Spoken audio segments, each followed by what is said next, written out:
On June 29, 1982, it was dinner time. Many villagers, who had worked all day, squatted under the locust tree with their bowls, discussing the troublemaker Su Wan from the Su family. Su Wan had tried to steal her sister Su Xiaohui's suitor to marry well in Beijing. She intentionally tied red cloth around Su Xiaohui, causing the plowing ox to go wild and injure her leg. Today, she even jumped into the river to threaten her family to let her go to Beijing.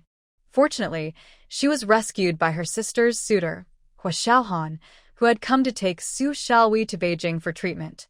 When Su Wan was pulled out, she had already stopped breathing, but Hua Xiaohan performed CPR and saved her. The villagers didn't understand this. They only knew that Hua Xiaohan kissed Su Wan in front of so many people and touched her. Now, he had to marry Su Wan, or she would lose her reputation and never be able to marry again. Uncle, Auntie, this is all medical knowledge taught by the army. I was performing CPR, and the doctors would do the same in the hospital, Hua Xiaohan said calmly, expressing his stance. I saved her, but I will not marry Su Wan. Su Wan's father, who was squatting nearby smoking, looked troubled. Xiao Hua, I know you saved her, but there were so many people by the river. Everyone saw you kiss her, including some of her high school classmates. When you go back to Beijing, what will happen to Su Wan? How will she marry in the future? Hua Xiaohan tightened his jaw. My suitor is Xiaohui. Su Wan has also completed high school, so her future husband will likely be educated and won't care about this. Su Wan's mother, who had never been to school and was a typical rural woman, began to cry. Xiaohui has been accepted into a vocational school and will get a job after graduation, so she won't have trouble finding a partner. But with this incident, it will spread to the school. A pure girl and one who has been kissed and touched. If you were in her place, who would you choose? You are clearly trying to ruin our Su Wan. This is all Su Wan's doing. Xiao Hua's father, remembering how my brother saved him, introduced a military officer's son to our family. Su Wan rejected him because she thought he was too old and had a 7-year-old child. Later, Xiaohui wrote to Hua and wanted him back because he is handsome and earns nearly 200 a month as a commander, and Su Wan cried and caused a scene to take him back. Su Wan's uncle, Su Laosan, couldn't help but speak up for fairness. Third brother, it seems that it's not your daughter who has been touched and gossiped about. The rumors in the village could ruin us. If one gets married later, how will my 3 sons find wives? Mother Su grabbed Hua Xiaohan's arm. Comrade Xiao Hua, we're not forcing you to marry one. In the countryside, losing a woman's purity is a huge deal. If you don't marry her and instead take back Hui, we will be scorned. Su Wan was awakened by the increasing noise outside. She found herself in a trending online post titled Sister Steals Sister's Officer Boyfriend, ends up in a tragic fate, where she was scolded all night by a malicious sister who shared her name. She felt like she was going to explode with anger. The original owner was known as a beauty in the area, often described as a phoenix from a humble background. This led to her being spoiled at home, lazy and selfish, always getting the best food first during tough times, growing plump and pampered. Her younger sister, Su Xiaohui, was hardworking and obedient, treated like a servant by the original owner. After meeting the male lead, Hua Xiaohan, their fates changed drastically. The sister's life became miserable while the younger sister's life was filled with happiness. Seeing that Hua Xiaohan was unwilling to marry, the original owner and Mother Su threatened to cause a scene at his military base, accusing him of misconduct. Under pressure from Hua Xiaohan's father, he was forced to marry the original owner. This led to Hua Xiaohan despising her completely. After the marriage, he requested a transfer to a remote area and didn't touch her for years, not even speaking to her. Instead, he took great care of Su Xiaohui, introducing her to a new partner, and they ended up happily married with children. The stark contrast drove the original owner to madness, relentlessly attacking Hua Xiaohan. She caused Su Xiaohui to lose her baby and spread rumors, eventually exhausting the Hua family's goodwill towards the Su family. This resulted in her being kicked out and sent to a mental health facility, where she suffered greatly and was mistreated. Eventually, she was secretly sold to a remote area. When the Su family found her, she was locked in a pigsty, injured, blind, and in terrible condition. Luckily, she arrived in time. Otherwise, if she had married, Hu Xiaohan's coldness could have driven her to madness. Thinking of this, Su-won got out of bed and opened the door. Mom, Comrade Hua is right. He saved me and didn't take advantage of me. I don't need him to marry me. As soon as she finished speaking, everyone in the room turned to look at Su-won in shock. Previously, she had insisted on being with Hu Xiaohan, claiming he was meant for her, and had taken letters he wrote to Su Xiaowei for herself, almost causing a big scene. Now, she suddenly changed her mind. Su's mother rushed over to feel Su-won's forehead, worried she might be confused to say something so unusual. What are you talking about? If you don't marry him, how will you live? After all this fuss, isn't this what you wanted? Su-won looked at Hu Xiaohan, who stood tall in his neat military uniform against the backdrop of the worn earthen wall, making the shabby house seem more elegant. His high nose and deep-set eyes, along with his handsome features, resembled a sharp sword, striking yet steady. He looked even better than in photos, like a nobleman from a bygone era, which explained why the original her had been infatuated with him for years without considering anyone else. Comrade Hua, thank you for saving me. I understand the medical knowledge. However, I have a year until my college entrance exams, and after this incident, I probably can't return to my old school. My classmates will surely talk about me behind my back. Could you please speak to Uncle Hua? I want to finish high school in Beiping. Su-won boldly shared her thoughts. In the real world, she graduated from university and started a business, briefly experiencing success. But as the economy declined, she barely survived the tough times, only to face a new challenge that frustrated her. Now, she just wanted to take it easy, use this opportunity to work hard for a few years to get into a good college, and then secure a good job. By then, she would have a Beiping household registration and a place to live. During this time, she could save money, buy several properties, and when housing prices soared in the future, she could enjoy a high retirement salary, collect substantial rent, and travel the world. What a dream. She wouldn't have to marry, have children, or worry about illness, as her job would take care of everything. Hu Xiaohan looked at her with sharp eyes, not believing this was her true intention. When she wanted to date him again, he found her very insincere and materialistic. Later, her cruel actions towards her younger sister and the bad things she heard from the villagers left only disgust in her heart. If you really want to go to Beijing for high school, I can help you transfer, but Hu Xiaohan's gaze was cold and full of warning. I hope you don't have any other thoughts. Comrade Xiaohua, what are you saying? You two are supposed to get married. You are an officer. You can't be so irresponsible. Su's mother said angrily.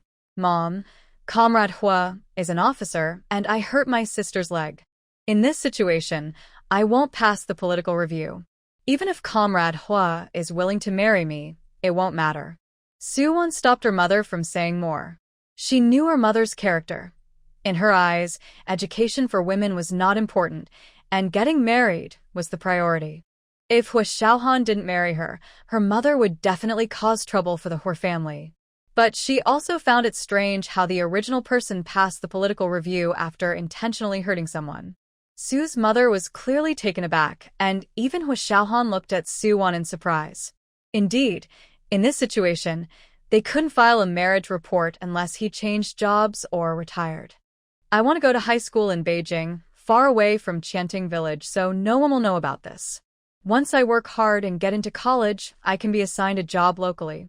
As she spoke, Su-won lowered her voice, not wanting her mother to make a scene.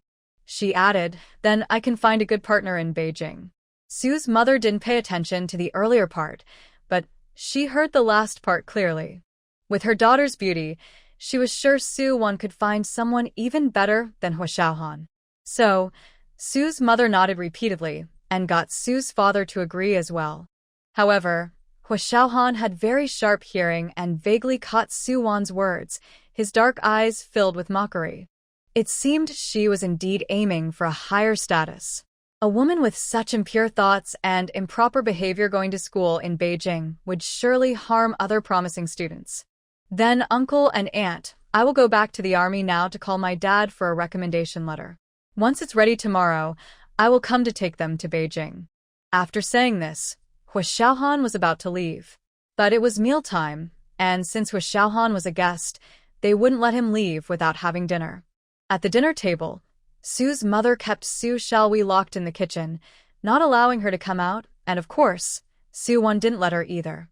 Su Xiaowei peeked through in the door, watching the handsome figure of Hua Xiaohan, feeling her heart race. A victorious smile appeared on her cute face. A friend from the same village, worried about Su Xiaowei, went around to the back of the Su family's kitchen and asked from the window, "Xiaowei, your blind date is tall and handsome. He won't really be taken by your mean sister, will he? She really is unbearable." "No, brother He won't marry my sister," Su Xiaowei replied, thinking about how her sister was hiding behind the door, listening to what brother He had said, and feeling very happy. She was quite afraid that brother He might agree, and even more afraid that her sister would cause trouble otherwise. Su Xiaowei looked down at her injured right leg, thinking it would all be for nothing. "That's great. Your sister might not get married after all, and if she does, it will have to be far away," her friend Lu Tsuaping said, feeling happy for Su Xiaowei. Don't tell anyone about this, okay? "My family doesn't want it spread around," Su Xiaowei said, her eyes flickering. "Don't worry, I won't tell anyone," Lu Tsuaping promised, but then immediately told her cousin in the next village. Lu Tsuaping's cousin, Su Chong, was a classmate of Su Wan in middle school. He worked at the supply and marketing cooperative through family connections and was the first in the village to buy a bicycle. He liked Su Wan a lot, but she didn't pay him any attention because he was short. When he heard this news, he immediately felt it was his chance. The next day, he rode his shiny bike with his mother to propose to the Su family. However, after just a few words, they were kicked out by Su's mother. "Mom, why not just give a few dollars as a bride price? I really want to marry Wan's sister," Su Chong said, feeling downcast. "That girl thinks she's something special and wants a bride price? Just wait, when Wan's sister can't get married, it'll be the Su family coming to us. They'll have to pay for the wedding feast." Su Chong's mother, known in the village for being stingy, was determined not to give any bride price. As they reached the boundary between the two villages, they saw a military green jeep approaching. It was the officer from Beiping. Remembering that Su's mother said Wan's sister was going to Beiping for high school, she immediately felt alarmed. This wasn't about going to high school. It was clear that this officer had arranged with Su's father to take Wan's sister to Beiping and find her another match. Su Chong's mother quickly thought that she couldn't let this opportunity slip away and rushed to block Hua Xiaohan, who had just gotten out of the car with her bike. "Comrade, are you Xiaowei's blind date? Are you here to take Wan's sister and Xiaowei to Beiping?" Hua Xiaohan glanced at the visitor and closed the car door. Yes. "Oh, I said that when we went to propose to the Su family today, Miss Wan wouldn't agree to marry because she was looking for a better match in Beiping." Su Chong's mother pretended to wipe her eyes. "You don't know that Miss Wan secretly dated my son because she thought our family was well off. She took quite a few of my son's candies and ration tickets, but then she became interested in you and ignored my son.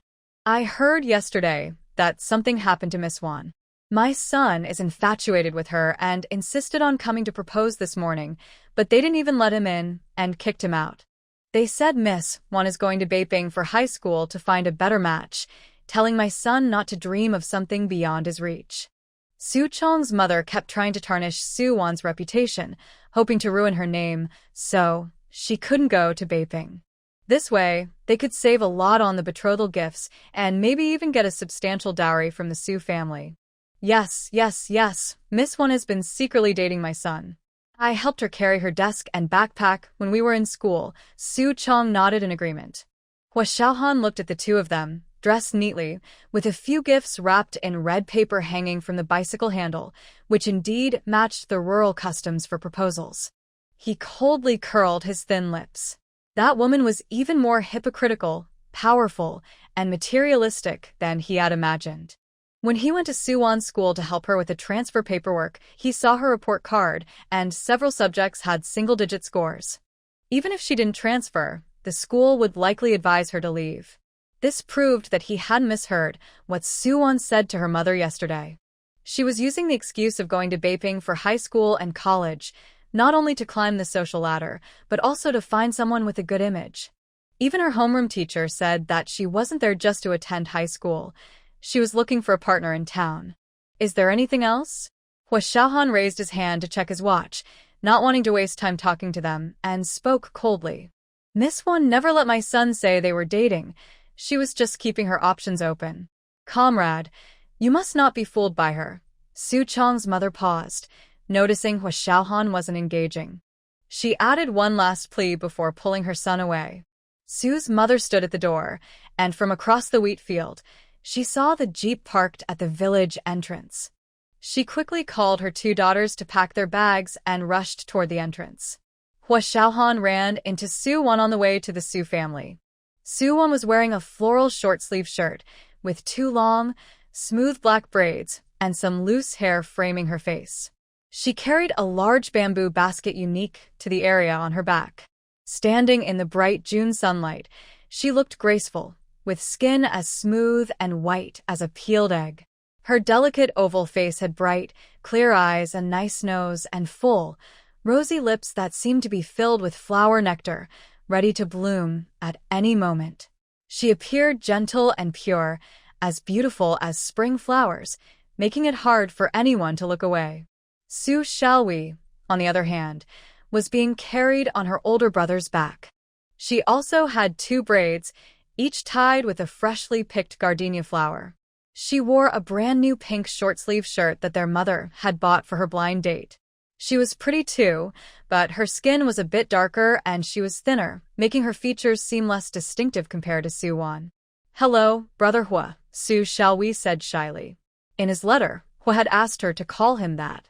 After greeting Su's mother and her older brother, Hua Xiaohan's gaze shifted from Suwon to Su Xiaohui, and his tightly pressed lips relaxed.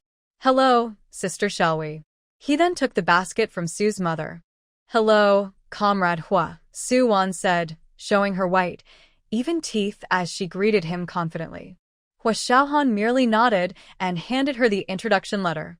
Brother Hua, what about my introduction letter? Su Xiaohui asked, puzzled. It's with me. I'll keep it safe for you, Hua Xiaohan replied in a low, calm voice, carrying an air of strength that seemed to protect the weaker. Suwon noticed Hua Xiaohan's wariness and rejection towards her, as if he feared she might tear up Su Xiaohui's introduction letter. Given the original person's behavior, it was indeed something she could do. Okay. Thank you, Brother Hua, Su Xiaohui said, lowering her shy gaze, filled with joy. She thought Brother Hua might also like her. She could see he was protecting her and supporting her. Feeling pleased, she glanced back at Suwon. Suwon, however, was focused ahead, planning her life in Beiping. Once there, she would have to rely on herself. The Hua family likely knew about the original person's actions to compete for partner, even attempting suicide by jumping into a river so they wouldn't have a good attitude towards her. She didn't want to live under someone else's roof. Therefore, she hoped to find a job that provided food and accommodation, allowing her to earn some tuition and living expenses. After the school starts, just live on campus and endure until you get into college. Su's mother thought about how Su Chong's mother came to propose earlier, and how the news about one being unwanted had somehow spread. Soon, the whole village would know. She felt very anxious and grabbed Suwon's slender arm, repeatedly urging her to find a partner quickly in Beijing. Finding a partner was her top priority for going to Beijing. She couldn't look for someone in the military, but some intellectuals were still acceptable. Staying in Beijing and having the in-laws help her find a job would be much better than just studying. Okay. Suwon's thoughts were interrupted. She knew explaining her desire to go to college wouldn't help, so she nodded in agreement. You must find someone to marry in Beijing. If you finish high school and can't get married, you'll have to come back to Qianting village and might end up with an old bachelor. As she spoke, Su's mother's eyes turned red, and she held Suwon's hand tightly. Hui was fortunate and successful, so there was no need to worry about her, but one was truly at a dead end. Soo-won understood her mother's worries in this era. She gently squeezed her hand to calm her anxious emotions. "Don't worry, Mom. I will definitely find someone in 3 months after arriving in Beijing." She had also faced pressure to marry in her own life and could foresee that the pressure in this era would be even harsher. If she didn't give her mother a reassuring promise, Sue's mother might write letters or send telegrams frequently, or even come to Beijing to find her.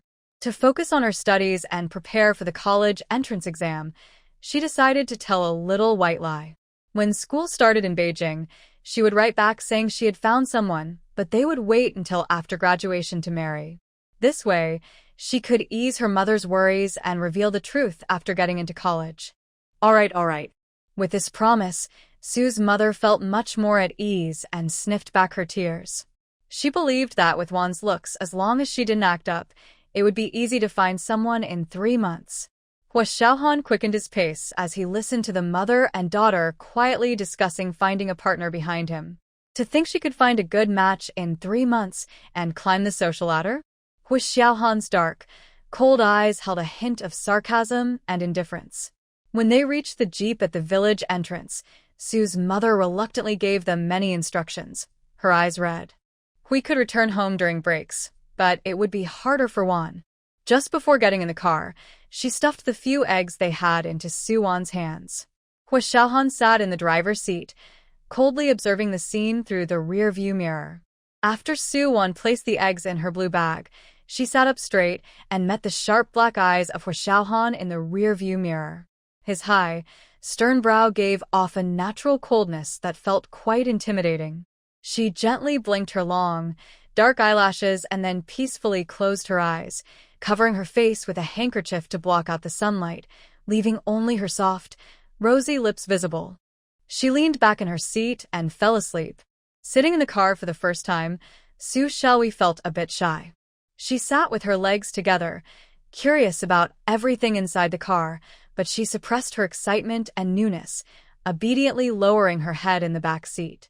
From time to time, she stole glances at her brother Hua, her heart racing. Thinking about how such an excellent, tall, and handsome man like him could be disliked by her sister and become her match made her smile uncontrollably. As long as that blemish existed, her sister could forget about competing with her. The car drove smoothly along the dirt road and stopped in front of a grocery store in the city. Hua Xiaohan got out and came back with a traditional cream cake in a red plastic box. "This is the flour cream cake I mentioned in my letter. Enjoy," he said, handing the cake to Su Xiaohui in the back seat. "Thank you, Brother Hua," Su Xiaohui replied excitedly, as she had never eaten cake before. She glanced at Su-won beside her, who seemed to be asleep.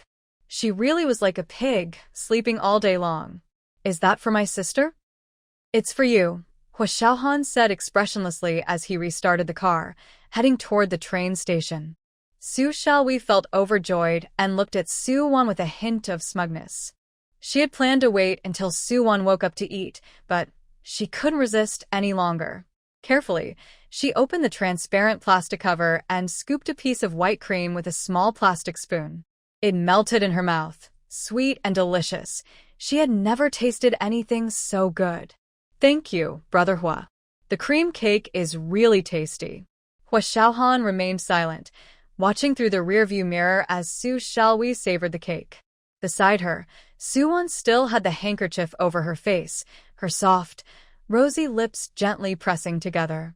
Her hands remained protectively over the blue bag containing the eggs, as if afraid Su Xiaohui would take them. He coldly withdrew his gaze. As they passed over a bumpy dirt road, Su-won's handkerchief fell from her face, and she struggled to sit still. She opened her eyes and was about to bend down to pick up the handkerchief when Su Xiaohui quickly offered her half-eaten cream cake, shrinking her head as if afraid of being scolded. "Sister, here, you can have it. Please don't be mad." Hua Xiaohan glanced at the rear-view mirror, his expression cold. The atmosphere in the car became unusually quiet and tense. If Su Wonhan found herself in this situation, she might have thought Su Xiaohui was just a pitiful girl in need of care. In reality, She was quite manipulative, often pretending to be helpless.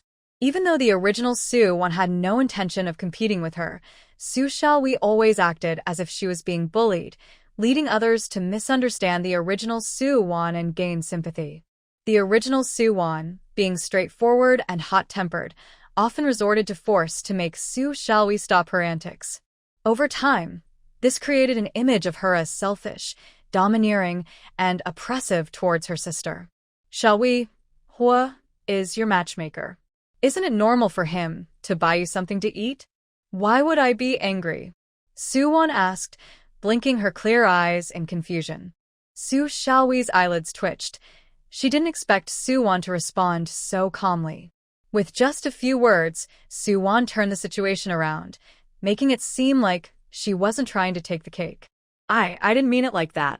I've only eaten half of this cake. You can have the other half, sister, Su Xiaowei said sweetly, offering the cake again. It was no wonder she often came out on top. She was quite the actress. This is the cake Hua specially bought for you after taking a detour to the market. You shouldn't waste his kindness. Besides, I don't really like it. You should eat it, Soo-won said with a gentle smile, revealing her dimples, her tone soft and devoid of any hostility. As she bent down to pick up the handkerchief and cover her face again, she caught Hua Xiaohan's sharp gaze in the rear-view mirror. Thinking that she wouldn't have any further interactions with him after arriving in Beiping, she acted as if she hadn't seen him, covering her face to shield herself from the harsh sunlight coming through the window. Soo-won's words clearly indicated that she hadn't been asleep. She had been fully aware of everything Hua had said. This left Su Xiaowei with nothing more to say, her face slightly flushed as she withdrew her hand holding the cake. Biting her lip in frustration, Soo-won felt different after jumping into the river. Soon, the car arrived at the train station. 2 soldiers were already waiting there. One was a local soldier named Xiao Kai, who was going to drive the military vehicle back to the base, and the other was Han Wei, who came with Hua Xiaohan for a mission. When the soldiers saw Soo-won get out of the car, their eyes brightened. No wonder Captain Hua traveled all the way from Beiping to this small county for this mission. It was also a chance for matchmaking. They heard that after completing his task yesterday morning, Captain Hua went on a blind date in the afternoon and returned late at night.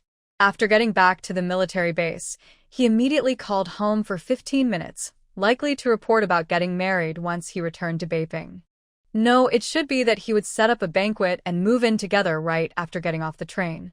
Soo-won, with her dark hair, red lips, and fair skin, looked delicate and beautiful, radiating a pure charm reminiscent of the misty rain in Jiangnan, even more lovely and gentle than the actresses in magazines. The 2 soldiers stepped forward to salute Captain Hua and then hurried to the trunk to get Soo-won's luggage. "Excuse me, do you know where the restroom is?"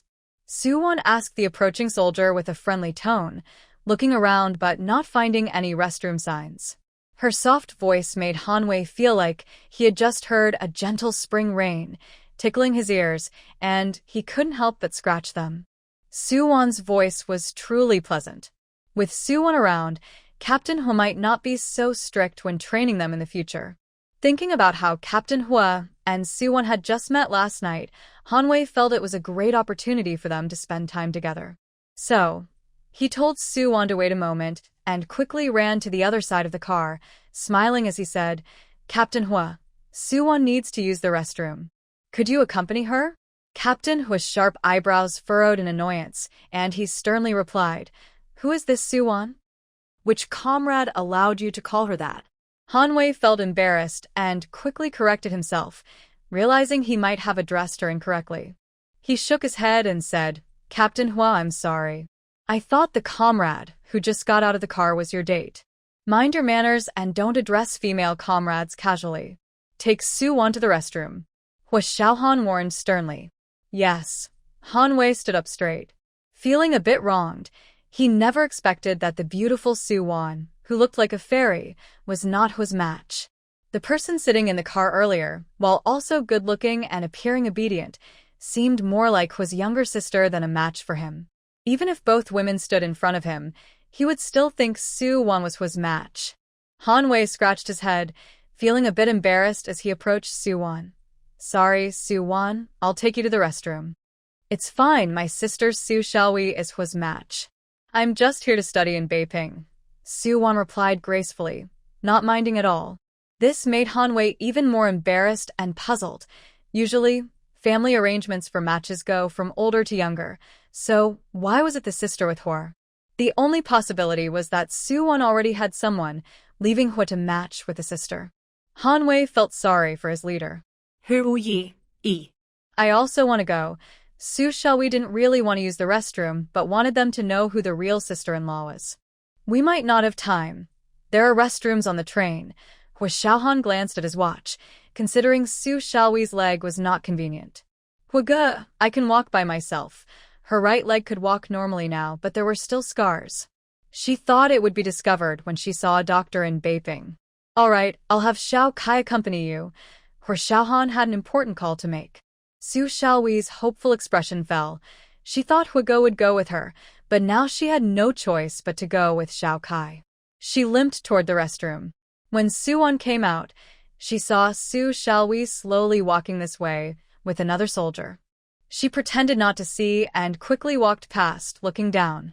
Han-wei noticed too, and his first reaction was, why isn't Hwa with her? Especially since Hwa's match has a leg issue. It seemed the title of sister-in-law couldn't be used yet. It looked like there was still a long way to go. Woo woo woo. The train's arrival sound echoed from afar, and people hurried to the platform, some carrying burdens, others with bags, and some bringing along their families with chickens and ducks. A man wearing a straw hat and carrying a basket hurried past Su-won. Suddenly, he turned, and the basket filled with dozens of pounds of crops swung onto Su-won's back. The unexpected push made Su-won stumble forward, and she instinctively grabbed onto a patch of green in front of her. Her hands clumsily reached for the man's belt. Hwa Xiaohan, tall and strong at 186 centimeters, stood in the bustling crowd searching for the two sisters. Suddenly, something soft bumped into his solid back, and two delicate arms wrapped around his waist. Everything happened too quickly. Years of military training left him momentarily stunned. He rarely spoke to women, let alone be so close to one, especially with her touching him. His strong muscles tensed up instantly. He quickly turned around and saw Su-won's youthful face pressed against his back, her lips soft and fresh, the scent of gardenias mixed with her sweet fragrance filling his senses, disrupting his breathing. Let go. In the next moment, Hwa Xiaohan's expression darkened, his voice icy and frightening.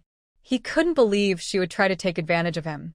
They hadn't even reached Beijing, and here she was, boldly throwing herself at a man in a crowded train station. It was utterly inappropriate. Su-won didn't expect it to be Hwa Xiaohan. The man was really tall. She thought she was hugging his waist, but it turned out to be his hips. Her ears burned with embarrassment as she tried to steady herself. Hwa Xiaohan, however, stiffened and stepped back, not caring whether she was stable. Seeing her hands still on him, he coldly pushed her away. Su-won, behave yourself and stop having such improper thoughts. Hwa Xiaohan's gaze was sharp as a sword. Su-won fell to the ground. Han-wei wanted to help her, but he was tripped by a child running by. Wow, Hwa Xiaohan showed no mercy in his reprimand. No wonder the soldiers called him black-faced demon. I'm sorry, Comrade Hwa. I didn't mean to, Su-won said, rubbing her sore bottom, looking a bit helpless. Did she really not mean it? Publicly throwing herself into a man's arms was quite shameless. It made one wonder how the Su family raised her. She had such a sweet and gentle face, but still acted this way. He shouldn't have agreed to help her transfer to Beijing. Once they got there, who knows what kind of trouble she might cause.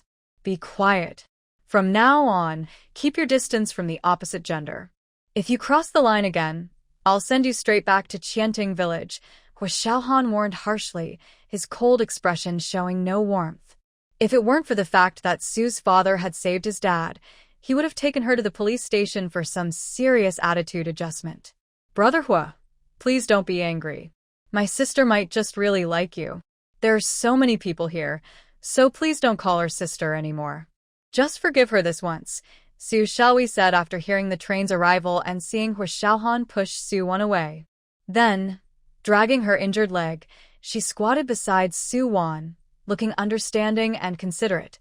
Sister, I won't be with Brother Hua, so you don't have to ruin your own reputation.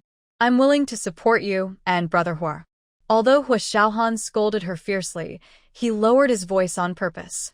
With the noisy surroundings, no one knew what was happening. All they saw was a young woman suddenly hugging a soldier, only to be pushed away immediately.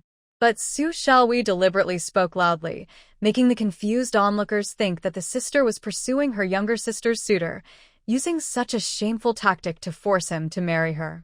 Especially since he was a soldier, it was hard for him to escape this situation. Wow, such a pretty girl. How could she be so shameless, trying to steal her sister's man? Exactly. Deliberately hugging and holding a soldier in public just trying to frame him. People like this are too bad, some bystanders pointed at Su Wan. Yes, yes. Hurry and report her to the police for being a troublemaker. Such bad people need to be taught a lesson so they don't harm others, someone else added. Others even threw sunflower seed shells at Su Wan in disgust. Su Xiaohui felt pleased. She didn't want Su Wan to go to Beijing with her. She thought she should marry the village's older bachelor. It would be even better if they arrested her for being a troublemaker. Su Wan coldly curled her lips and pinched her thigh hard, her eyes instantly turning red. With a gentle voice full of tears, she grasped Su Xiaohui's hand and cried, "Xiaohui, you are my dear sister. You weren't there just now. How could you misunderstand me like this?" I was hit by a basket carried by an older man and stumbled forward. I didn't even know the person in front was Comrade Hua. I only saw someone in a green military uniform. Out of trust for soldiers, I just reached out to Comrade Hua to avoid falling. Comrade Han Wei can vouch for me. As Su Wan spoke, tears fell like dewdrops down her cheeks, making her look especially pitiful and heart-wrenching. Yes, Comrade Hua, you really misunderstood Su Wan. She didn't mean to, Han Wei quickly explained, recounting the incident in detail.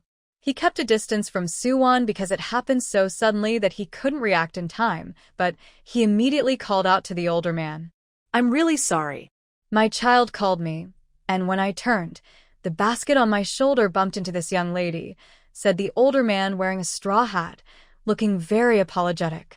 Hua Xiaohan looked at Han Wei, who nodded vigorously, conveying a look that said, Comrade Hua, you are wrong about Su Wan. She is innocent. Su Xiaohui didn't expect such a twist and immediately felt guilty, saying, I'm sorry, sister. I saw Brother Hua push you down and warn you about relationships, so I thought you still liked him and wanted to date him. It's all my fault. Shall we? Even though I was the one who was supposed to meet Comrade Hua at first, my parents later wanted him to marry me, and I said I didn't want to. Didn't you hear me say that in the kitchen last night? If I want to date Comrade Hua, why would I say that to my parents? Why do you still misunderstand me? Su Wan said clearly, her misty eyes filled with hurt and confusion as she looked at Su Xiaohui. It felt as if their deep sisterly bond had been suddenly betrayed by her own sister, leaving her deeply hurt. She knew Su Xiaohui would bring this up, intentionally waiting for her to fall into the trap. To deal with someone like this, one must appear more gentle, pitiful, and innocent. It turns out that the one who was supposed to meet the officer first was my sister. She didn't get along with him, so it was my turn. I always thought my sister was much prettier than me, like a fairy. I can't believe she would do something like this. When the people around heard this, they began to speak up for Su Wan. Yes, the sister and the officer look perfect together, while the younger sister seems a bit immature. Maybe the officer didn't choose her and is saying this on purpose. That's quite clever. Hearing the discussions around her, Su Xiaohui, who had been so proud moments ago, suddenly looked very upset. She immediately put on a pitiful expression, grabbed Su Wan's hand, and said, Sister, I'm sorry. It's all my fault. Please hit me. I shouldn't have misunderstood you. It's okay. Now that everything is clear, we shouldn't misunderstand me anymore, right? Su Wan gently pulled her hand away and spoke softly. There was no blame or anger in her voice. Instead, she was very forgiving and kind. Not only did she prevent Su Xiaowei from playing the victim, but she also made her seem understanding and caring towards her sister. This would make it harder for her to use this as an excuse to cause trouble in the future. Su Xiaowei was taken aback, tightly clenched her fists, and a flash of unwillingness crossed her eyes. Then she pretended to be obedient and weak, shaking her head. "No, I won't. This is my fault. I will apologize to you, Su Wan. The train is about to leave, so let's get on first," Hua Xiaohan said, his jaw tense, stepping forward with a softer tone.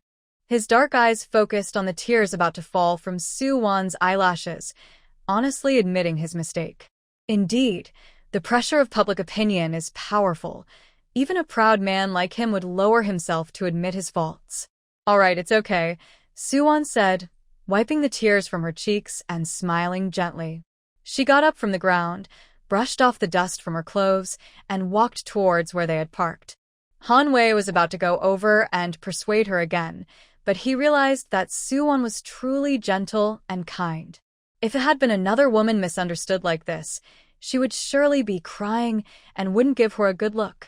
He wondered why Hua had such hostility towards her. It couldn't be because Su Wan didn't choose him, could it? Han Wei thought it was unlikely and, after glancing at Hua, went to help carry the luggage. "Brother Hua, I was worried my sister would cause a scene like she does at home. I didn't expect to misunderstand her. It's all my fault." Su Xiaowei limped over to Hua Xiaohan, dragging her injured right leg, her brows lowered as she spoke in discomfort. "It's not your fault. Let's hurry and go." Hua Xiaohan recalled how Su Wan had suddenly thrown herself at him, her hands reaching directly for him. His dark eyes were deep and serious. He hoped it was truly an accident and not a pretense of falling to get close to him. The train tickets were bought by Han Wei today, and since they were in a hurry, there were no sleeper seats left, so they had to settle for 4 soft seats together. However, it was still better than standing or hard seats, especially since they would be on the train for 2 days and 1 night. Once on the train, Su-won took out the eggs that Su's mother had given her. It was hot, and food wouldn't last long, so she divided the 4 eggs among them, 1 for each. Although Hua Xiaohan had pushed her away and scolded her harshly, making her both angry and upset, it was ultimately her clumsiness. In the conservative and reserved 1980s, it was indeed frustrating. She could understand why the man was so angry. As for the 7-year-old child, he was his older brother's. His brother and sister-in-law were both prominent figures in research and had been missing for a long time. He treated his niece as his own child. So, she had to pretend she didn't know. After sharing the eggs fairly, she took out the corn pancakes and a green military water bottle that Su's mother had prepared, sitting quietly by the window to eat her lunch. Hua Xiaohan looked at the egg she offered, his cold and deep gaze swirling with caution, his thin lips pressed together. She didn't selfishly keep all the eggs but instead chose to share them, which was unexpected for him and showed he had misjudged her. However, a person's true nature cannot change in a short time. Her unusual behavior suggested she was hiding a bigger scheme. After leaving the Su family last night, he had specifically gone to the village chief's house to verify the villagers' claims, and they all turned out to be true. It could only be said that this young woman was quite scheming, pretending to be gentle and calm to climb the social ladder in Beiping. But matters should be kept separate. After giving his egg to Su Xiaowei, he opened his blue work notebook and took out a ballpoint pen, writing something seriously. Han Wei knew that Hua was in the habit of recording his work at any time and stole a glance with his peripheral vision, noticing the bold and powerful characters on the paper spelling out reflection. Wow, he was writing a reflection for comrades Su Wan. Although Hutuan often had a serious expression and trained them hard, who wouldn't respect and admire such a disciplined leader who reflects on himself and corrects his mistakes? Han Wei smiled, showing his white teeth, and returned the egg he received to Su Wan. "Comrade Su Wan, you should keep it to eat." "No, it's fine." Su Wan waved her hand at him, but just as she was about to speak, she choked on the egg yolk. Seeing this, Han Wei quickly helped her open the water bottle and handed it to her. However, Hutuan glanced over with a cold look, giving him a warning gaze. That look was quite intimidating, making Han Wei feel a chill down his back, unsure of what he had done wrong. Could it be that Huituan had feelings for comrade Suwon and thought he shouldn't be so attentive to her? He was innocent. He hadn't done anything wrong. He had just seen comrade Suwon struggling to open the water bottle but didn't want to ask for help, so he didn't say anything. Suwon took the water bottle, drank a sip, and felt much better, thanking him. "Thank you, comrade Hanwei. 1 egg is enough for me." Su's mother had tightly sealed the water bottle cap, worried about leaks. She had tried to open it a few times but planned to wait until later. Now, after drinking the sweet, cool water, she gulped down several big sips to quench her thirst. However, after drinking so much, she soon needed to use the restroom again. The train's aisle was filled with luggage and cages for poultry, and it took her quite a bit of effort to reach the restroom. When she came out, she saw Hua Xiaohan standing straight and solemn in the aisle, like a statue. Suwon thought he was also going to the restroom and walked past him with her head down. "Comrade Suwon, here is my self-reflection paper. Please take a look, and I can add anything I missed," Hua Xiaohan said, his gaze firm and expressionless as he handed her a paper filled with dense writing. Suwon was a bit surprised. She didn't expect him to take his self-reflection seriously. "Comrade Hua, you've already apologized to me. There's no need to be so serious." But Hua Xiaohan remained expressionless, pushing the paper forward with determination. "Apologizing is one thing. Recognizing mistakes is another. If I make a mistake, I should reflect on it promptly." This man was indeed quite straightforward and clear about right and wrong. Suwon felt she had no choice but to accept it. Her freshly washed hands still had water on them, quickly leaving a thumbprint on the clean paper. Hua Xiaohan looked at her delicate, fair hands, his gaze narrowing slightly, but he quickly interrupted his thoughts. "Did you take the letter I wrote to Xiaowi? Please return it," the stern man said again, his voice cold and imposing.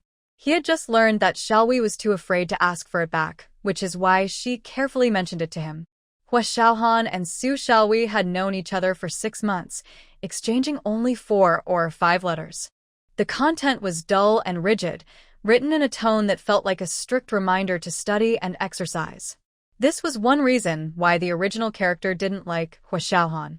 However, those letters had already been burned by the original character, with Su Xiaowi watching and even trying to save them.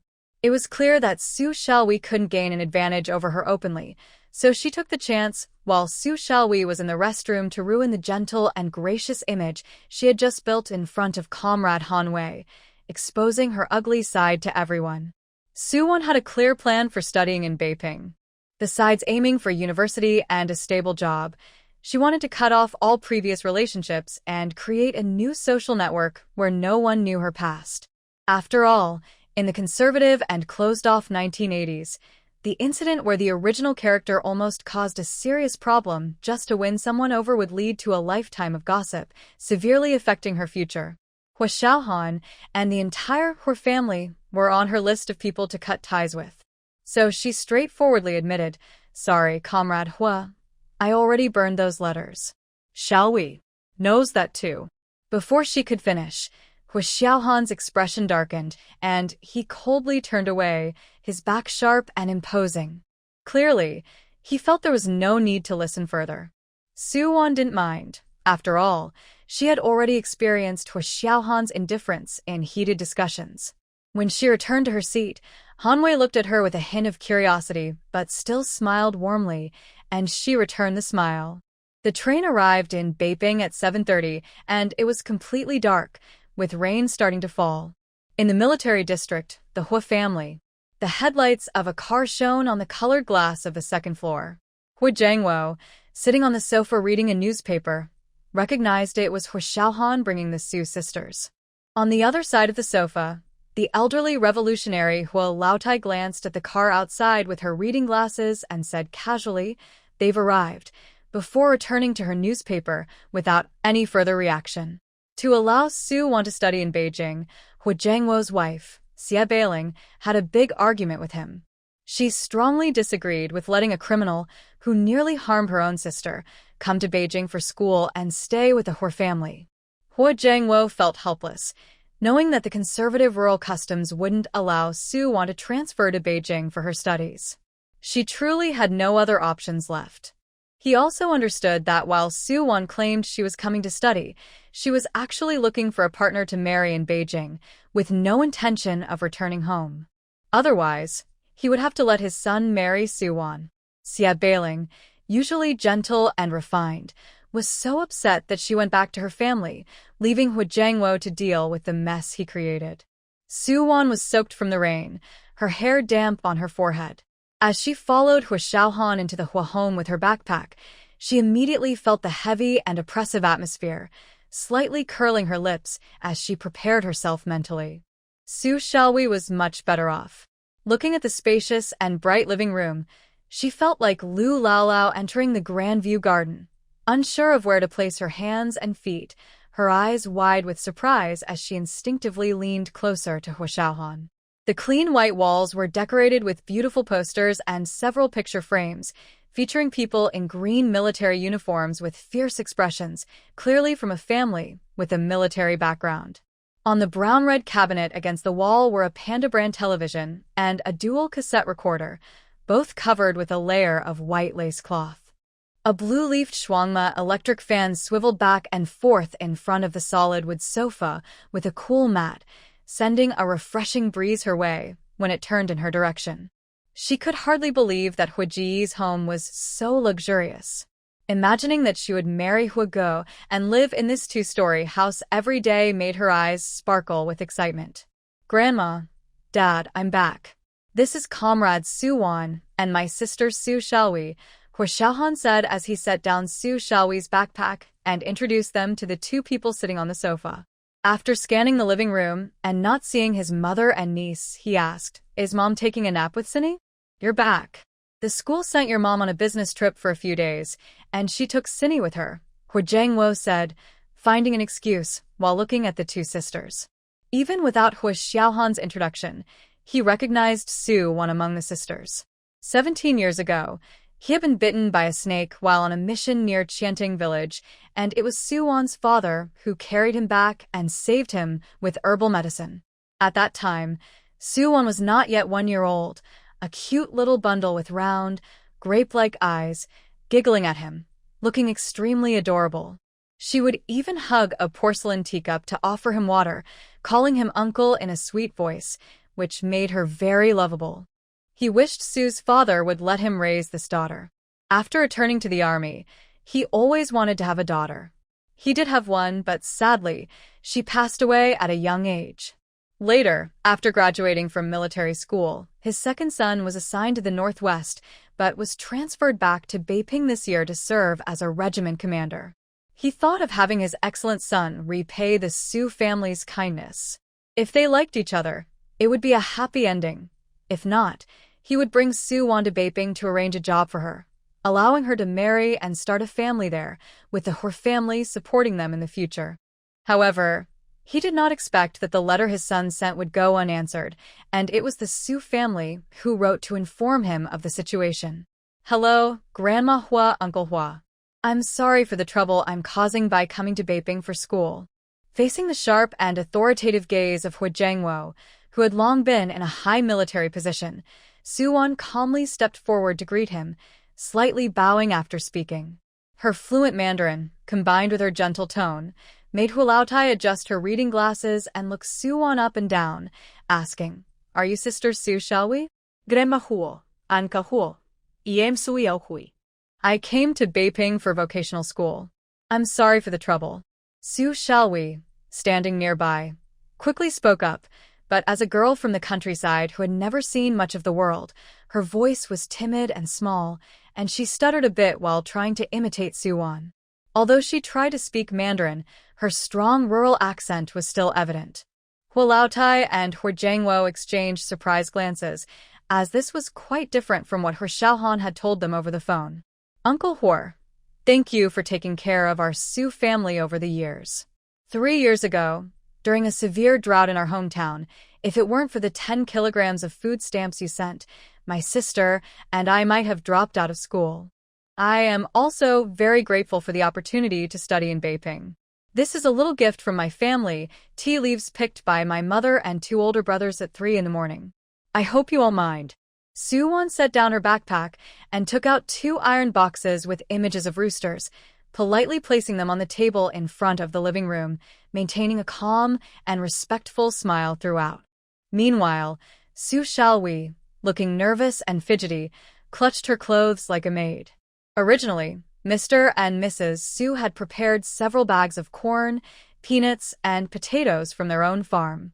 These items were heavy, but more importantly, the wealthy Hu family did not need them. Without impressive gifts, they needed to show their sincere intentions. The freshly roasted tea leaves were easy to carry and sounded nice, especially since they were picked early in the morning. You are very thoughtful. Thanks to your father back then, I was able to save my life, Hu Jiangwo said, looking at Suwon with a hint of approval and curiosity. He then glanced at his second son, as if asking whether the Suwon he spoke to on the phone was the same person sitting before him now. Hu Xiaohan raised his brows when he heard Suwon speak fluent Mandarin without any accent. Until now, she had only spoken in her local dialect, and he had never heard her speak Mandarin. Her confident demeanor did not resemble that of a girl from a poor rural background. Instead, she seemed well-educated, like a daughter from an intellectual family. His dark eyes held a deep curiosity as he looked at Suwon, but he firmly believed that a person's true nature does not change. Please sit down. Wu Ma, bring 2 clean warm towels for them to wipe their hands, said the elderly Mrs. Hua, signaling for them to take a seat with a stern expression. Su Xiaowei felt tense, especially since Suwon, who usually didn't perform as well as she did, was doing better this time, behaving graciously. Afraid of making a mistake, she mimicked Suwon and sat properly in front of the chair. Thank you, Wu Ma, Suwon said, taking the cloth from the housekeeper Wu Ma, looking sincerely at her and expressing her gratitude politely.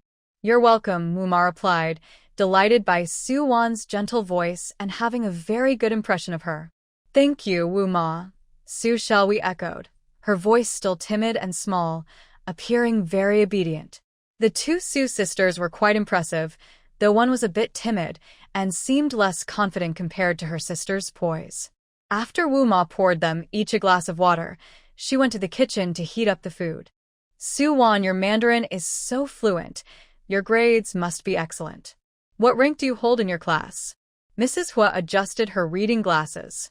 As an old revolutionary who had survived many hardships, she was over 70, but spoke with strength and clarity, her gaze sharp. It was as if she had a mirror that could instantly reveal one's true self. The original student did well in middle school, but once she entered high school, she lost interest in studying and fell behind, resulting in poor grades.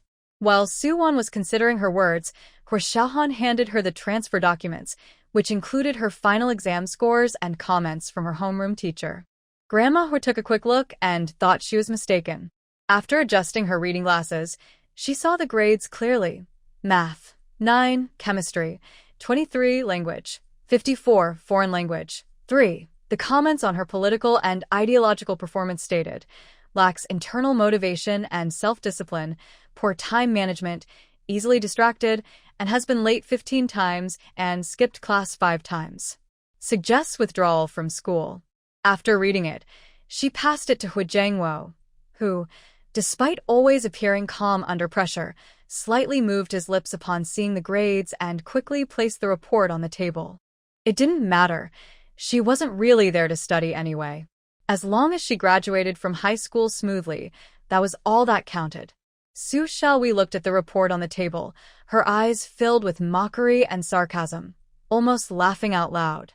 No matter how polite Suwon was before entering, this report was like a slap in the face.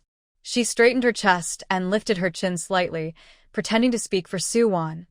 Grandma Hua, Uncle Hua. Maybe it's because my sister was unwell during that time, which affected her final exam results. She usually does well in her studies. Su Xiaowei was right. The original student had indeed been unwell because she had caused Su Xiaowei to be injured by a rampaging bull while trying to win over a boy. When the adults found out, they punished her, which led to her suffering from a mild concussion and memory loss about that day. Hu Her grandma and Hu Jiangwo looked at Su Xiaohui's injured leg and quickly understood what she meant by Su Wan being unwell, their eyes showing a mix of concern and affection. What a thoughtful child, almost harmed by her sister, yet still speaks up for her. Xiaohui, it seems you and your sister are only a year apart. How is it that she is in her second year of high school, while you just graduated from middle school?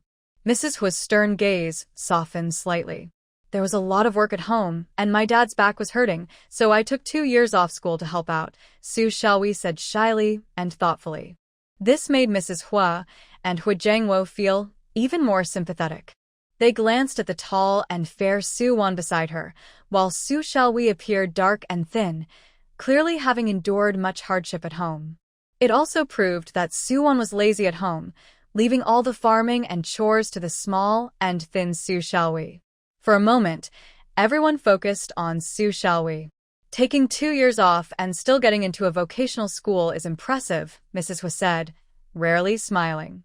What was your rank in the county? In this era, vocational schools had a higher status than many top universities today. Only the top 40 in the county could get in, followed by junior colleges and then high school. Thank you, Grandma Hua. But I didn't do too well. I ranked 29th in the county, Su Xiaohui said, pretending to be modest, sitting up straighter and no longer appearing nervous. Instead, she glanced at Su Wan with a hint of pride. Getting into the county's 29th place after 2 years off is quite good, Hu Jiangwo nodded in praise. Both sisters were quite impressive, one smart and understanding, the other confident and graceful. From Su Wan's behavior, it was clear that it was very different from what their second son had said over the phone, even the opposite. This was all, as Su Wan had expected. She quietly sat nearby, wiping the rain from her face and neck with a towel, listening to Mrs. Hua and Uncle Hu praise Su Xiaohui, her eyes blinking like gentle autumn waters. The bright light above illuminated her freshly cleaned, delicate face, casting a soft glow that made her look gentle, pure, and serene. Her soft, fair hands neatly folded the towel, her fingers slender and elegant, with a hint of pink at the tips. Hu Xiaohan glanced at her, his gaze falling on her small hands, but he quickly looked away with indifference. Grandma, Dad, I need to report back to work. Tomorrow, I'll take Sister Xiaohui to the hospital for her leg treatment. After saying this, Hu Xiaohan strode upstairs to get something. Sister Xiaohui, this suitcase is a gift for you as you start school, Hu Xiaohan said when he returned, holding a brand new deep brown leather suitcase, neatly wrapped in aluminum strips and adorned with a lock, looking very stylish and exquisite. Only wealthy students in the city can afford such high-end items. Su Xiaohui was stunned, covering her mouth with wide eyes, feeling like she was dreaming. She quickly said, Brother Hua, no, this is too expensive. I can't accept it. When you stay at school, you can carry this suitcase. A backpack isn't very convenient. It has a lock, so you can keep your things safe, Hu Xiaohan said as he handed the suitcase to Su Xiaohui, stepping past Su Wan. Su Xiaohui touched it lovingly, her face turning red, her eyes filled with shyness and joy as she looked at Hu Xiaohan. Xiaohui, don't be shy, just accept it. You got into vocational school. This is a reward from your brother. From now on, think of this place as your home, and come back to stay on weekends, Hu Jiangwo said. He understood that his second son saw Su Xiaohui as a sister. Hu Xiaohan looked at Su Xiaohui without the usual man's gaze toward a woman. Otherwise, he wouldn't just give one gift but would have brought another. He also felt that the two of them were not a good match. Perhaps it was because when the Su sisters entered, Su Wan's graceful demeanor made him realize he should find a son a partner from a cultured family in the city. One is strong, and the other is gentle. They complement each other well. Thank you, Brother Hua, Su Xiaohui said sweetly. By the way, Xiaohui, Uncle also prepared a gift for you as a reward for getting into vocational school, Hu Jiangwo said, asking Hu Xiaohan to bring a Soviet-made fountain pen from the study. Su Xiaohui carefully opened the gift box containing the pen. It was a unique silver fountain pen, smooth and sturdy, shining with a captivating metallic glow. It felt comfortable in her hand and was not easy to drop. Thank you, Uncle Hua. I will study hard, Su Xiaohui said, mimicking Su Wan's respectful bow when she entered. She was extremely excited, her eyes glued to the pen, holding it in one hand while touching the suitcase with the other, afraid someone might take them away. Suddenly, as if remembering something, she looked at Hu Jiangwo and asked, "What about? My sister?" The joyful atmosphere suddenly fell silent. "Don't worry, Su Wan. When you graduate from high school, Uncle will also give you a graduation gift," Hu Jiangwo said with a gentle smile, his eyes full of encouragement. He hadn't thought about her going to college.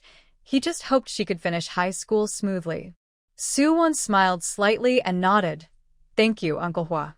Just like in the popular posts, even though she is no longer the daughter-in-law of the Hua family, the gifts for Su Xiaohui on the first day of school are still the same. The original person who didn't receive a gift caused quite a scene, which made Hu Xiaohan dislike her even more, and the Hua family was very disappointed. "Grandma, Dad, I'm leaving now." Hu Xiaohan glanced at Su Wan, unsure if she would continue to be so gentle and poised after he left. Grandma Hua and Hu Jiangwo nodded, and at that moment, Aunt Wu brought in the warm food. As he reached the door, it swung open from the outside. A young man in his 20s walked in effortlessly, carrying a bag with 2 watermelons. He was surprised to see Hu Xiaohan standing at the door. "Cousin, you're back? How was the blind date? Is your future cousin-in-law pretty?" As he spoke, he turned and noticed Su Xiaohui, who was blushing in front of the sofa. His gaze hesitated for a moment before moving to Su Wan behind her, and a look of disappointment quickly turned into one of admiration. His shy face turned slightly red, and he naturally assumed Su Wan was his cousin's blind date. "Cousin, your girlfriend is really beautiful, even more so than the campus beauty from my university." Meng Xinhao was the son of Hu Xiaohan's aunt and had just turned 20. Seeing such a pretty cousin-in-law, he momentarily felt unsure of what to do with the bag in his hand. "Ahem, Xinhao, these are your 2 younger sisters who are staying with us for school. Su Wan is here for high school in Beiping, and Su Xiaohui has been accepted to a vocational school." Hu Jiangwo made his meaning clear. The 2 girls were just Hu Xiaohan's sisters, and he continued with the introductions. "This is your cousin, Meng Xinhao, who is starting his 2nd year at Manhwa University. Su Wan, if you have any subjects you're struggling with, you can ask Xinhao for help. The high school you're transferring to is his alma mater, and his mother is the grade director there." "Hello, Xinhao, I'm Su Wan, and my sister Su Xiaohui is Hua's blind date." Su Wan stood up to explain, her tone light and clear. Meng Xinhao had also been mentioned in the popular posts, and because of the original person's trouble, he felt sympathy and wanted to protect Su Xiaohui.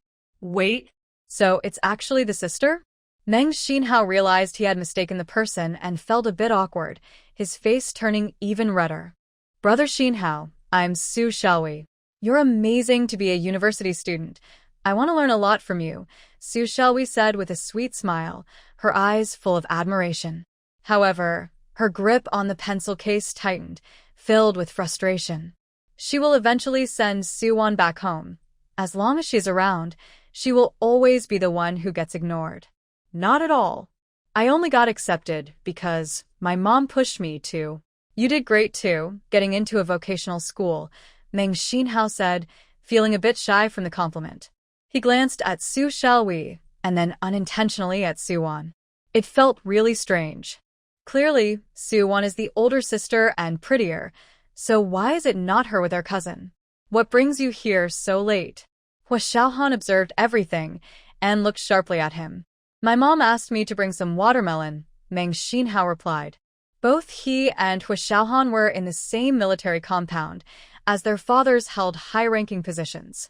"Leave the watermelon here and let's go," Hu Xiaohan said, taking the bag from Meng Xinhao and placing it on the ground before pulling him out. "Huh? "I just got here, and I haven't even had a drink yet.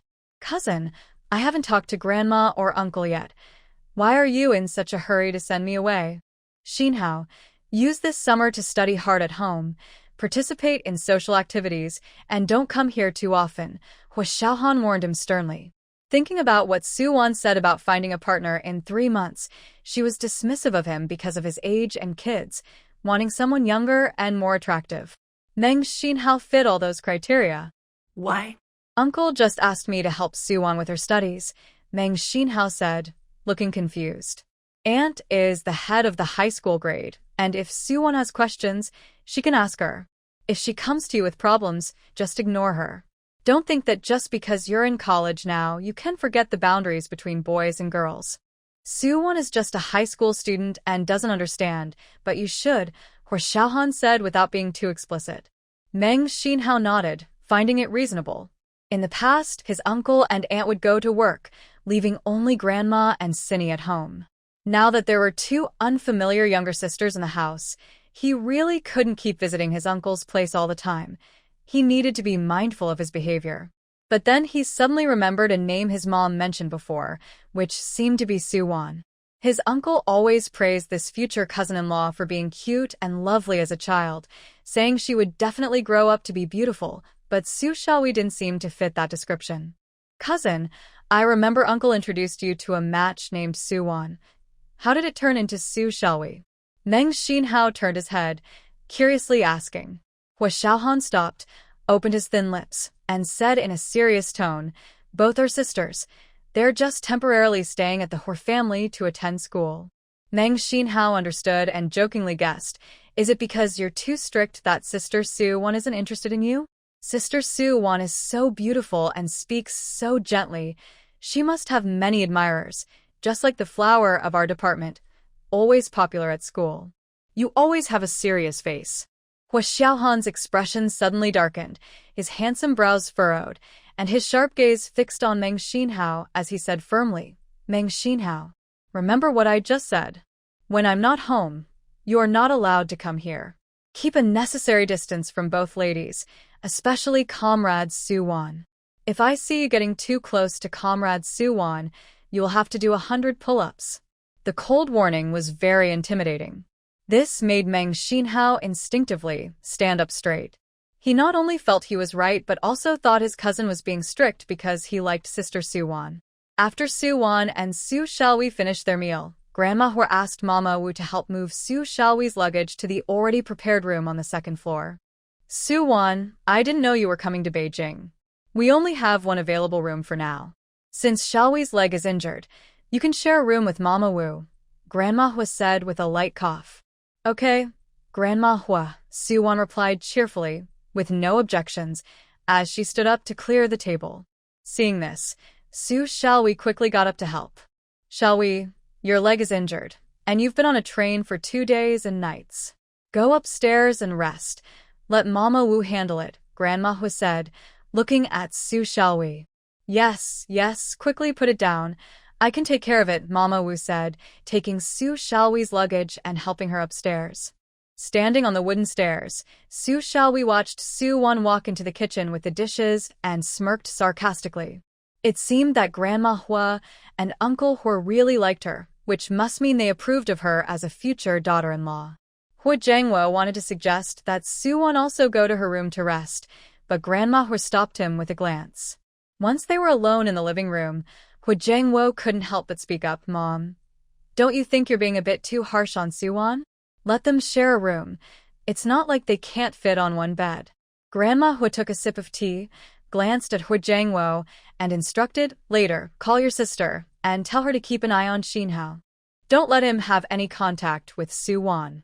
Mom, what are you doing?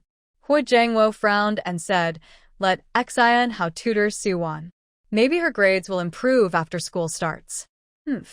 I think you've forgotten what Xiaohan told you on the phone just because she acts so innocent, Hua Laotai said with a cold snort. Suwon even harmed her own sister to marry Xiaohan and threatened to jump into the river to force him. Is she here to study? Clearly, she's just looking for a wealthy partner. Who knows if she'll set her sights on Xinhao? Mom, seeing is believing and hearing can be misleading. I don't think Suwon is as bad as Xiaohan described. There must be some misunderstanding, Hua Jiangwo advised in a deep voice. He held a high position in the military and had sharp instincts. Even trained spies would reveal themselves to him with just a few words. Earlier, he had intentionally shown Suwon the gift meant for Su Xiaohui to observe her reaction, but she remained composed, her clear eyes showing no signs of displeasure or jealousy. Xiao Han confirmed the situation with the village secretary before reporting to you. What misunderstanding could there be? Hua Laotai placed her teacup on the table, her tone firm and unyielding. I still stand by what I said. If she behaves herself, we will support her through high school. If she misbehaves and causes trouble in the compound, we will send her back to the countryside. We will focus on nurturing and caring for Xiaowei instead. After saying this, Hua Laotai stood up and returned to her room. Suwon finished washing the dishes and cleaning the stove, and only came out of the kitchen after hearing that the two in the living room had left. The kitchen door faced the living room, clearly placed there by Grandma Hua for her to overhear. She had already planned to find a summer job as a live-in nanny, so she wouldn't have to stay at the Hua family home. So when she met Aunt Wu, her eyes sparkled with politeness and kindness. Grandma Hua had her share a room with Aunt Wu, which was just what she wanted. When Aunt Wu came downstairs and saw the clean kitchen with everything neatly put away, she felt happy, thinking that this girl was not only beautiful, but also very hardworking. She said, "You shouldn't be doing chores as a guest. Go rest in your room." Aunt Wu, I'm sorry for the trouble of staying at the Hua family with my sister. You'll have to do double the work and cook for two, Suwon said understandingly, her voice sweet and sincere. This sentence really touched Wuma's heart and made her like Suwon even more. Especially since she would be living here for at least a year, it certainly added to her workload. Originally, she only had to cook for 5 people, including herself, but now it was 7. She even had to wash clothes for 2 more people. Summer was fine, but in winter, her hands would surely get cold and chapped. Since Grandma Hua was getting older and Huasini was still young, she had to worry a lot every day. So, Wuma, to avoid causing trouble for you and Uncle Hua, I want to find a job during the summer vacation cooking and doing laundry for someone, just like you do. I could also take care of children and earn some money for high school tuition. I wonder if you know anyone. Before Suwon could finish her sentence, Wuma grabbed her hand, her eyes crinkling with a smile. What a coincidence. I know a woman named Aunt Wang from the market who works as a nanny for a university president. Her husband broke his leg, and she wants to go back home to take care of him. But the president's family can't cook, so she needs to find someone to replace her before she can leave. If you're really interested, I can ask her for you when I go shopping tomorrow morning. Thank you, Wu Ma. I'll go with you tomorrow morning and help carry things, Suwon said, her voice sweet like honey. When she smiled, her dimples made her look even more charming. Wu Ma's heart felt warm and sweet, like she had just eaten candy. Such a gentle and lovely girl, yet for some reason, Grandma Hua and Hua Xiaohan didn't seem to like her much. The difference in their attitudes toward the two sisters was quite obvious. The next morning at 4:30, Suwon got up with Wu Ma to make breakfast, and then went to the market to buy groceries. By the time Hua Xiaohan came to pick up Su Xiaowei for the hospital, the whole family had already eaten breakfast, and Hua Jiangwo had left for a meeting at the military district. Hua Xiaohan didn't see Suwon in the living room and naturally assumed she was still sleeping in her room. After greeting Grandma Hua, he took Su Xiaowei to the military hospital to check her leg injury. Sitting in the passenger seat, Su Xiaowei's heart raced. When Huige helped her fasten her seatbelt, her face turned red without her realizing it. She gripped the seatbelt tightly with her sunburned hand. Remembering what she had overheard Grandma Hua say last night, she bit her lips slightly. Turning to the serious-looking Hua Xiaohan, she timidly asked, Huige, do you know if Xian Hao has a girlfriend? Why are you asking that? Hua Xiaohan spoke in a low voice. It's about my sister. Su Xiaowei lowered her head. After you and brother Xian Hao went out last night, I saw my sister looking out the window at him. I even heard her say that she thinks brother Xian Hao is great, a college student and good-looking, with a mother who is the head of a high school. I don't know if it's because she heard that brother Xian Hao lives in the military compound, but she left early this morning. The car, which had been driving smoothly, suddenly braked as Hua Xiaohan tightened his grip on the steering wheel, his dark eyes sharp and cold. He knew she wouldn't behave. She had just arrived at the Hua family and was already interested in Meng Xian Hao. If they weren't almost at the military hospital, he would definitely go back to find her. Brother Hua, my sister knows you wouldn't agree, so she told me not to say anything about this. If Brother Xian has a girlfriend, I'll try to talk to her, Su Xiaohui said, looking innocent and obedient. As long as Suwon was sent back to her hometown, no one would compare her to Suwon anymore, and she wouldn't always be mistaken for Brother Hua's match. What does Suwon have besides her pretty face? She is the youngest in the family, does well in school, and is obedient and understanding, taking care of all the chores. Why have adults always praised and spoiled her? Whenever she is around, everyone's attention is on her, and she is often overlooked, the one who goes unnoticed. She must step on her hard to keep her down. Hua Xiaohan remained silent, gripping the steering wheel as he continued to drive, his dark eyes cold and deep like a well in the night. When they arrived at the orthopedic department of the military hospital, the doctor checked Su Xiaohui's right leg, which had almost healed, though there were still some scars. A little ointment would fix it. By the time they returned to the Hua family, it was already 10 o'clock. Aunt Wu was in the kitchen preparing vegetables, and Suwon was still missing. Hua Xiaohan went to the Meng family again, but only his aunt, Hua Hong, was there. She informed him that Meng Xian had gone fishing with high school classmates early in the morning. His brows furrowed tightly as he glanced at his watch. He only had 3 hours of outing time. He hoped Meng Xian took his warning seriously and didn't stay with Suwon. As the car approached the military unit, he spotted Suwon walking alone under the scorching sun on Wudong Avenue, her long braids swaying. It seemed she had been walking for a while. Her fair face was flushed from the sun, her neck glistening with sweat, and a few strands of hair were damp. She occasionally took out a handkerchief to wipe the sweat dripping down.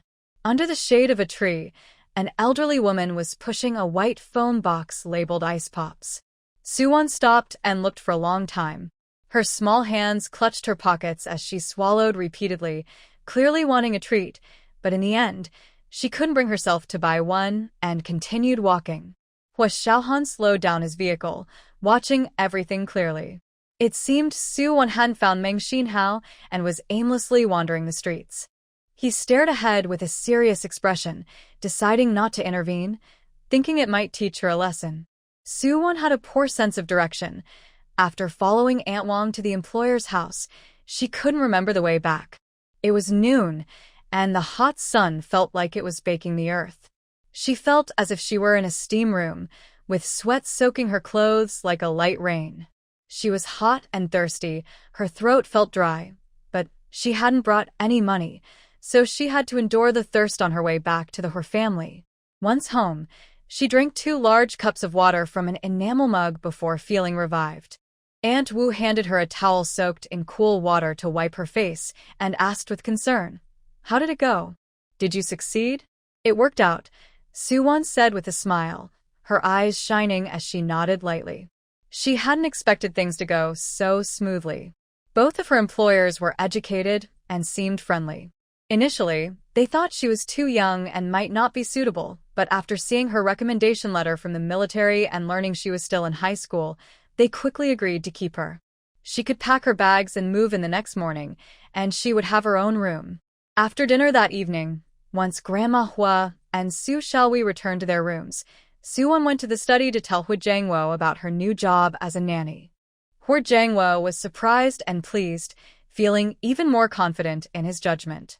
If Suwon were truly lazy and selfish, she wouldn't be looking for work to earn her tuition right after arriving in Beijing. "Suwon, you don't need to worry about tuition. It's fine if you want to gain some experience during the summer, but don't forget about your studies," Hua Jiangwo advised seriously. "After you graduate from high school, finding a job in Beijing won't be difficult." "Uncle Hua, please don't worry. I will study hard and review my lessons," Suwon replied, knowing that given her previous academic performance, no one would believe her if she said she would work hard to get into college. After leaving the study, Suwon went to the bathroom to take a shower. She was the last to take a shower. After finishing, she sorted the dirty clothes everyone had changed out of and soaked them in a wooden basin, then added some laundry detergent. She turned off the lights and began scrubbing the clothes by the moonlight coming through the window. In the 1980s, There was a serious electricity shortage, and the cost of electricity at night was high. In some areas, especially rural ones, the power would be cut off at night, making it impossible to watch the Spring Festival Gala, leaving only the option to watch the replay the next day. Washing clothes with the lights on was a luxury for her. She did this to thank Aunt Wu for helping her get this job. In those times when jobs were assigned or introduced, Aunt Wu had really helped her out. While she was washing, the bathroom door suddenly opened, startling Soo-won. She turned around and, in the moonlight, vaguely saw a tall figure standing at the door. The straight posture clearly indicated someone from the military. "Uncle Hua, do you need to use the bathroom? Please wait a moment." Soo-won naturally thought it was Hua Jangwo. She shook off the foam from her hands and moved the basin to the corner. The bright moonlight poured in through the window, illuminating her. Her freshly washed hair fell smoothly over her shoulders. She looked gentle and lovely. She wore a cotton tank top and shorts, her skin as tender and dewy as a freshly peeled lychee. Her long, straight legs resembled finely carved jade pillars, graceful and beautiful, while her waist bent softly like a willow, accentuating her delicate figure. As she moved, it was like dew dropping on summer lotus leaves, causing a slight sway. The person standing outside the door froze, quickly stepping back and turning to head towards the study. Hua Xiaohan had rarely interacted with girls throughout his life. In the compound, boys played together and girls did the same. After attending military school, he saw even fewer girls, and later, when he went to the harsh Northwest, he was surrounded only by rough men.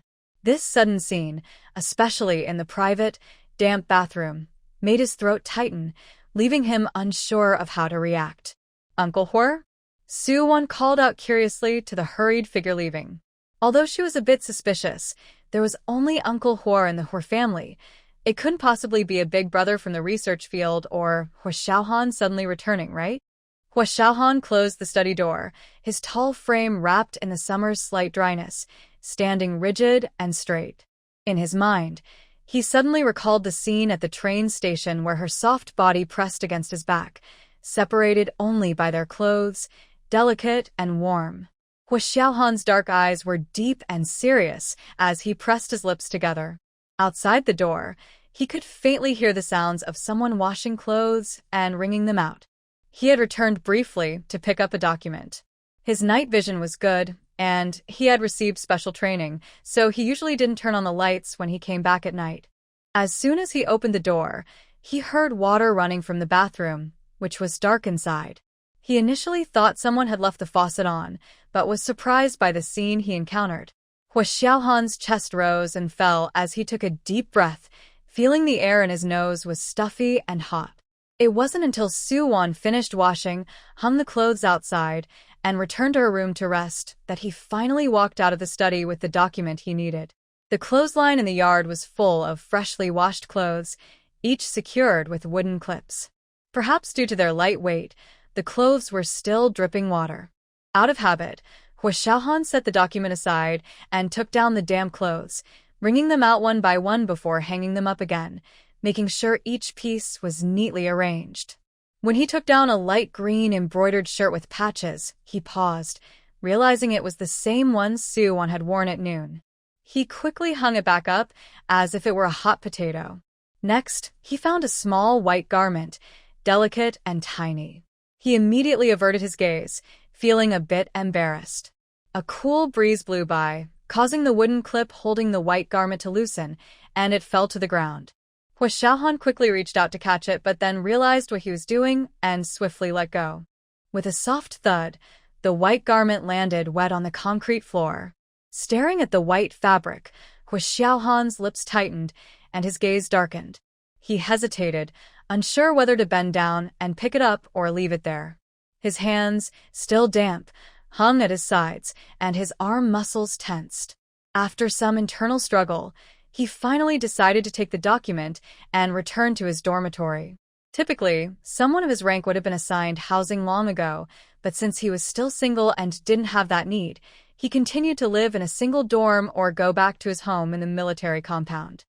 After he came back, he took another cold shower. As soon as he closed his eyes, He couldn't help but think of the scene he saw in the bathroom.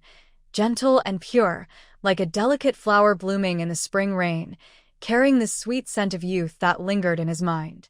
The softly swaying dewdrops felt warm and tender.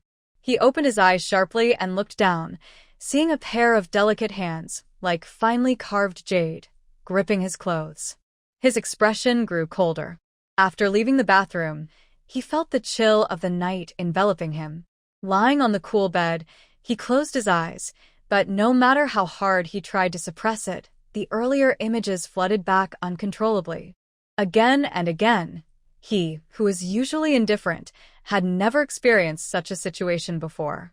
Especially since the person was a hypocritical and ambitious woman who only wanted to climb the social ladder and had her sights set on Meng Xinhao. In the end, he got out of bed, turned on the lamp, and took out a book of quotes from Chairman Mao, frowning as he neatly copied them down, determined not to let his thoughts be corrupted. The next day, Suwon woke up at 4:30 as usual.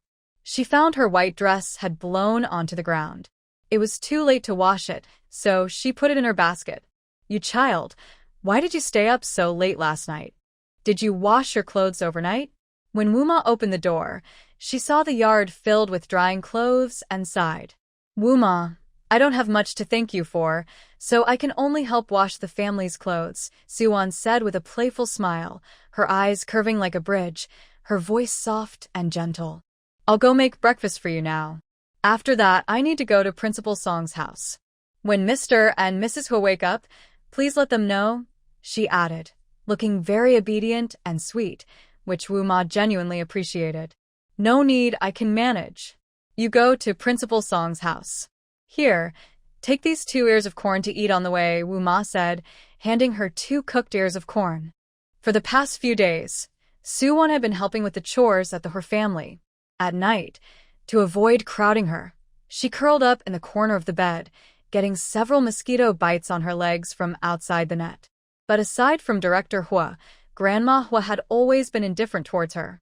Meanwhile, her sister Su Xiaoli kept Grandma Hua company, watching TV and reading the newspaper. Sitting comfortably on the sofa, enjoying the fan, she always said she would help but never did, and Mrs. Hu would stop her from doing anything. Yesterday at noon, Suwon returned home drenched in sweat, and Mrs. Hu didn't even ask how she was. Even Aunt Wu felt sorry for her. When Suwon couldn't refuse anymore, she grabbed a bamboo basket and left the courtyard, smiling and waving goodbye to Aunt Wu. She felt that once she stepped out of the Hu family's door, she might never come back. Principal Song paid her 25 yuan a month, so in 2 months, she could earn 50 yuan. The tuition for a semester of high school was about 12 yuan plus a little money and tickets from home, and there were also scholarships available. If she saved a bit, it would be enough. The only worry was where she would stay after the winter break. Living in the Hu family, relying on others, working hard, and not being appreciated, she wasn't foolish. Why would she want to go back? When Su Xiaoli woke up and heard that Suwon was working as a nanny for someone else, she sneered, thinking that Suwon couldn't stand how she was treated in the Hu family. After going out yesterday, she must have met someone and, relying on her pretty face, managed to move in with them. It would serve her right if she got tricked. But when she heard it was Aunt Wu who recommended her and that the employer was the principal of the military academy, Su Xiaoli stirred her bowl of congee with chopsticks and said with a worried expression, "Grandma Hua, Uncle Hua, but my sister can't cook. Last time during the busy farming season, we had no choice but to let her cook, and everyone ended up getting sick. There was another time when Mom asked her to fry some vegetables, and she almost burned the kitchen down. After that, no one ever let her cook again." What Su Xiaoli said was true. In the countryside, especially for women, how could anyone not know how to cook? Hu Jiangwo clearly didn't expect this, but chose to trust Suwon. If Suwon couldn't cook, Principal Song wouldn't have kept her. Aunt Wu also spoke up for Suwon. "Of course she can. That girl is very capable. She has helped me a lot these past few days, and she even washed the clothes this morning. Have you seen her cook or prepare a meal?" Grandma Hua asked seriously. This question left Aunt Wu speechless. Indeed, She had done all the cooking, and Soo-won only helped with minor tasks like peeling garlic or washing rice. This is ridiculous. If something happens to Principal Song's family, or if the house gets burned down, then Xiaohan's chances for promotion will be ruined. If it gets worse, the entire Hu family will be involved. Seeing this, Grandma Hu slammed her chopsticks on the table and said sternly, "Why would you introduce a lazy troublemaker to be a nanny? Wu-ma, hurry up and bring her back." Wu-ma was frightened by Grandma Hu's authority and looked anxious as she replied, "Soo-won should be at Principal Song's house by now, but I don't know where he lives." She and Aunt Wang had only exchanged a few words at the market and didn't ask for the exact address apart from knowing the employer's information. After meeting at the market yesterday, Aunt Wang took Soo-won home, as she needed to prepare dinner and didn't go with her. Grandma Hu shot a sharp glance at Wu-ma and turned to Hu Jangwo. "You need to call Xiaohan right away and have him contact Principal Song to bring her back." Hu Jangwo believed in Soo-won, but Su Xiaohui couldn't be lying either, so he went to the study and dialed Hu Xiaohan's office. The phone rang without an answer, and just as he was about to hang up, Hu Xiaohan picked up, clearly out of breath from running. "Xiaohan, do you have Principal Song's phone number?" Hu Jangwo got straight to the point and briefly explained the situation. "Dad, I did hear from people in the village that she can't cook and that her family got food poisoning for 3 days," Hu Xiaohan said, frowning as he realized the seriousness of the situation. Previously, he had only shared with his parents the concerns about Soo-won's character that he verified with the village secretary, but he hadn't mentioned other things since they weren't confirmed. He never expected Soo-won would go work as a nanny for a leader at his military academy. "I'll call Principal Song's son right away." "Don't worry, Dad. It's not time for lunch yet." Hu Jangwo felt a bit heavier after hearing his son's response. He reminded Hu Xiaohan to contact Principal Song as soon as possible, apologize, and have Soo-won return to the Hu family quickly to prevent things from getting worse. What did Xiaohan say? "It's only the 3rd day, and already this has happened." After hanging up and returning to the living room, Grandma Hu noticed Hu Jangwo's unusual expression and turned her head away. "Mom, Xiaohan has already called Principal Song's son. Soo-won should be back soon." I wondered why she suddenly wanted to become a nanny. At first, I thought she had changed for the better, but it turns out Principal Song has a son. She can't wait to move in as a nanny, just to find a good partner. It's really quite a challenge for her. Grandma Hu was very upset. At first, she wasn't this angry, but when Hu Jangwo finished his call and his expression changed, it showed that Su Xiaohui had downplayed the situation. "Mom, Soo-won isn't what you think. She just wants to work part-time and improve herself," Hu Jangwo disagreed. "She knows she can't cook, but still asked Aunt Wu to find her a nanny job. She's quite clever. She knows that families who can afford a nanny are not bad off. Once she moves in, she might latch onto their excellent son, and with our Hu family's connections, they won't be able to refuse her." Grandma Hu had never seen someone so scheming. She skipped breakfast, held her chest in frustration, and went straight back to her room. "Grandma Hu, please don't be upset," Su Xiaohui hurried after her to comfort her. If she had known, she would have waited to say something until Soo-won actually cooked and caused trouble. The Hu family would definitely not keep Soo-won then. But now that things had escalated, even if Soo-won returned, her life in the Hu family wouldn't be easy. Well, this is what she brought upon herself. After Hu Xiaohan hung up the phone, he called the military hospital where Principal Song's son worked, but he was told that Dr. Song was busy saving a patient and wouldn't be out for at least 1 or 2 hours. Hu Xiaohan had no choice but to go to Principal Song's house himself. Just as he left the office building, Commissioner Liu caught up with him, saying a new document had come down from above, calling for an urgent meeting. Military orders are strict, and Hu Xiaohan didn't hesitate to head straight to the meeting room. By the time he finished the meeting, it was already 10:30. He called the military hospital again, but Dr. Song was still in surgery. He grabbed his car keys, jumped in his car, and headed straight for the school staff quarters. He had visited Principal Song's house once during his time at military school and vaguely remembered that it was on the 3rd floor of the staff building. After climbing the stairs, the first apartment on the right was Principal Song's. The new young nanny at Principal Song's house cooks really well. She made braised pork, and the smell wafted all the way to our staff building. My child was so tempted that they cried and begged to eat some. Yes, I could smell it too. It was really delicious. When I went out to buy groceries this morning, I happened to run into that little nanny. She was carrying a basket and looked very pretty, like an actress from a magazine. Her voice was soft and gentle, calling everyone teacher, which was really comforting to hear. As Xiaohan arrived at the leader's family building, he overheard people discussing the new nanny at Principal Song's house, and he raised his eyebrows slightly. She cooks delicious food that smells great. Is this about Suwon? He took big strides up to the second floor of the family building and was greeted by an enticing aroma. By the time he reached the third floor, the smell of meat was even stronger. Even though it was hot summer and people usually had little appetite, this meat aroma made him feel hungry. There were 2 or 3 children standing at the entrance of Principal Song's house, all drooling. Principal Song smiled and picked up a piece of meat from a bowl, placing it in each child's palm.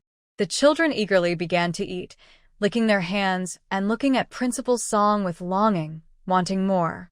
As Xiaohan's tall and upright figure, dressed in a light yellow summer military uniform, appeared in the hallway, Principal Song immediately looked over. With a mix of surprise and joy on his face, he said, "Xiaohu, you came at the right time. Our new nanny made some amazing braised pork today." Come in. While inviting him in, Principal Song turned to the kitchen and called out, "Xiaowan, we have a guest. Please bring another bowl and the other dish of braised pork." "Okay." A clear and sweet voice, like a bubbling stream, came from the kitchen. Xiaohan stood at the door with his things and immediately saw a bowl of brightly colored braised pork on the dining table. It was evenly coated with a layer of sweet sauce, the fatty meat glistening, and the lean meat looked tender and shiny. It was even more tempting than what a state-run restaurant chef would make. Just looking at it made his mouth water. Next to it was a plate of fresh and crunchy cucumber salad, along with 2 home-style dishes and a bowl of refreshing sweet and sour tomato egg soup, topped with chopped green onions for added flavor. The spread was visually appealing and smelled delicious, rivaling that of a professional chef. Did Suwon make all this? Xiaohan found it hard to believe and wondered if Suwon had returned to the Hur family and this was a new nanny who had cooked. "Uncle, Aunt, are they not back yet?" Suwon, wearing a blue apron, had a towel around her neck and 2 long black braids hanging down her back, her young face looking fresh and lively. Carrying 2 bowls of white rice from the kitchen, she had a sweet smile on her cheeks. When she turned her head, she saw Xiaohan wearing a neat military cap, looking at her with a serious expression. His dark eyes were deep and heavy, giving off a sense of pressure. Suwon was surprised that Principal Song's guest was Xiaohan. She calmly looked away, as if she didn't know him, and walked back to the kitchen. "Principal, I returned to Beiping 6 months ago, and haven't had time to visit you. Yesterday, I received fresh lychees from the south, and I brought some for you and Madame Song to try," Xiaohan said, narrowing his eyes slightly. He then respectfully bowed and handed over a bag of lychees and a pouch of peaches. Although he came in a hurry, Xiaohan did not forget the proper etiquette. He intended to apologize and also wanted to take the time to visit the military school principal. Principal Song, with a serious expression, pushed the bag back. This small bag of lychees was quite rare. Even wealthy people often couldn't buy them. A pound cost 30 to 40 yuan, equivalent to a month's salary for an ordinary worker. "Xiaohu, I'm happy that you took the time to visit me. I appreciate your kind gesture, but take the lychees back for your family. Next time you come, please call ahead so I can ask Suwon to prepare more dishes," Principal Song said, pulling Xiaohan into the room. When he mentioned Suwon, his face lit up with pride, as if he had found a treasure. When the braised pork was just finished, he couldn't resist tasting a piece. It was tender and flavorful, rich but not greasy. He had already thought that when his son got married, he would let Suwon be the chef for the braised pork. "Principal, I did call you before I came, but I couldn't get through. I apologize for interrupting your meal," Xiaohan said, looking at the delicious spread on the table with a complex expression, glancing at the kitchen. It seemed there was no one else in the house besides Principal Song and Soo-won. It must have been Soo-won who prepared the meal. It appeared he had worried for nothing. He hesitated, unsure how to express his intentions. "Our phone is broken and hasn't been repaired yet. Are you here to deliver a wedding invitation?" Principal Song chuckled, pointing to a chair in front of him and inviting him to sit down. He also asked Soo-won, who was busy in the kitchen, to bring a glass of water. "I heard from Wenba that after you returned to Beiping, your father introduced you to a matchmaker, and you two have been in touch for over 6 months. Recently, you went on a mission and brought her back, but it seems she's still studying. Have you set a date so soon? It's good to settle down. You're not getting any younger, and should start a family."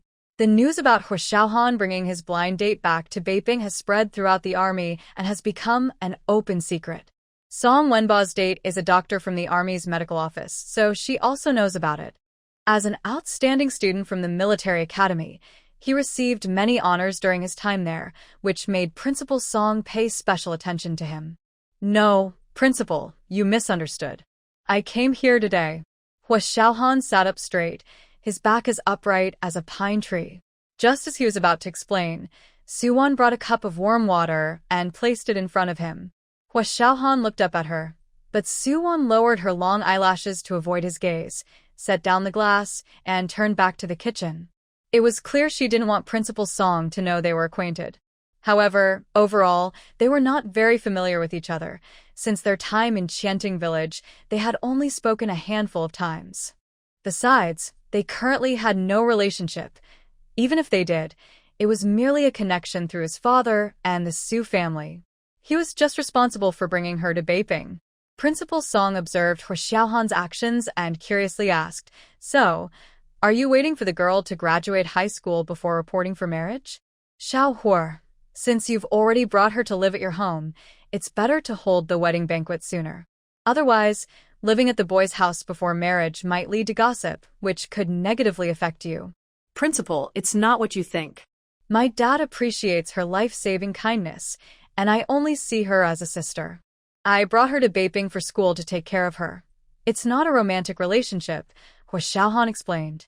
When the Su family suggested he correspond with Su Xiaohui for a blind date, he only thought of her as a sister. The letters were all about encouraging her to study hard. "A sister? But I heard it was your dad who introduced her as a blind date for you. When you first returned to Beiping, many wanted to introduce you to someone, but your dad turned them all down," Principal Song said, puzzled. "Yeah, it wasn't suitable," Hua Xiaohan replied, his lips pressed tight, his voice steady and calm. "Oh, I see." Principal Song nodded thoughtfully, a hint of regret in his tone. "So, you're not dating anyone right now?" "Yes," Hua Xiaohan replied, still sitting upright and nodding. He glanced toward the kitchen and then at the delicious food in front of him, wondering if Soo-won had learned to cook since then. He then found a reason to explain his sudden visit. "Principal, it's hot now and lychees don't keep well. I was supposed to visit you this morning, but I had an emergency meeting that delayed me." Then he stood up to leave, saying, "Principal, I have some matters to attend to, so I will head back now." Just as Hua Xiaohan finished speaking, Principal Song's wife, Secretary Yang, returned from work. She was quite impressed with the excellent military academy student who became a captain at just 26. The couple insisted that he stay for a meal before leaving. "Xiaowan, stop busying yourself and come eat with us," Secretary Yang said, knowing that the shy girl from the countryside needed encouragement. She pulled Soo-won from the kitchen to sit at the table. "Auntie, I'm not hungry yet. You all eat first." "I'll wash the dishes," Soo-won replied, genuinely not feeling hungry. She tried to get up but was gently pushed back into her seat by Secretary Yang. "You've been busy since early morning, and look at your shirt, it's still damp. How can you not be hungry?" Secretary Yang teased, not allowing Soo-won to stand. "By the way, Xiaowan is also a high school student. She has relatives living in your military compound in Beiping." Principal Song suddenly remembered and thought it was a nice coincidence, so he introduced them. "Xiaowan, this is Captain Hua. Perhaps your relatives know him." "Hello, Captain Hua," Soo-won said, her clear eyes looking at him with a slight smile, politely greeting him as she had when they first met. "Hello," Hua Xiaohan replied, lifting his gaze with a calm expression. "Auntie, comrade Wenba hasn't returned yet. I'll take his meal to him," Suwan said, sitting next to Hua Xiaohan, looking for an excuse to leave. Hua Xiaohan's sharp, dark eyes suddenly turned cold, as if covered in ice. She was really doing everything she could to find a partner within 3 months, aiming high. After her unsuccessful visit to Meng Xinhao yesterday, she had now set her sights on the principal's son. Dr. Song was 4 years younger than him and was said to be getting married soon. "No need. Wenba has a cafeteria at the hospital," Secretary Yang said, thinking that Xiaowan was really too diligent and understanding. She waved her hand and pulled Suwan back into her seat. "Xiao Huor, try the braised pork that Xiaowan made," Principal Song said, deliberately placing a large piece of braised pork into Hua Xiaohan's bowl. Hua Xiaohan took a bite without showing much emotion. It was soft, sweet, and melted in his mouth. Although he expected it to be good based on its appearance, he was surprised by how much better it tasted than he anticipated. The flavor was truly impressive. He had never tasted such delicious braised pork in his 26 years. The impact made him raise his eyebrows and glance at Suwan, who was turned to the side, chatting with Secretary Yang. His cold eyes were filled with deep curiosity and surprise. This was very different from the lazy image he had of himself. "How is it? Not bad, right?" Principal Song had been closely observing Hua Xiaohan's expressions. "Yes, it's quite good," Hua Xiaohan nodded, honestly expressing his thoughts as he finished the remaining braised pork. "If you like it, come again next time. I'll ask Xiaowan to make more," Principal Song said, enjoying a piece of braised pork himself. He then asked, "You've been writing to each other for over 6 months. What makes you two incompatible?" "Age." Hua Xiaohan paused for a moment before adding, "and other aspects as well." Secretary Yang, who had been educating Suwan about the new society where everyone is equal, curiously asked, "What does the girl look like?" Hua Xiaohan pressed his lips together, hesitated, and finally replied simply, "Pretty." Suwan, having spent the morning in the kitchen with the smoke, had little appetite. She only served herself a bowl of tomato and egg soup, focusing on sipping it while occasionally eating a refreshing cucumber. After all, the person she had been writing to for 6 months was not him. Principal Song and Secretary Yang nodded. There were many attractive women in the art troupe and drama group, and for a family like the Hua family, as well as Hua Xiaohan's current position, looks were not the most important thing, so the conversation shifted elsewhere. Seeing Suwan only taking vegetables and not touching the eggs, Secretary Yang felt sorry and picked up a piece of braised pork to put in her bowl. Suwan quickly moved her bowl away, shaking her head repeatedly, "Auntie, I don't want any." She really didn't want to eat and even felt a bit nauseous at the sight of it. "Eat up to nourish your body. This way, you can study hard and get into a good university," Secretary Yang said with serious concern, placing the braised pork in Suwan's bowl. Suwan felt a bit awkward, but her eyes slightly reddened, perhaps sensing the kindness and care from a stranger. In the 2 days she had been at the Hua family, no one had actively offered her food. Their cold attitude made her feel unwelcome. Only Uncle Hua and Aunt Wu had spoken to her. Therefore, when she saw Hua Xiaohan, she didn't want to get involved. They were two unrelated people who would likely have no future connection. She just wanted to finish high school smoothly, get into university, and secure a stable job. "Thank you, Annie," Suwan said sincerely, her voice soft and sweet. Secretary Yang looked at her wet, red eyes and felt even more pity for the girl, knowing she must have suffered a lot. He added a piece of braised pork to Suwan's bowl and said, "Eat more. You just arrived in Beijing. If you have any difficulties, tell your uncle and aunt. When your brother Wenba gets married, I'll invite you to the banquet." "Aunt, I will definitely come to help then," Suwan replied with a smile, her lips curving sweetly. Her smile was like a clear spring in the mountains, bringing a pure joy to the heart. Hua Xiaohan looked at her with deep, dark eyes, his long fingers playing with his chopsticks, unsure if her words were sincere. "Little Hua, once the date is set, I'll let you know." "You must come," Principal Song reminded Hua Xiaohan. You should also hurry up with your qualities. You're quite popular among single women. Before he could finish, there was a knock at the door. It turned out that Principal Song and Secretary Yang had arranged for someone to deliver tickets.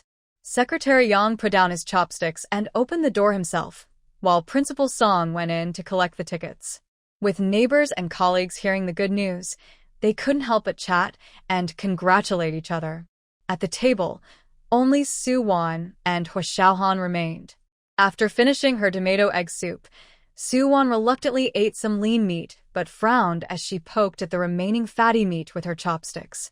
In this era, oil was scarce, so Secretary Yang had given her 2 pieces of fatty braised pork, but she would throw up if she ate it. Just looking at it made her uneasy. However, she couldn't waste it. That would be shameful. Just as she was about to hold her nose and swallow it like medicine, Hua Xiaohan pushed his bowl toward her and said in a low voice, "If you don't want to eat it, you can give it to me." Su-won looked up at him and softly reminded him, "But I bit it." After all, it felt wrong to give him something she had bitten. Hua Xiaohan didn't look at her, his profile cold and serious, and he kept his hand steady. Without hesitation, while Principal Song and Secretary Yang were still talking at the door, Su-won quickly transferred the 2 pieces of fatty pork to his bowl. She also whispered a "Thank you, Captain Hua." Her voice was soft and gentle, like a spring breeze in the air. Hua Xiaohan straightened his back and expressionlessly ate the 2 pieces of fatty pork. When Secretary Yang turned around, he happened to see Su-won placing the fatty pork into Hua Xiaohan's bowl, and he was momentarily surprised, his mouth agape. The first reaction was to wonder if the 2 knew each other, but upon further thought, if they didn't know each other, how could they seem so unfamiliar? After returning to the dining table, Secretary Yang quietly observed their expressions. Su-won finished her meal and got up to help them with soup and rice. When Hua Xiaohan's bowl was empty, he also got up to refill it himself. Throughout the meal, they did not exchange a single word or even a glance. It really seemed like they had no connection, but the more it appeared that way, the more Secretary Yang felt that things were not so simple. She had seen several couples in love at work. At some point, they must have noticed each other. After finishing the meal, Hua Xiaohan stood up to say goodbye to Principal Song. Secretary Yang then took out some money and asked Su-won to go buy some jelly and watermelon and to accompany Hua Xiaohan downstairs. Su-won didn't think much of it, took the money, and followed Hua Xiaohan out the door. As soon as they left, Principal Song noticed the lychee was still there and hurried to catch up, but was stopped by Secretary Yang. "Old Song, I think Xiao Hua likes Xiaowan, so I made an excuse for her to go down with him." Principal Song naturally didn't believe it. "I think you've become addicted to matchmaking at work, seeing couples everywhere. Xiaowan is indeed beautiful, gentle, and a good cook, but the Hua family is different. Xiao Hua is the youngest regiment leader in the military district, so when I was talking to Aunt Fat, I saw Xiao Wan put fatty meat into Xiao Hua's bowl, and it was Xiao Hua who pushed the bowl towards her," Secretary Yang stated, providing strong evidence. "Really?" Principal Song's eyes widened. He knew Xiao Hua's character. He was usually cold and distant. When he was at military school, many girls wrote him love letters, both from the military compound and other universities, but Hua Xiaohan never even glanced at them. "I saw it with my own eyes. Xiaowan doesn't seem to like fatty meat and only ate the lean parts." Then Xiao Hua pushed the bowl towards her to let her give him the fatty meat. As Secretary Yang spoke, Principal Song remembered that when Xiaowan brought him water, Xiao Hua immediately looked up at her for a while. "Now that you mention it, it's true. Xiao Hua never acted this way towards female colleagues at military school." Before Aunt Fat arrived, he stole glances at Xiaowan several times, but then seemed to deliberately avoid her. Let's see if Xiao Hua talks to Xiaowan after going downstairs. That will tell us the truth. I specifically asked Xiaowan to buy a big watermelon. If Xiao Hua likes her, he will definitely help her carry it back. Secretary Yang pulled Principal Song to the balcony, where they could see them coming out of the staff building. "Captain Hua, I will go buy the watermelon now." Once downstairs, Su-won said goodbye, shielding her eyes from the bright sun as she planned to walk under the shade of the trees. "Come here for a moment."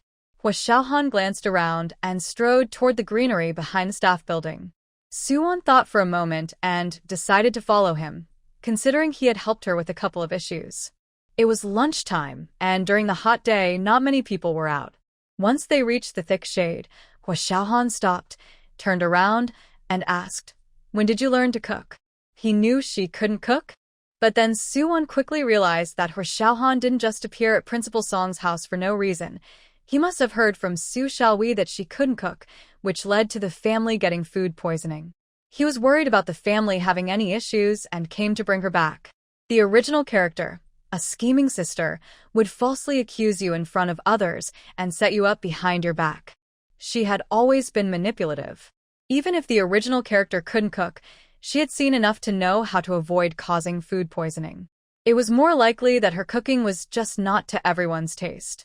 Su Xiaohui, jealous of the original character being favored at home, had intentionally washed a bowl that had contained pesticides and then used it to serve her soup, causing the whole family to get sick. She wanted the original character to be scolded and lose favor. But, unexpectedly, the original character was the one who got the worst symptoms. Instead of being blamed, she ended up being given all the eggs to eat, and from then on, cooking duties were handed over to Su Xiaohui. This was her own failure. "I have always been able to cook. I just didn't know who washed the bowl that had contained pesticides and put it back in the cupboard, which made my family sick. I almost lost my life, and after that, they never let me cook again." Suwon's bright eyes sparkled with a gentle light. "In fact, I really enjoy cooking. In my first year of high school, I even memorized a cookbook. Today's braised pork is made according to that recipe." Suwon spoke softly and sweetly, lifting her delicate face to ask again, "Captain Hua, do you think it tastes good?" Principal Song's family praised her cooking, and even Hua Xiaohan acknowledged her skills at the table. She was waiting for Su Xiaohui to be proven wrong. Hua Xiaohan came to find her personally, so the Hua family must be in quite an uproar. The sudden soft voice of the girl and her gentle, warm gaze made Hua Xiaohan's throat itch, and his voice came out slightly hoarse. But his tone remained serious. "Why did you come here to be a nanny?" He did not expect the truth of the matter to be like this. He misunderstood her once again. "I am very grateful that you and Uncle Hua helped me transfer to school in Beiping with my grades. I didn't want to trouble you and Uncle Hua any further. When Aunt Wu mentioned that Principal Song's family needed a nanny, I decided to come. My parents borrowed a lot of money from relatives, and I want to lighten their burden by earning my own tuition." Suwon's soft, red lips curved slightly as she honestly shared her thoughts. This was quite different from what she told her mother at the village entrance, where she confidently claimed she would find a partner within 3 months. Hua Xiaohan frowned slightly, his dark eyes fixed on her face, searching for signs of deceit. However, her clear eyes sparkled with sincerity, making it hard to doubt her. Yet, her academic performance was evident, and her immediate interest in Meng Xinhao raised suspicions about her true intentions. He glanced away, his tone low and stern. "Since you were brought to Beiping for school, you will be supported until you finish. You should focus on your studies during the summer and review your lessons properly." "But Uncle Hua agreed," Suwon replied. "Besides, I work during the day and it won't interfere with my studying at night." Her clear voice reached Hua Xiaohan's ears, as if saying that since Uncle Hua didn't mind, he had no reason to control her. Hua Xiaohan felt cornered, his jaw tightening, and his sharp gaze filled with warning. "You better behave and not have unrealistic thoughts. Adjust your mindset and attitude." Suwon already knew he would treat her like a subordinate and lecture her. She would rather swallow those 2 pieces of fatty meat whole than let him help her. "Captain Hua, I still need to buy watermelons, and the dishes at home are still not cleaned up.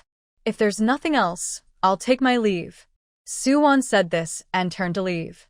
But her slender arm was grabbed, and she suddenly collided with a warm, hard chest, feeling the strength of his muscular build and the strong scent of masculinity.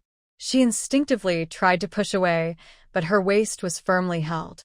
In the next moment, a soccer ball hit Hua Xiaohan on the back. A few kids playing soccer in the shade quickly picked up the ball and ran away. Suwon realized what had happened.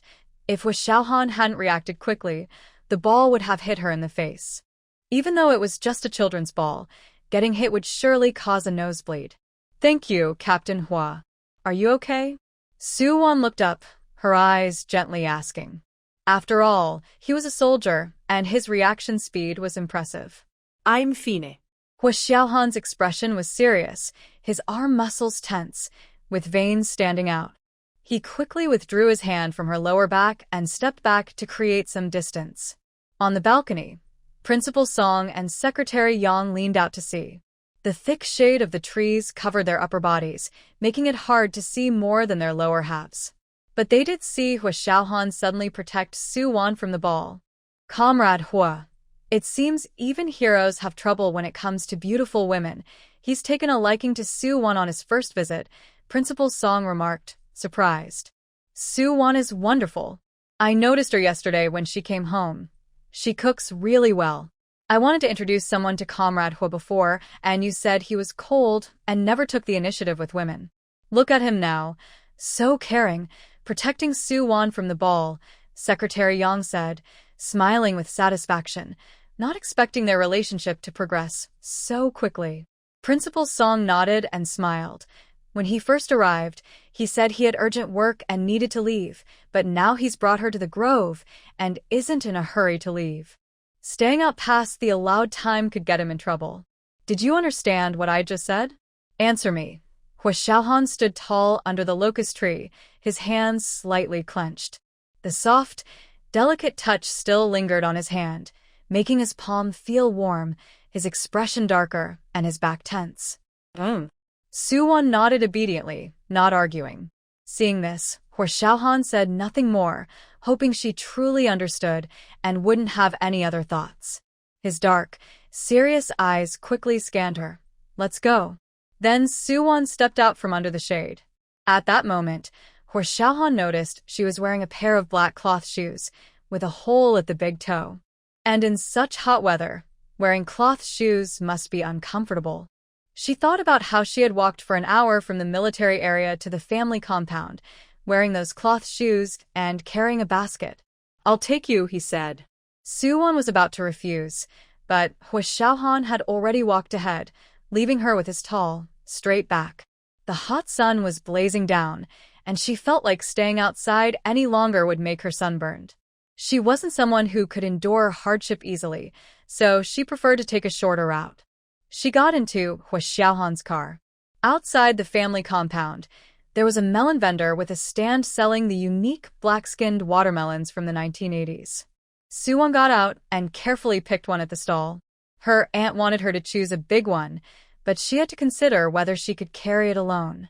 In the end, she picked a 12-pound watermelon, priced at 4 yuan and 50 cents per pound. Just as Soo-won took out the cash from her pocket, Hua Xiaohan came over and handed her 60 cents. "Captain Hua, my aunt gave me money," Soo-won said, a bit surprised, thinking Hua Xiaohan had already left. "Keep it," he replied. The vendor, wearing a straw hat, noticed the military insignia on Hua Xiaohan's shoulder as he took the money and exclaimed, "Miss, your man is impressive. He's a high-ranking officer at such a young age." "No, sir, you misunderstood. I'm his nanny," Soo-won quickly explained. In this era, young men and women going out together to buy things could easily lead to misunderstandings. Hua Xiaohan expressionlessly bent down to put the watermelon in the car. Oh. The vendor looked at the two of them and smiled knowingly while handing Soo-won her change, saying, "Your officer-employer treats you well, taking you out in a car to buy watermelons." "Uncle, the officer has a girlfriend. She's my sister," Soo-won had to clarify again. "Oh, I see," the vendor said, no longer making assumptions. Soo-won returned the change to Hua Xiaohan. "Get in the car. The jelly and watermelon are in the back seat," Hua Xiaohan said, not taking the change and getting straight into the car. The jelly stand was right across from the watermelon stall. While Soo-won was still bargaining with the vendor, Hua Xiaohan had already bought it. "How much was it?" "I'll pay you," Soo-won said, of course not wanting to refuse the ride back to the family compound. Carrying a big watermelon in this heat would make her sweat a lot. She opened the back door and sat down. Hua Xiaohan said nothing, resting one hand on the passenger seat and looking at the rearview mirror as he turned the car around to head back to the family compound. The neat short hair highlighted a sharp and cool profile with striking features. His prominent Adam's apple and well-trained, tanned arms showed strong muscles with visible veins, radiating a wild strength. "I need to keep track of expenses," Soo-won said, pulling out a small notebook from her pocket and holding a tiny pencil. Hwa Xiaohan turned around and saw that the notebook detailed the morning's grocery expenses, noting exactly how much money Secretary Yang gave, how much was spent, and how much was left. The handwriting was elegant, neat, and careful. This was clearly unexpected for him. It seemed she really came to be a nanny to earn tuition, without any other intentions. 22 cents. You can keep the money for a pencil. No need to give it to me, Hwa Xiaohan said, glancing at the tiny pencil in her hand, which made her delicate fingers look even more refined. He then started the car, focusing on driving. Since it was just small change, Soo-won accepted it without hesitation, smiling softly with her tender lips, her dimples shallow. "Thank you, Captain Hua." Also, Hwa Xiaohan looked at her through the rearview mirror, his Adam's apple moving slightly. "Your sister is not my girlfriend. Be careful with your words. It could influence Xiao Hui." When they first arrived at the Hua family, Uncle Hua emphasized that they were both sisters, and she understood why she said that, because Hwa Xiaohan disliked her, and she was afraid he would overhear. "Okay, I understand," Soo-won nodded, putting the notebook into her pants pocket after noting the expenses. Hwa Xiaohan's gaze was a bit complicated as he looked away. Soon, the car stopped in front of the family building. Principal Song and Secretary Yang heard the car engine and immediately stood up from the sofa, looking down from the balcony. They saw Hwa Xiaohan open the car door and carry a large watermelon from the back seat, while Soo-won followed with a container of cold noodles. "This young Hwa doesn't worry about being late to work," Principal Song said, half smiling and half seriously criticizing. "This is a serious discipline issue." "Oh, are you planning to help Xiaowon carry it upstairs?" Secretary Yang asked, watching the two below. Xiaowon tried to take the watermelon from Hwa Xiaohan, but he refused. The two entered the building one after the other. When they reached the second floor, Hwa Xiaohan finally handed the watermelon to Soo-won, then turned and went back downstairs without saying a word. The 12-pound watermelon felt light in Hwa Xiaohan's hands, but it was heavy when she held it. As soon as Secretary Yang entered, she sat on the sofa and smiled at her, saying, "Xiaowon, you're back so soon?" "Yes, Aunt," Soo-won replied, realizing she had returned a bit early and was not out of breath or flushed. After placing the watermelon on the table, she went to close the door but was stopped by Secretary Yang. "I'll close it. You go wash your face." Then she peeked out to see that there was no sign of Hwa Xiaohan in the hallway. It was hard to believe that this ancient iron tree would ever bloom. Secretary Yang pretended not to know anything and let Xiaowon soak the watermelon in the bucket before going back to rest. After all, it was their first meeting, and since they were both young, asking questions might have the opposite effect. Yet, she had a feeling that this wasn't their first encounter.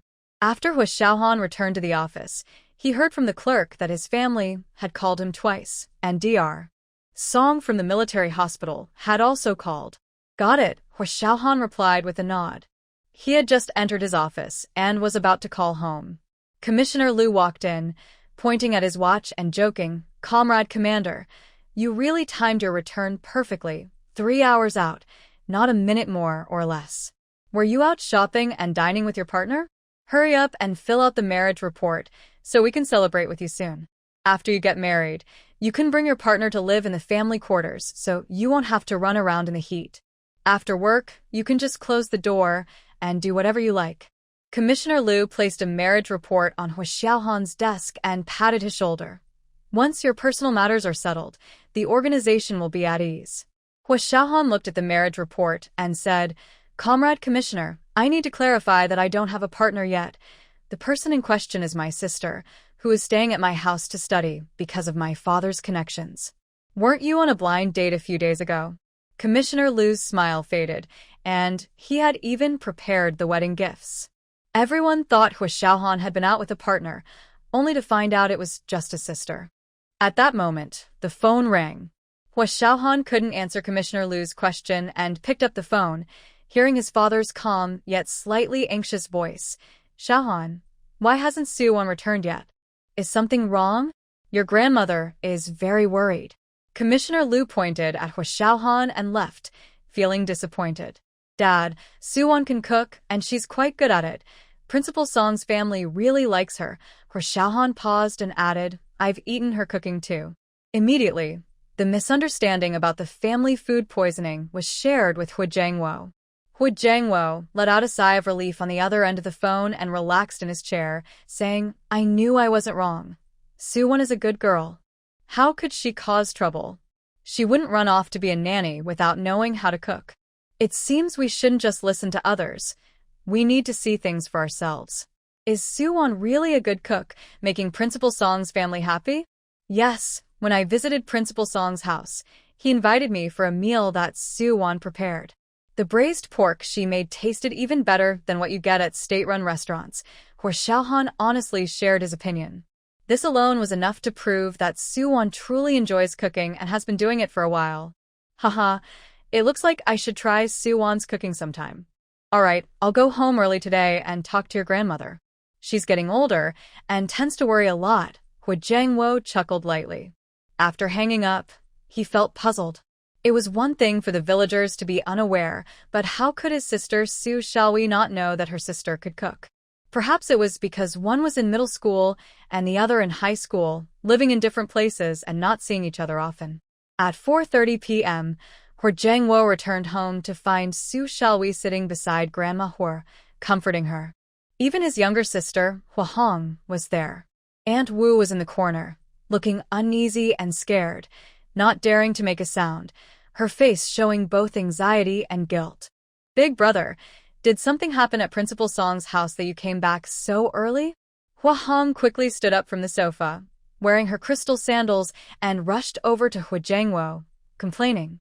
If you want to repay the Su family for their kindness, we won't stop you, but you can't bring a troublemaker into our home, Hua Hong said, pulling out Suwon's report card. With grades like this, you expect me to transfer her to Lizishong High School, the school I run? I'm here to tell you that not only is Lizishong High School out of the question, but even the worst high school in Beiping wouldn't accept her. I even doubt that she got into high school on her own. It must have been Xiaohui who helped her. Hua Hong thought highly of Su Xiaohui, knowing she was both smart and sensible. She planned to have Su Xiaohui teach at Lizishong High School after she graduated. All right, Hong, let's not discuss school matters right now, Grandma Hu said sternly, her face darkening.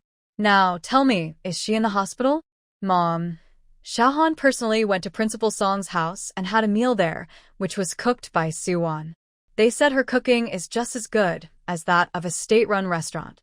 The Song family felt like they had found treasure. Hu Jiangwo hurried back, barely pausing to drink water as he explained. What? Grandma Hu was taken aback, surprised by the news. Does Suwon know how to cook? Su Xiaohui wasn't sure.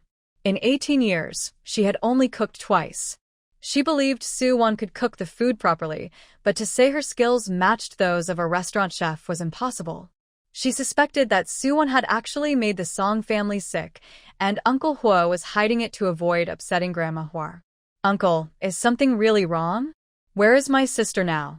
Su Xiaohui stood up, worried and anxious. Jiangwo, do you think I'm getting old and gullible? Grandma Hua quickly realized after hearing Su Xiaohui's words. Mom, it's true. Suwon can cook and really enjoys it. The food poisoning incident was a misunderstanding. Xiaohui, you should know this, right?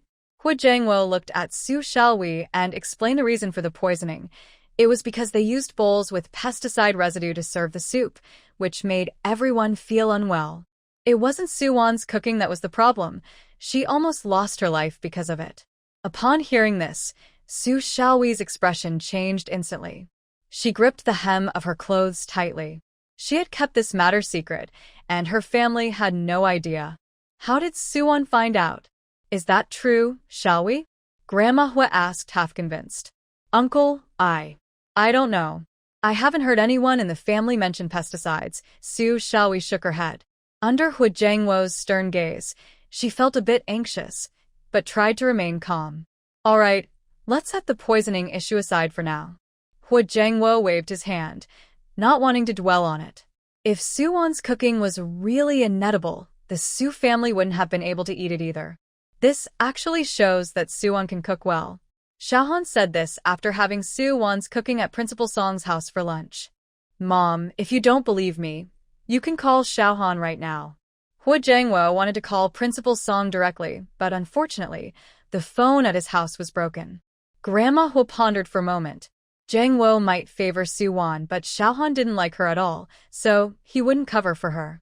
Su Xiaohui saw that Grandma Hu was starting to believe it, and she couldn't let this matter go unnoticed. She wanted to make it a big deal. Grandma Hu, our family is poor and has many mouths to feed. We never waste any food. Ever since my sister burned the kitchen, our mother hasn't let her near it. I really haven't seen her cook anything. Could it be that the meals Huidage eats were made by the last nanny? Su Xiaohui quietly expressed her doubts to Hu Jiangwo. She was sure that Suwon, that lazy girl, would never cook. Whatever she made would be worse than pig food. Right? Did Xiaohan actually see her cooking? Grandma Hu asked again. Xiaohan hadn't mentioned it. How about this, Mom? Tomorrow is your little birthday, right? Hu Jiangwo suggested that Suwon should show her cooking skills to convince everyone. Let Xiaohan tell Principal Song to bring Suwon back to cook a meal for you. Then we'll know if she can really cook. Yes, Grandma Hu Shouchong is right. We can't just say anything. What if we really wrong Suwon? Wang Ma, who had been standing in the corner feeling anxious all day for trying to help, stepped forward.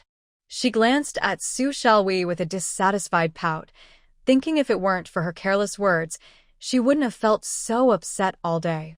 Suwon was so diligent, keeping the kitchen tidy. How could she not know how to cook? At first, she thought Su Xiaohui was quite sensible, but now she didn't like her at all. Suwon had slept next to her for 2 nights and hadn't once said anything bad about Su Xiaohui. Yet, Su Xiaohui knew her sister was working as a nanny and still brought it up in public. This was hardly how sisters should behave. I don't care if Suwon can cook, but our family cannot tolerate anyone with questionable character who harms the reputation of the Hu family and misuses our connections. The Hu family achieved their status through hard work on the battlefield, and Grandma Hu valued their honor greatly. Otherwise, she wouldn't concern herself with such matters. Since you all believe Suwon can cook, let her come back tomorrow evening to make a meal.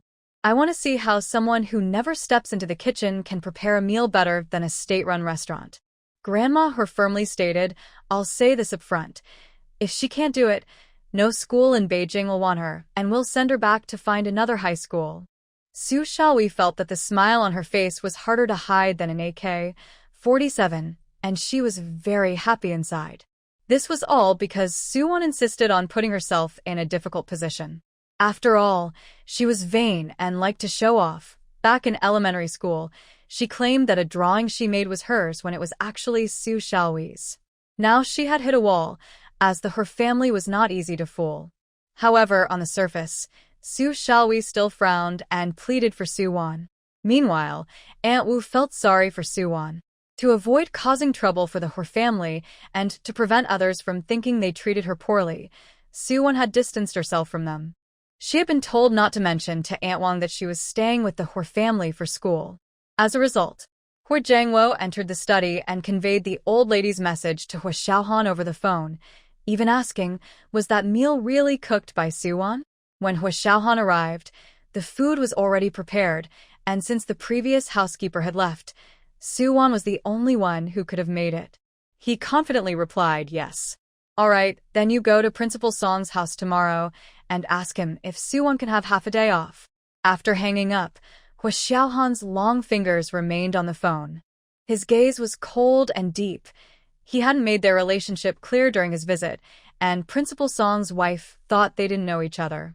He wasn't sure how to approach the subject. Should he let Principal Song know that Suwon was the blind date his father had set up for him? He felt that would be inappropriate. Sitting in the chair, he waited until it was almost time for the military hospital to close before calling Dr. Song to explain his purpose. When Song Wenba got home after work, he told Principal Song about the matter. Dad, Huatuan said his grandmother is having a small birthday tomorrow. During lunch at our house today, he thought Suwon's cooking was quite good and asked if we could lend her for half a day to make dinner for his grandmother. Since we're discussing the wedding date with Minmin's parents tomorrow, I agreed. Principal Song and Secretary Yang, who were sitting in a rattan chair with a fan blowing, exchanged glances. Hua Xiaohan was acting too decisively. He had just met Suwon and was already looking for an excuse to bring her home to meet his family. Both felt something was off. Hua Xiaohan and Suwon must have known each other before. So, after dinner, Secretary Yang brought a piece of cut watermelon to Suwon, who was wiping the stove, and casually asked, Suwon, have you met Huatuan in the military compound before? Suwon had been in the business world for many years and quickly understood the hidden meaning behind the words. It wasn't just casual conversation. She realized that Yang Shuji must have seen Hua Xiaohan escorting her back at noon. There are many people in military uniforms at the military district, and they all look similar. I can't remember, Suwon said, wiping the sweat from her forehead and neck with a towel, as if deep in thought, giving a vague answer. What's wrong, Aunt? It's just that Grandma Hua has a small birthday tomorrow. She thinks your cooking is good and wants to invite you to the Hua family to make dinner for her.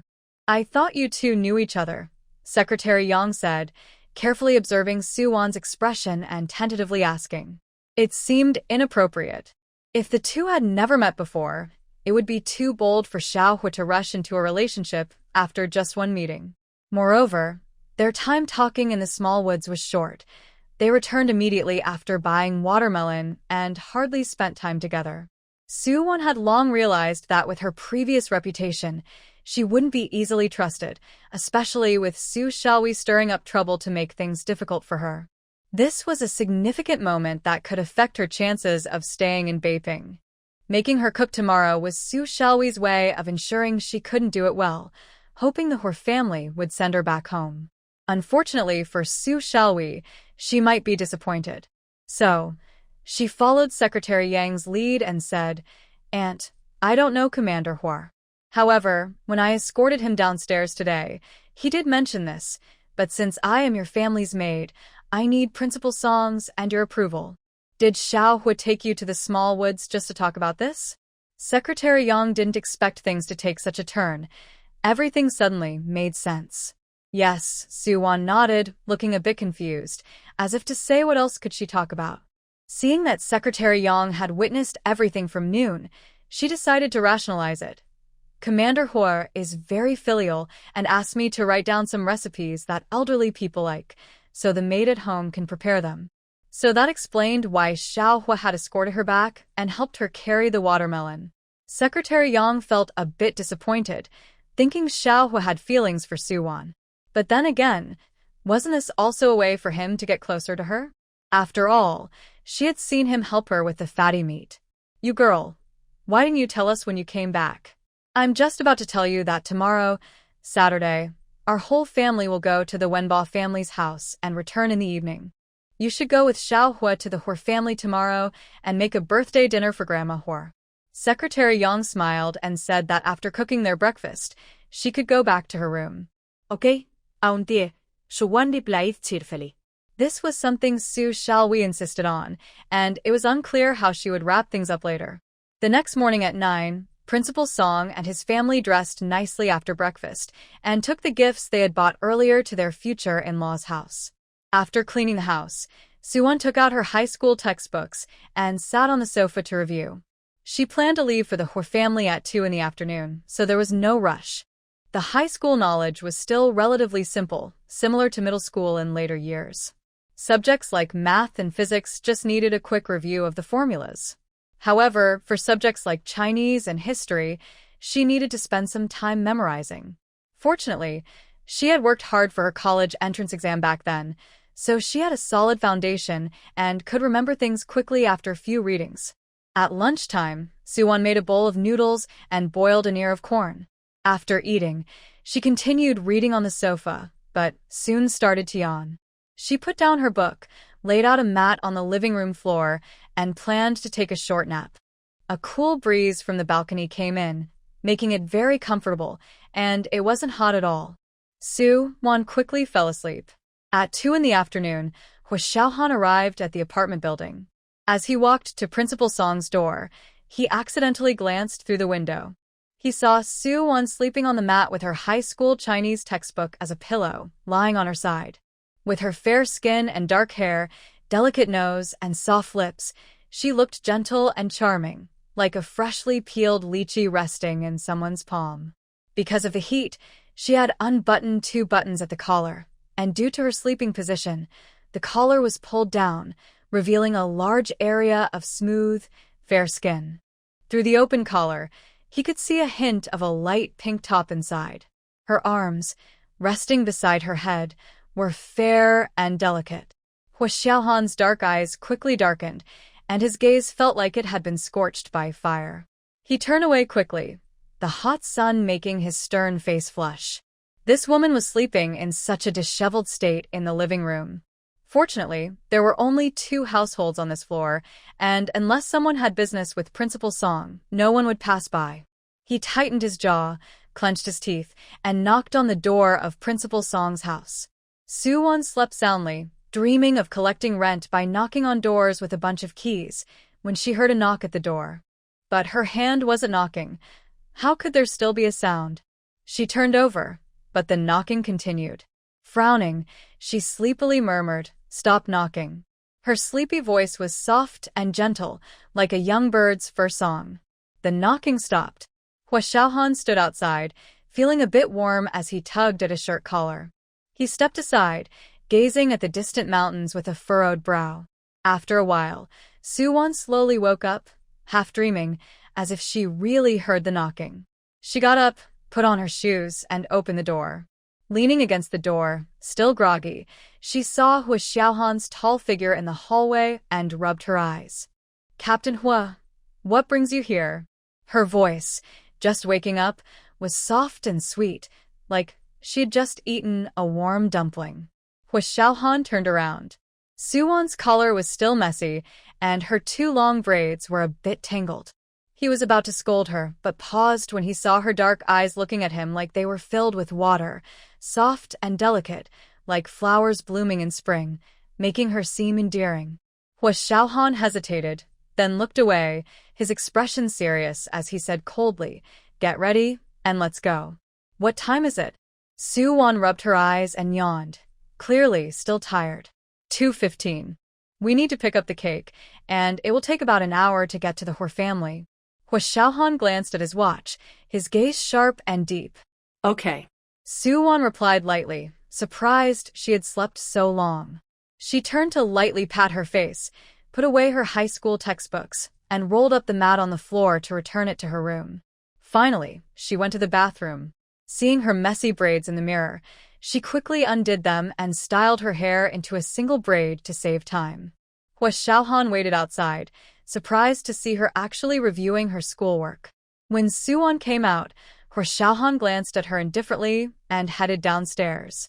As he reached the stairs, he thought about how Soo-won might nap in the living room again, so he turned around and warned her with a stern expression, "A girl should be mindful of her surroundings. If you need to nap, go to your room." Suddenly, she wondered if she was doing this on purpose, knowing he was coming.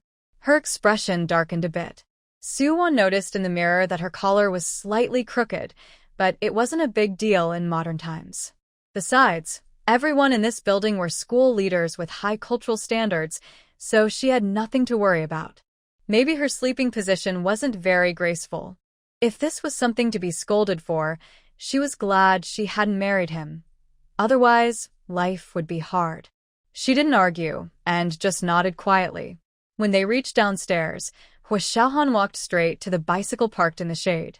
This outing was personal, without any urgent matters or tasks, so he couldn't use the military vehicle. As a commander, he had to set an example. Soo-won followed him, gently lifting herself onto the back seat of the bicycle, skillfully sitting sideways and holding onto the metal bar beneath her. It was clear she had done this before, and it was obvious whose bicycle it was. Hwa Xiaohan focused ahead and pedaled quickly towards the cake shop. He rode fast, with plenty of shade along the way, and the gentle breeze felt very comfortable on their faces. The road was a bit bumpy, but Suwon held onto the metal bar and managed well. As they passed an alley, two children around 7 or 8 suddenly ran out. Hua Xiaohan hit the brakes suddenly, causing Suwon to lean against him, her hands gripping his waist on both sides. Her small hands were soft, and the touch made her feel a bit ticklish. Once the children were gone, Hua Xiaohan resumed pedaling, and Suwon quickly withdrew her hands, holding onto the bar and sitting up straight. To be honest, his waist was really slim, strong, and muscular. He had a well-defined physique, broad shoulders, and long legs. Riding uphill with her was effortless, and he didn't even breathe heavily, showing great endurance and strength.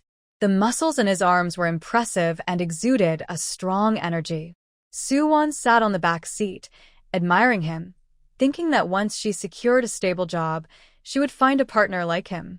In her previous life, she had focused too much on sales and spent all her energy on work, never experiencing a sweet romance. Hua Xiaohan suddenly felt a lack of support on both sides, and it was becoming increasingly ticklish. He deepened his gaze and pedaled faster, just as they approached a long downhill stretch. Suwon nervously placed her small hands on either side of his waist again. As they went downhill faster, she instinctively gripped his clothes tighter. Hua Xiaohan, with a calm expression, held the brake handle to control their speed. They soon arrived at the cake shop. Before Hua Xiaohan could stop, Suwon easily jumped down from the back seat of the bike. It seemed like she had done this many times before with her village ex-boyfriend. Hua Xiaohan parked the bike and walked into the cake shop without a word. Suwon stood under the shade of a tree beside the bike, next to a gardenia tree. She looked graceful and pure, attracting a lot of attention. Soon, two passing ladies couldn't help but approach her. They asked where she was from, whether she had married into Beijing or was just visiting relatives. While they were talking, Hua Xiaohan came out holding a large cream cake. One lady looked up in surprise, her mouth forming an O. "Your husband is an officer? He's really handsome and tall." The other lady nodded in agreement, pulling the first one away while whispering, "I knew someone who looked like that must have been proposed to already. What a pity. I was going to introduce him to my nephew." Hua Xiaohan looked at Suwon with a serious expression, as if asking what she had said to those ladies. Suwon appeared innocent. She hadn't even spoken. It was clear that the original girl was known as a beauty in the area, and that reputation was well-deserved. Ever since she started high school in town, there had been suitors coming to her home. At one point, there were 3 at the same time. Even in the capital, she still attracted a lot of attention.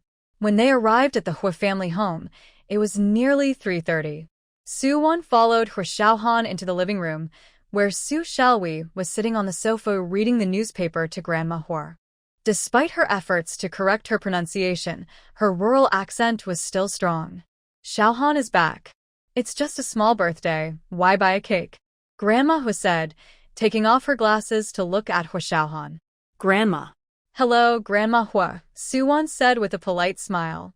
Grandma Hua only glanced at Suwon and replied with a faint "hm." "Big brother Hua, you're back," Su Xiaohui said with a bright smile, but when she looked at Suwon, there was a hint of mockery in her eyes, as if she was waiting to see a show. She wanted to see how Suwon would handle it. Having deceived the entire her family, Uncle Hua would no longer stand up for her, and she would surely become infamous. "Grandma Hua, I'm going to the kitchen to cook," Suwon said as she walked toward the kitchen. Su Xiaohui pretended to stand up to help in the kitchen but was stopped by Grandma Hua. It was clear that she was worried Su Xiaohui would assist Suwon with cooking, which was exactly what Su Xiaohui wanted, as it gave her a chance to spend time with Brother Hua. She stood up, holding a newspaper, and approached Hua Xiaohan. "Brother Hua, there's a rare character here that I haven't learned in school. Do you know how to read it?" Hua Xiaohan placed the cake on the table and turned to look. This character is pronounced yen, and it refers to an ancient cooking tool. His voice was deep and magnetic, resonating with Su Xiaohui's heart, making her cheeks blush. "Brother Hua, you're amazing." She unconsciously leaned closer to Hua Xiaohan, tilting her head to look at him with shy and admiring eyes. She had heard that there was a cinema in the military compound where many couples would go on dates, and she wondered when Brother Hu would have time to take her to see a movie. As a child, she had only watched outdoor movies in the village and had never been to a cinema. Moreover, she had been at the Hu family for several days. When would Brother Hu talk to her about marriage? Did he want to wait until she finished her vocational studies? Even just confirming their relationship would be nice. Brother Hu, when Aunt Xiaohong visited yesterday, she brought me a classic book with some Chinese characters I haven't learned yet. Could you teach me some more? Noticing Su Xiaohui's closeness, Hu Xiaohong took a step back to maintain some distance and said lightly, "Wait a moment. I'll get you something." He then strode upstairs, found the dictionary he had used in school from his bookshelf, and brought it down to Su Xiaohui. This is the Xinhua dictionary. You can look up any unfamiliar characters. Su Xiaohui was a bit stunned, thinking Brother Hu would have her bring a book and teach her word by word. However, when she opened the dictionary and saw his name beautifully written on the first page, she felt a rush of joy, and her face turned even redder. Is this the book Brother Hu used in school? Yes. Hu Xiaohan poured himself a glass of water and nodded. Since he had already graduated, it was just sitting there. Now that Su Xiaohui needed it, he would lend it to her and buy a new one for his niece when school started. Thank you, Brother Hu. Su Xiaohui held the book close to her chest, like it was a rare treasure, feeling joyful and sweet. Could this be considered a token of affection? In the kitchen, Aunt Wu told Su Wan about the recent events, especially the harsh words from Old Lady Hua. The old lady said that if you can't cook, she'll have Colonel Hu send you back home. She was almost convinced, but then Aunt Wu paused and glanced at the kitchen door before lowering her voice to continue. Your sister mentioned that the lunch yesterday might have been made by Aunt Wang, so Colonel Hua had to bring you back to cook for the old lady to prove yourself. 1. Your cooking skills must be good, otherwise, Principal Song wouldn't keep you. Aunt Wu firmly believed this. Even if Aunt Wang made lunch, surely she wouldn't be cooking dinner too? It seemed that old lady Hua had a strong opinion about Su Wan and wanted a reason to send her back home. Perhaps her sister felt the same way. It was likely because Su Wan was prettier, and they feared Colonel Hu might take an interest in her sister. In her opinion, skipping high school and quickly finding a good match in Beijing was better than anything else. She actually thought that Colonel Hua and Su Wan were a perfect match. She didn't understand why they weren't the ones on a blind date. While listening to Aunt Wu, Su Wan's smile slowly faded, and her eyes sparkled. Aunt Wu, when I cook later, could you help me with something? Of course. Aunt Wu leaned in, and Su Wan whispered a few words in her ear. Sis, I'll help you with the vegetables, Su Xiaohui said as she pushed open the kitchen door. She saw the two of them sitting together, preparing vegetables and peeling garlic. Though she claimed to help, Su Xiaohui actually wanted to provoke Su Wan, hoping to stir things up. If Su Wan couldn't cook an old lady who decided to send her back home, she would pretend to be sick on the floor, making Uncle Her feel sorry for her. Su Xiaohui squatted down to help peel garlic. There were only a few cloves, so 3 people weren't needed. Aunt Wu took the prepared vegetables to wash them in the sink. Sis, Aunt Hong visited yesterday and told Uncle Hua that your grades are too poor for a good high school, and even the most ordinary high school in Beijing probably wouldn't accept you. Su Xiaohui knew that Su Wan came to Beijing to find a good match at school. Now that this opportunity was gone, Su Wan wouldn't be able to hold back and would likely confront them, causing a scene. Su Wan paused her hands while peeling garlic. Aunt Wu hadn't mentioned this to her. Su Xiaohui smiled smugly and continued to encourage. Last night, Grandma Hua and Uncle Hua discussed sending you back home. I even pleaded with Grandma Hua. But go ahead, 'cause a scene. Grandma Hua is not well. If she gets upset enough to go to the hospital, that would be even better. Su Wan knew exactly what Su Xiaohui was thinking. She smiled slightly and said on purpose, since I can't go to school, I guess I have to get married. Sister, who are you going to marry? Su Xiaohui asked, her expression suddenly tense and wary. Su Wan looked at her with a smile. Of course, it's Captain Hua. Su Xiaohui's face fell immediately. Su Wan seemed even more indifferent, wearing a determined expression. Su Xiaohui understood better than anyone that their parents favored her. If Suwon really wanted to marry, she could simply write a letter to their parents, and they would definitely bring up the matter with her family. Moreover, Hua Xiaohan had clearly stated that Su Xiaohui was not his choice. She liked to provoke, trying to encourage conflict with the Hua family, right? Let's see who can outsmart whom. But Just as Su Xiaohui was about to say that she wouldn't pass the political review, she noticed Brother Hua standing at the door. Mom Wu, my aunt's family will come over for dinner tonight, so please make extra food, Hua Xiaohan said to the housekeeper. Will Professor Xie and Cinny be back tonight? My mom took Cinny out of town for training and won't be back for another 2 weeks. This time, it was a genuine training trip, as the school had notified them at the last minute. After speaking, Hua Xiaohan cast a sharp, cold glance at Suwon before walking out. He had heard Suwon say, "Of course, it's to marry Captain Hua." It was clear that she was intentionally behaving that way at Principal Song's house. His sharp eyebrows furrowed tightly, and his gaze was as cold as ice, a chilling aura spreading across his features, making them appear even more severe. He would never accept a woman with such ulterior motives. Seeing Hua Xiaohan leave, Su Xiaohui followed him outside. When she saw Brother Hua, she was already at the door, wondering if he had heard what Suwon said. She also noticed the cold look he gave Suwon before leaving. Brother Hua, my sister knows she can't attend high school in Beiping and said she wants to marry you. I will never marry her, Hua Xiaohan said firmly, his expression extremely cold. With that confirmation, Su Xiaohui's face brightened with a pleased smile. At that moment, Grandma Hua called Hua Xiaohan into the room to talk. She sat back on the sofa, holding the dictionary that Brother Hua had given her, flipping through the pages, some of which still had his notes. She glanced up at Suwon, who was in the kitchen preparing food. Suwon could only wash and pick vegetables, and when it came time to chop, her skills were obvious. She was just waiting for Suwon to be sent back home by the Hua family. She needed to keep a close eye on things and make sure that Aunt Wu didn't secretly help her cook. After a while, Suwon tied on an apron, picked up a spatula, and poured cooking oil into the pan, while Aunt Wu closed the kitchen door. After all, the smoke from cooking would spread to the living room. When Su Xiaohui heard the sounds of cooking from the kitchen, she quietly moved to a window. She saw that the eggplants on the cutting board were chopped haphazardly, like they were meant for animal feed. Suwon had her back to her, one hand tasting the soup with a spoon to check the saltiness, while the other hand added salt to the pot. This silly girl was making her laugh. After adding salt, she didn't even taste the soup again, just kept tasting the original. By the time the soup was done, it would probably be too salty. At first, she worried that Aunt Wu might help Suwon or teach her how to cook, so she planned to find a reason to send Aunt Wu away. Now, it was perfect to have Aunt Wu witness that Suwon couldn't cook. So, Su Xiaohui felt relieved and left. One girl, the person is gone. After noticing that the figure at the window had disappeared, Aunt Wu immediately said to Suwon, "Okay." Suwon poured the salted soup into the sink. She then recut the messy eggplants properly.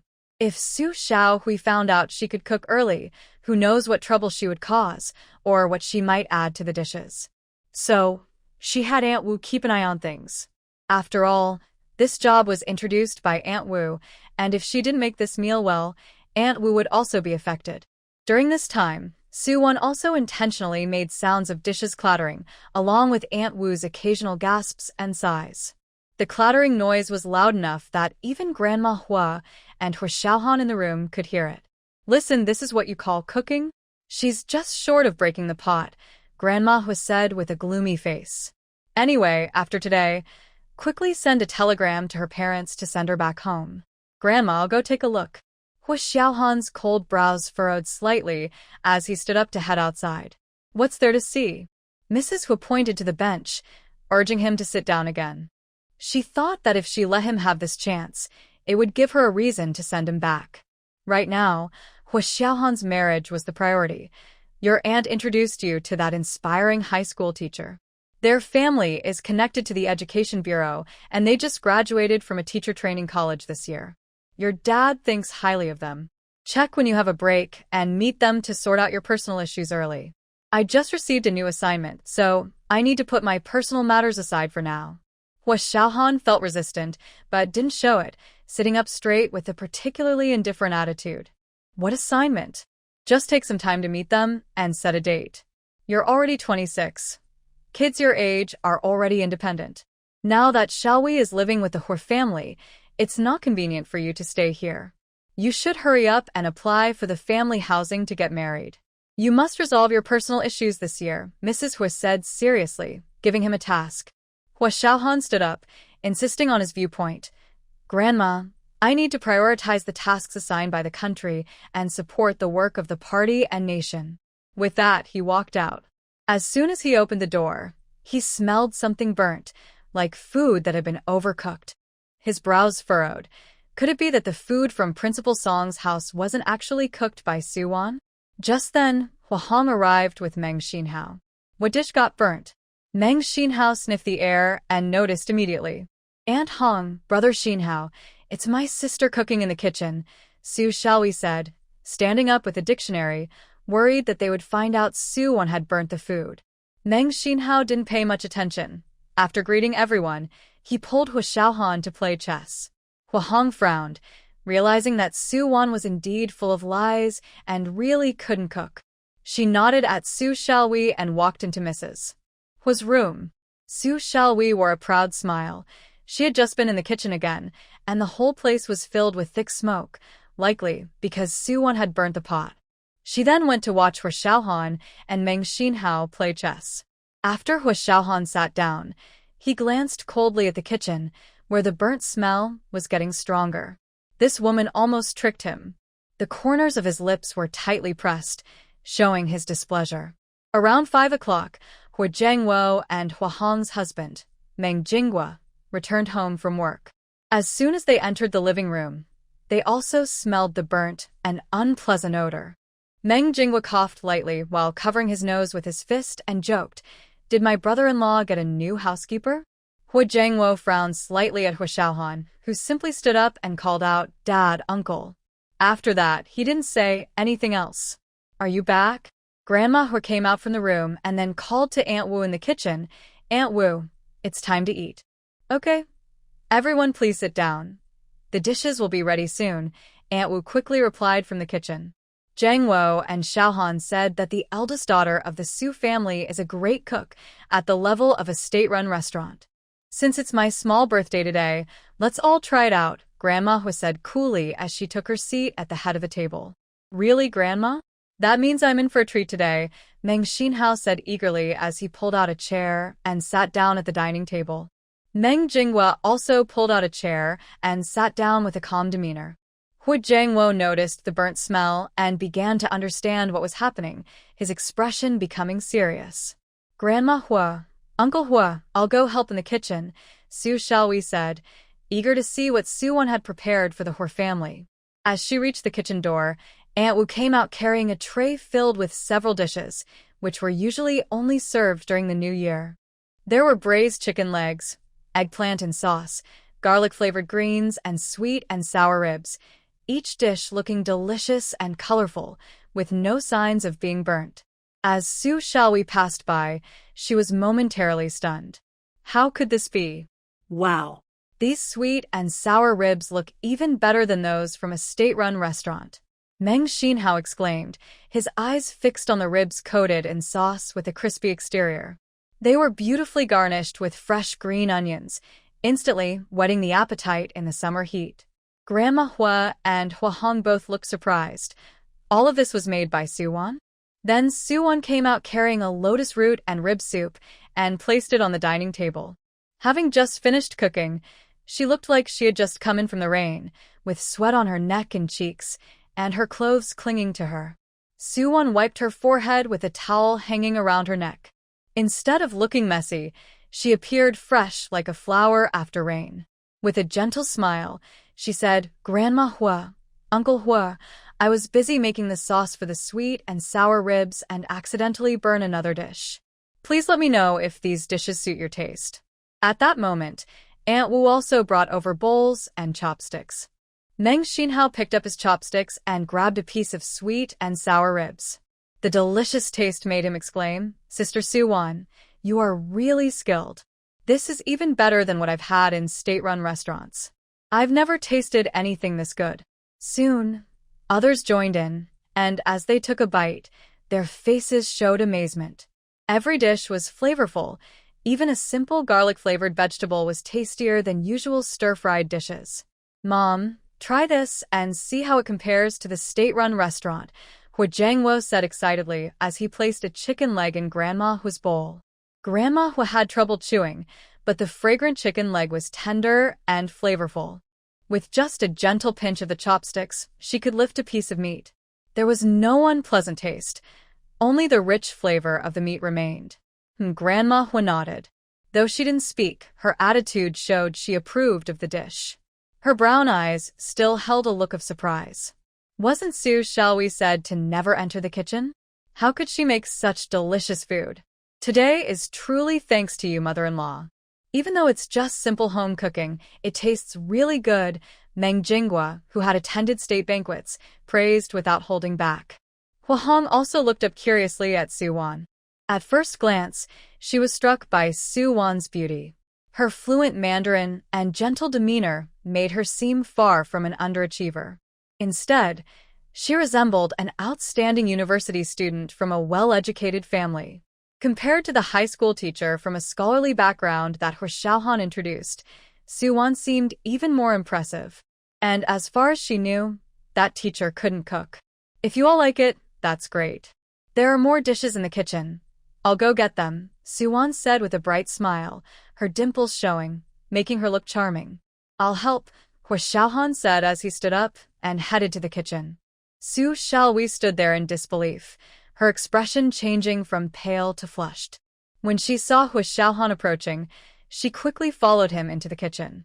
On the stove, there were several refreshing cold dishes.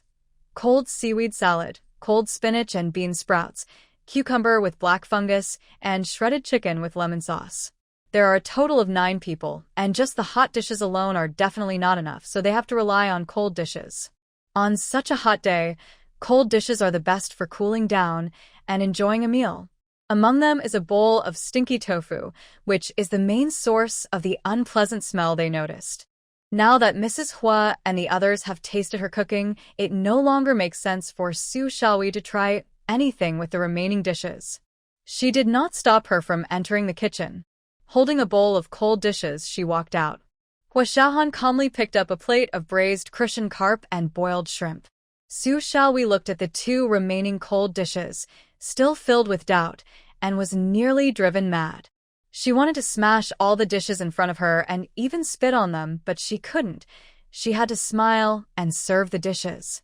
She clearly saw Suwon cutting the eggplant into tiny pieces for pigs while tasting the soup and continuously adding salt, looking utterly foolish.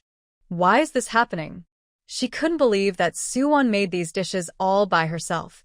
She just couldn't accept it. Su Xiaohui placed the 2 cold dishes on the table, watching everyone enjoy the food with great interest, and she held back her anger, feigning surprise and confusion. "Sister, did you really make all of this by yourself? If it wasn't made by Wan, then who else could it be? I've been in the Hua family for 7 years. The old lady knows best what I can cook," said Aunt Wu, rolling her eyes in defense of Suwon. She was clearly holding back her frustration. Su Xiaohui had only been in the Hua family for a few days and knew she was still an outsider. After Aunt Wu's comment, she quickly admitted her mistake, looking remorseful.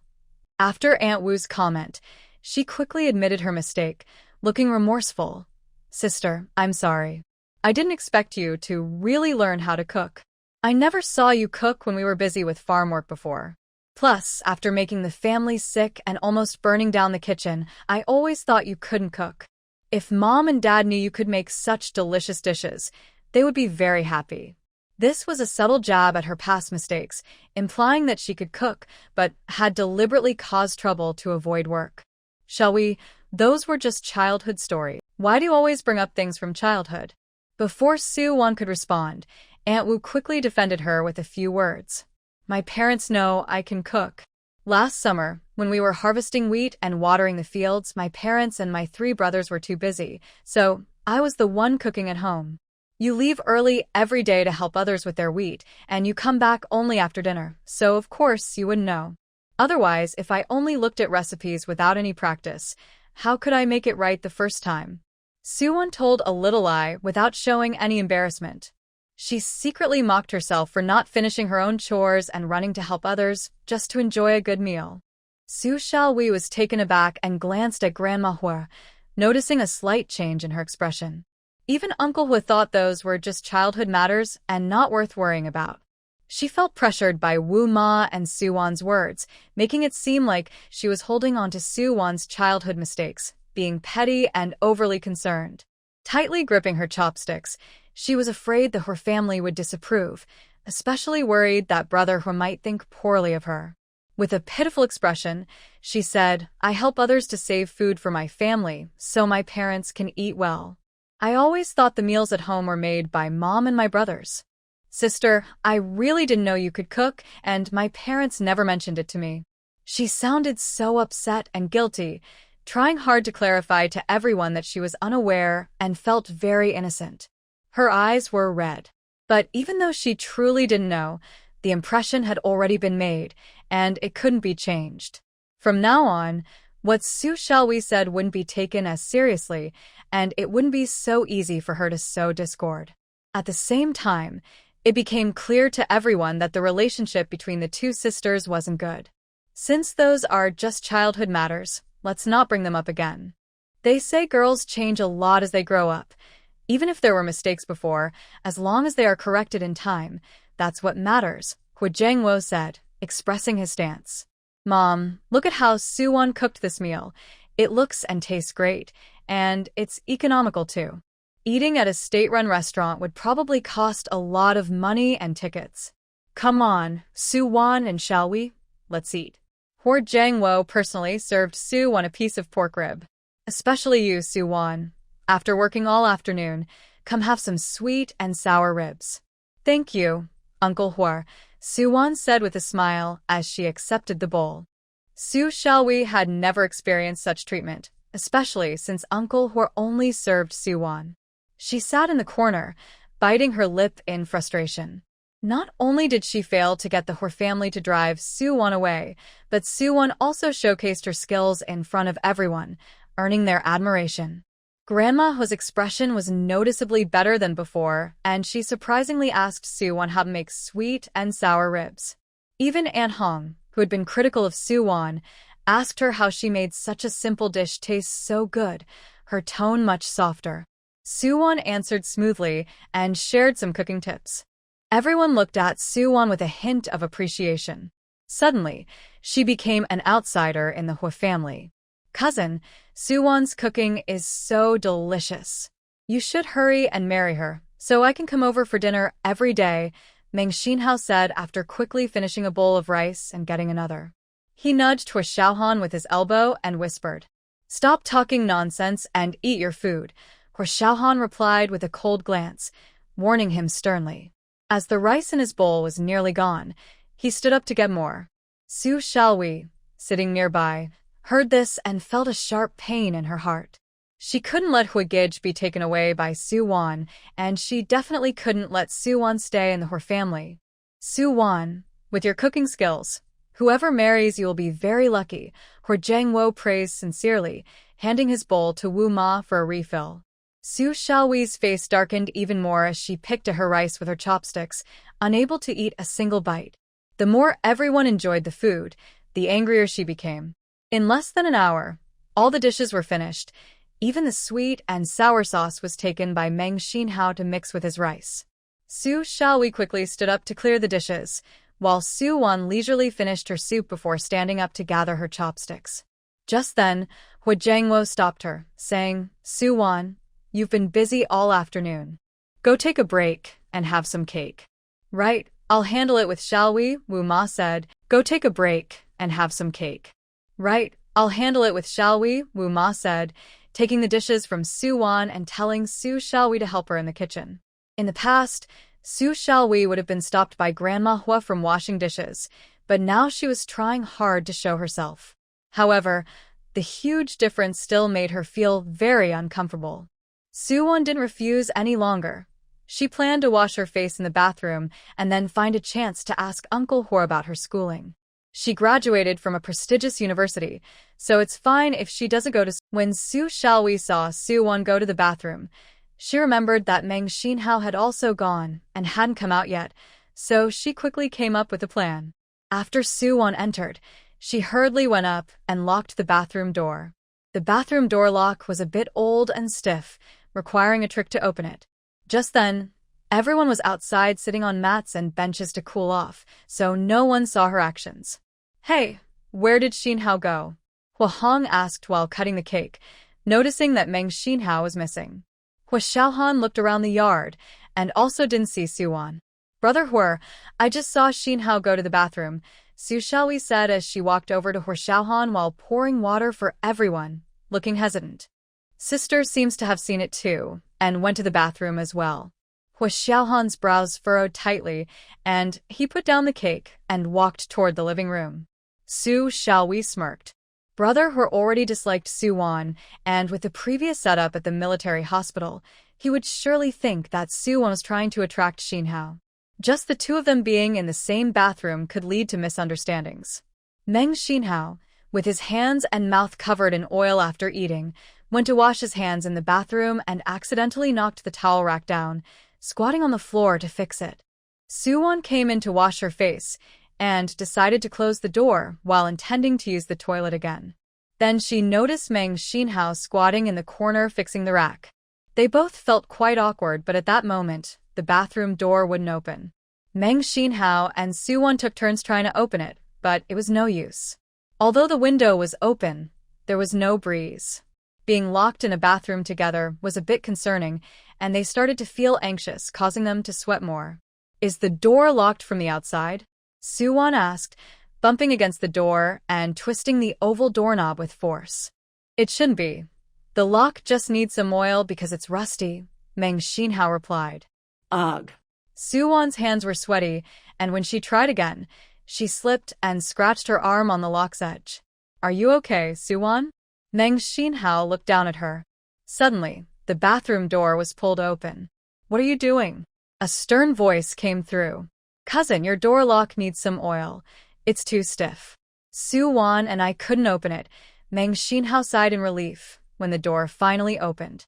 Hua Xiaohan pulled Meng Xinhao out of the bathroom with a cold, intense presence. His dark, sharp eyes were like a dagger in the night, making people uneasy. "How did you both end up locked in the bathroom?" "Captain Hua, I saw the bathroom door open and thought no one was inside. I didn't expect Meng Xinhao was fixing something in there," Su-won explained, covering her arm where it had been hurt, a red mark quickly appearing on her fair skin. "Then how did the door get stuck?" Meng Xinhao nodded, ready to complain about the lock, but when he met Hua Xiaohan's gaze, he swallowed his words and left. Su-won also tried to leave, but Hua Xiaohan blocked her way firmly. "Comrade Su-won, I am giving you a serious warning. Be mindful of the distance between men and women. If I find you deliberately crossing that line again, I will not hesitate to send you back home." Hua Xiaohan's features were tense and sharp, giving off an unapproachable vibe. She had intentionally slept in the living room to get his attention, and now, seeing Meng Xinhao, she rushed to him during a bathroom break. If it weren't for his father's connection, he truly wouldn't want anything to do with her. "Captain Hua, I've already explained myself. If you think being accidentally locked in a bathroom with Meng Xinhao crosses the line, what about when you took me to the woods to talk yesterday?" Su-won countered, batting her long, dark eyelashes. One should never get caught in a cycle of self-justification, especially since she had already explained herself. If he wouldn't listen, then he should provide proof. Hua Xiaohan watched her tender red lips move, and the coldness in his eyes deepened. How could these two matters be compared? He took her to the woods because it was inconvenient to talk downstairs. But did she really not see Meng Xinhao when she entered the bathroom? She clearly had her eyes on Meng Xinhao, wanting to climb that social ladder. "After we finish the cake, while it's still light out, I'll take you back to Principal Song's house," Hua Xiaohan said, his brow furrowed, not saying much more to her. "No, I can walk back by myself. Before I go, I need to ask Uncle Hor about my school." Su-won turned to walk past Hua Xiaohan again. Since I promised to help you transfer to Beiping, I will make sure you can attend high school, Hua Xiaohan said firmly. Okay, then I appreciate your help, Hua. Hearing that she could continue her studies eased Su Wan's worries. She smiled at him, knowing she would need his assistance. After saying that, she tried to pass by, but Hua Xiaohan remained still, looking at her. His brows were furrowed, creating a heavy atmosphere, making her feel as if she were a serious criminal, which was intimidating. Eventually, Hua Xiaohan stepped aside, and Su Wan quickly walked past him. Once outside, Su Wan politely greeted everyone, saying she was going back to Principal Song's house. That's right, it's not dark yet, so it's a good time to leave. Hua Jiangwo nodded and asked Aunt Wu to pack a piece of cake in an aluminum container for her to take to Principal Song's house. Grandma, Dad, after I drop off Comrade Su Wan, I'll head straight back to work, Hua Xiaohan said as he walked out of the room. There's no need to trouble yourself, Captain Hua. I can take the bus back to Principal Song's house, Su Wan politely declined. Then let Xin Hao take Su Wan to the bus stop. Xiaohan, I need to talk to you, Hua Hong said, referring to the matchmaking situation. The newly graduated teacher Fang Yu would likely have more introductions when school starts, and during the summer break, there would be plenty of matchmakers. She, her brother, and their mom all thought teacher Fang Yu was a great match in terms of family background and profession, so she wanted to arrange a meeting soon. Even if Hua Xiaohan was busy, he needed to make time, even if it meant bringing her to his workplace to meet. Mom, let my cousin take her. Meng Xian Hao hesitated, recalling how fierce his cousin had been when he accidentally got locked in a bathroom with Su Wan. He thought that taking her to the bus stop would be even more daunting. Just go when I tell you to. Why are you trying to avoid work? Hua Hong said. I'll take her, Hua Xiaohan said, leaving no room for argument. With that, he walked outside, and Su Wan had no choice but to grab the aluminum container and follow him. Hua Hong was puzzled. After Hua Xiaohan returned to Beiping, he seemed eager to marry and wanted to bring Xin Yi to live in the family compound. Now he seemed to be avoiding the matchmaking. Captain Hua, you can go back. I can manage to get to the bus stop myself, Su Wan said to Hua Xiaohan as they exited the military compound. She didn't really plan to take the bus back. After all, saving even a little is helpful. Now that she knows the way, she can jog back to Principal Song's house before it gets dark. Hua Xiaohan didn't say anything and took her to the bus stop, but didn't leave. Instead, he pulled a 1 yuan bill from his pocket and said, "This is your payment. Cooking for Grandma Hua is something I should do. You don't need to pay me," Su Wan replied, a bit surprised. "Take it," Hua Xiaohan insisted firmly, his gaze cold and fixed ahead. Su Wan had no choice but to accept the 1 yuan bill. Then Hua Xiaohan stood a long distance away from her, looking like a complete stranger. Soon, the bus to the school staff housing arrived, stopping right where Hua Xiaohan was standing. As soon as the door opened, he got on the bus, bought a ticket from the conductor, then got off and handed the ticket to Su Wan before leaving with a straight posture and a serious expression. Even though he was a bit intimidating and cold, he still handled things well. When Su Wan returned to Principal Song's house on the bus, the Song family had just come back not long ago. They were sitting in the living room, eating watermelon they bought yesterday, and discussing the details of the wedding. It was clear that the wedding date had been set, and now they were preparing the dowry according to the customs from the bride's side, buying the necessary items, booking the banquet, writing invitations, and decorating the new house. When Secretary Yang saw Su Wan come back, he looked out the window and asked with a smile, "You're back so soon. Did Captain Hua bring you back?" "No, Annie, I took the bus." "Captain Hua just gave me the bus fare," Su Wan said, opening her aluminum lunchbox. "This is a piece of birthday cake that Uncle Hua gave me. You should try it." "This girl is really thoughtful," Secretary Yang thought, quickly pushing it back. "We just ate. You keep it for yourself." He wondered why it wasn't little Hua who brought her back, but just gave her bus fare. Could it be that he really didn't have feelings for her? But if he didn't, why would he let her eat food that a stranger had touched? Secretary Yang was a bit confused, but not worried. If little Hua had feelings for Su Wan, he would surely find a chance to visit their home again. After Hua Xiaohan left the bus stop, he didn't go straight back to the army, but returned to the Hua family to talk to his aunt about Soo-won transferring schools. Li High School is one of the top 5 key high schools in the city. So many students try hard to get in, but can't. Soo-won has several single-digit grades and can't even enter the school gate. If she passes all her subjects, I could talk to the principal. Hua Hong immediately waved her hand, saying it's impossible. She couldn't understand how such a pretty girl could have such poor grades.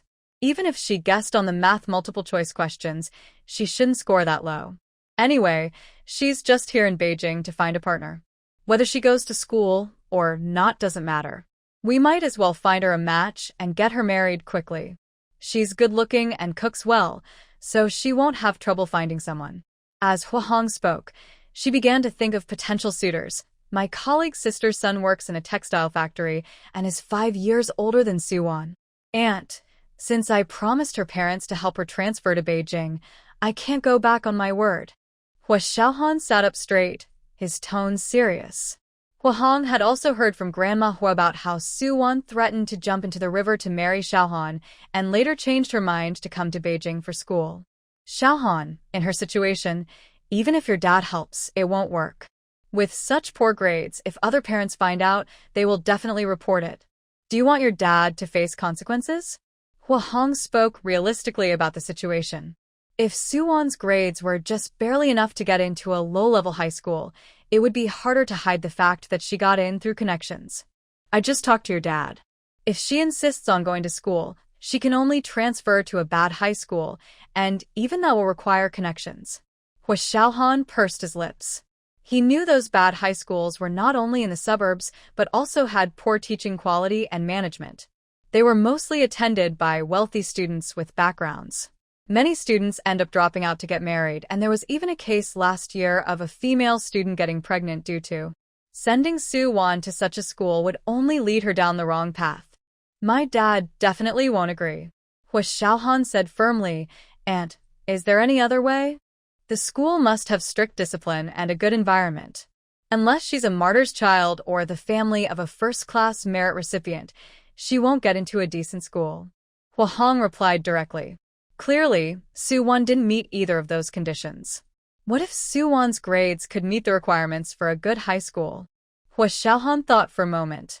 To raise her grades that much in just 2 months? Hua Hong sneered, thinking it was simply absurd. I think she should go back to elementary school. Her scores are so low that I bet she doesn't even recognize some of the words on the paper. Hua Xiaohan was taken aback, realizing there might be some truth to that. Xiaohan, this is your father's concern, not yours. You shouldn't get involved. She has nothing to do with you, Hua Hong said sternly, adopting the serious tone of a school director as she began discussing important matters with Hua Xiaohan. Your main task now is to find time to meet with teacher Fang Yu and resolve your personal issues. She felt relieved that Xiaohan and Soo-won were not together. If they were, with Soo-won's poor grades, who knows what their child would be like. The excellent genes of the Hua family would be wasted. Although Soo-won was indeed good-looking and could cook well, teacher Fang Yu was also very attractive, well-educated, and from a good family. She was knowledgeable, gentle, and kind. Once they got married, they could easily hire a good cook. Moreover, Soo-won's character, upbringing, and mindset were not worth mentioning. Just because she was a good cook didn't mean she would have a favorable view of someone who almost became a criminal. According to Mom, she should be sent back to her hometown as soon as possible. Someone like that was like a ticking time bomb, unpredictable and dangerous. Aunt, I've already spoken to Grandma. A task has been assigned to me, and I don't have time to deal with my personal issues, Hua Xiaohan said firmly as he left. Hua Hong stood up, feeling frustrated. If he were her son, she would be furious. Knowing that Hua Xiaohan had always been very opinionated, she stopped trying to persuade him and went to find Hua Jiangwo instead. If necessary, she would bring him to meet her before he carried out his task. After returning to his unit, Hua Xiaohan recalled what Soo-won had said in the kitchen. If she couldn't get into high school, she would marry him. Upon seeing Meng Xinhao, he immediately sought an opportunity to approach him, clearly considering him a backup plan. His expression turned cold. This woman was truly calculating. He grabbed a change of clothes, a basin, and soap, and headed to the communal bathroom to take a shower. Although he lived in a single dormitory, there was no private washroom, so he had to share the public bathroom with the other soldiers. A few soldiers were washing up when he entered, and they all quickened their pace. "Hello, Commander." Hua Xiaohan nodded in acknowledgement, showing no signs of superiority as a commander. Like the soldiers, he took off his clothes and stood under the faucet to wash his body. The water flowed down his strong chest and then to his well-defined, firm abdomen, continuing to drip lower. He closed his eyes, and an unexpected scene from outside Principal Song's house came to his mind. A delicate figure with soft, fair skin, a slender waist, and bright, innocent eyes looking at him. Hua Xiaohan suddenly opened his eyes, his expression dark and troubled. After quickly rinsing off the soap, he put on his clothes and left. The other soldiers, who had just finished washing up, immediately began to talk. Some were already married and full of youthful energy, discussing various topics. "Hua is in a bad mood today. He must be thinking about someone. I heard that after Hua went on a date, he goes out every day, so he must be with someone. Haha, he spent 3 hours with her without wasting a second. Then why doesn't Hua just go back to the military base? His date lives at his home anyway," someone joked. "That would get him in trouble. If he's this worked up, his girlfriend must be very beautiful. If it were me, I wouldn't be able to resist," said a married soldier. "But I heard from Comrade Liu that Hua doesn't have a girlfriend. When he left just now, I sneaked a look, and he didn't seem too happy." The soldiers exchanged confused glances, unable to understand. They had seen Hua before in the washroom, but he had never seemed this agitated. Hua Xiaohan felt that his recent thoughts had been wandering too much, which he absolutely could not allow. After drying his hair with a towel, he sat up straight at his desk in a white tank top and shorts and began copying the party constitution. He wrote until 11 o'clock, when he felt a dull pain in his right shoulder, the spot where he had been shot during a mission in the northwest. Due to limited medical facilities there, some of the bullet fragments remained inside. He was used to it, but when the pain became unbearable, he took a bottle of painkillers from his drawer, swallowed one, and continued writing. The next day, Hua Xiaohan quickly contacted an old classmate who was the deputy director at a regular high school to inquire about transferring schools.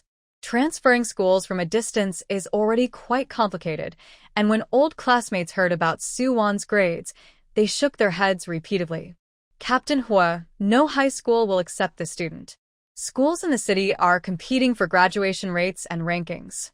If she joins us, it will lower our average scores significantly. This drop in ranking will greatly affect our school. The principal can't even hold his head high at the Education Bureau meetings. More importantly, I suspect this student may not have taken her entrance exam herself. If this is discovered or reported, both you and the school could face consequences. The risk is too high." Finally, the old classmate curiously asked, "Hua, what is your relationship with this girl that you are so concerned? Is she the countryside match introduced by your family?" Since both attended the same military district school, it was not surprising that the old classmate knew about this. Hua Xiaohan held the phone tightly, remaining silent. The old classmate continued, "If she is your girlfriend, it would be simple. You could hold the wedding during the summer break. With your first-class merit in the Northwest, as long as she becomes your family member, she can attend any high school in Beiping. She is not my girlfriend. Thank you for your concern." Hua Xiaohan hung up the phone, his brow furrowed. He thought she would get into high school and her grades wouldn't be too bad, but no school was willing to accept her. There were also suspicions of cheating or having someone else take the exam for her.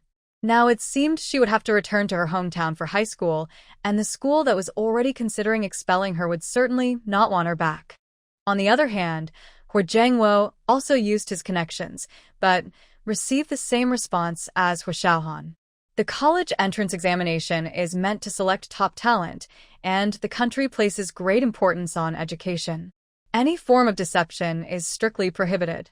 Hua Zhengwo frowned, pacing in his office, considering whether to send Su Wan back to finish high school in her hometown, arrange a job for her in Beiping, or The Song family, since the wedding date was set for Song Wenba, Soo-won occasionally accompanied Secretary Yang to the supply and marketing cooperative and stores to buy items needed for the wedding, such as double happiness thermoses, spittoons, dragon and phoenix basins, and wedding candies.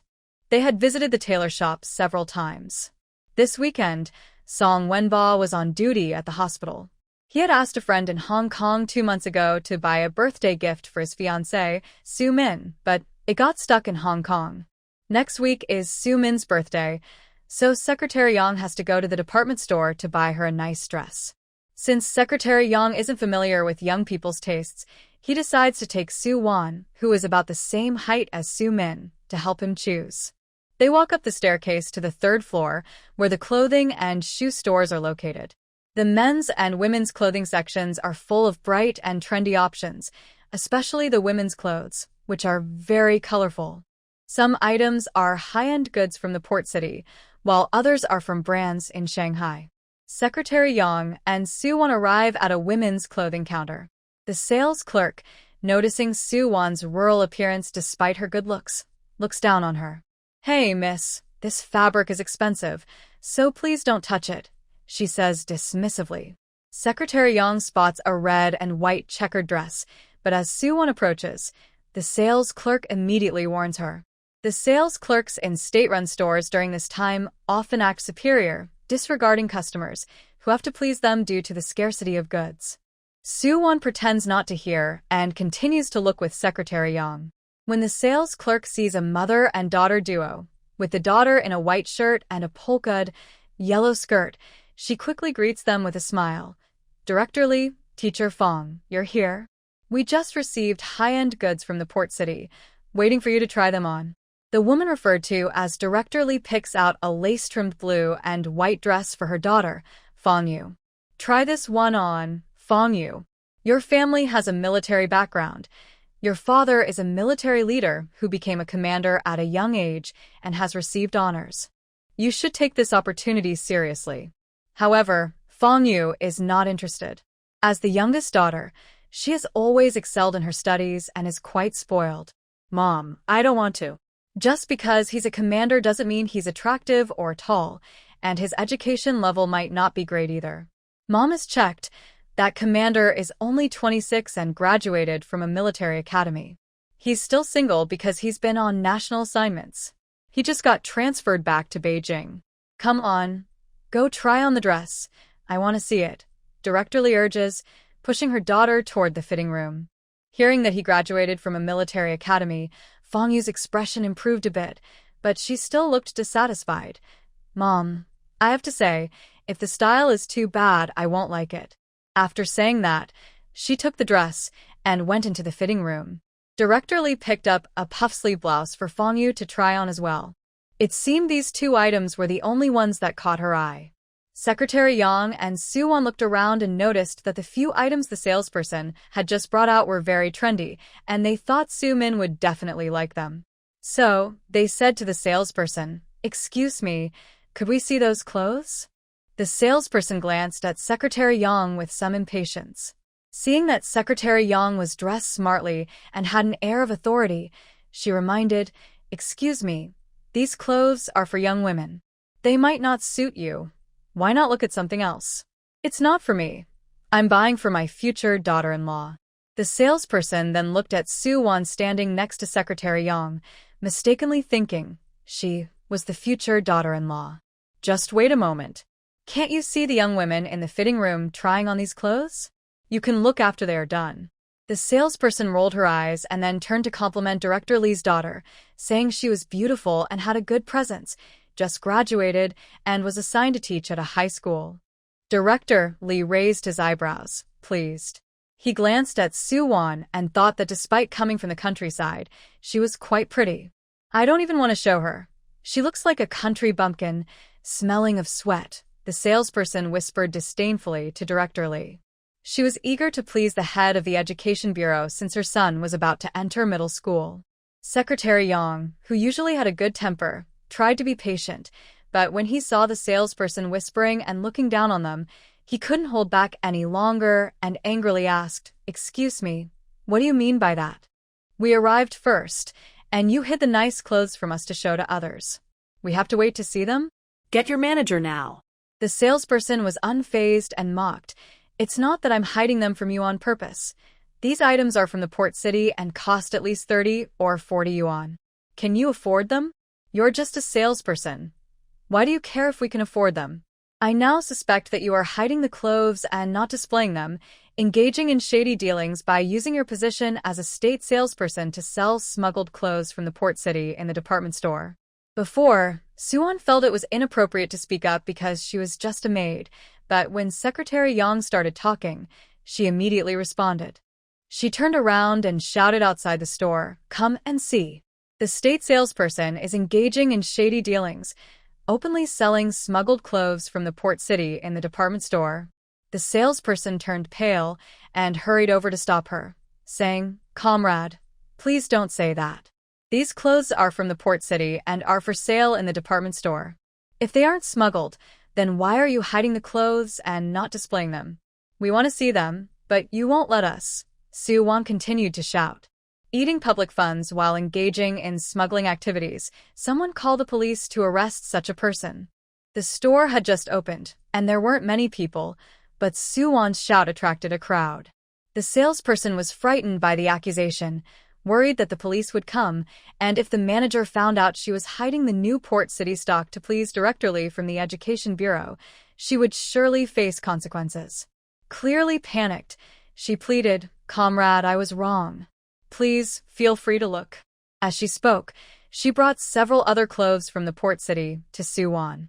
Secretary Yang was surprised that Suwon, who seemed gentle, was actually quite assertive. This was much more effective than directly confronting their manager. "Xiao Wan, take them to the fitting room and try them on. I want to see which one looks best on you." Secretary Yang initially intended to just hold the clothes up to her to see how they looked. However, seeing the salesperson deliberately hiding the stylish port city clothes to impress Director Lee, he changed his mind and had Suwon try on each piece. After Fangyu tried on 2 outfits and was not satisfied with either, she noticed Suwon also trying on the same batch of clothes and immediately felt displeased. How could she wear clothes that a country bumpkin had worn? She refused to wear anything that a country person had used and pulled Director Lee away to leave. "Director Lee, Teacher Fong, these clothes are the best-selling and most fashionable from the port city. There won't be another piece like them in all of Beiping. I saved these specifically for you to choose from, and they haven't been worn by anyone else." The salesperson quickly stopped Director Lee and her daughter, trying to please them. Director Lee did not want his precious daughter to try on these clothes with a country bumpkin, but the clothes were indeed beautiful and stylish. To ensure the blind date went well, he persuaded Fangyu to continue trying them on. Fangyu frowned, unwilling to lower her status, and proudly raised her head. "Since you told my mom that I would get to try on the newest and best clothes first, I won't let anyone else wear them until I decide. Either you send that country bumpkin away, or I won't buy anything." The salesperson had just narrowly avoided being accused of smuggling, so they dared not provoke the country bumpkin. However, Director Lee also felt his daughter was right. The country bumpkin couldn't afford these clothes anyway, and was just enjoying the experience of trying on new outfits. You think of a way. When Suwon came out of the fitting room in a light yellow long dress, her fair and gentle face showed no trace of a country girl. Her confident gaze and long limbs, along with her excellent figure, exuded a classic charm, making her look like a model straight out of a magazine, capturing everyone's attention. Customers who had not entered the store were drawn in. "Xiaowan, this light yellow dress looks simple without extra decorations, but it looks amazing on you. It highlights your slim waist and long legs," Secretary Yang said, very pleased. The dress perfectly accentuated her curves, being elegant yet playful and gentle, matching her future daughter-in-law's identity and temperament. Those who were attracted into the store praised the dress, and some even wanted Suwon to take it off so they could try it on themselves. Seeing this, Secretary Yang immediately decided to buy the dress. Fangyu was also surprised at how good the light yellow dress looked on her, making her skin appear fair and delicate, with a graceful neck like a swan and a flat stomach. Plus, She was taller than the country bumpkin, so it would definitely look even better on her. Mom, I want that light yellow dress, Fangyu said, no longer caring that the country bumpkin had worn it. It was simply too beautiful. Director Lee agreed that wearing the light yellow dress for the blind date would be perfect and would surely charm the other person. Letting the country bumpkin, where at first was a waste. He glanced at the salesperson, signaling them. The salesperson then said to Secretary Yang, Comrade, this dress costs 75 yuan. Will you buy it? 75 yuan? That's quite expensive. A suit only costs 50 yuan, and Secretary Yang thought it would be around 30 or 40 yuan, so she didn't have enough money with her. When Suwon tried it on, she realized the fabric wasn't just ordinary cotton or polyester, it had some stretch to it. However, she was surprised to find out it cost 75 yuan, which was equivalent to her 3-month salary as a nanny. The sales clerk knew they couldn't afford it. Comrade, if you're not buying, please take it off so other customers can see it. I'll buy it, but I don't have enough money with me. I'll go get some, Secretary Yang said. The combined salary of Secretary Yang and Principal Song was around 300 to 400 yuan each month, plus their 2 sons, who were married and working in another province, sent money home every month. So, the 75 yuan was not a burden for Secretary Yang. Besides, when Bo earned 80 yuan a month.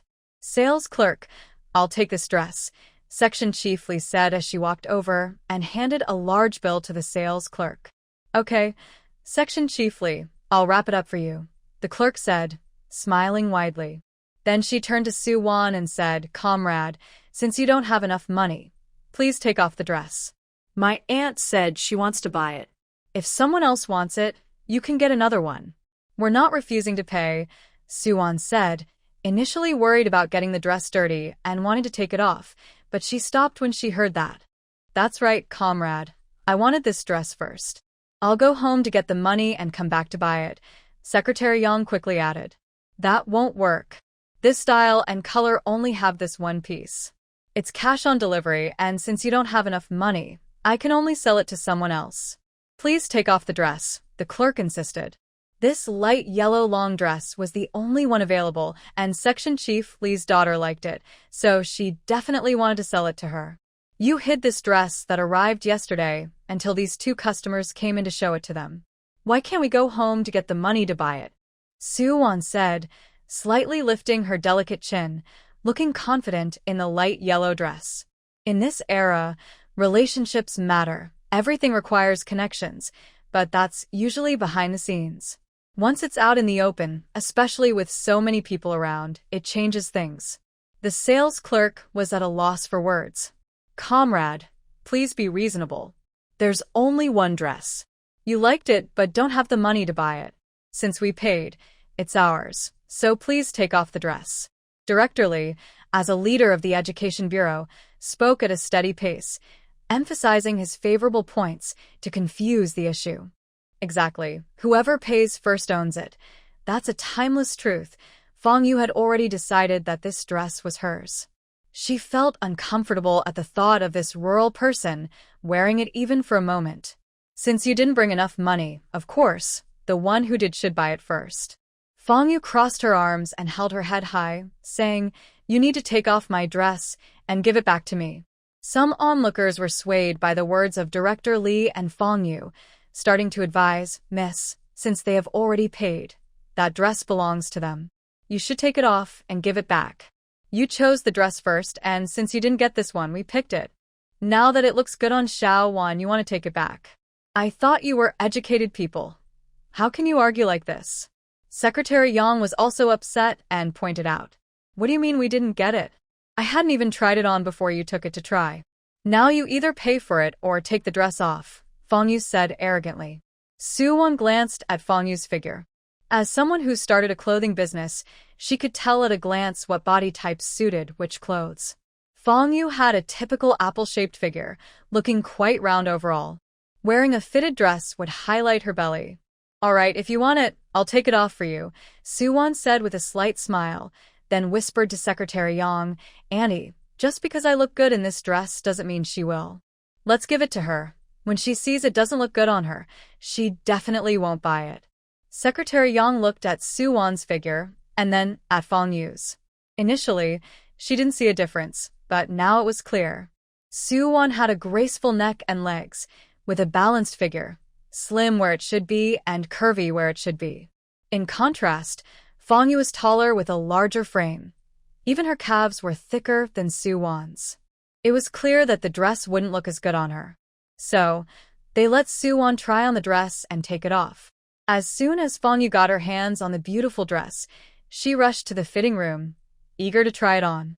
As soon as she wore it, she felt a bit tight, but she didn't mind, happily standing in front of the mirror. However, she soon realized her belly was sticking out and her hips looked large, making her appear like a woman in early pregnancy with a particularly thick waist. She didn't look as graceful, gentle, and charming in the dress as Suwon did. Instead, she appeared quite plain and bulky. Director Lee frowned at the sight. That dress isn't great either. The woman from earlier looked better in it, one onlooker commented. That woman is pretty and has a good figure, so she looks good in anything. This just looks like an ordinary dress. Another woman who had considered buying the dress suddenly lost interest in the pale yellow garment. Mom, look at how the back is bulging out. Does that sister not fit into it? A little girl innocently pointed at the bulge on Fong Yu's back while talking to her mother. Fong Yu's face turned extremely unpleasant as she covered the bulge with her hand, wondering how the dress could be designed so poorly. She wasn't even overweight, but the dress made her waist look thick and her hips large. It's all due to the poor design of the dress. Choosing clothes is like clothes choosing people. Maybe we should let that woman from the countryside have it. Spending so much money on a dress she can't wear as a waist, one onlooker kindly suggested. Director Lee thought the same. Wearing this dress on a blind date would surely be a disaster. Excuse me, do you still want this dress? Suwon asked with a slight smile. The full-length mirror reflected Suwon's figure perfectly. Even in a patched floral shirt and gray-blue pants, she looked much more comfortable and pure than Fong Yu. It was clear how awkward the dress looked on her. Yes, please wrap it up for me. Fong Yu, spoiled since childhood and very competitive, said with raised eyebrows, frustrated. Even if she looked bad in it, she wouldn't let it go, even if she took it home to use as a rag. Director Lee hesitated. Although money wasn't an issue at home, spending 75 yuan on an unwearable dress seemed too wasteful. When Secretary Yang saw Fong Yu come out in the dress, he understood immediately. It wasn't that the pale yellow dress was pretty, it was that Suwon had a good figure and could make even a rag look good. He took Suwon and left, saying, just because someone else looks good in something doesn't mean you will too. I'm glad she tried it on, otherwise, I might have thought the dress was well designed. Even if she doesn't buy it, I wouldn't want it. The dress is just too stretched out on her. In the fitting room, Fong Yu was very angry after hearing those words. She pulled the zipper too hard and broke it, so now she had to buy the dress even if she didn't want to. Suwon and Secretary Yang went to browse other women's clothing counters. Based on Secretary Yang's description of Su Min's height, weight, and skin tone, Suwon recommended a few dresses that would suit her figure. Secretary Yang thought they were all nice and chose the most expensive one. After leaving the mall, the two took the bus home. When they arrived at the apartment building, they saw a familiar figure waiting downstairs. When she saw Suwon, she happily walked over, saying, "Sister, you're finally back. I've been waiting for you since early morning."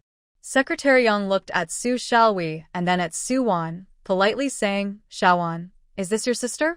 It's hot outside. Let's go inside and talk." "No need, Auntie, you go upstairs first," Suwon said, pulling Su Xiaohui to a small grove. She was surprised that she found her here. "Xiaohui, what are you doing here?" Without asking, she probably got the address from Hua Xiaohan. "Sister, I came here specifically while Grandma Hua is away to tell you this news. Please don't be angry or blame Uncle Hua," Su Xiaohui said, holding Suwon's hand with concern. "You might not be able to study in Beiping, and you also can't marry Brother Hua." "What do you mean?" Suwon was more concerned about why she couldn't study in Beiping. Hua Xiaohan had promised to help her with school. "Sister, your grades are too poor and your scores from the midterm exams do not match your entrance exam results, leading to suspicions of cheating.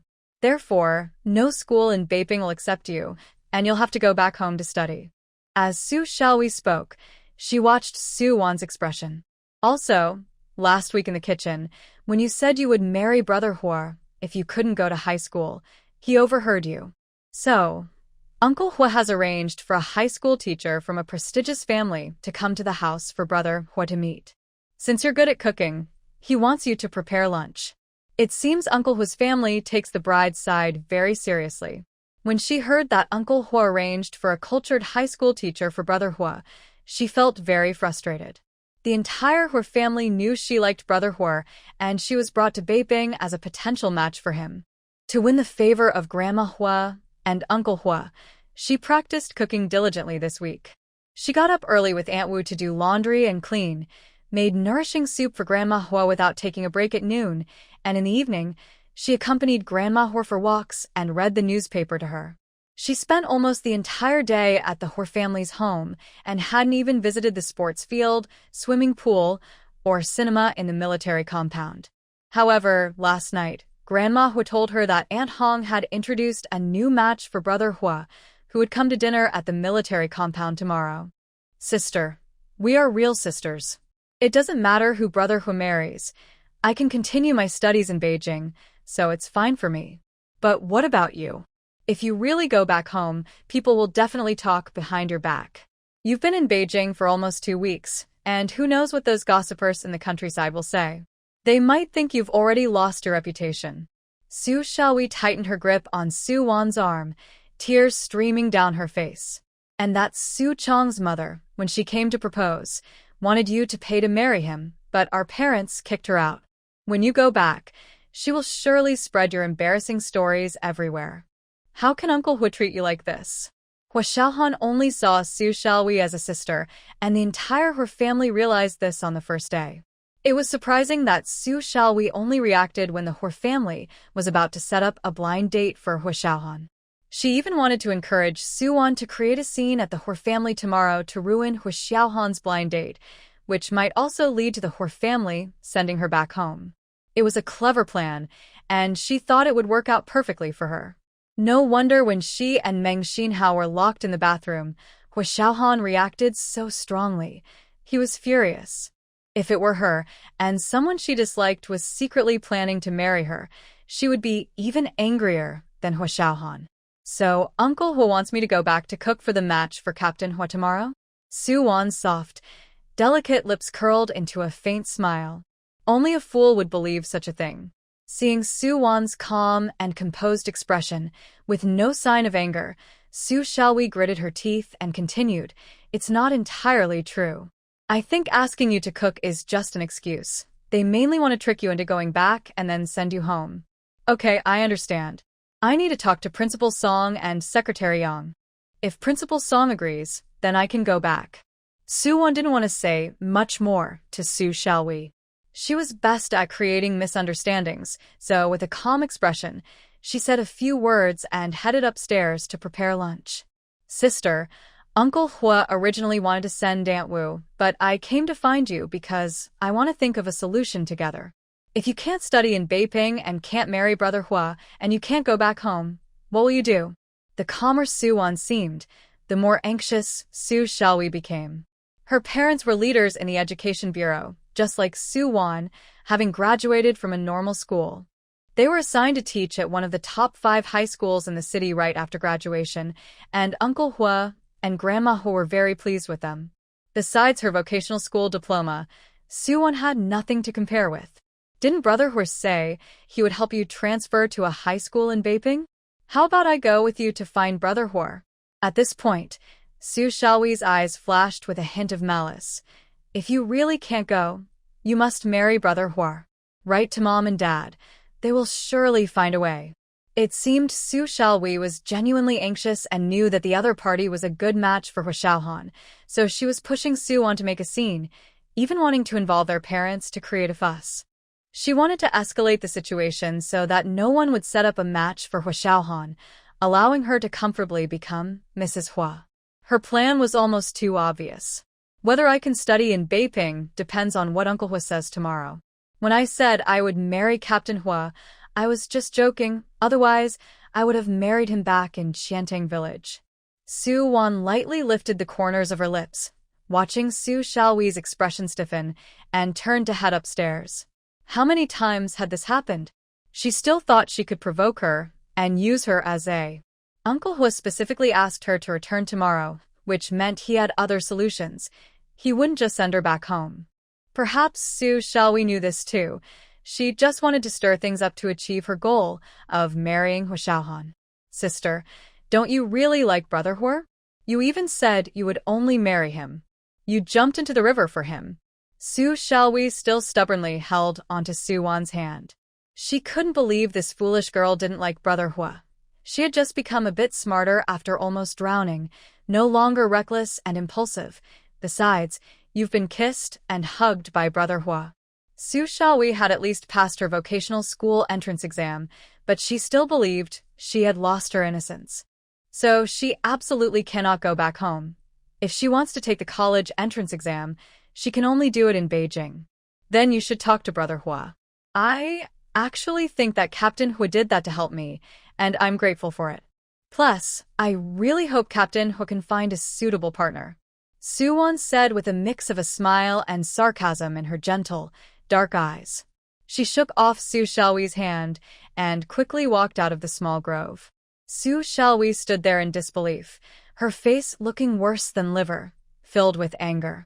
This foolish girl even seemed a bit gleeful, mocking her for not being good enough for Brother Hua. All right, Su Wan, just wait.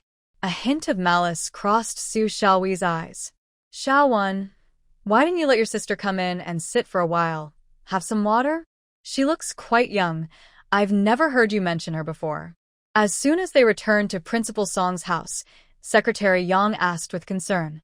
Thinking that her sister had been waiting in the heat, likely facing some trouble and needing money from her, Secretary Yang waited for Su Wan to speak. Aunt, it's fine. My sister is just a year younger than me. She looks younger, Su Wan said, remembering that Principal Song would be out of town for a meeting the next day.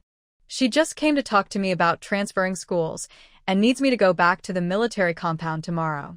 The transfer process is quite complicated, so your relative probably invited someone from the school over for dinner, and you can show your skills when you go back, Principal Song said cheerfully while holding a newspaper. Yes, I have an event at work tomorrow, so I won't be back for lunch.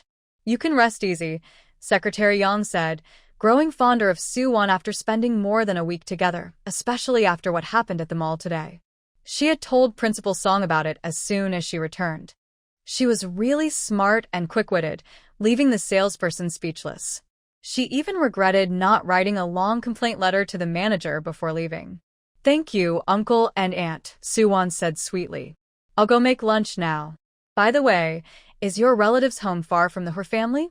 Secretary Yang thought about how Xiao Hua hadn't come to the Song family since he asked Su Wan to cook for him last week.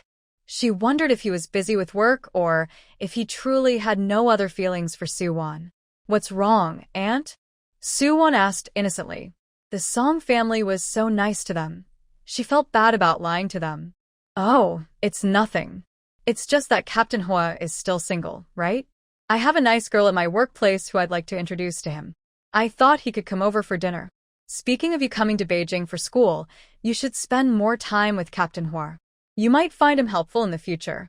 Secretary Yang intended to bring them together. At first, he thought Su Wan, coming from a rural background, was not a good match for young Hua.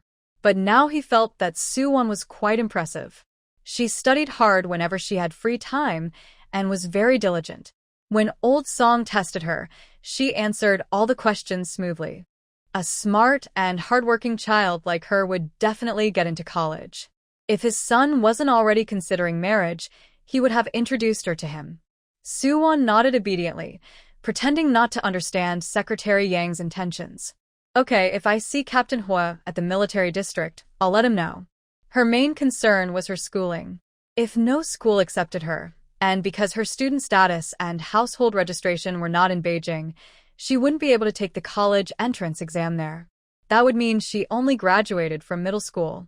Finding a stable job with good pay would be difficult. So the next day around 8, she tidied up her room and went to the Hua family. It was Sunday, and Hu Jiangwo rarely had a day off at home. He hadn't planned to have Huahong bring anyone over to meet Hu Xiaohan and teacher Feng. The main issue was Xiaohui's recent behavior and her attitude toward Xiaohan, which suggested she saw herself as a future daughter-in-law of the Hu family. He and Grandma Hua had subtly indicated that the two were not suitable, but Xiaohui, being simple-minded, believed that coming to Beijing meant she was getting married. Since she couldn't change her mindset quickly, Hu Jiangwo decided to address the situation to prevent her from overthinking and getting more attached. Just then, he heard Aunt Wu's voice from outside. "Chief Hua, one girl is here." "Hello, Uncle Hua.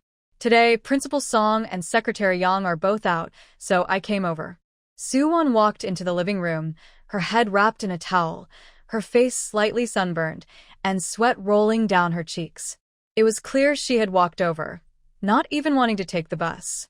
Hu Jiangwo felt a bit sorry for her and asked her to drink some water before discussing her schooling in the study. "Since Principal Song and Secretary Yang won't be home for lunch, you can have lunch here before heading back," Hu Jiangwo said, sitting in a wooden chair, pausing for a moment before smiling warmly. "Xiao-wan, what do you think of Xiaohan now?" After all, Su Xiaohui had previously attempted to harm herself to marry Hu Xiaohan, and he wanted to give Su-won a heads up. Su-won walked in and quickly understood what Uncle Hu meant. "Uncle Hua, I was indeed a bit headstrong before, but I tend to lose interest quickly. I feel that Brother Hua is more like an older brother to me. Right now, I mainly want to finish high school in Beijing and cherish this hard-earned opportunity to study." Hu Jiangwo nodded. Knowing Su-won thought this way made him feel relieved. However, he had been thinking of various ways to help her transfer schools for a week. Since no school was willing to accept her, he decided to find her a good job and introduce her to a suitable partner so she could settle down in Beijing with the Hu family's support. "Xiaowan, your nanny job ends in August, right? How about I arrange a better job for you in August? Is there a place you would like to work? Maybe as a film projectionist or at a grain station?" Hu Jiangwo asked kindly, placing his hands on the desk. It was clear that no school would take her.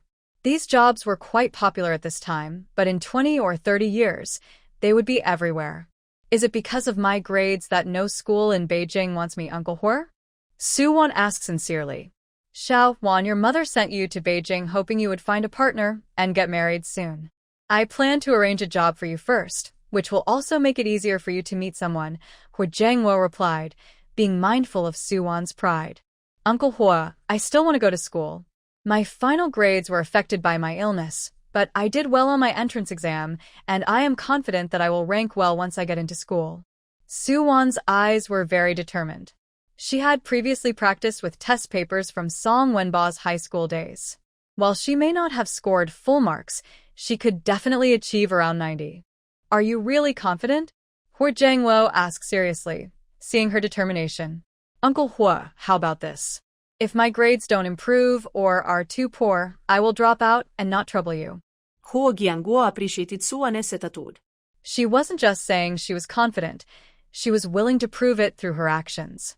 "All right, when your Aunt Hong comes, I will talk to her. As long as the school sees that your grades are improving, they should agree to accept you."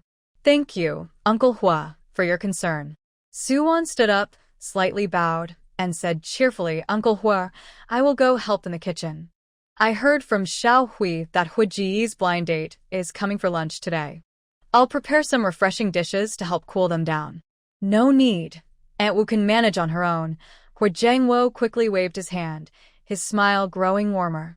The more he looked, the more he felt that Su-won and Hu Xiaohan were not the same person he had heard about in Qiantang village. Just as Su Xiaohui was about to sneak closer to listen, she heard the study door open and quickly ran to the dining table, cutting the washed apples. "Sis, what did Uncle Hu say to you? Can you continue studying in Beiping?" Su Xiaohui asked with concern. "Nothing much," Su-won replied calmly, her expression showing no signs of joy or anger. If only she knew that as long as she did well on her exams, she could continue studying in Beiping, who knows what trouble she might cause. Then she went to the shaded area in the yard to help Aunt Wu with picking vegetables and washing fish. Seeing Su-won showing an interest in cooking, Su Xiaohui immediately went to the kitchen, poured half of the salt back into the container, and added some white granules from another bag, mixing them together. Then she casually walked back to the yard to help wash the kelp. Since Hua Xiaohan could only return to the military compound during his lunch break, it wasn't until after 10 that Hua Hong brought people to the Hua family home. The light yellow dress was damaged by Fang Yu's broken zipper, so after buying it, Li Sumei took Fang Yu to browse through the entire women's clothing section.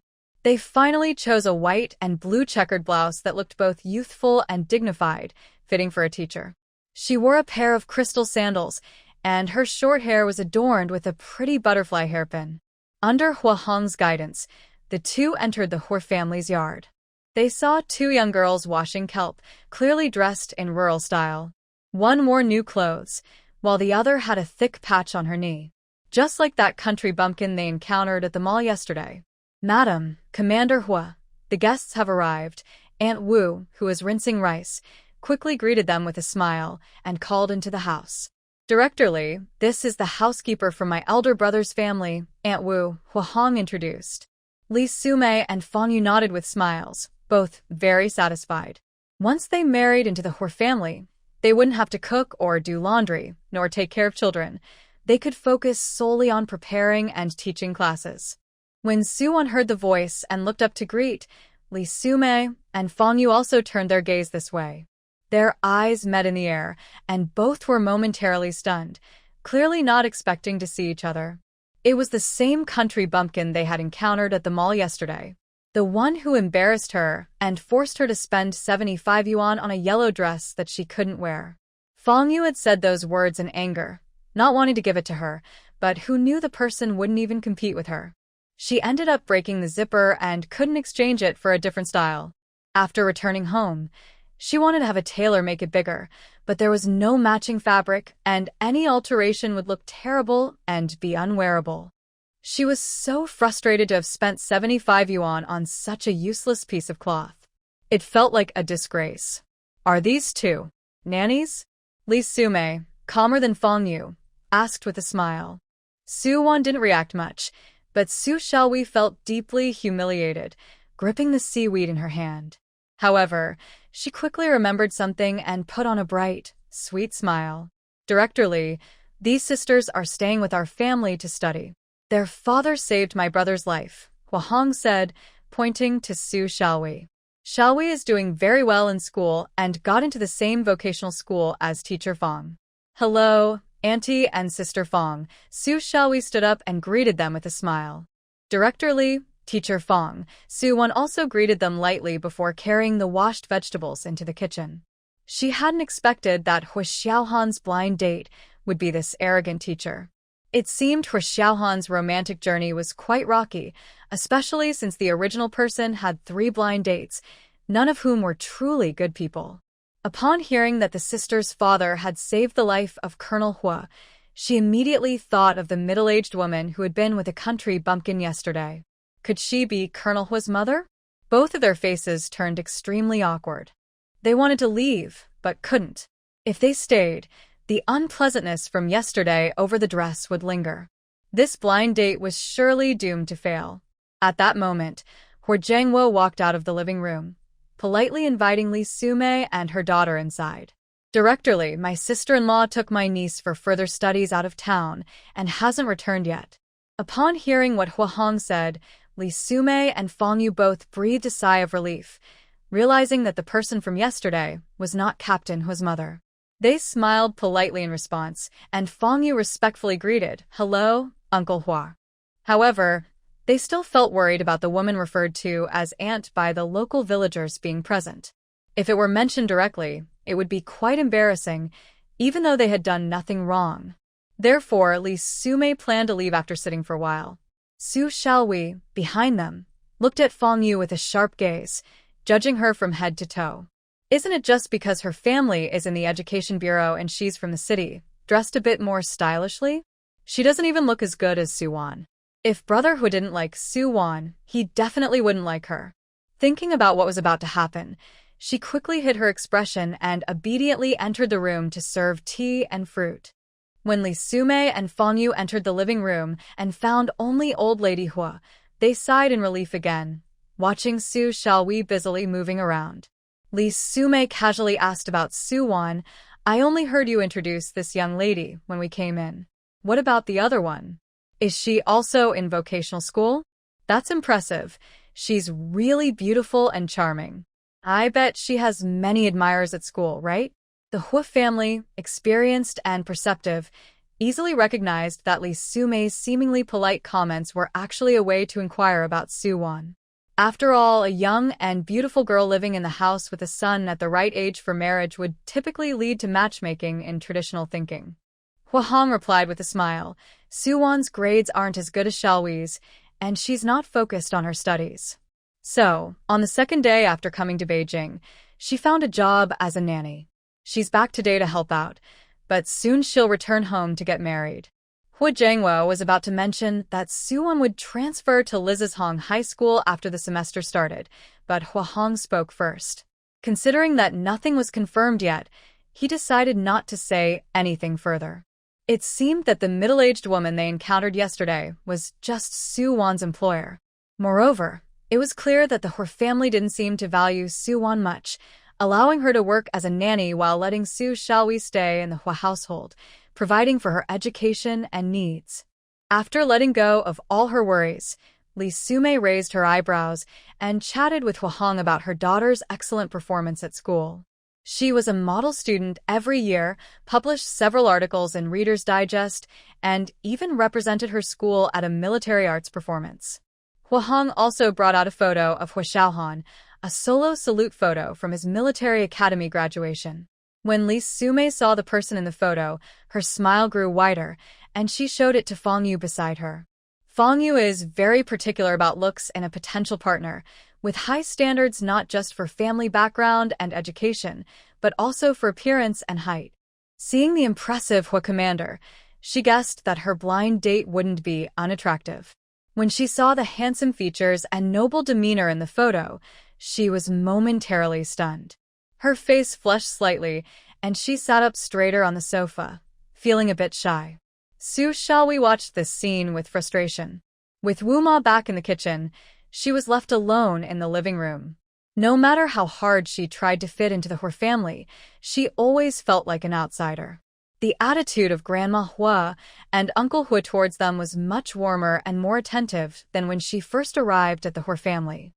Hua Jiangwo sat on the sofa, with his legs crossed, exuding authority. He glanced at his watch and said, "I'll make a call to get Xiaohan back quickly." He then stood up and walked into the study. The conversation between the two sides was going very well, especially since Fang Yu was particularly proactive, addressing them as Grandma Hua and Aunt Hua, which sounded very friendly. Seeing them chatting so warmly, Su Xiaohui turned and walked into the kitchen, but she only stood at the door and took a quick look without going in. She confirmed that Suwon was the one cooking, with Wu Ma just assisting. With a cold smile, Su Xiaohui returned to the living room to find something to do. Originally, Suwon wanted to prepare a delicious lunch to help Hua Xiaohan and his date bond over the meal. However, she no longer felt the same enthusiasm and decided to simply make a few dishes with the ingredients Wu Ma had prepared. "1. You really should sit in the living room with Xiaohui. You're both guests of the Hua family, and it's so hot in the kitchen," Wu Ma said, feeling a bit sorry for Suwon. "After you left last time, Xiaohui kept busy in the kitchen. She got up early to help me with laundry and cooking. But today, with guests coming, she hasn't stepped into the kitchen at all. I really think Uncle Hua should be more involved with my school matters, so it's only right for me to cook," Suwon sincerely thought. Xiaohui's behavior is too obvious.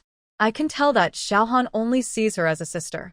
Even Director Hua is worried she might not understand, which is why he asked the director to arrange a match for Xiaohan quickly.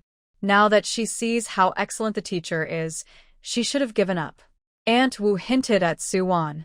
Given the Hua family status in Beijing, it would be impossible for them to arrange a match with a country girl if the Su family hadn't once helped Director Hua. With Xiaohui's jealousy, she wouldn't easily give up. She might be plotting something. Suwon didn't care about that.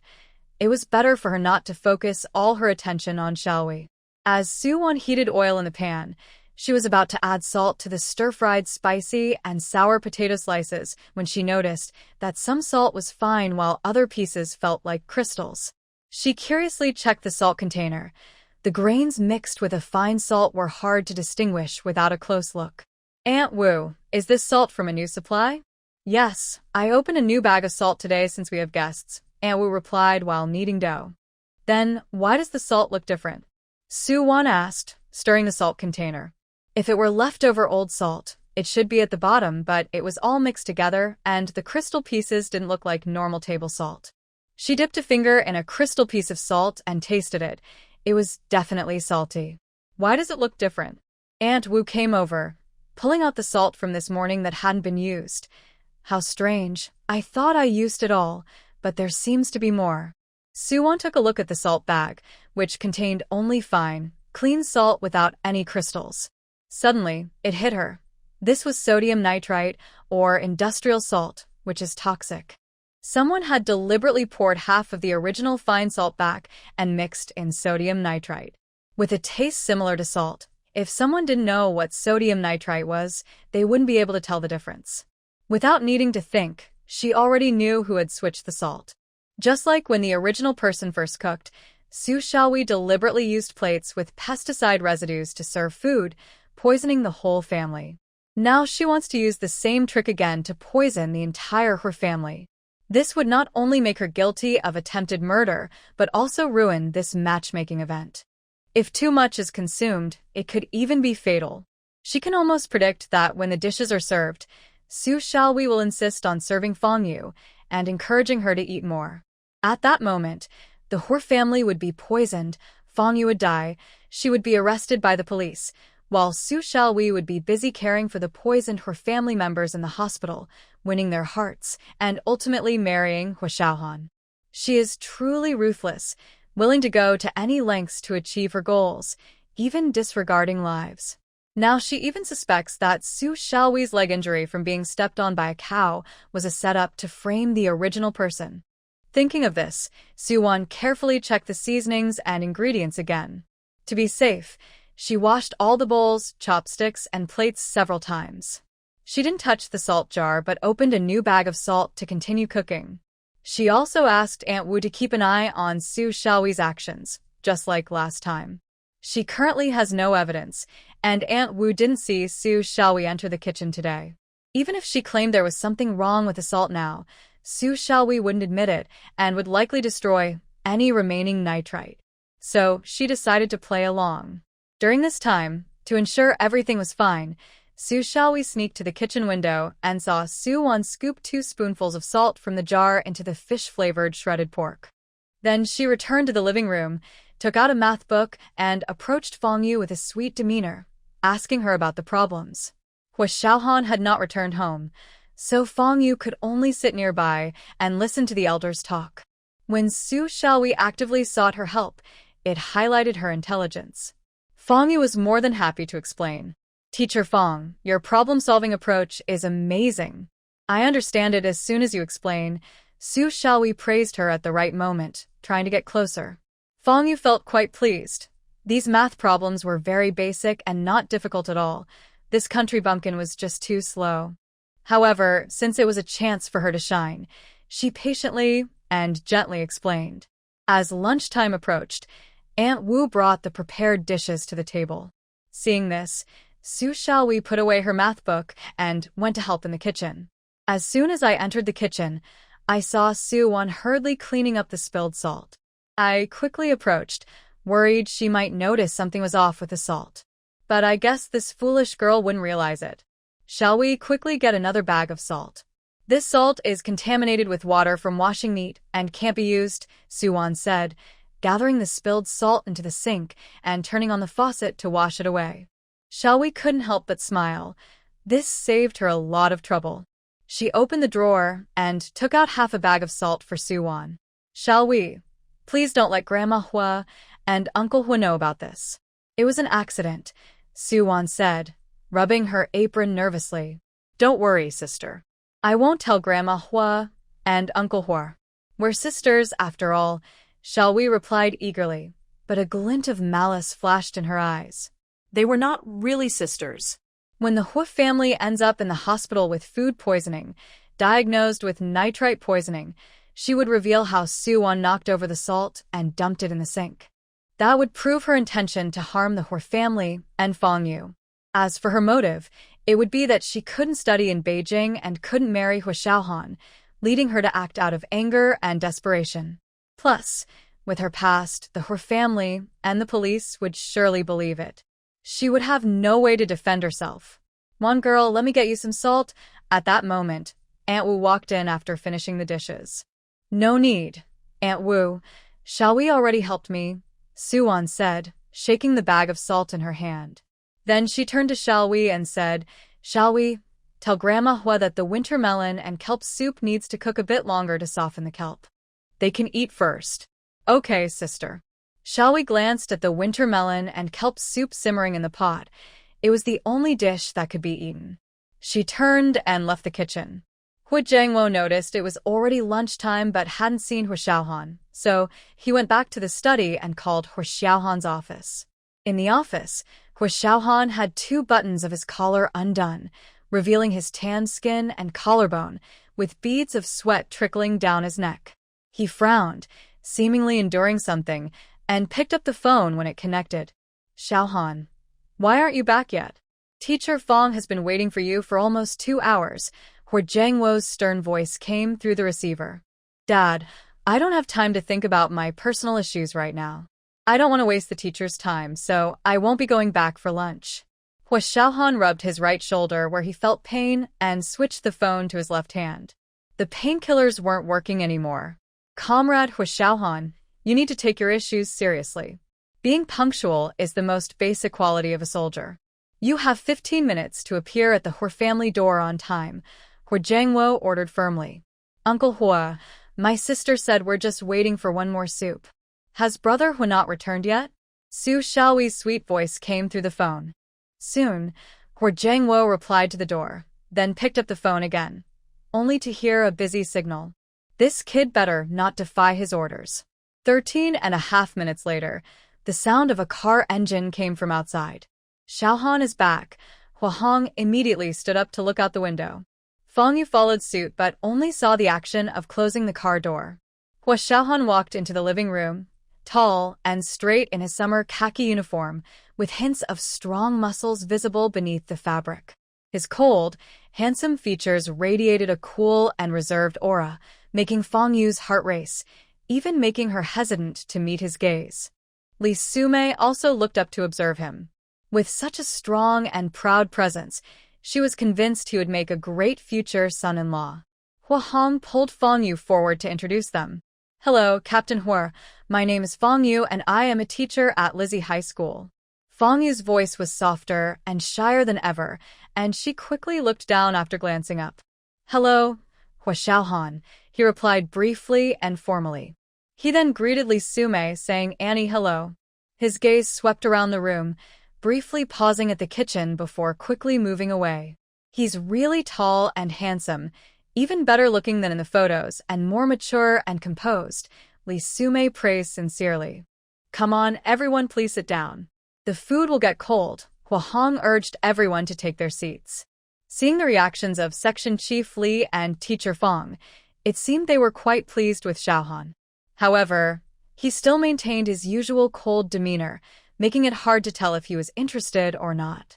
This is how matchmaking works. If both parties feel suitable after their first meeting, they can almost immediately apply for marriage and then develop their feelings slowly after getting married. Hua Hong also hopes that Xiaohan's marriage can be settled soon. As a leader, he should resolve his personal issues. Otherwise, people will start talking. They might wonder if there's something wrong with his health or if he has suffered an injury during training. So, as the matchmaker, Hua Hong keeps trying to bring the two together at the dinner table, finding topics to discuss. Li Sume also actively responds, highlighting Fong Yu's strengths and even exaggerating them. Hua Xiaohan appears cold and indifferent, seeming a bit hungry and focusing on the food. Xiaohan has always been a reserved person, speaking little. Even when he was in military school, girls pursued him, but he ignored them. As a result, others graduated and got married, While he is still single, Huahong nudged Hu Xiaohan with his elbow, encouraging him to speak more. He only gave a soft in response, remaining expressionless as he continued to look down at the food on the table. Fong Yu, try this garlic shrimp, Su Xiaohui said, picking up a piece of garlic shrimp, dipping it in sauce, and placing it in Fong Yu's bowl. Thank you, Xiaohui, but I can serve myself, Fong Yu said shyly, sitting across from Hu Xiaohan. She didn't dare to lift her eyes, and while she smiled at Su Xiaohui's kindness, she felt quite annoyed inside. This country bumpkin doesn't even know to use serving chopsticks. Who wants to eat her saliva? Su Wan Wu Ma. Stop working and come eat, Hu Jiangwo called out firmly as he noticed Su Wan still busy in the kitchen. Okay, Uncle Hua, Su Wan replied, lowering the gas flame and wiping her sweaty face with a towel before heading to the dining table. After Wu Ma served everyone rice, she sat at the edge near the kitchen. Su Wan looked at the remaining seats and saw that only the spots next to Hu Xiaohan and Li Sumei were available. Last week, Hu Xiaohan was so harsh with her. Although she didn't want to sit next to Li Sumei, it was better than facing his anger again. So, she walked over and pulled out a chair to sit down. Li Sumei subtly shifted away, clearly displeased at having a country bumpkin next to her. Huahong, noticing this, invited Su Wan to sit next to Hu Xiaohan instead. Su Wan glanced at Hu Xiaohan and, seeing he did not react, sat down next to him. As she tucked her legs under the table, her knee accidentally brushed against his thigh. Hu Xiaohan immediately closed his legs, sat up straight, and his expression became even more serious. Su Wan kept her distance and did not lean toward him. Huahong tasted a piece of braised meat with preserved vegetables and found it quite good. She then served a piece to Li Sumei, saying, Su Wan's meat is really good. Directly, you should try it. Li Sumei took a small bite and smiled, nodding, it is quite good. It seems she must be used to cooking at home. No wonder she found a nanny job right after arriving in Beiping. But the meat is a bit too soft. It doesn't need to be cooked that long. It's better when the meat has some chew. And our nanny always steams fish. The taste is so fresh. Braising it can overpower the fish's natural flavor. Li Sumei praised Su Wan's cooking with a big smile, then added, she's a girl from the countryside, skilled and capable. Unlike my daughter Fong Yu, who only knows how to study hard. Good grades don't help if you can't even cook. Mom, cooking is easy if you just follow a recipe. It's not as hard as studying for exams, Fong Yu said, feeling a bit unhappy about her shortcomings being pointed out. That's true. Once you get married, you'll just need to practice cooking more, Li Sumei agreed, lifting Fong Yu while belittling Su Wan's hard work. Hu Xiaohan frowned slightly, feeling a bit annoyed. He was straightforward and believed in respecting others' efforts. He wouldn't deny Su Wan's cooking skills, and even if it wasn't his taste, he wouldn't disrespect her hard work with careless comments. Aunt Li, I made these dishes according to Grandma and Uncle Hu's tastes.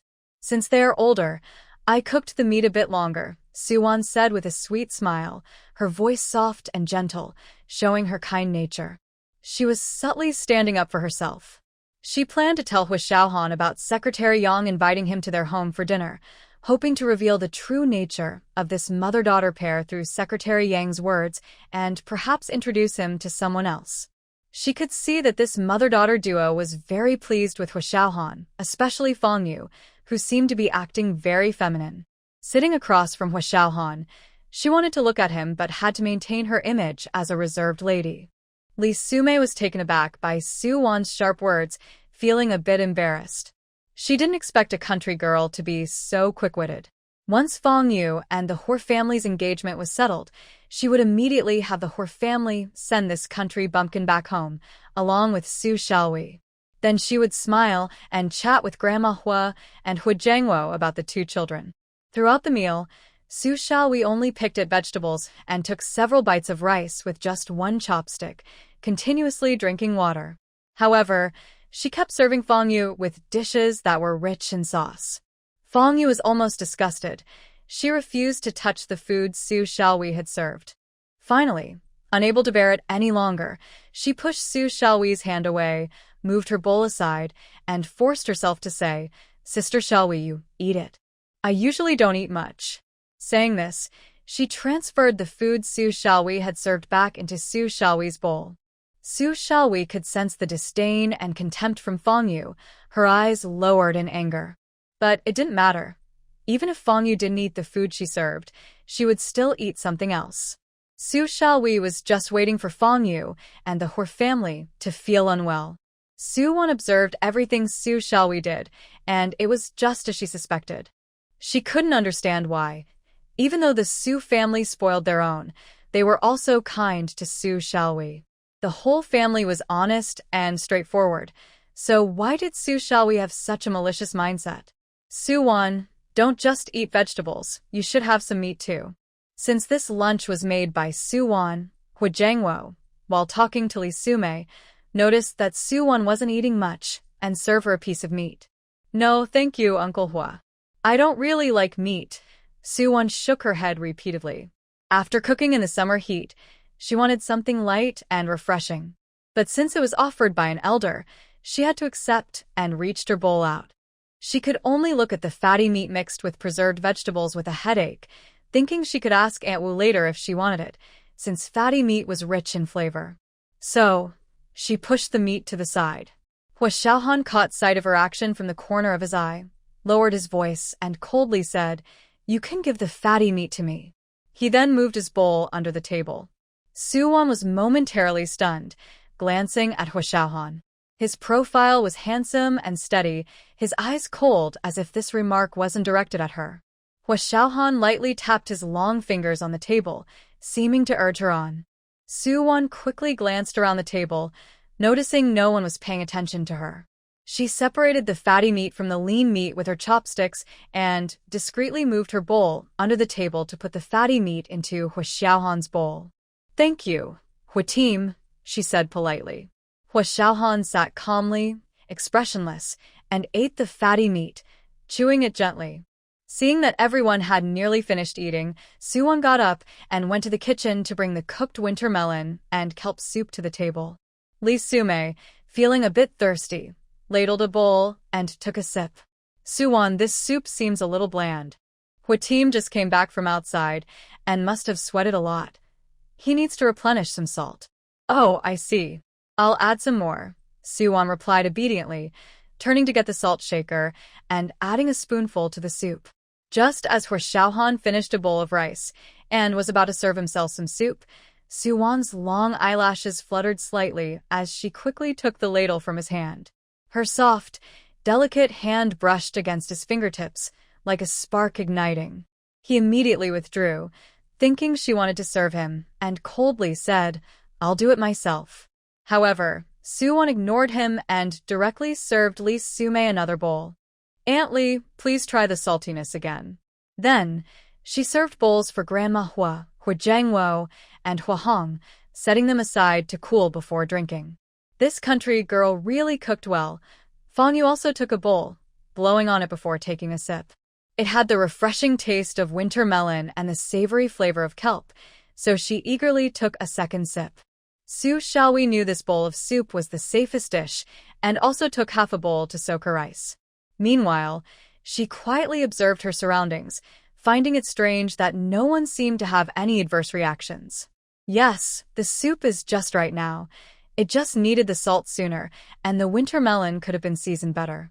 "Next time, add the salt earlier," Li Sumei said with a smile after drinking a few sips and tasting a piece of winter melon, giving Su Wan some feedback.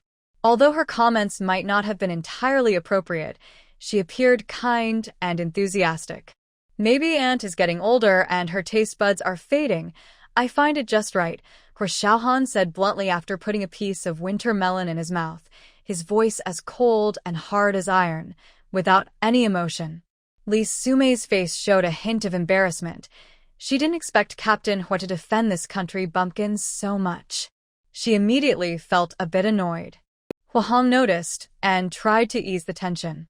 She was about to take a sip of the winter melon and kelp soup to see how it tasted when Fang Yu suddenly felt sick and vomited, her mouth turning an unusual shade of black. "Fang Yu, what's wrong?" Li Sumei asked in alarm, feeling a bit nauseous herself. "Mom, I feel like I can't breathe," Fang Yu said, having finished the whole bowl of soup, her face showing pain. Soon, Su Xiaohui also felt nauseous and had some discomfort in her stomach. She couldn't believe how strong the toxicity of nitrites was. She hadn't eaten much, yet her reaction was severe, though she remained aware. The others would likely be affected even more. Director Li, Teacher Fong, your hands and mouths, Hua Hong said, noticing the blackness on their lips and skin, standing up with worry and surprise.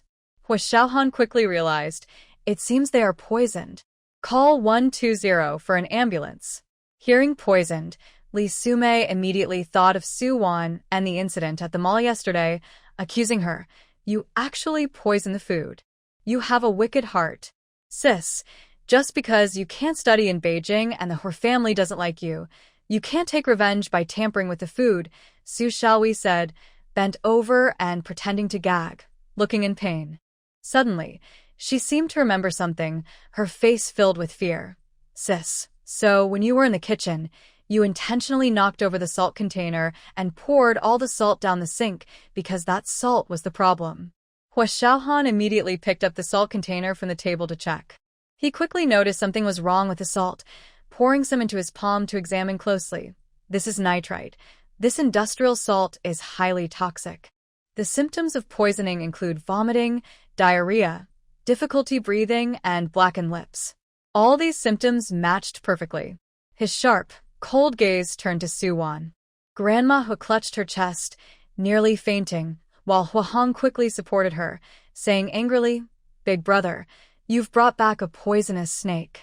Su Wan, what is going on? Hu Jiangwo asked, returning from the study after making the emergency call, his face serious and an intimidating pressure radiating from him. Uncle Hua, the salt in this salt jar was given to me by Xiaohui. The soup is the problem. Aunt Li and the others got sick after drinking the winter melon and kelp soup without salt, Su Wan said innocently, pointing at the soup with a confused expression. That seems to be true. We haven't had that soup and we feel fine, Wu Ma added at that moment. The Hua family realized that they didn't feel unwell either. Only Hua Xiaohan had eaten a piece of winter melon, but since the poison was mild, it didn't affect him for now. Su Xiaohui, who was in the middle of a painful vomiting episode, suddenly froze, her eyes wide in disbelief. How could this be? She clearly saw Su Wan pour all the salt from the jar into the sink. How could there still be nitrite in the jar? I don't know what nitrite is. I used the salt from the jar when I was cooking. I accidentally spilled the salt jar while making soup, and just then, Xiaohui came over and gave me a bag of salt, which I used to make the soup, she explained. Wu Ma saw all of this. Yes, the winter melon and kelp soup was made with the bag of salt Xiaohui gave me. I thought it was strange because there was only half a bag left in the morning, but it seemed to have more when Xiaohui took it out. Wu Ma nodded in agreement. Su Wan frowned, her eyes red and filled with helplessness as she said, Uncle Ho promised me that if I did well in my studies, he would help me transfer schools. He also promised that even if I didn't do well, he would help me find a good job and introduce me to someone, so I could settle down in Beijing. Why would I do something like this? She then looked at Su Xiaohui with pain in her eyes. Xiaohui, I know you have liked Captain Hor for 6 months without any results, but how could you do this? Fong Yu, sitting weakly in a chair with pale lips, suddenly understood. So you were previously matched with Captain Hua. No wonder you were so enthusiastic with me, always serving me food while hardly eating yourself. Li Sume was also shocked by the turn of events and pointed directly at Su Xiaohui. You, a young girl, have such a cruel heart. Since Captain Hua didn't choose you, you wanted to harm my daughter. I must report this to the authorities. Compared to Su Wan, it is clear that Su Xiaohui has more motive and opportunity to commit the crime. Su Wan has poor grades and only scored 23 in chemistry. She probably can't even memorize the periodic table, so how could she know what nitrite is? On the other hand, Su Xiaohui, who ranked 29th in the county, must be familiar with nitrite. Su Xiaohui's face suddenly turned pale, and she bit her lip tightly, her pupils constricting. She realized that her scheme had been uncovered by Su Wan. From the beginning, Su Wan recognized the nitrite she had mixed into the salt, so she played along, intentionally spilling the salt in front of her and asking her to bring another bag of salt. This allowed Aunt Wu to see the scene and later switch the salt Su Xiaowei had with the nitrite she had mixed in. Her attempt to frame Su Wan failed and backfired on her. She never expected her foolish sister would become so clever one day. Facing the complex and sharp gazes of Uncle Hua and Brother Hua, Su Xiaowei gritted her teeth and, in a panic, knelt down, looking innocent. Uncle Hua, Brother Hua, I didn't mean to. I found the salt while passing by a deli, and I thought it was regular salt because it said nitrite on it. I even tasted it and it was salty, so I brought it home and poured it into the salt container. I really didn't know nitrite was toxic. If I had known, why would I eat it with winter melon and kelp soup? As Su Xiaowei cried and explained, she looked pained and began to. Then she started apologizing to Fang Yu, banging her head on the ground. Sister Fang Yu, I truly didn't know nitrite was toxic. It's all my fault for picking up things from the roadside. I thought since you were my senior, I could be extra friendly. I really didn't mean any harm. Su Xiaowei was best at playing the victim, and now she was as pitiful as possible, with a red mark on her forehead from banging it. Who was your senior? You don't even know what nitrite is. You just wanted to harm me, Fang Yu said, clutching her throat, struggling to breathe, wishing she could hit her. But seeing the Hua family, especially Captain Hua, watching her, she had to hold back. Li Sumei was also furious and felt like she could kill Su Xiaowei. She pointed at Su Xiaowei and shouted, You say you didn't know, but who would believe that? What a coincidence that you found nitrite just when my daughter and I came to the Hua family for a match. You are just a country girl and don't know your place, yet you want to climb high branches. I will make sure the police investigate you thoroughly. I won't let you, a poisoner, get away with this. Aunt Li, I'm so sorry, I really didn't know. Su Xiaowei cried more pitifully, vomiting on the ground, her face extremely pale. Seeing that no one from the Hua family was there to stop or persuade her, she raised her hand and slapped her own face hard. Grandma Hua, Uncle Hua, it's all my fault. I shouldn't have picked up things carelessly. The slap turned half her face red, and she continued to hit herself without mercy. Su Wan stood aside, watching coldly. Su Xiaowei's actions made her believe even more that the original person was wronged. Someone who could be so harsh to themselves would be even harsher to others. She could even pretend to be injured by a cow, so a few slaps were nothing.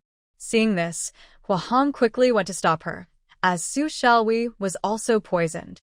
At that moment, Su Xiaowei suddenly began to foam at the mouth and convulsed, fainting. Li Sumei, who was about to blame her, was immediately stunned, and everyone was frightened, hurriedly performing first aid. An ambulance from the military hospital arrived just then, taking the unconscious Su Xiaowei, who was foaming at the mouth, onto the stretcher, followed by Li Sumei, helping Fang Yu onto the ambulance as well. The other members of the Hua family also went to the hospital for checkups, and they took all the dishes from the table for testing. It was eventually confirmed that only the winter melon and kelp soup contained nitrites, while the other dishes were normal. All three had eaten little. Only Fang Yu was slightly more serious and needed 2 more 4 drips, while Su Xiaowei had the mildest symptoms. As for why she suddenly foamed at the mouth and convulsed, it was unrelated to poisoning. To know the exact reason, they would have to wait for the patient to wake up and undergo a full examination. By the end of the day, the Hua family apologized profusely, personally returned them home, covered all medical expenses, and even gifted a jar of special tea and 2 bottles of Maotai as an apology.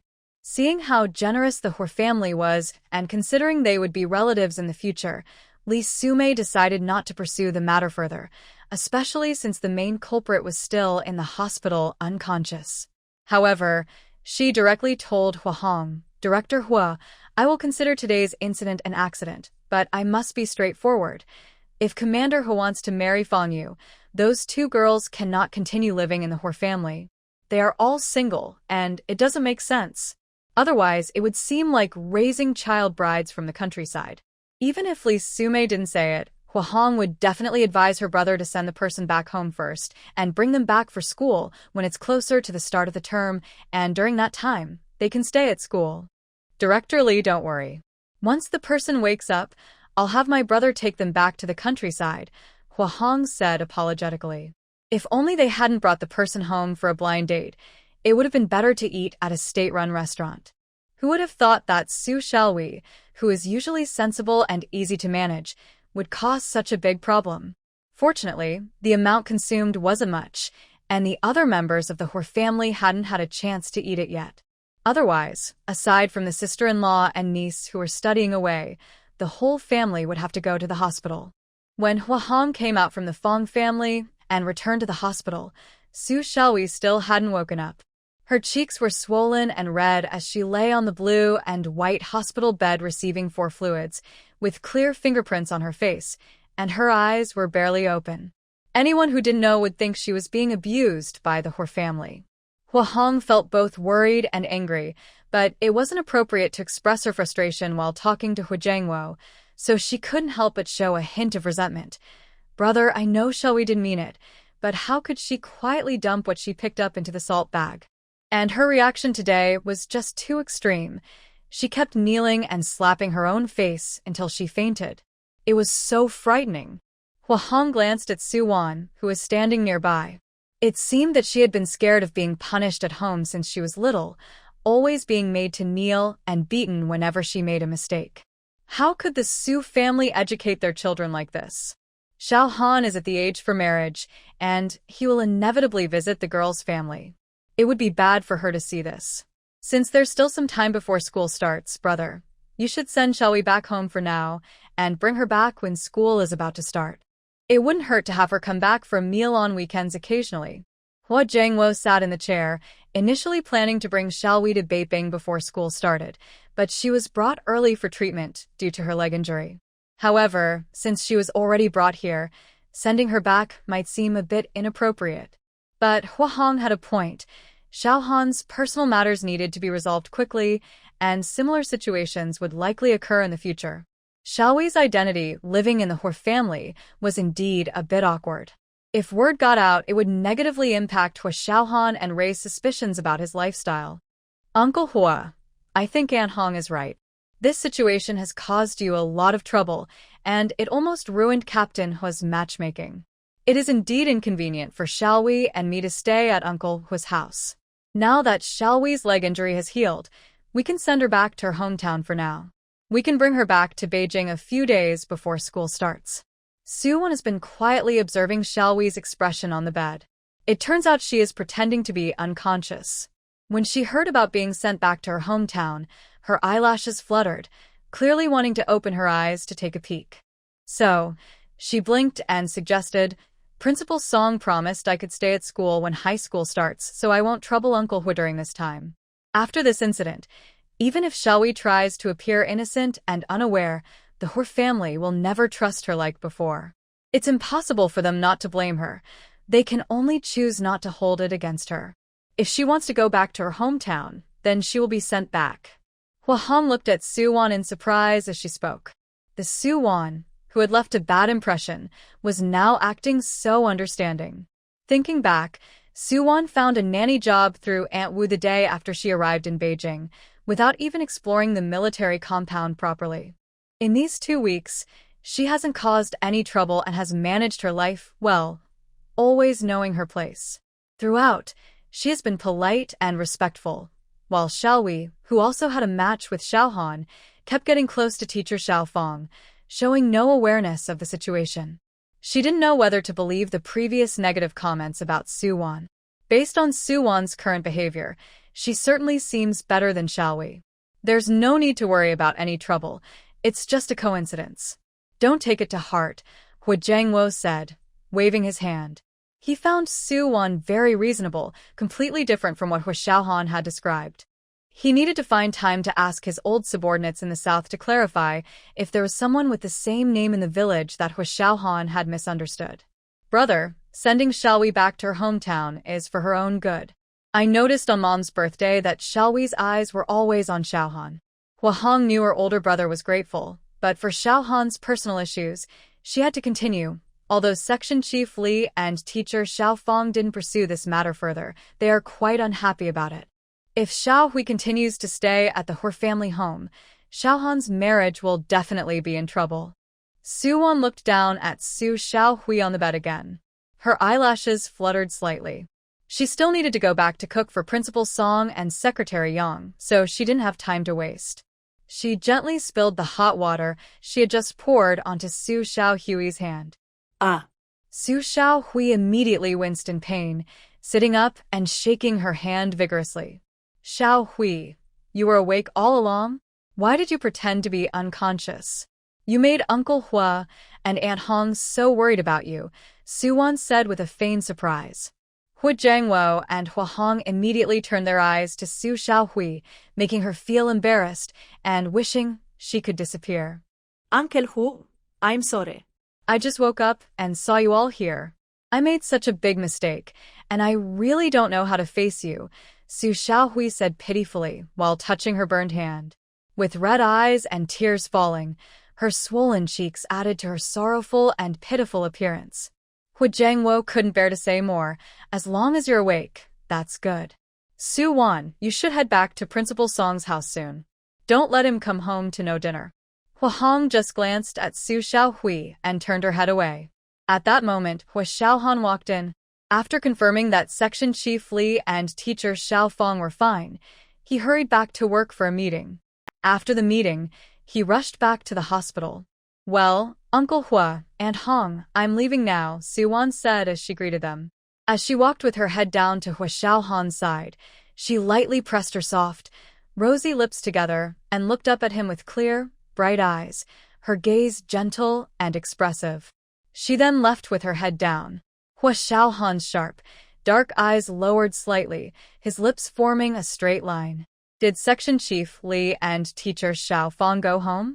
Yes, your aunt just took them back, Hu Jiangwo nodded and asked the nurse to check if Su Xiaohui was okay. Brother Hua.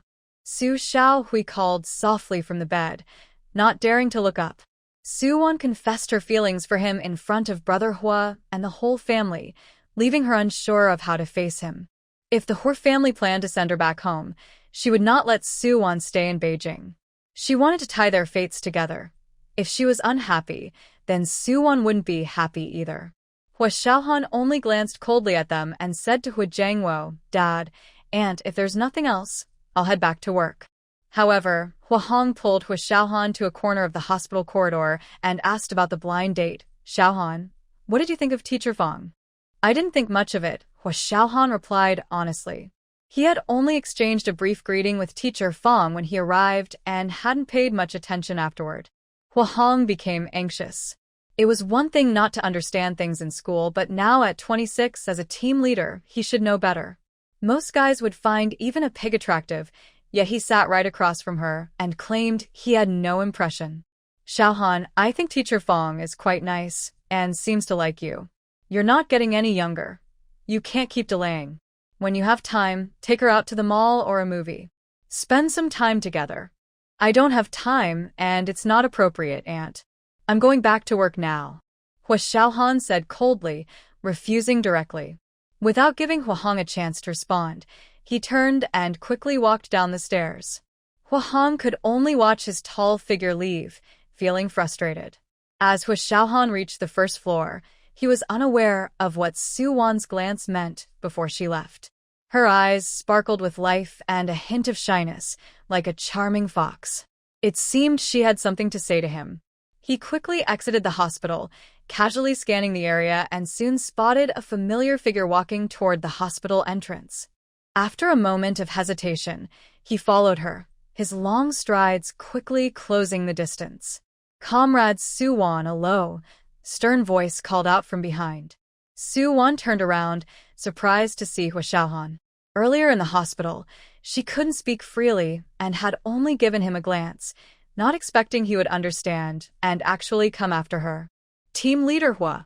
At 4 o'clock, the western sun shone on Su Wanqing's flawless face, making her delicate skin blush like the pink petals of a peach blossom. Her sweet and clear voice was very pleasant to hear, like a gentle stream flowing through a mountain valley, refreshing the heart on this hot afternoon. What did that look mean before you left? Hua Xiaohan paused, keeping a distance from Su Wanqing, still cold and distant. Secretary Yang knows I'm going back to the military compound today, so he asked me to tell you when I see you. He wants to know when you're free to have a meal together. She didn't mention that Secretary Yang was going to introduce her to someone, worried that he might not like the person and refused to go. She had told him this to let him know about Fong Yu's character through Secretary Yang. Hui Xiaohan looked at her soft, clear eyes and after a moment of silence said, "Tomorrow at noon." Su Wanqing had thought it would take at least 10 days or even until next month, so she was surprised that it could be tomorrow. As a regiment leader, did he have such power to go out freely? It seemed he had been out several times this month. "Okay, I'll let Secretary Yang know when I get back," Su Wanqing said with a smile, her cheeks dimpling as she turned and ran toward the bus station. "I'll give you a ride back," Hui Xiaohan said expressionlessly. After all, he had delayed her return to cook for Principal Song. Su Wanqing was in need of money, so saving a little was helpful. She naturally had no reason to refuse and sweetly thanked him. "Thank you, Captain Hua."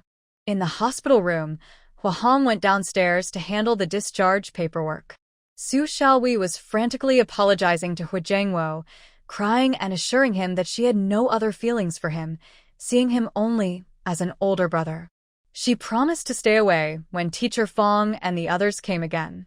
Once her face was healed, she would find a job like her sister and would never cause trouble for Grandma Hua or him again. Hu Jiangwo sighed silently, understanding that Su Xiaowei's insecurity and sensitivity came from not being favored at home, and he reassured her that he wouldn't send her back to her hometown. Su Xiaowei finally relaxed a bit, wiping her tears. When she glanced out the window, she saw Su Wanqing following Hu Jiangwo as they both got into a military jeep. The door handle was hot from the sun, and it was Hu Jiangwo who opened the door for her. Before, Brother Hua, who disliked and hated Su Wan, was actually going to take her back to Principal Song's house. Her hand tightly gripped the blue and white blanket. This must have changed Brother Hua's impression of Su Wan after what happened. She absolutely would not allow Su Wan to be better off than her or more liked in the Hua family. Su Xiaowei's eyes were filled with madness and jealousy. The next day, Su Xiaowei wrapped herself in a towel and knocked on Principal Song's door. Principal Song, sitting on the sofa watching TV, thought it was Hui Xiaohan and stood up to open the door. "Hello, uncle. I'm here to see my sister Su Wan," Su Xiaowei said timidly from outside, her voice barely audible.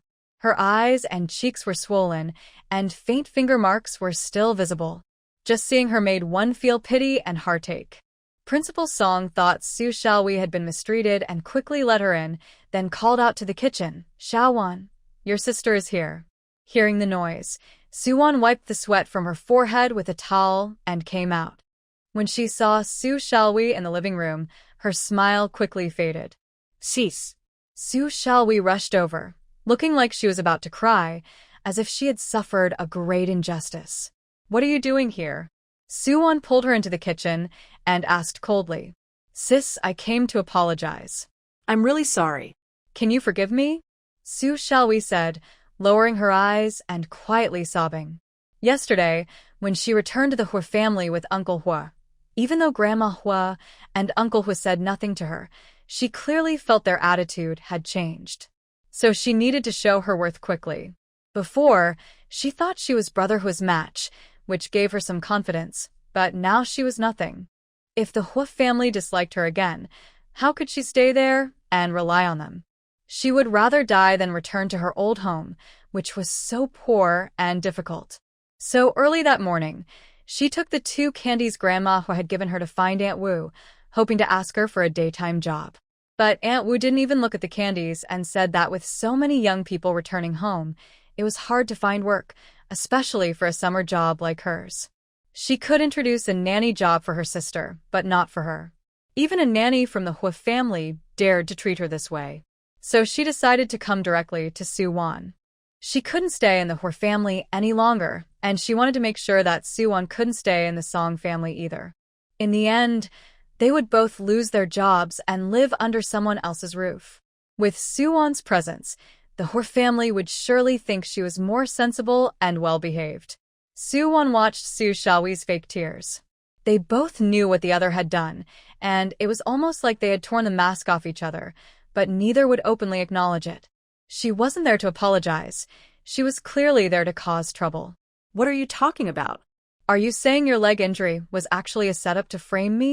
Su Xiaowei came to apologize, but didn't clearly state what she was referring to. Although everyone knew what had happened, admitting it out loud was another matter. So, Suwon decided to confront her and see if her suspicions were correct. When Su Xiaowei heard this, her eyes showed a hint of panic, but she still kept her head down, crying and saying, "Sister, I was so scared when the bull chased me. I didn't pay attention to anything around me. The villagers said they saw you in the field. I really didn't know." She maintained a stance of neither admitting nor denying anything, leaving herself an escape route in case Suwon remembered the events of that day. However, she guessed that Suwon probably hadn't recalled it, otherwise, she wouldn't be so calm while talking to her. Yet, that brief moment of panic and her subtle movements didn't escape Suwon's notice. So, it seemed that the original person was truly wronged. The strange part was why so many people thought she was responsible. Su Xiaowei continued to plead pitifully, "Sister, I really know I was wrong. I didn't know nitrites were toxic. I thought it was just some bad salt that others didn't want." As she spoke, she took advantage of Suwon's momentary distraction while she was dealing with chicken wings and accidentally knocked a plate off the counter. With a crash, the sound of shattering came from the kitchen. Principal Song, sitting on the sofa, looked toward the kitchen at the noise. Suya hui hurriedly apologized. I'm sorry, sir. "I didn't mean to. I'll clean it up right away. Please don't be mad and kick me out." She quickly bent down to pick up the broken pieces and, as expected, cut her finger, causing bright red blood to drip onto the floor. Suwon realized that the Hor family no longer accepted her, and she also felt that the Song family would soon turn against her too. With a lowered voice, she whispered in her ear, "Why don't you break a few more dishes? Later tonight, I'll go back to the Hor family and say you broke the Song family's plates. We can use your beloved pen and suitcase as payment. I doubt Uncle Hua will say anything. In this era, dishes are quite precious, and there are even special craftsmen for repairing broken ones." Upon hearing this, Su Xiaowei clearly became frightened but still said with a hint of grievance, "Sister, I really didn't mean to." Principal Song, hearing the noise from the kitchen, stood up from the sofa and walked over. He saw Su Xiaowei's finger bleeding and quickly opened the medical kit at home to get a bandage for Suwon. He suspected that the two sisters had come to Beijing to stay with relatives. The sister found a job, but the younger sister was still living with relatives. Over time, the relatives might have developed some complaints, especially since Suwon's sister was small and easy to bully. For some unknown reason, the children in the relative's house had hit Suwon's sister, so she had to come here to find her sister. "Uncle, I'm sorry for breaking your dish. I'll stay here and work to pay you back." When Su Xiaowei saw Principal Song come in, tears streamed down her face, her eyes red and pleading, filled with fear. She was worried that Suwon would really go to the Hor family tonight and tell Uncle Hua about the broken dishes. "It's okay, it's just a plate," Principal Song quickly reassured Su Xiaowei. Seeing how timid and scared she was, he realized she must have been very careful living with her relatives, always afraid of being scolded. He wondered who could be so cruel as to hurt such a sweet girl. When Hu Xiaohan arrived, he would ask him which family in the military compound was so heartless to bully a girl from the countryside. "It's almost time for lunch, so why don't you stay here and have a meal before you leave?" "No, it's fine, Uncle. I don't want to trouble you," Su Xiaowei said, shaking her head nervously as she glanced at Suwon, touching her swollen face. She was clearly afraid of Suwon, indicating that her injuries were caused by her sister. Principal Song knew Suwon's character well and didn't think much of it. He raised his head and made a decision. "Suwon, let your sister stay here for lunch. Cook a bit more rice." "Okay. I'm really sorry for causing you trouble, Uncle Song." Suwon held the spatula and looked at Su Xiaowei, who was stubbornly refusing to leave. With a slight smile, she said apologetically, "Even if Su Xiaowei leaves today, she will definitely come back tomorrow." Even if nothing happens, over time, Principal Song and Secretary Yang, no matter how kind they are, will feel their lives are being disturbed. Su Xiaowei is determined to ruin the job I worked so hard to get.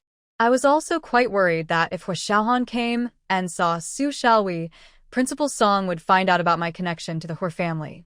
Now she was waiting for Hua Xiaohan to arrive. At worst, she would apologize to Principal Song's family for misleading them about not knowing Hua Xiaohan. Thank you, uncle, sister, Su Xiaowei said timidly, her eyes filled with a triumphant smile. If you have time, you can come here to see your sister, Principal Song said kindly before returning to his bedroom to let the two sisters talk. Su-won went to the living room to get a dustpan and broom to clean up the kitchen floor. Su Xiaowei, using the bandage given by Principal Song to cover her injured hand, stood by the kitchen door, smirking as she watched Su-won work. Since Principal Song himself had said that, she knew it was just polite talk. From now on, she would come to the Song family during the day, timing her visits around mealtimes. This family might not say much at first, but over time, they would surely grow tired of Su-won and wouldn't let her stay. Sister, I'll help you, Su Xiaowei called out, but once the door was closed, she did nothing and continued to stand by, playing with her nails. Su-won ignored her and focused on cooking. Su Xiaowei watched as Su-won worked up a sweat in the hot kitchen. She quietly opened the kitchen door, saw no one in the living room, and slipped out. With her eyes squinted due to swollen cheeks, she looked around and noticed a small room with the door slightly open. Inside was Su-won's backpack. This must be Su-won's room. So, she tiptoed inside. Just then, the sound of a key turning in the lock came from the living room, and Su Xiaowei quickly stepped out of the small room. She saw Brother Hua's tall figure entering behind Secretary Yang. She froze in shock. Why was Brother Hua at the Song family's house? Oh, right. Principal Song was Brother Hua's military school leader. Did that mean Brother Hua often visited the Song family? That would imply that Brother Hua and Su-won had been meeting at the Song family all along. Su Xiaowei felt a surge of jealousy. No wonder in the past 2 weeks, Brother Hua had only returned to the Hua family 3 times. It turned out he was visiting Principal Song's house at other times. That woman, Su-won, was taking advantage of her pretty face to secretly flirt with Brother Hua.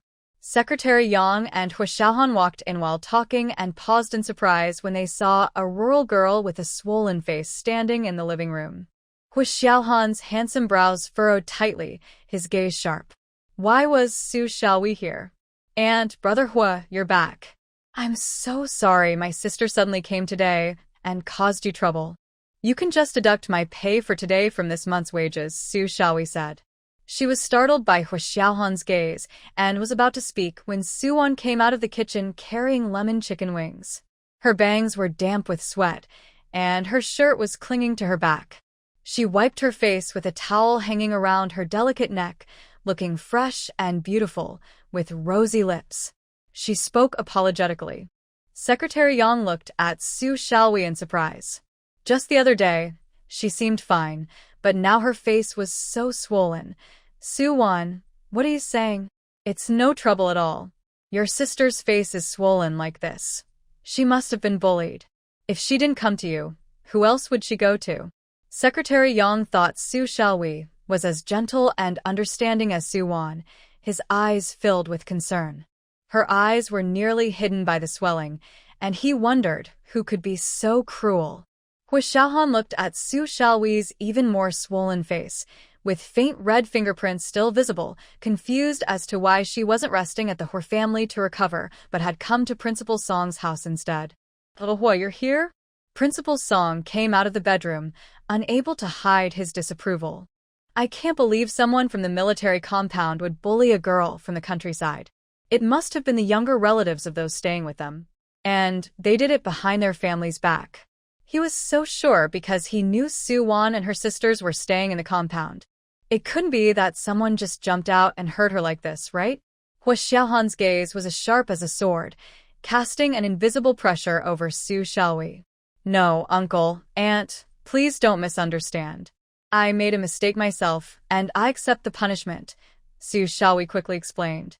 She did come to the Song family with a mindset of seeking sympathy, but she didn't expect that Brother Hua would be there. At the same time, she realized that Principal Song seemed unaware that they were staying at the Hua family. Therefore, she definitely couldn't let the Song family know she was living there. Otherwise, it would only lead to Brother Hua's dislike and affect her image in his eyes. You child, even at this time, you are still defending those people. Do they often hit you? Secretary Yang began to worry, looking over Su Xiaowei to check for any other injuries. She thought that perhaps because Su Xiaowei was staying with someone else, she might be too scared to tell an adult if she was bullied, fearing she would have nowhere to stay. Suwon stood by, calmly watching with a slight smile, curious about what Su Xiaowei would say. Uncle, Aunt, you really misunderstood. I hurt myself, and my sister knows. I came here to apologize to her, because I accidentally got her involved and misunderstood her. Su Xiaowei could only swallow her words with difficulty. Principal Song and Secretary Yang looked at Suwon with confusion.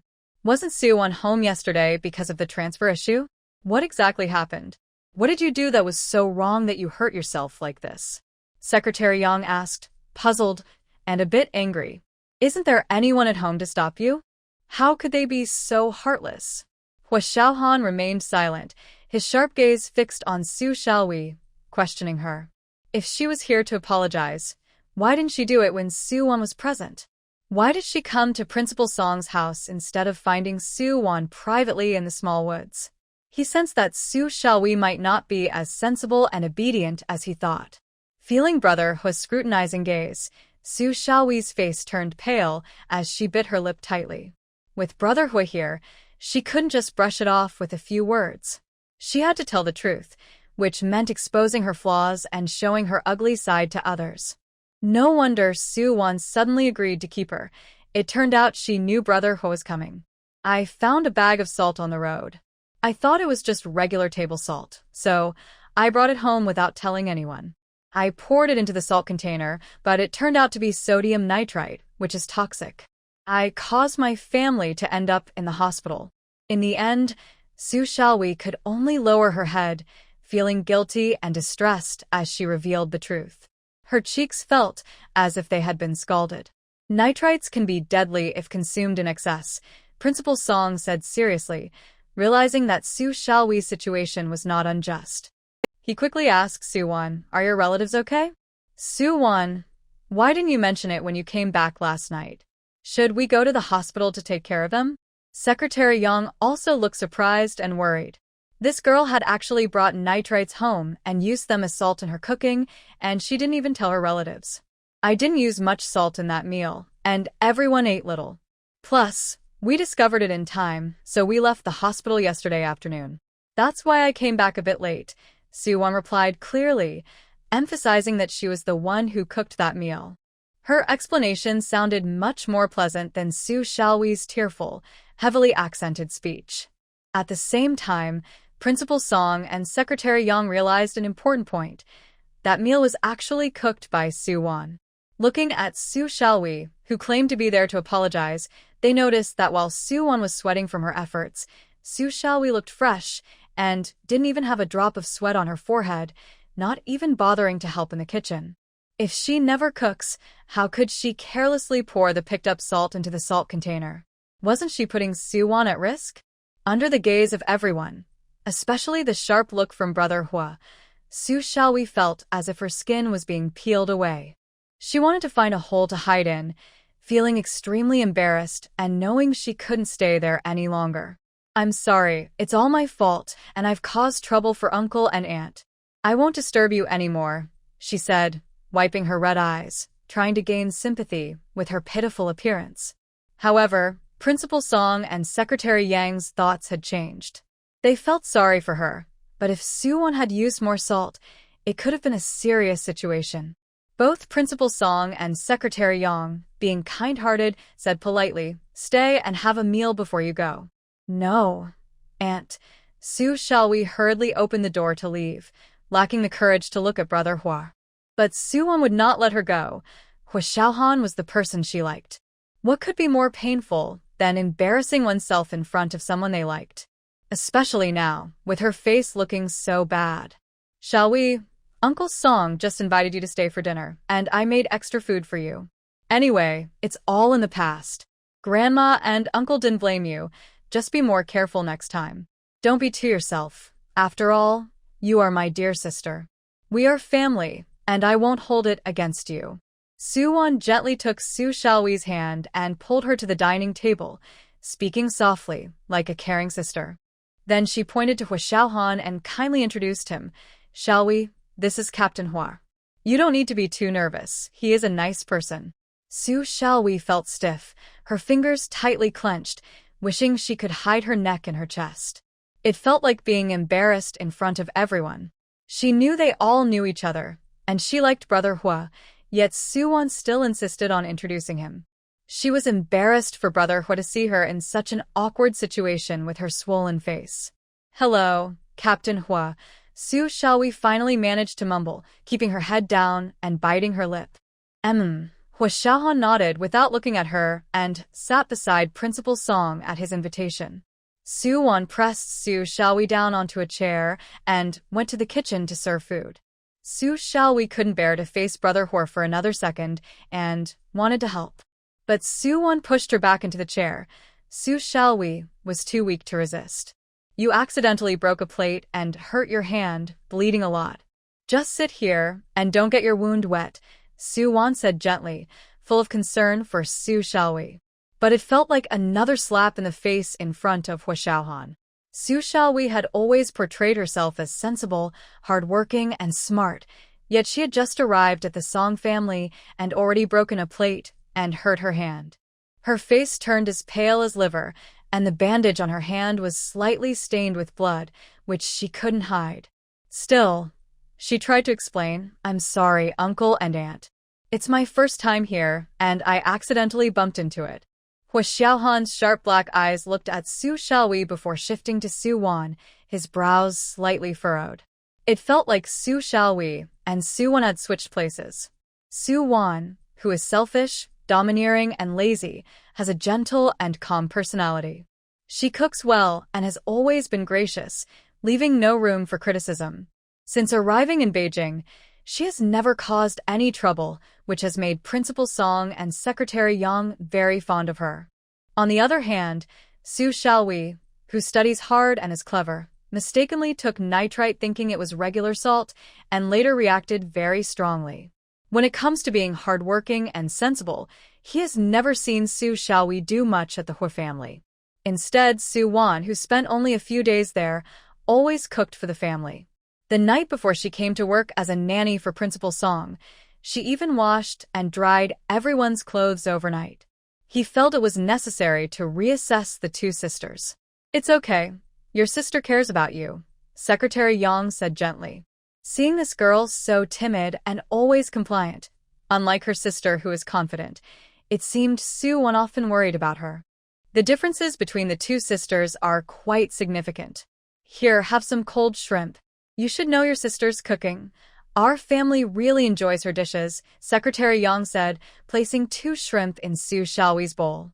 Thank you, Aunt, Su Xiaohui replied obediently, but her eyes were filled with a sharp glare. The compliments sounded harsh to her. She didn't understand why. Back in Qianting village, Suwon received more attention for her beauty, but the most praise was for her being sensible and hardworking. Now, it seemed Suwon was doing everything better than her. No, she couldn't accept that. Suwon, do you know why Xiaohui didn't have any braised pork today? He loves your braised pork. Secretary Yang intended to serve some meat to Xiaohui, but noticed there was no braised pork or belly pork among the dishes. Instead, there were braised lion's heads, shredded meat, and the rest were chicken, duck, shrimp, and fish. Since the plan was to bring the two together, especially when hearing Suwon praise Captain Hua for being a good person, her words sounded somewhat ambiguous. Su Xiaohui widened her eyes and looked at Brother Hua beside her. So, her previous guesses were true. Brother Hua had been secretly meeting Suwon at the Song family. Did Suwon, knowing that Brother Hua loved to eat, keep making braised pork for him? Hua Xiaohan's jaw was tense, and his expression was serious. He clearly did not expect Secretary Yang to say that. A faint blush appeared on his ears, and he quickly replied, Secretary Yang, I'm fine with anything. I'm not picky. In the kitchen, Suwon was serving soup and was startled by Secretary Yang's words, causing her to accidentally burn her hand. She didn't want to cook meat because she was afraid Secretary Yang would give her a piece, and she didn't want Xiaohan to eat it for her again. Hearing the commotion in the kitchen, Secretary Yang leaned in with concern and asked, "What's wrong, Xiaohan? Is the soup too hot? Xiaohua, could you help her out? Girls have delicate hands." Xiaohan, being straightforward, didn't catch the meaning behind Secretary Yang's words and stood up to head to the kitchen. However, Su Wan and Su Xiaowei understood. Su Xiaowei tightly gripped her chopsticks, nearly crushing the shrimp in her bowl. "Don't worry, Auntie, it's not hot," Su Wan quickly said, eager to serve the pingxiao tofu soup. "Give it to me," Xiaohan said as he entered the kitchen and noticed Su Wan's delicate fingers were slightly red, likely from the heat. He reached out to take the soup spoon from her. But Su Wan refused to let go. "Captain Hua, you should sit down. I can handle it." She looked up at him, blinking her eyes to signal him to go back. "I'm coming," Xiaohan said in a low voice, misunderstanding her blinking as sweat getting in her eyes, something that happened to him during training. So, using his height, he lifted the soup bowl from her hands effortlessly. He really was a straightforward guy. If Secretary Yang hadn't said that first line, she might have thought he was just helping her. But now, she felt it was more complicated and sensed something was off. She hoped she was just overthinking. Xiaohan placed the pingxiao tofu soup on the dining table, and Su Wan followed, putting the aluminum soup spoon into the soup. Principal Song and Secretary Yang exchanged smiles. "Looks like a perfect match. Teamwork makes it easier," Principal Song chuckled, his serious voice lightened with humor. Su Xiaowei, tucked in a corner, secretly watched Principal Song and Secretary Yang. Were they trying to bring Xiaohan and Su Wan together? Xiaohan remained calm, sitting up straight with a strong posture. After 4 years at school, he was used to Principal Song's way of speaking. Back when Principal Song was his instructor in freshman year, he had said during training, "If you don't spend at least an hour with your wife in bed, that's embarrassing." At first, he didn't understand what that meant. Did it mean he had to train his stamina with his wife after getting married? He was sure he wouldn't lose in that area. Later, while staying with some married soldiers in the Northwest, he began to understand after hearing their conversations. Su Wan pulled out a chair and sat next to Secretary Yang, wearing a pure and innocent smile. "Xiao Hua, I heard your family introduced you to someone yesterday named Fang Yu, a high school teacher, right?" Secretary Yang then shifted to serious matters, his expression becoming slightly stern. Who would have thought such a coincidence existed? Su Wan had told her that while at the military district, she saw the mother and daughter they met at the department store entering the Hua family. From their conversation, it seemed that Fang Yu was Hua Xiaohan's blind date. This was not good. That teacher, Fang Yu, was quite proud and looked down on others, lacking any of the qualities expected of a teacher. Hua Xiaohan nodded and casually replied, "Yes, that's true. You agreed to it?" Secretary Yang observed Hua Xiaohan's expression. No. "I knew you wouldn't have such poor taste, Xiao Hua," Secretary Yang said with a relieved smile. He then recounted the encounter with the mother and daughter at the mall. They were really arrogant and pushy. When they saw Su Wan in her lovely yellow dress, they insisted on taking it from her, demanding that Su Wan change out of it. "We said we could go back to get the money, but they wouldn't accept that. It was also my fault for not having enough money on me, so I had to let Su Wan take off the dress for her. But once she put it on, it was clear it wasn't the dress that looked good. It was Su Wan herself. She could look good in anything, even a sack. She has a graceful figure, with a waist as slim as a bowl." As Secretary Yang spoke, he set down his chopsticks and gestured with his hands to show the shape of a bowl. Hua Xiaohan had been listening intently, but when Secretary Yang mentioned Su Wan's figure, he instinctively lowered his head, focusing on his bowl of rice, feeling a bit uncomfortable. Su Wan, flattered by Secretary Yang's praise in front of Hua Xiaohan, couldn't help but tug at Secretary Yang's sleeve and offered him a piece of braised meatball. However, it still couldn't stop Secretary Yang. "I won't comment on what Teacher Fang Yu is wearing. Everyone around her advised her to let us have the skirt, but she would rather throw her money away than give it up, acting as if she won't wear it," and won't let anyone else wear it either. Su Xiaohui was quite surprised.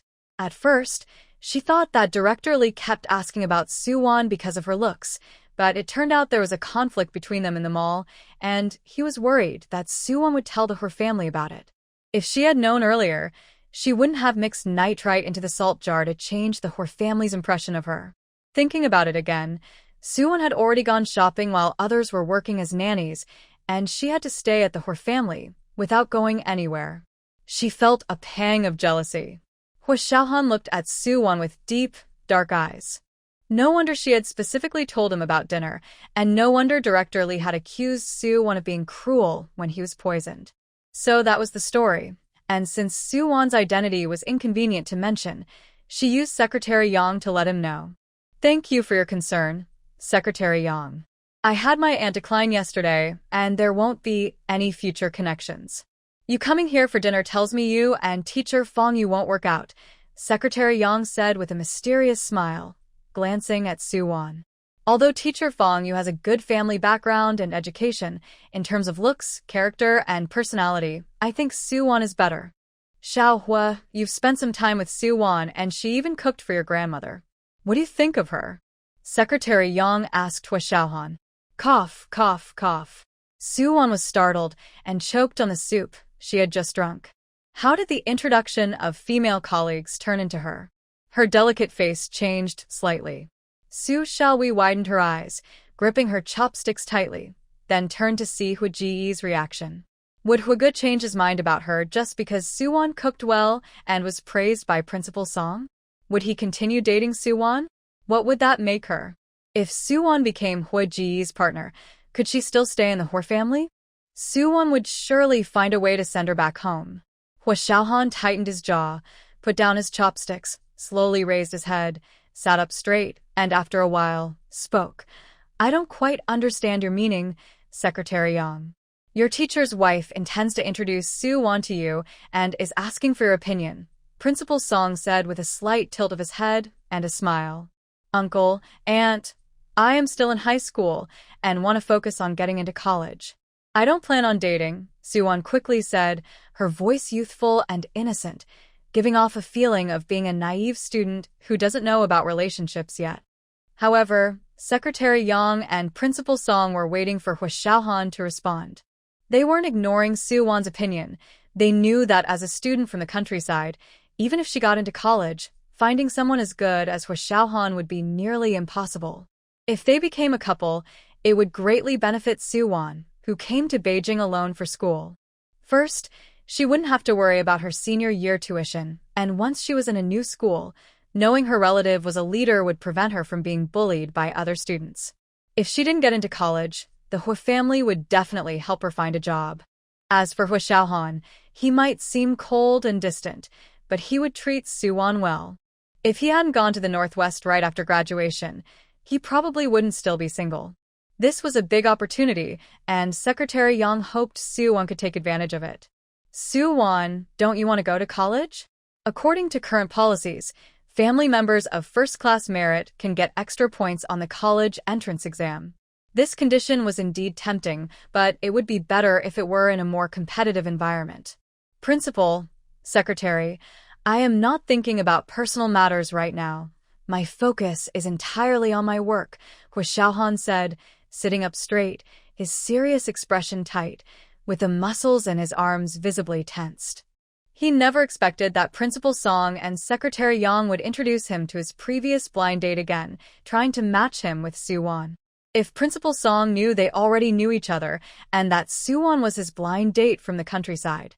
Uncle, Aunt, someone as outstanding as Captain Hua should naturally find someone equally exceptional. I'm just a girl from the countryside, so please don't embarrass me, Su-won added, lowering her head and tugging at Secretary Yang's sleeve. It was quite awkward. Was it because Principal Song and Secretary Yang saw them in the small grove last time that they thought of matching them? Xiao Hua, you are now a leader and need to set an example. The organization trusts you, and your personal matters should be your top priority to resolve, Principal Song said seriously. You didn't speak earlier because you heard Su-won say she wants to study, right? She is a simple and innocent girl from the countryside and hasn't thought about this issue yet. But you, as a respected leader, shouldn't be worried about losing face. How can you just agree with her words? Principal Song thought that Soo-won was still young and in school, so she was naive about dating and marriage. His first reaction was fear. Furthermore, girls from rural areas usually have their parents decide on marriage, so Soo-won would surely hesitate to agree. If he wrote a letter to her parents in the countryside, they would definitely agree to Seo-han's conditions. You have always had your own opinions and can make your own decisions. As long as you agree, we can contact Soo-won's parents, Principal Song advised Seo-han earnestly. Su Xiaohui was watching Ge and Soo-won closely, wishing she could reveal that they already knew each other and that Soo-won was Ji's previous match. Uncle, my sister received several love letters when she was in middle school, and many suitors came to our house when she was in high school. Su Xiaohui finally spoke up. She wanted to say that Soo-won was not innocent at all and had more experience in relationships than anyone else. Principal Song was Ji's mentor, and she was genuinely worried that Ge would agree to the match after Principal Song's persuasion. Soo-won was also surprised that Principal Song and Secretary Yang were trying to push them together. She echoed Su Xiaohui, saying, "That's right. Uncle, Aunt, I finally have a chance to study in Beiping. I just want to focus on my studies and get into college. I can't let my parents down." If she had known that Secretary Yang wanted her to be Seo-han's partner, she would have refused to let him come. Xiao-won, getting married won't stop you from going to college. I believe Xiao will support you. Besides, he was the top student in the city during the college entrance exam and got into military school with the highest score. You can attend classes during the day and return to the dormitory at night, where Xiao can help you with your studies. That would be great. Secretary Yang thought Soo-won was just shy and that her previous rejections showed her strong character and goals. She hadn't been swayed by sweet words from men. After you graduate, you will eventually need to find a partner and get married. I truly believe that Captain is a great choice. Secretary Yang finished speaking and looked at the serious and tense Xiao-han, saying, "Xiao-hui, I'll be honest with you.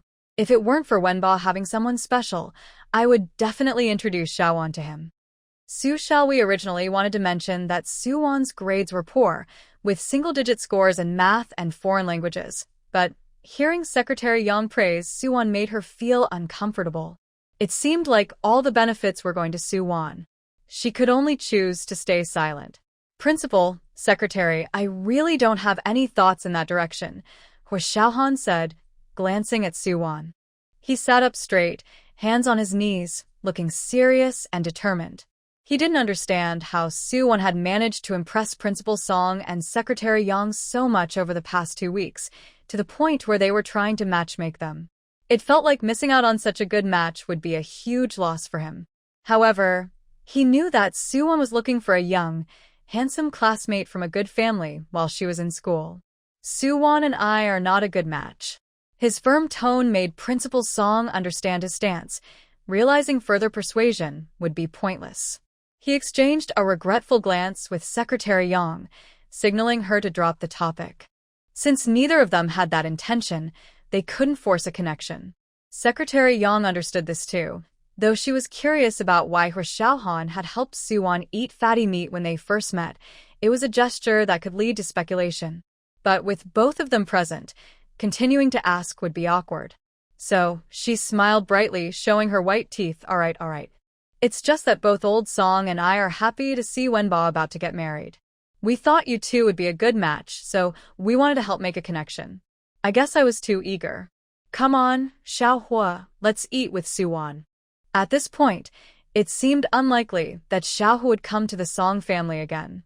"The soup is finished. I'll go get some more from the kitchen," Soo-won said, standing up to avoid the awkward situation. Xiao-han quickly finished his meal, put down his bowl and chopsticks, and said to Principal Song and Secretary Yang with a blank expression, "Principal, Secretary, I have something to attend to, so I won't stay longer. Enjoy your meal." With that, he stood up and walked confidently toward the door, leaving Principal Song and Secretary Yang without a chance to keep him there. After hearing that brother her firmly stated he would not date Soo-won, Su Xiaohui finally felt relieved. However, the jealousy and resentment in her heart grew wildly like weeds. The Song family treated Su Wan so well and liked her so much. She had never experienced such treatment in her family. She had to find a way to make Su Wan leave the Song family. The Song family was educated and connected to various social circles. This time they introduced Su Wan to Brother Hua, and next time they might introduce her to a doctor, a worker, or an accountant. She couldn't let Su Wan marry so well. She should be sent back to her hometown to marry an ugly, poor bachelor and spend her life farming. After finishing dinner at the Song family, Su Xiaohui did not return to the Hua family, but headed straight to the post office. With the money she had, she bought stationery, envelopes, and stamps. When she entered Su Wan's room, she found letters from Aunt Wang, the former housekeeper, and noted down her address. If the housekeeper from the Song family returned early, they would need 2 housekeepers, and Su Wan would definitely leave. So, she crouched under the shade of a tree and wrote a letter to Aunt Wang, telling her that Su Wan was doing poorly in school and had no classes in vaping. However, she was good at cooking, and the Song family loved her. They not only wanted to introduce her to someone but also planned for her to stay long-term. Su Xiaohui believed Aunt Wang would hurry to buy a train ticket back to Beiping after reading the letter. With a smirk, she dropped the letter into the green mailbox and turned to leave, only to step on a passerby's foot. "You country bumpkin, can you watch where you're going? Do you think you can pay for my purple crystal sandals? You've even dirted my clean socks." Fang Yu was already upset after hearing that her Xiaohan was not interested in her. On her way to complain to a friend, she was stepped on by a country bumpkin. Seeing her clean socks stained with dirt, she pushed Su Xiaohui hard and shouted angrily. When she saw Su Xiaohui's swollen face, her expression turned to disgust. "You come out looking like a pig. No wonder you get hit." Fang Yu didn't recognize Su Xiaohui, but Su Xiaohui immediately recognized Fang Yu. Just as the secretary Yang had said, Fang Yu pretended to be a gentle lady when she came to the Hua family, but her true nature was terrible. "I'm sorry, Sister Fang Yu. I didn't see you just now."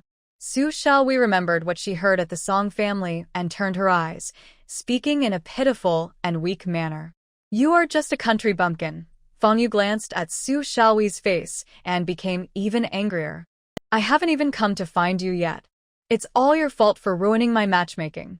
You did it on purpose, didn't you? Look at yourself in the mirror. Do you really think you are worthy?" Fang Yu pushed Su Xiaohui hard again, her tone fierce. "You got my socks dirty, so you have to pay me. If you don't pay, you can't leave today." "Fang Yu, you misunderstood me. Actually, my sister is the one who was supposed to be matched with Brother Hua.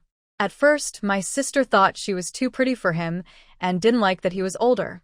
Our family had no choice but to let me reply to Brother Hua. Later, when she found out that the Hua family has power in Beiping, she has been trying to get back together with him." Su Xiaohui, pushed down by Fang Yu, sat on the ground, looking very pitiful and wronged. "When I went to my sister's employer's house to find her today, Brother Hua was there too. I found out that my sister's employer is a leader at Brother Hua's military academy. My sister specifically went to work as a nanny at Principal Song's house to get closer to Brother Hua and have him marry her." Fang Yu's expression darkened upon hearing this. The person she met at the mall was so close to Captain Hua. She knew that Captain Hua's visit today was because that Su Wan had told the Hua family about their encounter at the mall. She had been on 2 or 3 dates before, and the other parties were all very satisfied. It was she who couldn't find someone else. How could Captain Hua not be interested in her? On top of that, her father arranged for her to attend a prestigious high school, and after school started, she would be colleagues with Director Hua, who would also be her boss. If the other colleagues at school found out, how could she stay there? The male teachers at school were already avoiding her. How could she find a partner to marry? "You 2 sisters are truly disgraceful, one poisoning others and the other flirting with men. Your sister is working as a nanny in the faculty housing of the school leaders, isn't she?" Fang Yu pointed at Su Xiaohui on the ground, her face red with anger, wishing she could tear Su Wan apart right now. If she didn't let someone deal with Su Wan, she would never be able to swallow this anger. Yes. But there are guards at the entrance. Outsiders can't get in, Su Xiaohui said, trembling. Originally, she was also stopped outside, but when she said she was Su Wan's sister, the guard surprisingly recognized the name and let her in after registering. She looked very scared, but a cruel smile appeared at the corners of her mouth. She couldn't do anything to Su Wan right now, so she would let Feng Yu deal with her. With Feng Yu's background and her fierce personality, Su Wan would definitely have a hard time. This was just great. She felt incredibly happy inside. Feng Yu was too busy to care about Su Xiaohui, especially since many people were watching from the street, so she couldn't do anything to Su Xiaohui for now. Her mind was filled with thoughts of how to deal with that annoying Su Wan. The issues at the mall were definitely her fault. She ruined her blind date and even tried to compete with her for Captain Hua. She had to make her pay. Feng Yu left with a fierce look on her face, glaring at Su Xiaohui on the ground before heading home. That evening, after Su Wan cleaned the Song family home, she took out her literature book and went to the balcony to study by the moonlight. Although the college entrance exam now wasn't as intense as in the past, it was still more challenging than when it was first opened up. Uncle Hua had transferred her to one of the top 5 high schools in the city, which she had inquired about while shopping. Students at this prestigious school came from influential families, so the competition was tougher than at regular schools. Even though she had learned the material from her textbooks, she couldn't be careless. She had promised Uncle Hua to keep up with the school's curriculum, and this might be her only chance. So she was as diligent as a student repeating the college entrance exam, studying whenever she had time. She memorized vocabulary, formulas, and copied texts, especially copying texts, since in her past life, with computers and smartphones, she had forgotten how to write many characters. If she couldn't write a character during the language exam, it would be embarrassing. Such a basic mistake couldn't happen. Fortunately, the Song family was small. Secretary Yang's 2 sons worked in other provinces, and his daughter had also married out of state. Recently, Song Wenba was applying for a place in the hospital's staff housing. So she had some free time each day, and the couple only hired a nanny because they couldn't cook. Su Wan, come inside. Don't strain your eyes. There are so many mosquitoes on the balcony, Secretary Yang said, feeling sorry for her when he saw her studying. Aunt, it's fine. The moon is bright tonight, and I can see well, Su Wan replied with a smile, scratching her arm where a mosquito had bitten her. Be careful. Look at all the mosquito bites on your hands and legs, Secretary Yang said seriously, pulling Su Wan back to the room. She knocked on Song Wenba's door and took the desk lamp he used when he was a student. She also told the sleepy Song Wenba, look at your sister Su Wan. She studies so hard. If you had her determination, you could definitely get into a military school. Song Wenba, feeling confused and tired, wondered why they were still talking about his college entrance exam when he was about to get married. This lamp will go on your bedside table. You can study under the mosquito net at night, Secretary Yang said as she plugged in the lamp for Su Wan and turned it on. Auntie, it's really not necessary. It's such a waste of electricity, Su Wan said, touched. Electricity was expensive, and she was just a maid. I can use a kerosene lamp instead. But that's too hot. You won't be able to study well, Secretary Yang replied. She felt guilty for not discussing the matchmaking with Su Wan earlier and for not successfully bringing them together. About the other day with Xiao Hua, it was my fault for being too eager. I saw how seriously you were studying and wanted to find you a good partner, so you wouldn't have to struggle so much. It's not easy for a child from the countryside to come to the capital for school. Secretary Yang sigid. She had thought about it for several nights. Ever since Xiao Hua asked Su Wan to cook for his family, he hadn't come back to the Song house. But when Xiao Hua helped Su Wan eat fatty meat, it seemed he had feelings for her at first. After she cooked for his grandmother, something must have changed his mind. How is your transfer to another school going? Secretary Yang asked, sitting at the foot of the bed with concern. It should be almost done, Su Wan replied, thinking she should find time to ask Uncle Hua about it so she could focus on preparing for the entrance exam. That's good. Which high school do your relatives plan to transfer you to? Since she couldn't sleep, Secretary Yang decided to chat with Su Wan, who she genuinely liked. Liji High School, Soo-won answered cheerfully. Only top students from the high school entrance exam get into Leiji High School. You must be doing very well in your studies, Secretary Yang said in surprise. This school was known for its strict discipline and high teaching quality, and many students competed fiercely to get in, making it hard to find shortcuts. Soo-won smiled shyly at the thought of her grades, revealing her 4 white teeth, which looked like fine snow, making her lips appear rosy and plump. It's clear that Uncle Hua really cares for her.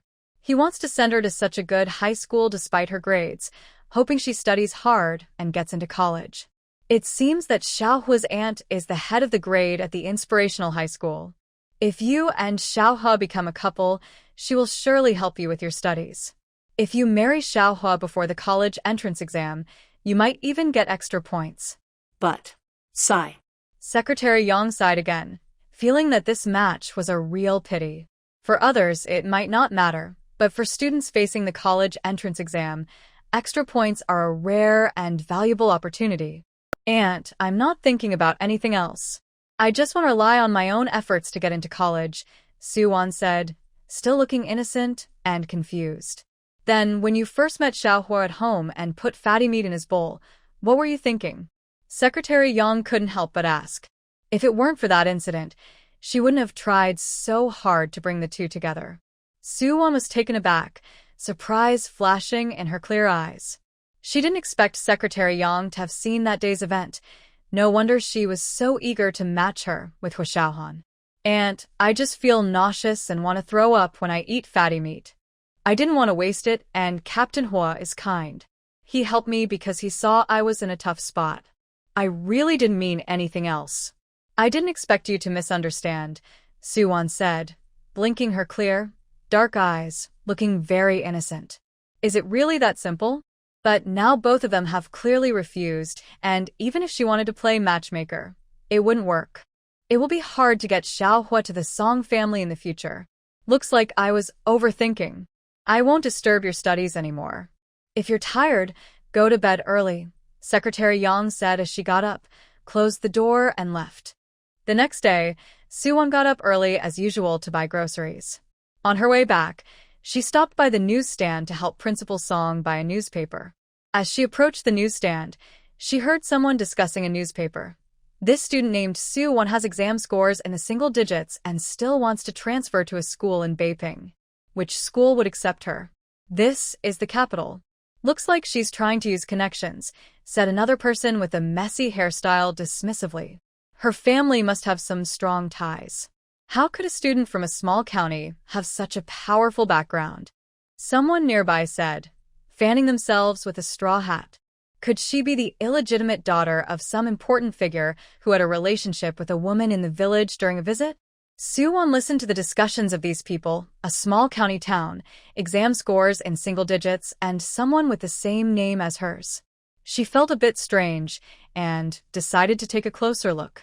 She saw a small notice in the newspaper's Lost and Found section that read, a transfer document for Soo-won, a sophomore from Wei County, Nanling Province, was found in the park, followed by a detailed list of her exam scores. After reading it several times, she confirmed that the information in the newspaper was indeed about her. Even if her transfer documents were lost, there was no reason for her exam scores to be published. It was clear to anyone that someone was targeting her. This person seemed to harbor a strong dislike for her, wanting not only to prevent her from studying in Beiping but also to ruin her reputation, making her feel like an outcast. Soo-won decided to visit the Hua family tonight. If she saw this newspaper, the Hua family would have seen it too. She didn't care much about what others said about her grades. She was confident that if she got admitted, she could achieve good results to silence the critics. However, this lost and found notice could negatively impact the Hua family, especially given their current status. It would be easy for others to twist the situation and create unnecessary rumors and troubles for them. Just a moment ago, an older man even suspected she was the illegitimate daughter of Uncle Hua. After buying the Liberation Army Daily and the Central Daily for Uncle Song, she headed toward the family compound. As she entered, several family members of the instructors chatting under the shade of the trees turned to look at her with curiosity. Soo-won had been working as a nanny for the Song family for over 2 weeks, going out daily to buy groceries, especially during the recent shopping trips for wedding supplies with Secretary Young. Most people in the compound recognized her. First, her cooking skills were good, and Secretary Young often praised her. Second, she was attractive and friendly, always smiling at everyone. Word spread quickly, and even those who hadn't met her could recognize her by her gentle and beautiful face, along with her simple rural attire, knowing she was the summer nanny for Principal Song's family. Ignoring their curious and doubtful gazes, Soo-won walked straight back to the leader's apartment building with her basket. She informed Principal Song that she would be returning to the military district tonight and would come back early the next morning to prepare breakfast. Principal Song, who was practicing calligraphy, looked up without asking too many questions. He guessed that something was wrong with Soo-won's sister and that it was causing her worry. He reminded her, "Soo-won, just cook a few dishes tonight. The weather is getting hotter, and I know you might not have much of an appetite." Soo-won was very grateful for Principal Song's understanding but replied lightly, "Uncle Song, it's okay. I'm just going back to get some books." At 5 o'clock in the afternoon, Hwa Jang-woo walked into the living room in his military uniform and handed his cap to Aunt Woo. Before he could take a sip of water, Grandma Hwa, sitting in a rattan chair, turned around and said in a neutral tone, "Do you know about this matter?" "What matter, Mom?" Hwa Jang-woo asked, loosening a few buttons on his collar. Seeing Grandma Hwa's serious expression, he stepped forward to inquire. He then glanced at Soo Shalwi, who was standing next to Grandma Hwa. Soo Shalwi bit her lip, hesitating to speak, and finally said, "Uncle Hwa." She avoided Hwa Jang-woo's gaze, lowering her head as if she had done something wrong. Yet inside, she was filled with uncontrollable joy. She had been waiting for several days, going around the family compound every morning to see when Fong-yu would take action against Soo-won.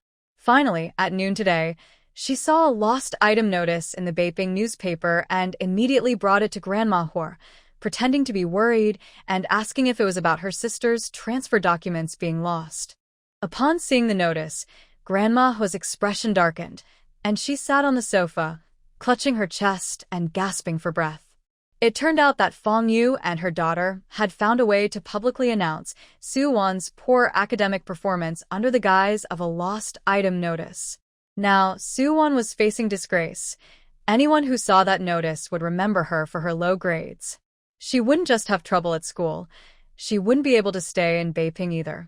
The Hwa family probably wished they could send Soo-won back to her hometown immediately to cut ties with her. Especially if others in the compound found out that Soo-won had once been a match for brother Hwa, it would certainly bring shame to the Hwa family. Grandma Hwa had always valued the family's honor and dignity and would never allow such a thing to happen. Fong-yu and her daughter had hit the Hwa family's weak spot. How had she not thought of this before? She had only focused on making Soo-won mess up in front of the Hwa family, hoping they would dislike her and send her back home. In reality, Soo-won should cause trouble and embarrassment outside, continuously creating issues for the Hwa family, so they wouldn't care about feelings. "You should take a look yourself," Grandma Hwa said, pointing with her chin at the copy of the Beiping Morning News in front of her. Her tone was calm, but the atmosphere around her was tense. The pressure was so intense that Soo Shalwi didn't dare to breathe. Hwa Jang-woo picked up the newspaper on the table, confused, and flipped through it. His gaze quickly landed on the lost and found section. He brought the paper closer and frowned, soon realizing what was happening. Just a few days ago, Hwa Hong had informed him that the school agreed to let Soo-won take the entrance exam at the start of the school year. There were over 300 high school students in the senior class, and as long as she ranked in the top 200, she could enroll as a transfer student. Unexpectedly, just 2 days later, Soo-won's scores were published in the newspaper as lost and found. Clearly, this was an attempt to put pressure on both the school and him, hoping Soo-won would give up on enrolling. After all, many students aspire to attend prestigious high schools each year, and spots are limited. Why should a student from a rural area be accepted? Hwa Jang-woo immediately thought this must have stirred up jealousy and envy from others. However, since everything he did was within the rules and the policy allowed the school to accept transfer students, there was no basis for a complaint. They could only resort to such underhanded tactics. Mom, I did not misuse my power to ask the principal for special treatment. As long as Suwon ranks in the top 200 in the entrance exam, she can be admitted, Hui Jiangwo explained calmly. If she doesn't pass, I'll arrange a job for her in Beiping. This is clearly a scheme by morally corrupt people. Jiangwo, it's not just about whether she can pass the exam. Do you know what people in the courtyard are saying about this lost and found notice this afternoon? Grandma Hua's expression was serious, her cloudy eyes sharp. They are questioning how a rural girl could achieve such scores to come to the capital. They suspect she might be an illegitimate child left behind in the countryside. That's ridiculous, Hui Jiangwo said, frowning with anger. If she were his illegitimate daughter, how could he allow Xiaohan to go on a blind date with her? The reason everyone is so suspicious is that when the first group of young people went to the countryside, many male students married local girls and later abandoned their wives and children to return to the city. If you don't want people talking about you having an illegitimate daughter, have the principal help you. While no one knows about the relationship between the Hor family and Suwon, you should quickly send Suwon back to her hometown. Well, Laodai didn't mention the doubts about Suwon having connections, as everyone has used shortcuts at some point. More than letting everyone know that the Hor family used connections to get Suwon into school, Hu Laotai was more concerned about others finding out that Suwon had been engaged to Hu Xiaohan. He is such an outstanding grandson, having achieved great success, yet he is linked to a student with poor exam scores who almost became a criminal. This would greatly impact Xiaohan and become a significant blemish on his life. We can't go back to our hometown, but we can send you somewhere else for school or work, whatever you prefer. But you absolutely cannot stay in Beijing. If you're too shy to talk to the Su family, I will do it. Don't forget, Xiaohan and Suwon were once engaged. Do you want Xiaohan to be laughed at work? Hor Laotai noticed Hor Jiangwo's reluctance and raised her voice, exerting strong pressure. Grandma, Uncle, I don't want to make things difficult for you. I mistakenly brought back nitrite, and I felt guilty about it. How about you send me and my sister back to our hometown? I'm really sorry. Su Xiaohui wisely expressed her understanding and sincerely apologized again for her previous mistake. Uncle, my sister and I might not adapt well to city life. It's better for us to go back to our hometown. Over the years, Uncle Hua, you've helped us a lot. Otherwise, our family would have starved during the drought. We owe you so much. Su Xiaohui took a step back to gain an advantage, ensuring that only Suwon would be sent back to their hometown. Fang Yu and her daughter's strategy was brilliant. Simply spending a little money to publish Suwon's poor exam results in the newspaper made it impossible for her to establish herself in Beijing. The entire Her family would see her as a ticking time bomb, believing that staying in Beijing would only bring shame to them. As long as she was in Beijing, people would remember her as the student with low scores in the newspaper. Whether in school, work, or finding a partner, her future options were completely blocked. Poor grades aren't everything. Many people can't even read. The problem is that it was published in the newspaper and now everyone in Beijing knows about it. It has almost become a joke for the whole city. Who would want to work with or date someone with such a bad reputation? Isn't that embarrassing? The school is even worse. Hui Jiangwo frowned, looking serious.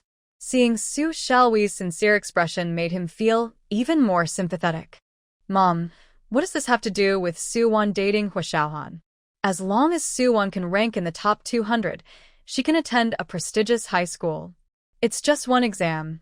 Everyone has off days. Hui Jiangwo sat on the sofa, speaking sharply. You think I would back down just because of a report card? That's not my style. Tomorrow, I'll send someone to the newspaper to find out who published this notice. This is clearly a scheme. Hui Jiangwo, do you want to make Suwon's past relationship with Hu Xiaohan public, affecting his future promotions? Old Lady Hu was clearly angry, calling him by his full name. Everyone in Beijing knows about Suwon now. She came here to find a better partner, and her bad reputation from the village will bring lasting negative effects to the Hor family if she causes any trouble. Mom, you're being too biased against Suwon. She's been here for almost half a month and hasn't caused us any trouble, Hu Jiangwo said, having already contacted an old subordinate in Nanling province to investigate, believing results would come soon. Can you guarantee she will always behave and not cause trouble? Will she not use her family's connections to pursue relationships at school or work? Will she keep quiet about her past with Hu Xiaohan? Old lady Hu questioned repeatedly. Suwon stood outside the door, listening to the argument, hesitating to enter.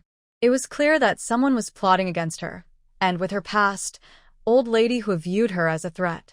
Right now, she felt like the most disliked person. Originally, she wanted to tell Uncle Hua that she wouldn't go to school but hoped to stay in Beijing until May when the school organized pre-exams, and then she would return home for the college entrance exam. But now, she had changed her mind. So, she straightened her back, stood tall like a graceful flower, and knocked on the door. Wu Ma, who had been staying in the kitchen and afraid to go out, opened the door and saw Suwon. She was first surprised, then a look of worry crossed her face, and she said to old lady Hua and Hu Jiangwo, "Madam, sir, Suwon is here." "Let Suwon in," Hu Jiangwo said after a moment of silence. Old lady Hu sat back down in her wicker chair and turned her face away. The atmosphere in the living room was very heavy and tense. "Sis, you're here?" Su Xiaohui pretended to run forward, her swollen face still not fully healed. "You saw the lost and found notice in the newspaper, right?" She seemed to show concern and worry, but her eyes were filled with glee. Suwon glanced at Su Xiaohui, and her intuition told her that although she didn't do it, this matter was definitely related to her. "Grandma Hua, Uncle Hua, I saw that lost and found notice this morning. Please rest assured, no one knows I'm staying at the Hua family, not even Principal Song and the others." Old lady Hua slightly turned her head and coldly glanced at Suwon, clearly not believing her. "Both team leader Hua and Xiaohui can vouch for me on this," Suwon said calmly and confidently. Hu Jiangwo's stern gaze turned to Su Xiaohui. Though reluctant, Su Xiaohui had no choice but to stand up for Suwon. "Yes, Grandma Hua, Uncle Hua, when I went to Principal Song's house to find my sister, Principal Song didn't know we were staying at Uncle Hua's." "Madam, sir, it's true. I wanted to tell Aunt Wang, but the girl wouldn't let me. She said if others knew about her relationship with her family, they might think she was working as a maid, which could lead to misunderstandings and trouble for you." Wu Ma also stepped forward to vouch for Suwon. Hearing this, old lady Her finally looked at Suwon with a bit of surprise on her face. Hu Jiangwo hadn't expected Suwon to consider things so thoroughly. He had agreed to let her be a maid thinking it would be good for her to gain some experience. He never thought there would be any issues. He had always believed that the reason Principal Song kept Suwon was because of Hu Xiaohan, not realizing it was entirely Suwon's own doing. "Grandma Hua, Uncle Hua, the way they announce my grades publicly is to prevent me from using connections to get into the prestigious high school. However, Uncle Hua has likely consulted many people about my transfer, and Aunt Hong as well. If these people see the newspaper, they might guess my relationship with Uncle Hua." Suwon pressed her dry lips together and shared her thoughts. "The school originally planned to decide my admission based on my preliminary scores. If I skip the exam because of this public notice, it could lead to gossip, making it seem like Uncle Hua is trying to use his connections to help me. This could harm Uncle Hua's reputation for being strict and fair, and it might even lead to others spreading false rumors." Grandma Hua and Hu Jiangwo listened and found her analysis very reasonable. Hu Jiangwo trusted the children of his old comrades and subordinates, but the issue seemed to lie with Hua Hong. He gave the transfer documents to Hua Hong, who then took them to meet the principal, who could guarantee that no other teachers or people nearby would see or overhear their conversation during this time. "Suwon, you and I think alike. The more the enemy tries to undermine us from within, the more we must face the challenge head-on." Hu Jiangwo smiled appreciatively. "If the enemy gets a taste of success, they will try again. We must not let their schemes succeed. So, Suwon, focus on your studies and prepare for the preliminary exam before school starts. Whether you do well or poorly, as long as you give it your all, that's what matters." "Yes, Uncle Hua, I will work hard to rank in the top 200 and prove that my grades qualify me for the prestigious high school, making the enemy's plots fall apart. If I am not accepted, I will return to my hometown in Nanling Province, further proving Uncle Hua's integrity and that he did not help me through connections." With Hu Jiangwo's encouragement and support, Soo-won smiled softly, her dark, clear eyes filled with determination. Seeing this, Grandma Hua did not object. Since no one knew Soo-won's relationship with the Hua family, she could take the exam. If she succeeded, they would support her. If not, she would return home. With a sharp, cold gaze, she glanced at Soo-won and said, "As long as it doesn't involve Xiao-han, that's fine." It seemed like a warning. Then she turned to Aunt Wu and said, "Let's eat once the food is ready." Su Xiaohui felt a bit regretful. If she had known that Brother Hua was there that day, and that Principal Song and Secretary Yang were trying to bring them together, she would have told Grandma Hua about it. "Okay," Ma Wu replied, relieved that the issue was resolved. "Soo-won, why don't you stay for dinner before heading back? Don't put too much pressure on yourself." Hua Jiangwo guessed that Soo-won might have overheard something outside, but he admired her calm and resilient nature. "No, Uncle Hua, I already cooked dinner for Principal Song and Secretary Yang, and I ate before coming here." Soo-won did not expect things to go so smoothly.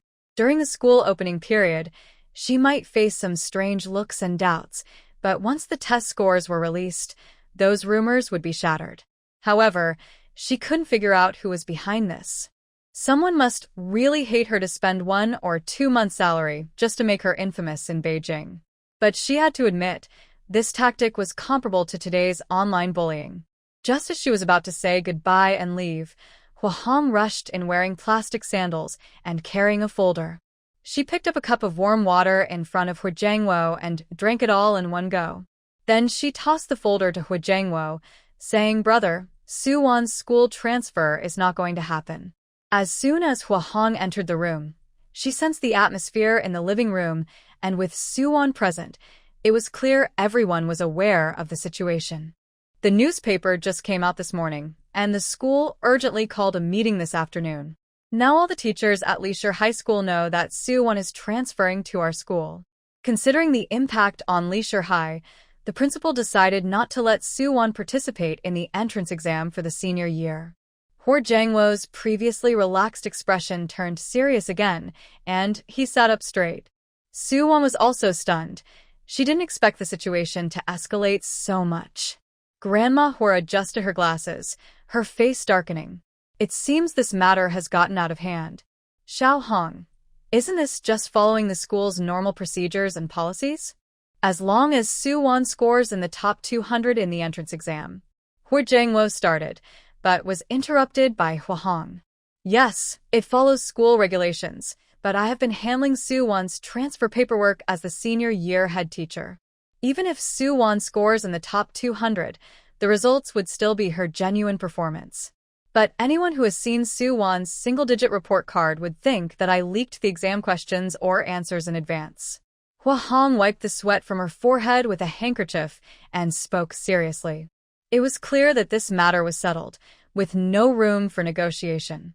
The Education Bureau is taking this issue very seriously. To avoid suspicion and protect the school's reputation, the school has no choice but to refuse Soo-won's admission. Hua Jiangwo and Soo-won had not considered this point before. With this preconceived notion, the better Soo-won performed, the more it would suggest that she had powerful connections, with a grade director helping her cheat, and the prestigious school being complicit. Conversely, if Soo-won did poorly and was not admitted, it would prove the Hua family's innocence. "I'm really sorry, Aunt Hong, for causing you trouble," Soo-won said, lowering her head with some guilt. She hadn't expected that wanting to attend high school in Beijing and get into college would be harder than a long and difficult journey. Hua Hong was known for her integrity and strictness at school, and she wouldn't tolerate any wrongdoing. Her colleagues and superiors understood her character, so it wouldn't affect her reputation. "This has nothing to do with you. You're Uncle Hua, and I never planned to give you any special treatment." The person who posted the lost and found notice had their own reasons, Hua Hong said, glancing at Soo-won with curiosity. Transferring Soo-won to a regular high school was not the same as guaranteeing her admission to a prestigious university, and it didn't threaten anyone's interests. Even if someone was envious, there was no need to go as far as spending money to place an ad in the newspaper. Hua Jiangwo opened the file bag and saw Soo-won's transfer documents neatly lying inside the brown envelope. It was clear that someone was trying to ruin Soo-won's chances of staying in Beijing. The idea of using a lost and found notice to publicize Soo-won's poor grades and attract public attention suggested that the person behind this was not ordinary. Xiao Hong, do you know who has seen Soo-won's transfer documents? Hu Jiangwo asked in a low voice. For now, they could only investigate this angle. Hu Hong thought for a moment. I handed this document directly to the principal's office, and it's been there for the past few days. I really don't know who has seen it. It seemed they would have to start their investigation from the newspaper office. So-in, just go back and study as usual. Although you can't go to Lizageo High School, there are other schools. As long as you can pass the school's tests, you can attend as a transfer student. Stay calm and don't overthink it, Hu Jiangwo said to So-in with a thoughtful and steady tone. Uncle Hu, will other schools still accept my sister because of this? Su Xiaohui asked, appearing worried for So-in, but secretly hoping that other schools would not accept her. If they did, she could find out which school it was and tell Fong Yu, ensuring that So-in would have no school to attend and would have to return home to marry an old bachelor, living under her thumb for life. The country values education highly now. As long as So-in can pass the school's tests, there's no reason for the school to reject her, Hu Jiangwo said, narrowing his eyes with a glint of determination. Previously, most schools wouldn't accept So-in's transcript, but since she was confident in passing the school's tests, the impact on her wouldn't be too significant. Of course, the premise was that So-in must pass the tests. Thank you, Uncle Hu. I won't let you down, So-in said, lightly clenching her fist. Since Uncle Hu trusted her so much and wasn't worried about her being a burden, she would study hard and aim for good results.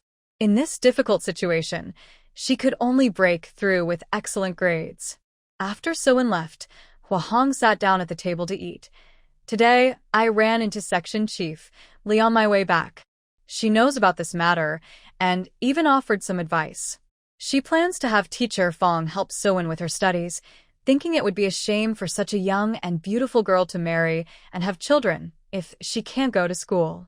Is that so? Hu Jiangwo said, surprised as he picked up his chopsticks. Su Xiaohui, who was serving soup for Grandma Su, couldn't help but glance up, a cold smile forming on her lips. This lost and found situation was initiated by Fong Yu and her daughter. It was unlikely they genuinely wanted to help So-in, and there must be other motives behind it. Isn't it? We invited them over for dinner, and they got food poisoning, then the next day they rejected the blind date. Yet, they still sincerely want to help So-in. I don't understand why Xiaohan isn't interested in them, Hu Hong said, feeling a bit troubled, but she also knew that the other party might indeed be fond of Hu Xiaohan and wanted to try again. I know about teacher Xiao Fong. She is very caring towards children and donates items to kids in mountainous areas every year. She is gentle, quiet, and knowledgeable. She has even published a few articles in Reader's Digest. I don't understand what Xiaohan is looking for, Hu Hong said, turning to Hu Grandma. Mom, what do you think of teacher Xiao Fong? Hu Grandma took a sip of soup with a blank expression. She didn't have a strong impression of teacher Xiao Fong, but she thought her mother seemed quite shrewd, not someone to be underestimated. As long as Xiaohan is willing, I have no objections. Now that Su-won has gotten into trouble, we need to resolve Xiaohan's personal issues quickly. We can't delay any longer. Hu Grandma took a few more sips of soup, but couldn't continue. She was very worried about Hu Xiaohan's marriage, fearing it might be ruined by Su-won. After glancing at the obedient Su Xiaohui nearby, she found an excuse to send her away, and then snorted coldly. I suspect Su-won might have gotten involved with someone inappropriate at Principal Song's place, and is facing retaliation. Big brother, I also think Su-won must have offended someone. Otherwise, why would they treat her this way? It's clear they don't want her to stay in Beijing. This could be a warning, Hu Hong said thoughtfully, echoing Hu Grandma's concerns. We don't know what's going on with Su-won at Principal Song's. I think you should find someone to investigate first. We can contact the school later when things settle down, Hu Jiangwo said, putting down his chopsticks. He found the situation very strange, but spoke in a serious tone. Mom, you and Hong don't need to worry about this. I will handle it. Hu Hong returned to the previous topic. Since Mom has no objections, I'll find a time to visit Director Lee's home and let Xiao Han and teacher Xiao Fong meet again. After all, they didn't get to talk much that day. I doubt Xiao Han will agree to that, Hu Jiangwo replied, knowing his son well. Then we can't tell Xiao Han directly. We need to come up with a reason to get him there, Hua Hong suggested, looking at Hu Jiangwo, implying that Hu Jiangwo should think of a plan. At home, Hu Jiangwo was Hua Xiaohan's father, but in the military, he was his superior. Hua Xiaohan might not listen to his father, but he would definitely obey his commanding officer, without question. Hu Jiangwo lightly tapped the table, holding back something he had not yet said. Xiaohan needs to have the remaining bullet fragments in his body removed as soon as possible, and his sick leave has been approved. He originally planned to tell the elderly lady about it today, but then something happened with Su Wan. Since Hua Hong suggested that Xiao Han and teacher Xiao Fong meet again, he will arrange for them to see each other before Xiao Han's surgery. With the Qixi festival approaching, the organization plans to hold a dance party for single or divorce leaders from various units. He will have Xiao Han and teacher Xiao Fong attend. He will also send someone to find out more about Su Wan's situation to see if she really offended anyone. When Su Wan returned to the Song family, it was just getting dark. On the way, she ran into several women she had previously shopped with, who had even asked her for cooking tips. They greeted her awkwardly with a smile and quickly walked away with their children. Su Wan suddenly realized that the Song family might also be affected by her situation. After all, to those in the family compound, she was just a rural maid without power or influence. Despite her impressive grades, they likely thought she only got into a school in the capital through connections with Principal Song and Secretary Yang. She quickened her pace to the Song family's door and knocked. Secretary Yang opened the door, surprised to see Su Wan, and asked with concern, "Didn't you say you would be back tomorrow morning? Did you forget something?" Su Wan expected Secretary Yang to ask about her report card in the newspaper, but instead, he acted as if nothing was wrong, as if he didn't know about it at all. However, everyone in the compound knew, so how could Secretary Yang not know? "Aunt, I forgot that I already brought my books with me. I just came back," Su Wan made an excuse. "All right, there's some melon from my colleague in the kitchen. I saved a piece for you, go eat it," Secretary Yang said kindly. Just as he was about to leave, he paused and looked at Su Wan with warmth and concern. "If you need anything, just let us know. Those people in the compound don't really understand your situation, but your uncle and I believe in you." "Thank you, Aunt," Su Wan replied, feeling a warm wave inside her, her nose slightly tinged with emotion. Since arriving in Beiping, she had prepared herself for the possibility of being disliked and not accepted due to her past. Standing outside the Hua family's door, listening to Uncle Hua and Grandma Hua talk, she didn't feel sad at all. But now, hearing that Secretary Yang unconditionally trusts her, cares for her, and firmly stands by her side, she feels deeply moved inside. No one would target a stranger for no reason. The only person who has a grudge against her and is capable of doing this is Fong Yu and her daughter. It's likely that Aunt Hong submitted her transfer documents a few days ago, and they found out about it. To take revenge on her, they might also worry that she would spread what happened in the mall at school, leading to ridicule and gossip from teachers and students. This would ruin the gentle and quiet lady image that Fong Yu wants to create. That's why they came up with such a sneaky plan. It allows them to avoid offending the Hua family while making her the target of everyone's criticism, so even if the Hua family wants to help, they would be dragged into the mess. But she has no evidence, just her guesses. They wouldn't be foolish enough to leave any information at the newspaper office.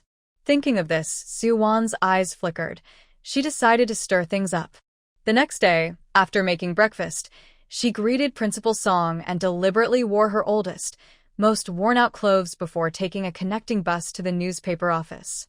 It was working hours, and many staff members in white, cool shirts, wearing glasses and with pens in their pockets, were coming in and out of the modern newspaper building. She walked into the first floor, found a staff member, and confidently presented her introduction letter, pretending to be shy. "Hello, I'm Su Wan. I'm here to retrieve my lost transfer documents and the 30 yuan that was in the materials." The staff member, who was leisurely drinking tea at his desk, looked up, surprised and puzzled, and said, "What 30 yuan? There's only your transfer document, and it was just picked up by someone." "That's not possible. I kept the transfer documents and the money I got from my parents selling grain together," Soo-won insisted, her eyes welling up with tears. With a soft voice tinged with a sob, she explained how she accidentally lost the transfer documents and that the 30 yuan was in crumpled bills tied with a rubber band in a file bag. Other editors and recorders in the office turned to look at Soo-won. "Can you tell me who picked up my transfer documents? Where do they live?" Half of that 30 yuan came from selling grain, and the other 10 or so was borrowed from relatives. "That's my tuition for a whole year of high school. If I lose it, I won't be able to go to school. Please, I'm begging you." Soo-won's face turned red, her eyes filled with tears as she pleaded helplessly. The people in the office looked at Soo-won, who was wearing an old, patched shirt that looked like something from her mother's generation, with a collar that was worn out. Her dark blue pants also seemed to have been worn for years, with black patches on both knees, and the hems were short, patched with gray fabric just to reach her ankles. Her black cloth shoes had a hole in them, with her big toe sticking out. It was clear she came from a poor rural family. This was completely different from the image of someone with connections that they had imagined when they saw the lost and found notice yesterday. Seeing the young girl so panicked and helpless about losing her tuition made her seem even more pitiful. However, this lost and found notice was published at the request of Editor Lee, and they didn't know the details. A few female editors approached to comfort Soo-won and explain the situation to her. Editor Lee? She shares the same last name as Lee Soo-mei. Soo-won caught this important piece of information. Soon, Lee Ai-ching from the small office received the news and came over, glaring coldly at Soo-won. "Comrade, the person who came to post the notice the day before yesterday only found a document regarding your transfer, not any money. After paying the fee, they left. They spent their own money to do a good deed, and do you want to take advantage of them? Your attitude is quite concerning." Lee Ai-ching knew exactly what was going on. This information was relayed by her sister, Lee Soo-ping, over the phone. There was no transfer document and certainly no money. Once the newspaper was published, the lost and found notice actually increased sales, with people on the streets condemning and criticizing the student with connections and background. Various speculations about the identity of this student who scored in the single digits emerged, including rumors of being an illegitimate child or a rural girl trying to climb the social ladder. Logically, she should be hiding at home, too afraid to go out or face anyone. Yet, unexpectedly, Soo-won had the courage to come forward to claim it, and now there was an extra 30 yuan. No wonder her sister and niece hated Soo-won so much. They gritted their teeth at the mention of her name. "I really have it. I kept it in a file bag to make it easier for paying school fees." Soo-won trembled as she was scolded by Lee Ai-ching, her soft red lips quivering, and tears streamed down her face like a flood. She tried hard to hold back her cries, her fragile body shaking pitifully. "Can I also post a lost item notice?"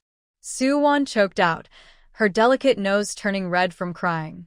She looked like a little kitten caught in the rain, homeless and heart-wrenching to see. A kind female editor reminded her, "Soo-won, lost and found notices are a public service from our publication, and we only charge a small fee. However, posting a lost item notice costs more based on the word count, and it can get quite expensive." It turned out that the lost and found notice from yesterday had not cost much at all.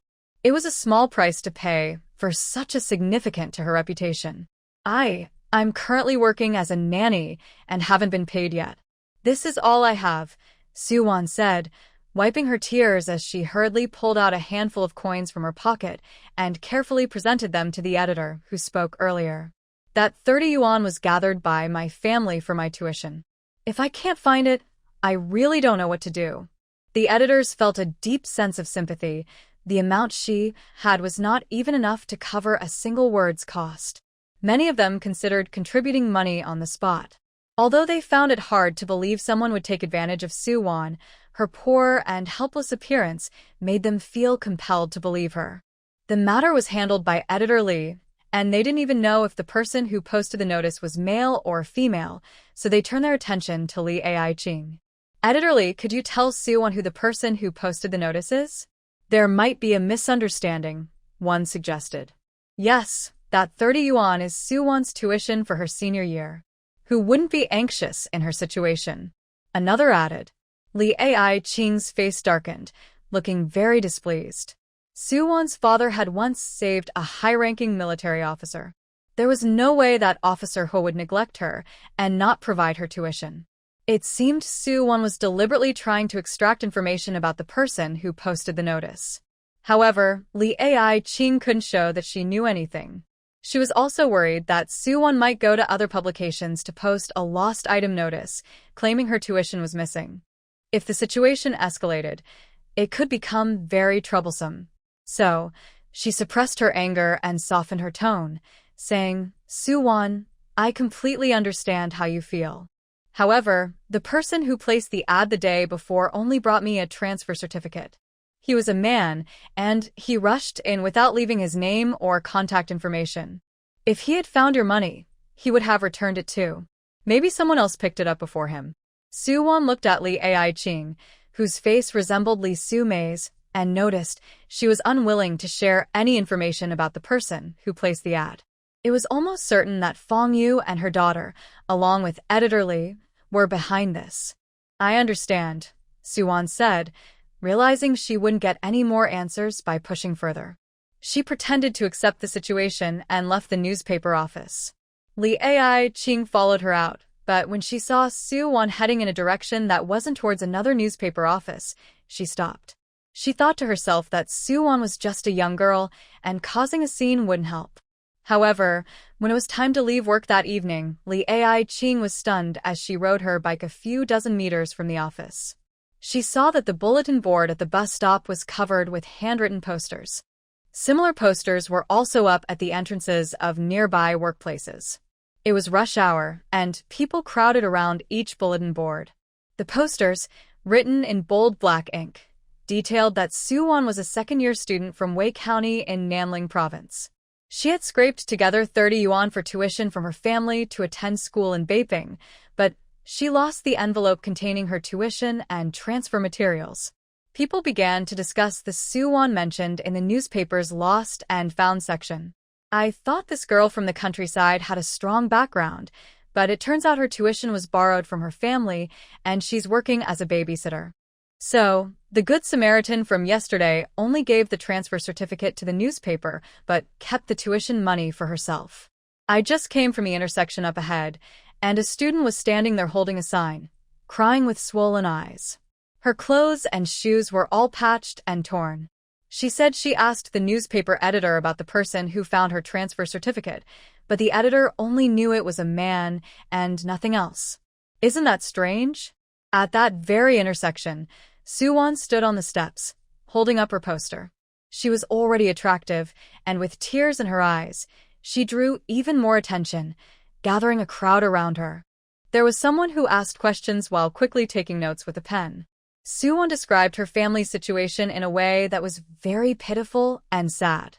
As for why her poor grades still allowed her to attend school in the capital, she explained honestly that she was taking exams while unwell and had not yet been accepted by any school.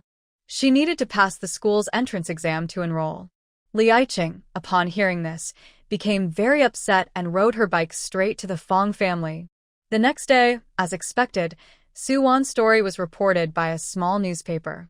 Soo-won's reputation turned around completely, and even the high school that had initially rejected her promised that if she could pass the upcoming entrance exam, they would arrange for her to enroll and even reduce some tuition fees. Upon hearing this news, Fong Yu was so angry that she threw all the books off her desk and took out a light yellow dress from her wardrobe, cutting it into pieces with scissors. Mom, if Soo-won attends the same school as me, she will definitely spread the story about how I lost my chance at a date because she stole the dress from Mrs. Hua. How can I hold my head high in front of the other students?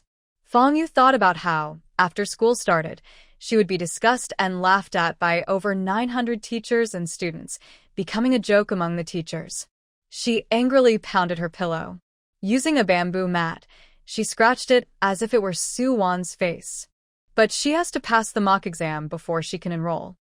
I specifically contacted the Education Bureau in Wei County to find out that Soo-won is a problematic student. She has been caught cheating several times, and her real level is very low. Lee Soo-mei tried to pull Fong-yu away, worried she might hurt her hand and not be able to play the piano. Now that this matter has become so big, even the Hwa family can't just give Soo-won special treatment.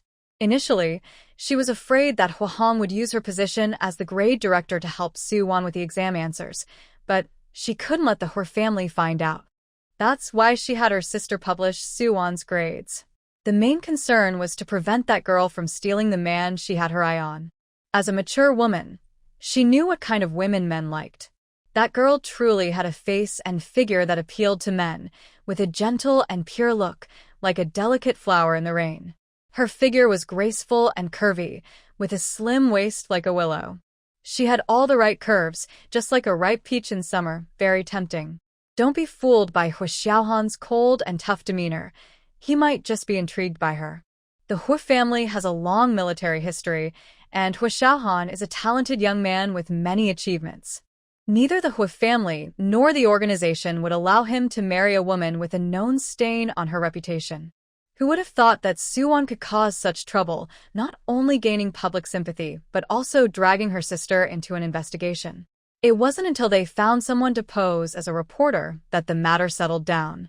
"Mom, I can't stand this," Fong-yu said through gritted teeth, throwing a pillow from the bed onto the floor. "If it weren't for her, I wouldn't have to suffer like this. I finally found someone I liked, and she ruined everything." Fong-yu, the rest of the Hwa family doesn't know about this yet. They even invited you to the social dance party the day after tomorrow, which means they still have high hopes for you. Just focus on practicing that piano piece these days. At the party, show off your skills, and you'll surely catch Captain Hwa's attention, Lee Soo-mei said, sensing that the Hwa family was still unaware of the situation. She only had one precious daughter and hoped she could marry into a powerful family, especially someone like Captain Hwa, whom both she and her daughter admired. Captain Hwa is cold and reserved, so you need to be more proactive. Tone down your attitude, admit your mistakes, and let him see that you're a cultured, gentle, and kind person. Fong-yu frowned, clearly unwilling. She didn't think she had done anything wrong. It was their fault for not bringing enough money. But with no other options, she had to consider how much she liked Captain Hwa, who was so outstanding and brilliant. Very few from the older generation could achieve first-class honors. Then I need to dress up nicely. I wonder what that girl has been saying about me in front of Captain Hwa, Fong-yu said as a thought struck her. When that girl has her mock exam, I'll go and vigilate. If I catch her cheating. She smirked with a cold expression, determined not to let her off easily. Lee Soo-mei also wouldn't let Soo-won off the hook so easily, but for now, the priority was Fong-yu's date with Captain Hwa. After picking up the pillow from the floor, she turned on the tape recorder and practiced dance steps with Fong-yu. Later, she practiced the piano, repeatedly playing the same piece until she could do it without any mistakes. Song family, Soo-won, these are peaches I picked from my hometown yesterday. Take some and enjoy. Soo-won, these 2 dresses belonged to my daughter when she got married. They are still new and have hardly been worn. You can have them. And here are these shoes, size 37. They should fit you perfectly. After learning about Soo-won's poor background from a local newspaper, the people in the neighborhood became even friendlier towards her. They rushed to the Song family to bring her food and drinks, and even donated their old clothes and shoes. They were also very concerned about her tuition fees. Some even offered her some cash to buy school supplies. Soo-won politely declined, explaining that she had already found a way to pay her tuition, but she couldn't resist their kindness and accepted some old clothes and shoes. In this time of scarcity, receiving used clothes felt like getting new ones. The people living in the neighborhood had decent living conditions, so the clothes they gave her, while not brightly colored anymore, were still in good shape without any patches, and the styles were nicer than her own. The donated clothes included summer and autumn/winter wear, so she no longer had to worry about not having clothes for school. You always keep everything to yourself and never tell us. I don't know how you have such courage, Secretary Yang said as she folded the autumn and winter clothes for Soo-won, her face showing both concern and admiration for Soo-won's resilient spirit. "Auntie, look, everyone has changed their opinion about me, right? It's okay if people misunderstand me. I know the truth, but I worry about causing trouble for you and Uncle, especially since Wenba is getting married soon. I don't want to be a burden." Soo-won playfully stuck out her tongue at Secretary Yang and said sweetly, "I'm also afraid you won't want me here anymore." "You silly girl, what nonsense are you talking about?" Secretary Yang replied, playfully poking Soo-won's dimple. "I would be happy if you stayed. Your uncle and I are upright people, and we won't pay attention to those baseless rumors. But who would go to the trouble of putting your grades in the newspaper? Who can't stand to see you succeed?" Secretary Yang asked, expressing her curiosity. "I don't know," Soo-won replied. Although she had her suspicions, she lacked concrete evidence. Fong Yu and her daughter had just found someone to impersonate the person who submitted the report, and that was the end of the matter. "Those who know about your grades are likely people around you, so it's best to be cautious," Secretary Yang couldn't help but remind her. Soo-won's relatives would never do such a thing, so the only person she could think of was her sister. That day, her sister came to their house with a swollen face, and Soo-won found it strange. She felt her sister was not as innocent as she appeared. Ding ding ding. The loud phone rang, and Secretary Yang went to the living room to answer it. "Hello, Wenba, what's up?" Secretary Yang thought Wenba might have forgotten something at home. "Mom, is Soo-won at home?" "Today, the nurses at our hospital are having a dance event with the military district, but one of the pediatric nurses suddenly had an appendicitis and can't make it. We don't have anyone else suitable, so can you let Soo-won come?" Song Wenba sounded very anxious on the phone. Then, Secretary Jiang from the military hospital spoke up. "Secretary Yang, I saw your nanny, Soo-won, in the newspaper.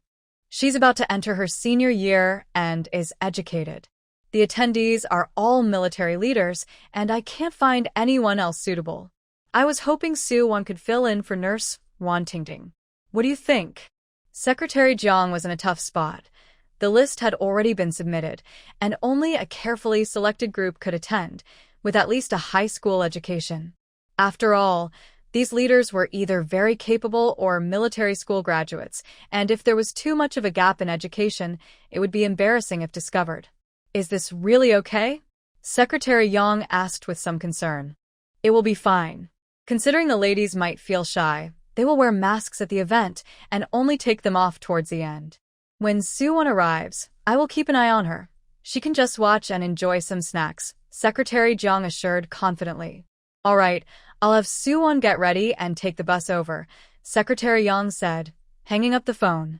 She started picking out clothes for Soo-won from a pile of old clothes and quickly chose a nearly new blue and white dress for her to wear. Soo-won quickly changed into this dress and put on these white shoes. Secretary Yang briefly explained the situation to Soo-won and then guided her to the bathroom to wash her face. "You will learn how to do things when you get there. At the social event, there will be many snacks that are not usually sold in stores. Just think of it as a fun outing and a chance to see new things," Secretary Yang reminded her from behind the bathroom door. In her previous life, Soo-won was tired of blind dates, but when she heard there would be good food, her eyes lit up. It wasn't that she was greedy. It was just that in this era, there weren't many snacks, and with her current financial struggles, she might have to endure for at least another year. Since there was a chance to enjoy some food, why not go? After changing into a casual outfit and white shoes, she took the bus to the military club. Secretary Jiang, waiting at the entrance, noticed Soo-won getting off the bus. His eyes brightened. Although her clothes looked a bit worn, her gentle and beautiful face was truly captivating. Her eyes sparkled like water, and her lips were naturally rosy. She walked gracefully, like a delicate flower that couldn't be hidden. She looked even better than the actresses in magazines. Luckily, she had to wear a mask, otherwise, with her looks and figure, many people would be interested in her after the event. Secretary Jiang took her hand and handed her a half mask shaped like a little rabbit while explaining what to pay attention to in the auditorium. "Soo-won, you must remember that you are standing in for pediatric nurse Wan Tingting. If anyone asks your name, you cannot say the wrong one." "Okay, I understand," Soo-won nodded, her voice sweet. Secretary Jiang looked her up and down again. Hearing her voice without any accent from her hometown made him feel more at ease. He smiled and said, "Don't be scared when you get to the auditorium. Even though you are standing in for Wan Tingting, you should participate actively. This social event is very important to the organization, and those who can attend have gone through strict approval." Suwon nodded again and put on the little rabbit mask. She understood Secretary Jiang's meaning. She must not be discovered by the military leaders as a substitute. When they arrived at the auditorium, soft music played and old-fashioned lights illuminated the dance floor. A dozen officers in light brown short-sleeved uniforms were dancing with elegantly dressed women wearing masks. From their awkward movements and slightly stiff expressions, it was clear that the social dance event had just begun. Secretary Jiang led her straight to a middle-aged officer in his 40s or 50s. "Comrade Political Commissar, I apologize, but Tingting had a family matter that delayed her." Commissioner Liu smiled warmly at Suwon and nodded. "Comrade Tingting just arrived. Why don't you go over there and have some water to rest?" "Thank you, Commissioner." This was exactly what Suwon wanted. She smiled sweetly, her dimples showing and her eyes sparkling. She turned and walked toward the table by the wall where drinks and snacks were placed. Commissioner Liu looked meaningfully at Suwon's delicate figure and said to Secretary Jiang, "This young lady is quite impressive." Then he strode into the lounge, confidently saying, "Comrade Captain, the young lady is here. Come out quickly." Hua Xiaohan pursed his lips, his handsome face cold and stern, his brows furrowed, clearly disapproving of the situation. He seemed as rigid and unyielding as a block of ice. "What's going on? Captain Hua, are you really going to let the young lady sit there without a dance partner?" Commissioner Liu urged, his tone serious. "As long as your personal issues aren't resolved, you can't escape this social event. Even if you're going to the operating table the day after tomorrow, you still need to participate. You are a team leader and should set an example." Hua Xiaohan stood up and walked straight toward the door. Commissioner Liu pointed at Suwon, who was standing by the snack table, and gave Hua Xiaohan a knowing look. "That's Comrade Tingting. I think she's quite nice." Seeing Hua Xiaohan hesitate, he nudged him again. After drinking a few sips of water and eating a couple of cookies, Suwon sat down on a chair next to the dance floor. Everyone else was dancing on stage, leaving her standing awkwardly by the snack table, making her feel out of place and reluctant to eat. Just as she unwrapped a piece of candy and put it in her mouth, a tall figure appeared in front of her. "Hello, comrade. "Would you like to dance?" Hua Xiaohan's expression was tense, his posture straight, and it was his first time inviting a girl to dance, making him seem a bit uncomfortable. Suwon looked up at Hua Xiaohan, her bright eyes wide with surprise as she listened to his deep, magnetic voice. She had forgotten that Hua Xiaohan was also a single leader and the highest-ranking one at that. She bit her soft, pink lips and glanced around, wondering if there were any male comrades available to switch dance partners. Secretary Jiang was beside her, signaling her with his eyes, perhaps thinking she was slow to react. He walked through the crowd and pulled her up from her chair, saying, "Tingting, what are you doing?" Just as Suwon was about to say she knew Hua Xiaohan, Secretary Jiang leaned in and quietly advised her, "You must not mess up. It's okay if you can't dance." After giving her shoulder an encouraging pat, he walked away. Suwon had a milk candy in her mouth, puffing her cheeks adorably, unsure whether to eat it or spit it out. She thought Hua Xiaohan would recognize her, but she was dressed like a city girl, with a bunny mask covering half her face, revealing only her bright, sparkling eyes and soft, rosy lips. Since they weren't very familiar, Hua Xiaohan indeed did not recognize her. Moreover, this was a social event for military leaders, hospital nurses, and school teachers. The guest list had been approved in advance, so Hua Xiaohan wouldn't think along those lines. Both Secretary Jiang and Commissioner Liu were watching their movements closely. Commissioner Liu stood opposite Hua Xiaohan, signaling him to take Suwon's hand. Secretary Jiang was worried that Suwon might make a mistake. If it was discovered that someone else was pretending to be her, she would certainly face consequences. Hua Xiaohan pressed his lips together and stiffly extended his right hand. Suwon hesitated about whether to tell Hua Xiaohan, but thinking of his serious and cold personality, she worried it might cause trouble for Secretary Jung. She decided to switch dance partners after the song to avoid him. With no pressure, she placed her small hand in his palm and followed him to the center of the dance floor. Hua Xiaohan gently held Su Wan's soft hand with one hand while the other rested lightly on her delicate lower back. The soft touch made Hua Xiaohan, who was not used to being this close to a girl, feel his muscles tense up, his back straight like a pine tree, and his chest slightly rising and falling. His expression remained unchanged, still cold. He understood that his discomfort was due to his limited interaction with girls growing up. Just like how he occasionally lost focus before, it was a natural reaction at his age when he was supposed to be thinking about marriage. Suwon was the first girl he had physical contact with, which made him think of her every time he took a shower. To prevent such situations, he tried hard to avoid contact with Suwon. Whenever he had any inappropriate thoughts, he would immediately suppress them and forcefully interrupt his train of thought. Suwon held one of Xiaohan's strong hands while the other rested on his shoulder. It was surprising to see that Xiaohan looked slim in clothes but muscular without them. His strong arms seemed ready to burst from his shirt, feeling firm and powerful even through the fabric. It felt like he could easily hold her tightly with just one hand. The prominent veins on his arms extended from his hands to his sleeves, showing a strong sense of masculinity. It was hard to imagine how powerful he would be if he were to push against the bed. The outline of his strong chest muscles was subtly visible, and his waist was fit and strong. The masculine scent around him enveloped her completely. Suwon was enjoying a milk candy, switching it from one side of her mouth to the other, her lips gently pressed together, her bright red tongue playfully teasing it. Social dancing was very popular in the 1980s, but she didn't know how to dance, so she turned to watch how others were doing it. Xiaohan had learned social dance in military school. As he took a step forward, his shiny shoes were accidentally stepped on by Suwon's delicate white shoes. "Sorry, I can't dance," Suwon said, intentionally changing her voice. With the candy in her mouth, her voice sounded soft and sweet, like a gentle spring breeze, making it pleasant to hear. "It's okay, I'll teach you," Xiaohan said, lowering his dark eyes. He noticed her skin was smooth and delicate, her dark eyes exuding a gentle calmness like mist in the Jiangnan rain. Her cheeks had sweet dimples, and even with a small bunny mask on, her beauty was evident.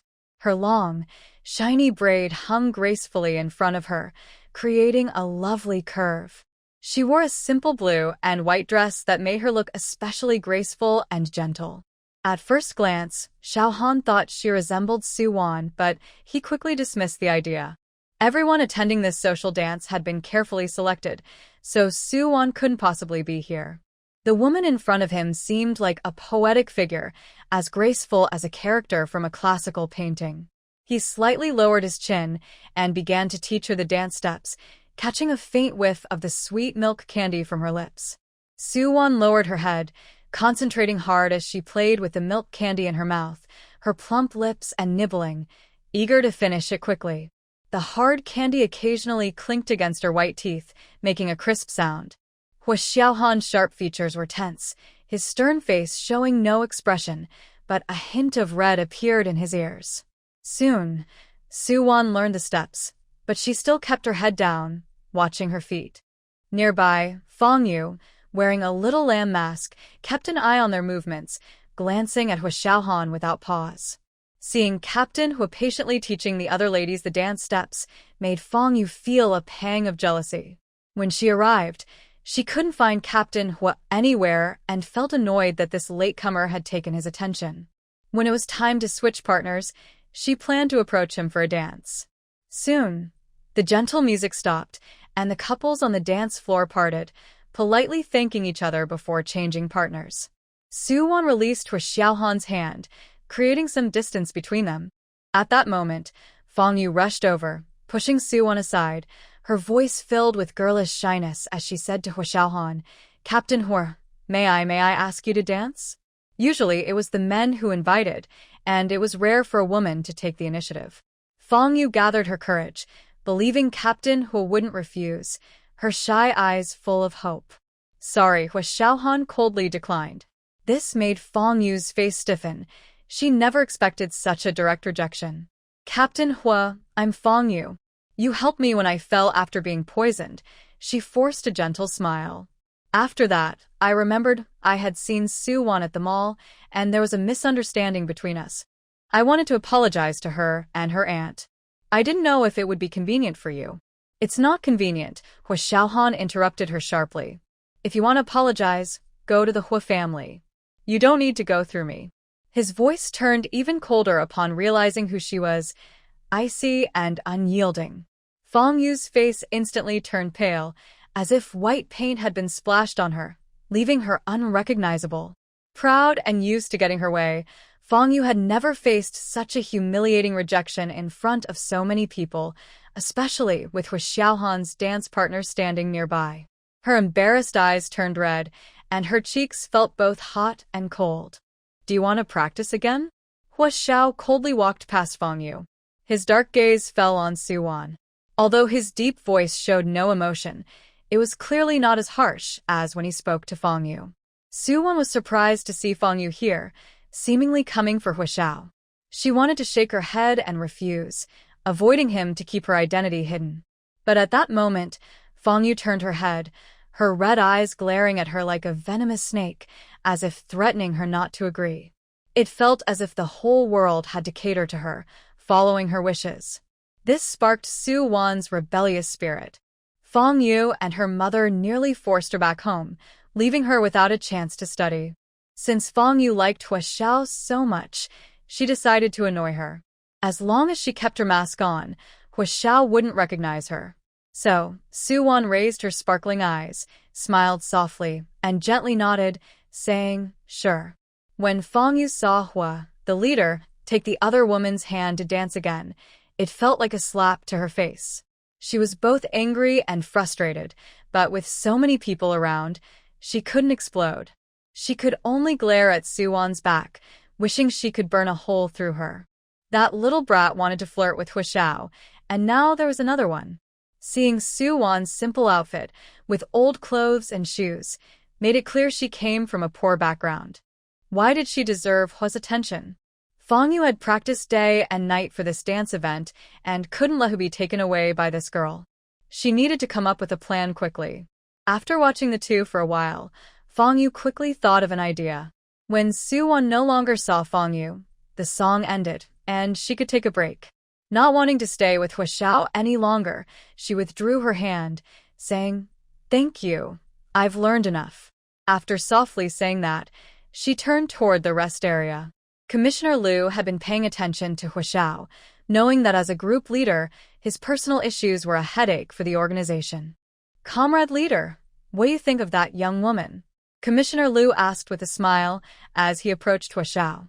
Just now, he clearly saw that after the first dance, a woman took the initiative to invite Hua Xiaohan to dance, but he declined. He knew there was definitely something going on. The rest areas for men and women were separate. Hua Xiaohan calmly walked to the men's area to get some water. Even though he had taught her how to dance and she accidentally stepped on his feet several times, his palms were still sweaty.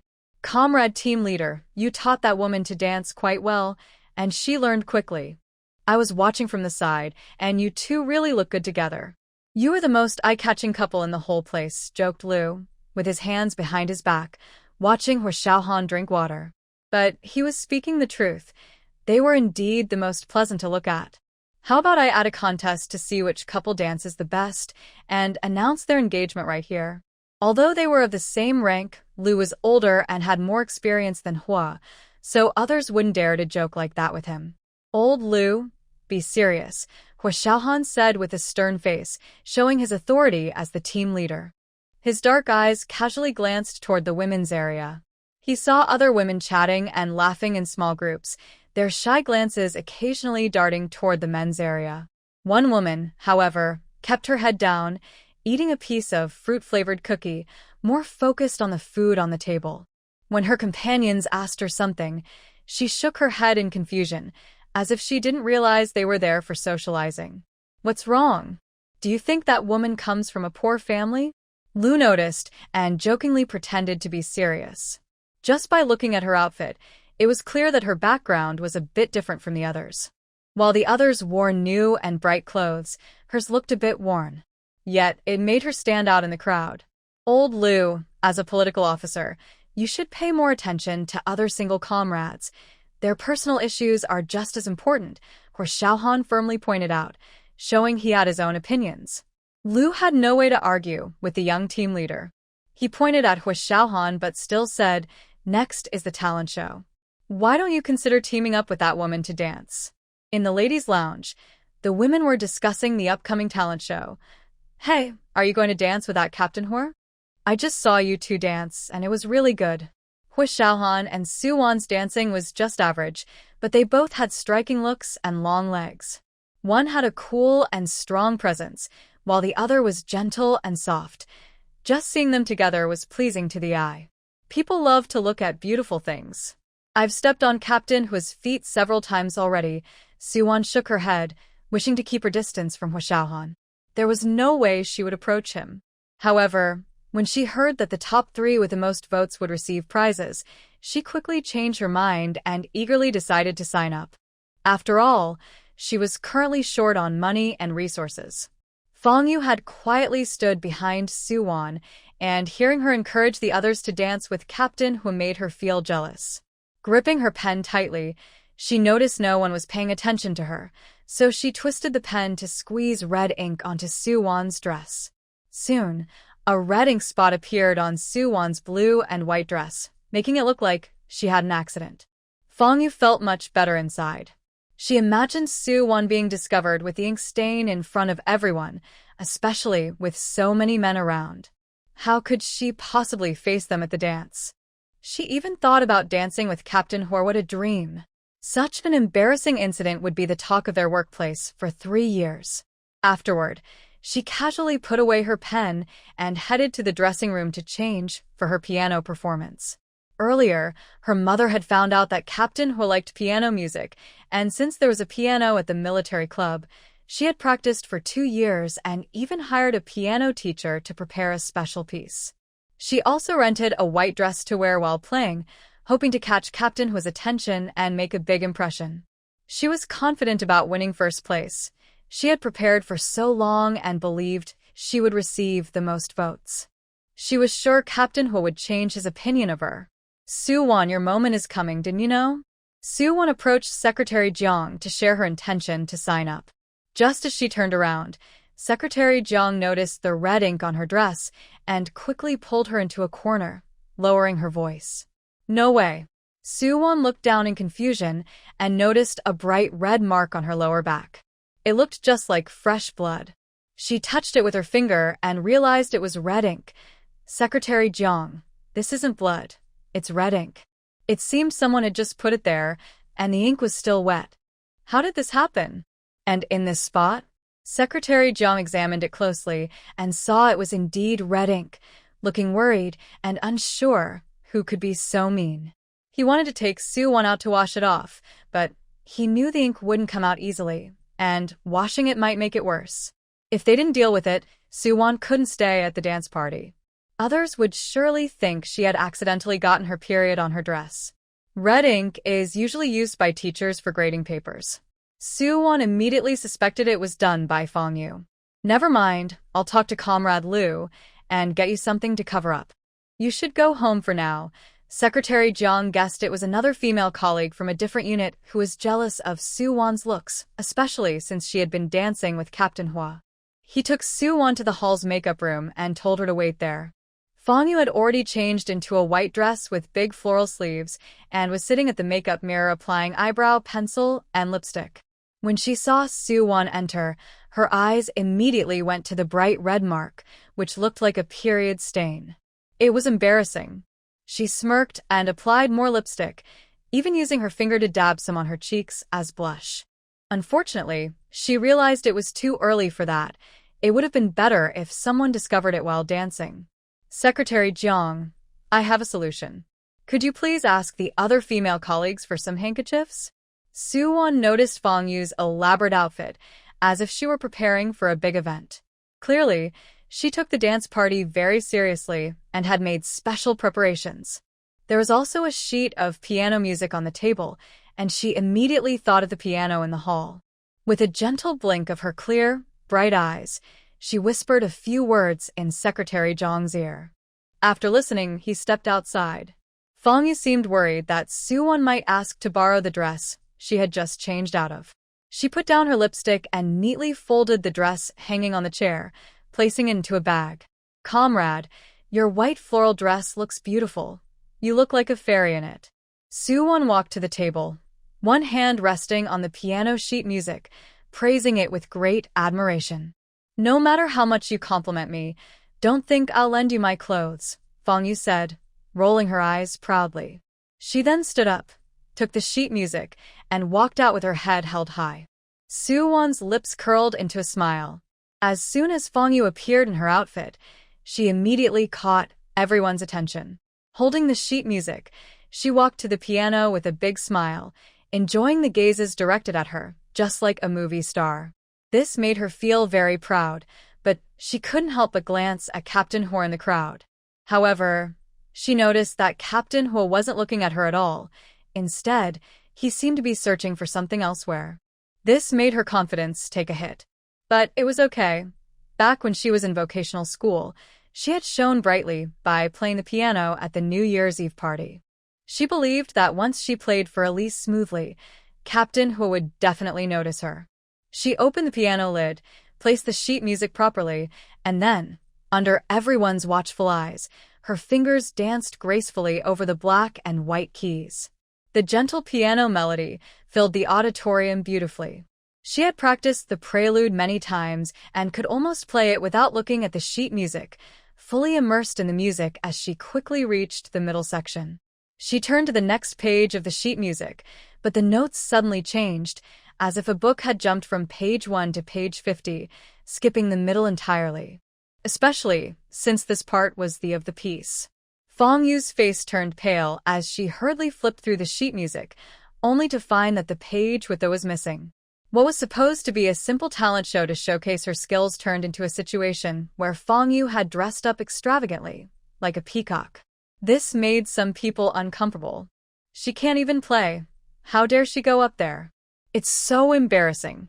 Does she think we're all country folks who haven't heard a piano before? How can she show off with such a level?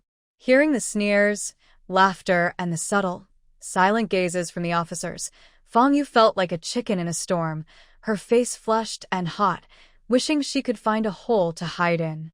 Without the middle page of the sheet music, she couldn't continue with the performance. Trying to play through it would only lead to more embarrassment. But she had practiced with the sheet music just yesterday. How could the middle page be missing now?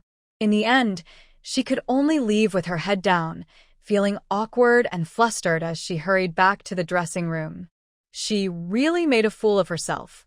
With Fang Yu providing such a funny contrast, the recitations and singing that followed received applause from everyone. Suwon was the fifth to perform. She tied a red piece of fabric from her dress with a hair tie and folded a handkerchief into the shape of a flower, tucking it into the hair tie. Not only did she cover the red stain, but her creative idea made it look like she had a flower tail, charming and lovely. She stepped into the center of the dance floor and sang Sweet Sweet. Her voice was naturally sweet, like honey, and she deliberately imitated Teresa Teng's style. With dimples on her cheeks and full, rosy lips that seemed ready to burst with sweetness, her beautiful voice flowed from her white lips. It was hard not to be enchanted, as if the gentle summer breeze and the sound of cicadas outside filled the air with the sweetness of love.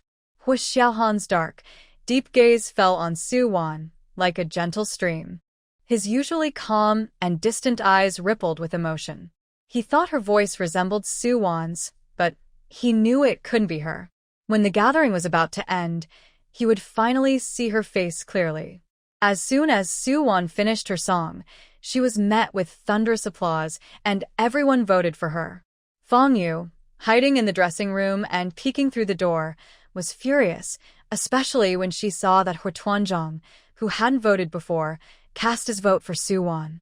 Fang Yu felt a surge of jealousy, as if millions of ants were crawling all over her, making her anxious and frustrated. She had worked so hard to change Hua Tuanzhang's opinion of her and to be with him. After all her efforts and careful preparation, not only did she fail to change his impression, but she also embarrassed herself in front of everyone. It must have been that little brat who took the sheet music for the part. No one else had come in besides her. With this thought, Fang Yu gritted her teeth and walked up behind Su Wan, yanking the handkerchief from the back of her dress. She wanted everyone to see the blood on her dress and feel embarrassed like her. "What are you doing?" Su Wan immediately covered her back with her hands. "You're the one who took my sheet music for the..." Fang Yu angrily confronted her, ready to rush forward and tear Su Wan's clothes off. "What sheet music? I don't know what you're talking about." Su Wan blinked her long, dark eyelashes and quickly stepped back, leaning against the wall, looking very innocent and fragile as she spoke. "You still want to deny it? It was just the two of us in the dressing room. My sheet music was there before you came in, and after you arrived, that page was missing." Who else could it be? Fang Yu said angrily, certain that her sheet music was with Su Wan. If she could find her sheet music, everyone would know that Su Wan was a scheming woman. Then, Captain Hua would no longer favor her. After saying this, she lunged forward again to grab Su Wan's clothes, nearly lifting her skirt. "What are you doing? Do you have any evidence?" The commotion quickly attracted Secretary Jiang, who pulled Fang Yu's arm away and stood in front of Su Wan. Hua Xiaohan and Commissioner Liu also hurried over. "Comrade, we don't know each other. Why would I take your sheet music?" Su Wan's clear, bright eyes were misty, making her look even more innocent. This question caught Fang Yu off guard. Her flushed face paused slightly, and then she revealed a personal matter. "It's because you came and made things difficult for me. I wouldn't lend you my clothes, so you want to embarrass me." Knowing there were men present, she still brought up such a matter, especially since Su Wan was an unmarried young woman. This was clearly meant to make Su Wan uncomfortable. "Comrade Fang, if something of yours is missing, you should first look for the reason within yourself and not wrongfully accuse others," Hua Xiaohan said sternly, with great authority. "Secretary Jiang, please have a few female comrades help Comrade Fang look for her things and see if she misplaced them." Hearing Hua Xiaohan speak up for Su Wan, Fang Yu became even more agitated, clenching her teeth. Having been spoiled since childhood, she couldn't bear such humiliation. "Captain Hua," she took it.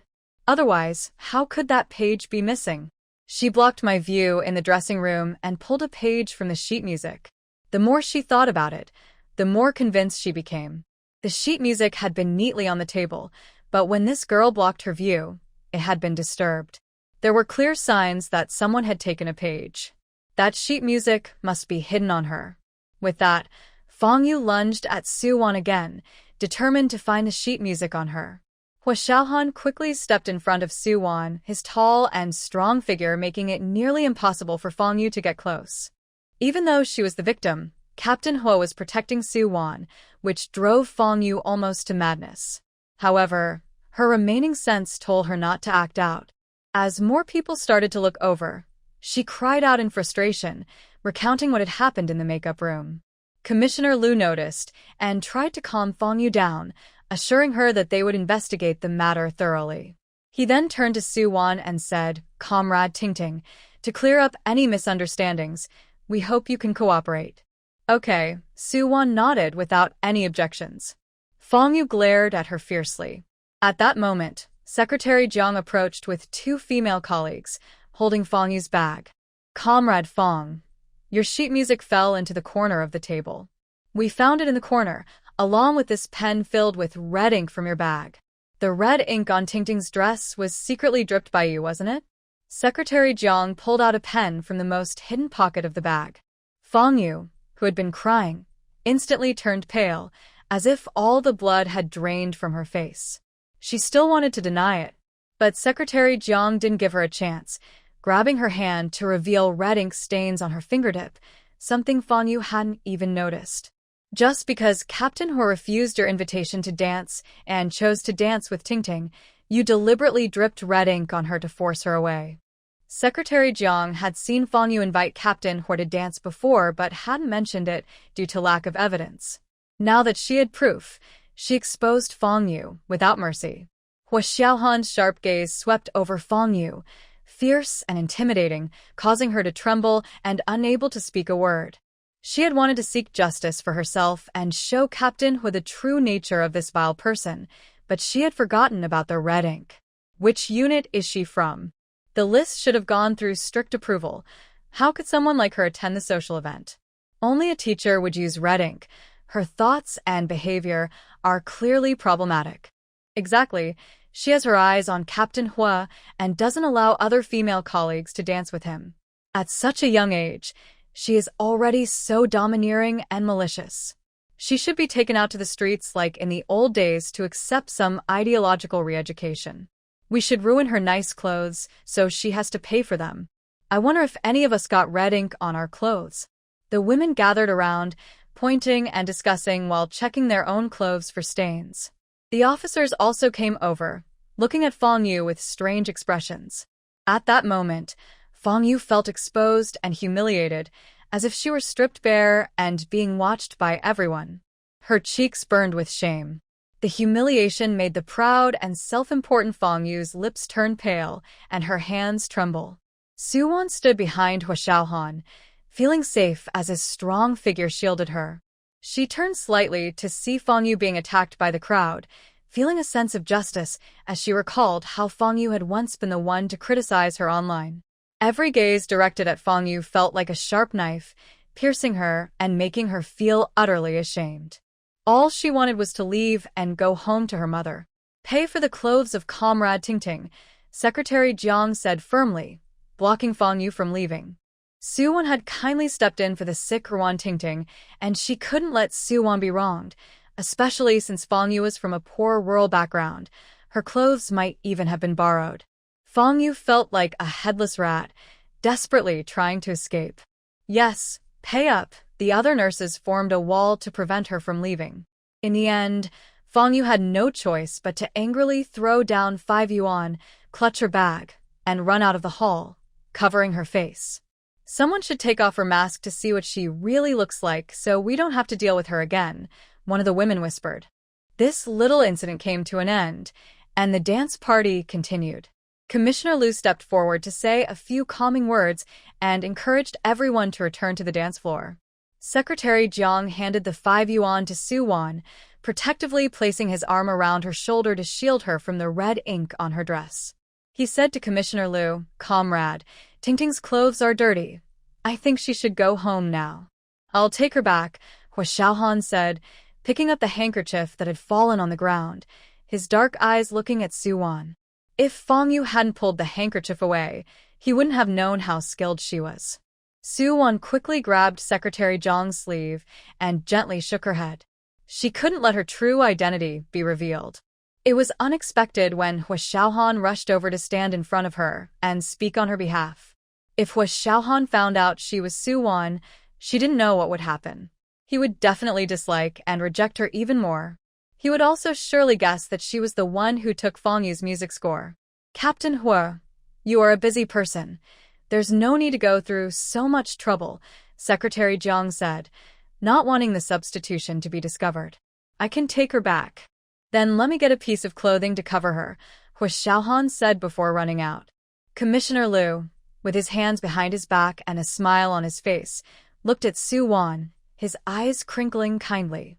He had never seen Hua Xiaohan so eager before. It seemed like she would be the future sister-in-law. Suwon didn't want to take Hua Xiaohan's clothes, as she would have to return them later. She said to Secretary Jiang, "Secretary Jiang, I can just use a handkerchief to cover myself on the bus." Comrade Tingting, it's better to use clothing. What if it falls off halfway?" Commissioner Liu suggested. At that moment, the clerk responsible for counting the votes brought over the results. Commissioner Liu looked at the results and smiled broadly. "Comrade Tingting, your performance received the most votes, over half of the total. Captain Hu will personally present the award for first place." "What is the prize for first place?" Suwon asked, her eyes sparkling with anticipation. She was about to start school, and she really needed supplies like stationery, notebooks, and a bag. Could it be a fountain pen? She thought to herself. The fountain pen she was currently using was a very ordinary Yongxing brand, with a nib that was bent and leaking ink. It was practically unusable. If the prize was a fountain pen, she could save some money. Commissioner Liu smiled mysteriously. You'll find out when Captain He arrives. He then walked aside and whispered a few words to the clerk. The military club was not far from the base. Hua Xiaohan, who had always been in great shape, quickly grabbed a new army green shirt from his dormitory wardrobe and returned in less than 2 minutes. He ran into the clerk, who was in a hurry to get back to the base. Hua Xiaohan thought something was wrong and asked, "What happened?" The clerk replied, "Captain Hua, the original prize for first place was 2 cans of orange preserves, but the commissioner heard that Comrade Tingting wanted a fountain pen, so he asked me to go buy one." "No, I have a pen in my office." "I'll go get it," said Hua Xiaohan, recalling the American pen given to him by an expert last year in the Northwest. Soon, he returned to the hall with a shirt and the pen. Suwon took the first prize from Hua Xiaohan's hands, a heavy black rectangular box. It seemed to contain the pen she wanted. "Thank you, Commander Hua and Comrade Liu," Suwon said, holding the pen box and smiling with her soft red lips. Her cheeks had shallow dimples, and her eyes sparkled like bright moonlight. This trip was worth it. She felt she gained something. Suwon tied the army green shirt around her waist and was about to leave with Secretary Jiang. Hua Xiaohan pulled out a handful of big white rabbit milk candies from his pocket, looking calm. "Take these candies home with you." If Hua Xiaohan had given them to Suwon, she would have accepted them without hesitation, but she knew they were meant for Wan Tingting. She wouldn't take something that wasn't hers.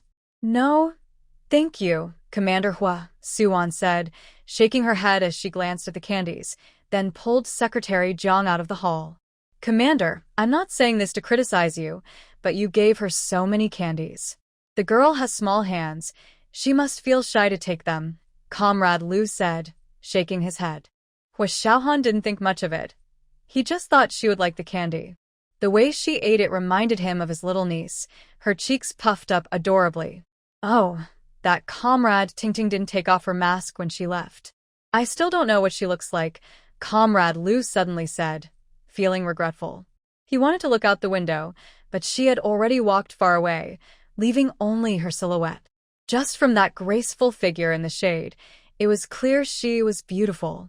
"I'll ask Secretary Jiang when he returns," Hua Xiaohan said, looking out the window. Being taller than Liu, he had a better view and saw that the young woman had taken off her little rabbit mask and was talking to Secretary Jiang. She didn't look back even as she walked out of the military club. "Commander, you should say something," Comrade Liu urged, having not received a response from Hua Xiaohan. Hua Xiaohan's jaw tightened slightly.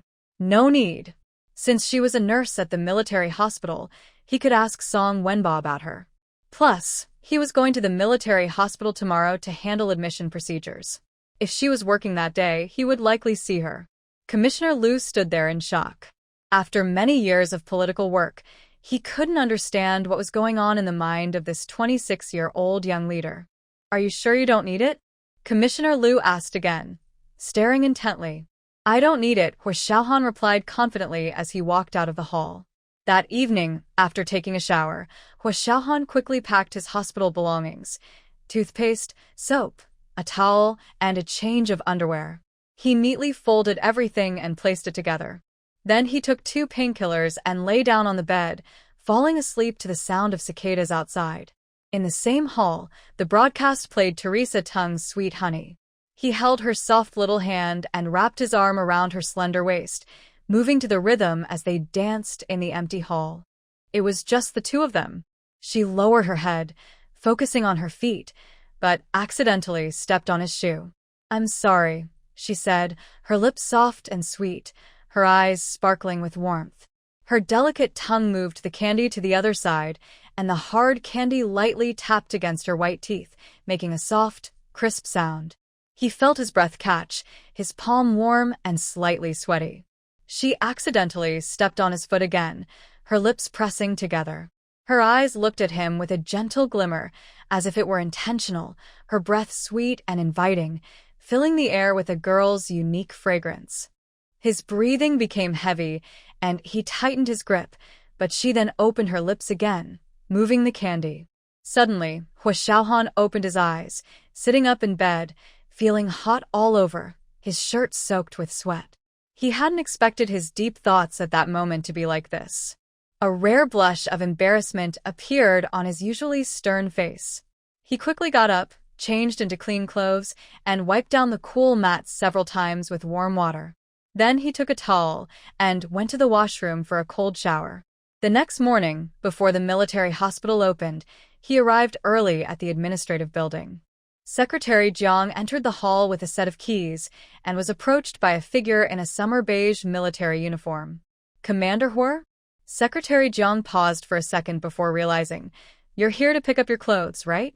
I was just thinking about how to return them to you.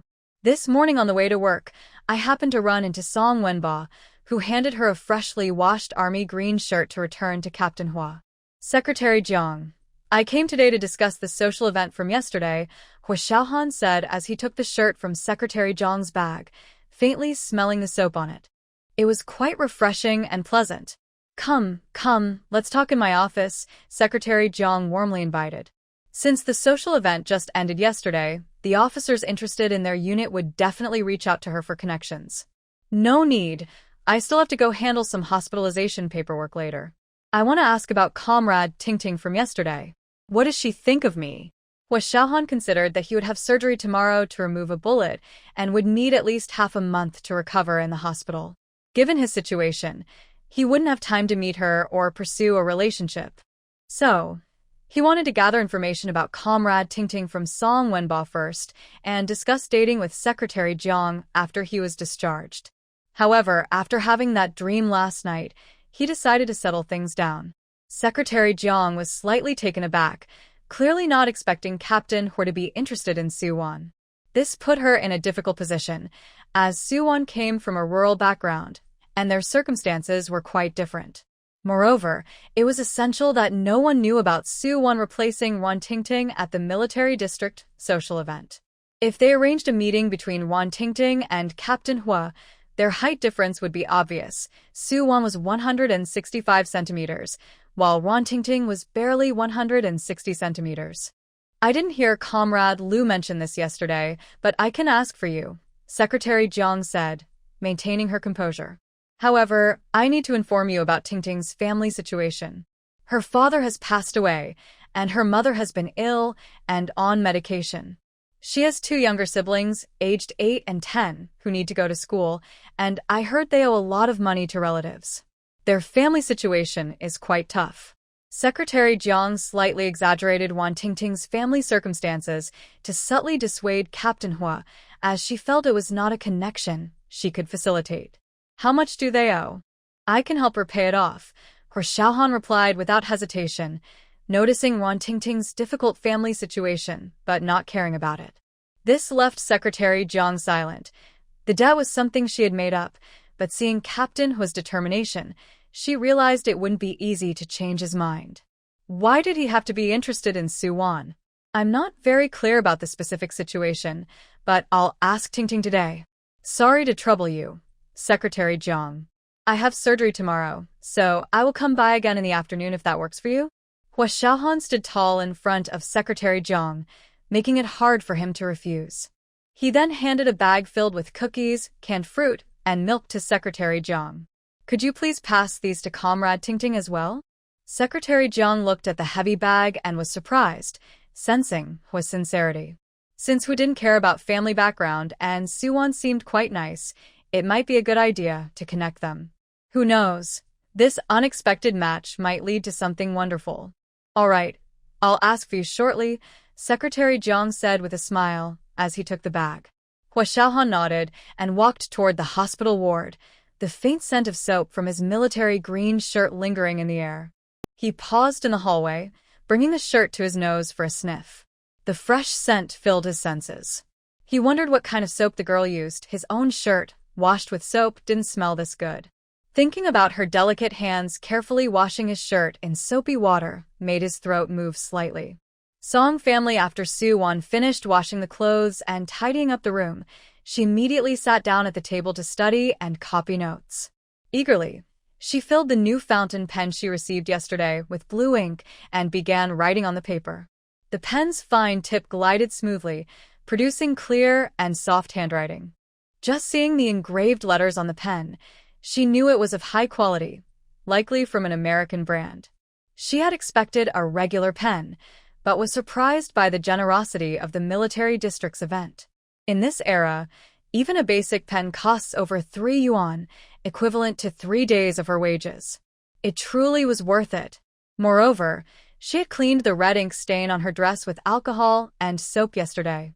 Although there was a slight mark left, it didn't affect her wearing it. That 5 yuan felt like a bonus to her. After writing a few more lines, she hesitated to use the pen again, carefully capped it, and placed it in its case, storing it in the back of the drawer. Thinking of waiting until she starts school to take her away in the backpack. At that moment, there was a knock on the door. Suwon got up to open it and saw Su Xiaohui standing at the door, her hands gripping her braided hair, looking obedient. "Sis, what do you want this time?" Suwon asked coldly, blocking the doorway. But Su Xiaohui's eyes were fixed on the clothes hanging on the balcony behind her. She saw several young and pretty dresses. Although they weren't brand new, they looked much better than the clothes they brought from the countryside, all styled like city girls' outfits. Su Xiaohui instinctively clenched her hands. She thought Suwon's reputation had been ruined by Fong Yu and her daughter. Even if she could attend high school under Uncle Hu's arrangement, she would surely be bullied and mocked by teachers and classmates, making her life difficult. But to her surprise, Suwon had posted a notice, crying about her poor family background, which was published in a local newspaper. Not only did it gain public sympathy, but many kind people in the neighborhood also sent Suwon their old clothes and shoes. Now, she had many city clothes to wear to school, while she would only have patched, unattractive clothes made at home. She was really frustrated. "Sis, I came to tell you that Brother Hua is having surgery tomorrow afternoon to remove a bullet from his right shoulder." Su Xiaohui looked at Suwon, as if she genuinely cared enough to share this news. However, if she hadn't gone to the military hospital early that morning to find Brother Hua, she wouldn't have accidentally seen Fong Yu lying pale in bed, receiving 4 fluids, yet still angrily discussing the events of the previous day's gathering with Li Sume. She learned that Brother Hua had taken a liking to a nurse named Tingting at the military hospital during the gathering. That nurse not only embarrassed Fong Yu at the event but also made her so upset that she ended up in the hospital. When Li Sume went to confront the nurse named Tingting, she found out that Tingting hadn't even attended the event. Someone else had taken her place. As she was about to ask Secretary Jiang who the substitute was, she happened to see Brother Hua talking to Secretary Jiang about matchmaking. From Fong Yu's description, the substitute looked very much like Suwon. Suwon had a sweet and lovely singing voice, and there was a small red beauty mark just below her ear. Also, thinking about how Secretary Yang's son was a doctor at the military hospital, Su Xiaohui suddenly became nervous. Even though she didn't believe that the person replacing Wan Tingting was Suwon, she still went to the Song family to confirm and put her mind at ease. If not, she would prefer that Suwon didn't know about this, so she could show her best side in front of the Hua family. By carefully taking care of Brother Hua, perhaps he would notice her kindness and change his opinion of her. She was surprised to find out that he had a bullet in his shoulder. No wonder when they danced yesterday, she felt his right hand around her waist was a bit stiff, and his fingers were slightly trembling. She thought he was just nervous because it was his first time holding a girl. "I understand. Is there anything else?" Suwon still stood in front of the door. Noticing Su Xiaohui's eyes were fixed on the balcony behind her, she leaned to block her view. Su Xiaohui was shorter than Suwon, so when Suwon blocked her, she couldn't see anything. Besides being jealous of Suwon's beautiful clothes, she wanted to find the blue and white dress that Fong Yu mentioned. "Sister, I really realize I was wrong about the previous matter." Su Xiaohui noticed Suwon's wariness and pretended to look apologetic. "I came to tell you something that will definitely make you feel better. The teacher Fong, who was so arrogant and took your clothes at the mall, I saw her in the hospital today when I went to visit Brother Hua. I heard she got sick after seeing brother who protect a nurse named Ting Ting at a social event yesterday, and her mother even caught brother who talking to Secretary Jiang about matchmaking. Fong was so angry that she pulled out her four. As Su Xiaohui spoke, she carefully observed Su Wan's expression. Su Wan was shocked. A hint of panic flashed in her calm, dark eyes. She clearly hadn't expected this to happen. She thought this matter had ended after she left the military club. But she knew Su Xiaohui, with her dark and envious nature, wouldn't come to tell her this out of kindness. She surely had another motive. Moreover, the truth of her words needed verification. What was certain, however, was that since Hu Xiaohan needed to be hospitalized for surgery if he wanted to, he could easily find out that Wan Tingting had fallen ill and someone else had taken her place. She maintained a calm expression, with a slight cold smile at the corner of her mouth. Shouldn't you be the one feeling relieved? When Teacher Fong was at the Hu family, she looked down on you. Now that she's in the hospital, you should be happier than anyone else. It's quite something for you to come all this way to share your joy with me. Sis, can you please not say that? Su Xiaohui pouted, looking very wronged. Have you never wondered if your name being in the newspaper has anything to do with Teacher Fong and her friends? Think about it. Teacher Fong's parents work in the Education Bureau, and she's a teacher at a prestigious high school. She must have access to your transfer materials. Su Xiaohui started to stir up trouble. And you had a conflict with them at the mall. Later, Brother Hua rejected Teacher Fong, so she probably thinks you told someone about the mall incident, which led to her not being chosen by Brother Hua. To get back at you, she might have deliberately put your grades in the newspaper to make you look bad. Really? Did you hear Teacher Fong say that at the hospital? If that's the case, let's go back and tell Uncle Hua about this, Su Wan said, her eyes sparkling with anticipation as she pretended to pull Su Xiaohui's hand to head to the Hua family. She knew it was indeed Fong Yu and her friends who were behind it. However, Su Xiaohui's behavior was quite strange. Fong Yu no longer posed a threat to her, yet Su Xiaohui still wanted to stir up conflict between them. It seemed she had heard something else from Fong Yu and thought she resembled the person who replaced Wan Tingting yesterday. Come on, sis, I'm just guessing. I'm trying to help you find the person who wants to harm you. Su Xiaohui quickly released Su Wan's hand, not wanting to go along with her. Honestly, besides Teacher Fong, I can't think of anyone else. Su Wan didn't want to waste any more time with her. She needed to visit the military hospital quickly and make sure Secretary Jiang wouldn't reveal her identity. She absolutely couldn't be exposed. Since you have no evidence, what's the point of telling me this? You don't need to worry about my issues. Focus on yourself instead. With one teacher Fong gone, there's now a nurse named Tingting who is favored by Captain Hua. If they end up together, Captain Hu will surely take her home to meet his family. What will you do then? Su Wan smirked slightly, glancing at her from head to toe. After the last incident with nitrite poisoning, Su Xiaohui's situation in the Hua family became quite awkward. She was living in the Hua family as a former match for Hu Xiaohan. If Hu Xiaohan really brought someone home, the Hua family would either send Su Xiaohui back to her hometown to avoid suspicion or move her to the school early. Su Xiaohui's face turned stiff, looking worse than if she had eaten something terrible. She clearly understood that if Hu Ge and that nurse Tingting ended up together, she wouldn't be able to take care of Hu Ge in the hospital and show her worth to win his favor. She definitely couldn't stay in the Hua family anymore. It was frustrating. It had been days since she sent a letter to Aunt Wang, and there was still no reply. This meant that Su Wan would also be out of work, stuck living in the Hua family, and they would both have to return to their hometown together. Su Xiaohui clenched her fingers tightly. However, Su Wan ignored her and closed the door. It was 9 o'clock, and in 2 hours, Secretary Yang would finish work. Principal Song had been downstairs playing chess with the families in the small grove. She needed to hurry to the hospital during this break. Looking through the window, she saw Su Xiaohui with her head down as she went downstairs. However, Su Wan was unsure if she would go far and was worried that someone in the family area might see her when she went down. Su Wan changed into a blue dress with big buttons, which was very stylish. She styled her long braids into a bun at the back of her head and wore a straw hat. She looked fresh and fashionable, like a charming city college student, a stark contrast to her usual patched-up clothes and simple rural appearance. This contrast was exactly what Soo-won wanted because Soo Shalwi had grown up with her and could recognize her just by her silhouette or walking style. After getting ready, she opened the door and looked around. Just as she was about to grab the keys to lock the door, she put on a gauze mask for extra caution. As soon as Soo-won left, the phone in the living room rang. Secretary Jeong had gotten the Song family's phone number from Song Wenba and called them. After several attempts, no one answered.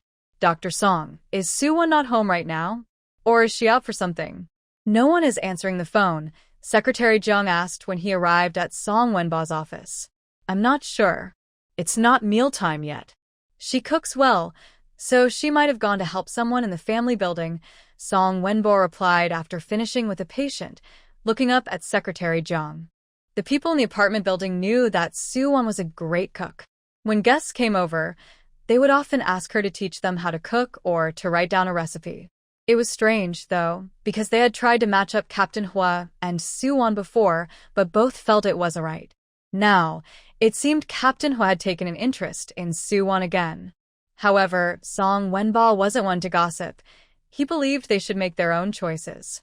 Secretary Jeong thought for a moment and said, I'll give him a call closer to mealtime. After getting off the bus, Soo-won headed straight for the military hospital. She asked a nurse where Secretary Jeong's office was located in the administrative building and then ran towards it without stopping. Suddenly, she spotted a figure in a light yellow military uniform walking towards her in the crowd. Startled, she quickly turned around, her heart racing. It was hot in the summer, and after confirming she didn't see Soo Shalwi outside the family compound, she took off her mask and held it in her hand. Oh no, what if she was seen? Even if she was spotted, Captain Ho would likely think she was Soo-won, but how would she explain her outfit? Fong Yu could tell that the person from yesterday looked a bit like her, and Captain Ho wasn't foolish. He would surely guess that she was the one from yesterday based on her appearance. Soo-won nervously squeezed the gauze mask in her hand, beads of sweat forming on her nose, and her breathing became shallow. It wasn't until the person in the light yellow summer uniform brushed past her and she realized it wasn't Captain Hwa that she let out a deep sigh of relief. Her face flushed, her chest heaved, and her fingertips turned red. She remembered that this was a military hospital and many soldiers came here for treatment. In just a short time, she saw several more soldiers in the same light yellow summer uniforms, all with crew cuts and standing tall. Aside from their heights, they could easily be mistaken for one another. To be safe, Soo-won decided to put her mask back on. In her rush to avoid Soo Shalwi, she had forgotten that the person she really needed to avoid was Captain Hwa. As she adjusted her straw hat and jogged along, she nearly collided with a tall soldier in a light yellow uniform who was walking in. Ugh. The solid chest bumped into her, causing a sharp pain. His hard muscles, combined with her large button dress, made the impact on her delicate chest quite painful. Hwa Xiaohan was looking at a checklist and not paying attention when suddenly a soft body collided with him, leaving him no time to react. The soft flesh pressed against his chest, filled with a pleasant scent of soap. Sorry. Suvan apologizet, holding her chest. She noticed he was in military uniform but didn't think much of it, only seeing that he had more stars on his shoulder than others. She was about to leave when Hwa Xiaohan lowered his head and saw only her eyes peeking out. They were smooth and beautiful, with naturally upturned corners that had a hint of red, just like the eyes he dreamed of. Comrade Tingting? Hwa Xiaohan called out tentatively, his deep voice slightly hoarse. Soo-won, who had already walked away, paused for a moment, her dark eyes widening. That was Hwa Xiaohan's voice. She pretended not to hear and quickened her pace. Hwa Xiaohan, however, caught up with her. At that moment, the strap of her sandals suddenly broke. As she hurried, her left foot landed on the hot, sun-baked gravel road, cutting her foot on the sharp stones, causing bright red blood to seep out. The pain and heat made her lift her foot, nearly losing her balance. Hwa Xiaohan quickly stepped forward and supported her arm, lowering his dark eyes to confirm he wasn't mistaken. She wore a straw hat and a gauze mask that covered most of her face, but he recognized her eyes. They were so delicate and captivating. The mask highlighted her beautiful eyes and tempting red lips. "Comrade Tingting, let me help you to the surgery department to treat your wound," Hua Xiaohan said after studying her. He glanced at her bleeding foot, frowning slightly. "No, it's fine," Suwon quickly refused in a low voice, her heart racing, unable to look at Hua Xiaohan. Her long, thick eyelashes trembled nervously. She was surprised that Hua Xiaohan didn't recognize her, likely due to her outfit and appearance. Just like office workers in later times, she wore uncomfortable outfits to work every day and met her colleagues regularly. But on weekends, she dressed normally and nicely to go out. When they met on the street, they hardly recognized each other. In Hua Xiaohan's mind, she was just a rural girl in patched beggar clothes, living a simple life. When she wore a fashionable dress bought from a city store, he didn't recognize her at first. For now, her disguise was safe, but it was only temporary. After saying this, she moved her arms slightly, steadied herself, and pointed her left foot to the ground to grab her sandals. However, as soon as her foot touched the ground, she pulled it back because it was too hot. Hua Xiaohan stepped forward and bent down to pick up her white sandals from the ground. He noticed that these plastic sandals had been worn for several years. The straps were completely cracked and broken, making them unwearable. "Comrade Tingting, we met yesterday. I'm Hua Xiaohan," he introduced himself while holding the sandals. Her feet were delicate and small. Holding her sandals, he felt he could easily wrap his hand around her foot. He resisted the urge to look at her smooth, tender foot, and his strong jawline tightened slightly. "These sandals can't be worn anymore. Let me help you find a doctor to treat your injury. No need to trouble yourself. It's just a small cut. I can go by myself," Suwon said, feeling Hua Xiaohan's heavy gaze on her. She kept her head down, trying to hide her face with her straw hat. Her soft voice came out muffled through the mask, which was why Hua Xiaohan hadn't recognized her voice at first. He reached out to take her sandals. Hua Xiaohan glanced at the sandals on her right foot, noticing that the plastic strap was already broken and stitched up with thread. She looked quite pitiful in that state. "Your injury needs to be treated quickly, and it's not suitable to wear shoes now. I'll help you find a doctor, or I can carry you." He tightened his grip on the sandals without giving them to her and saw that her right foot was still bleeding. This was more of a statement than a question, leaving her with no option to refuse. It was strong and assertive. Suwon felt desperate. She couldn't bear to think about what would happen if he discovered her true identity after spending more time with him. If she had known that Hua Xiaohan would invite her to dance again yesterday, she wouldn't have agreed just to annoy Feng Yu. She also shouldn't have sung for the prize, which led to so many problems. Suwon lightly bit her lip under the gauze mask, thinking about what to do. At that moment, she saw Secretary Jiang coming out of the administration building just in time to make another phone call. He spotted Hua Xiaohan standing in the hospital corridor with a female colleague, seemingly holding her sandals. "Captain Hua, what happened?" Secretary Jiang quickly approached, glancing curiously at the masked female colleague. Suwon turned around and saw Secretary Jiang, feeling like she had found a savior. She was worried he might call her name, which would be disastrous. She immediately greeted him. "Secretary Jiang, I'm Tingting." "Tingting?" Secretary Jiang looked at Suwon's face several times before smiling and saying, "Tingting, I've called you several times this morning, but no one answered. I didn't know you were at the hospital." "Secretary Jiang, I need to talk to you about something," Suwon quickly said, hoping Secretary Jiang would take her away soon, and she even winked at him. Suwon was the nanny for Song Wenba's family, so Secretary Jiang immediately thought her visit was for the same reason as Captain Hua. He didn't expect that they were both thinking along the same lines.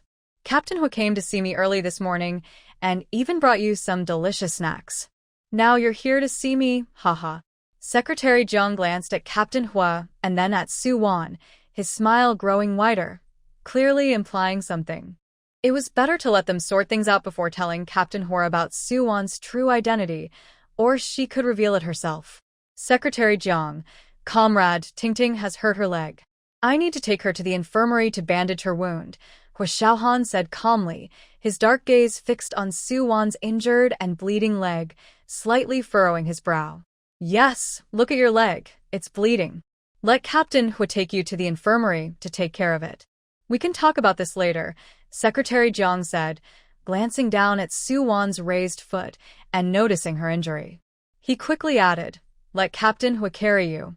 Secretary Jiang, that's not necessary. Please come with me. Su Wan felt suffocated and grabbed Secretary Jiang's arm, looking at him with a reluctant expression, wanting to say something. However, Hua Xiaohan had already come over and could only tightly hold onto Secretary Jiang's hand, hoping she would understand her meaning. Secretary Jiang thought the young girl was just shy and wanted to give them some time alone, so she said, Ting Ting, I have something to do later.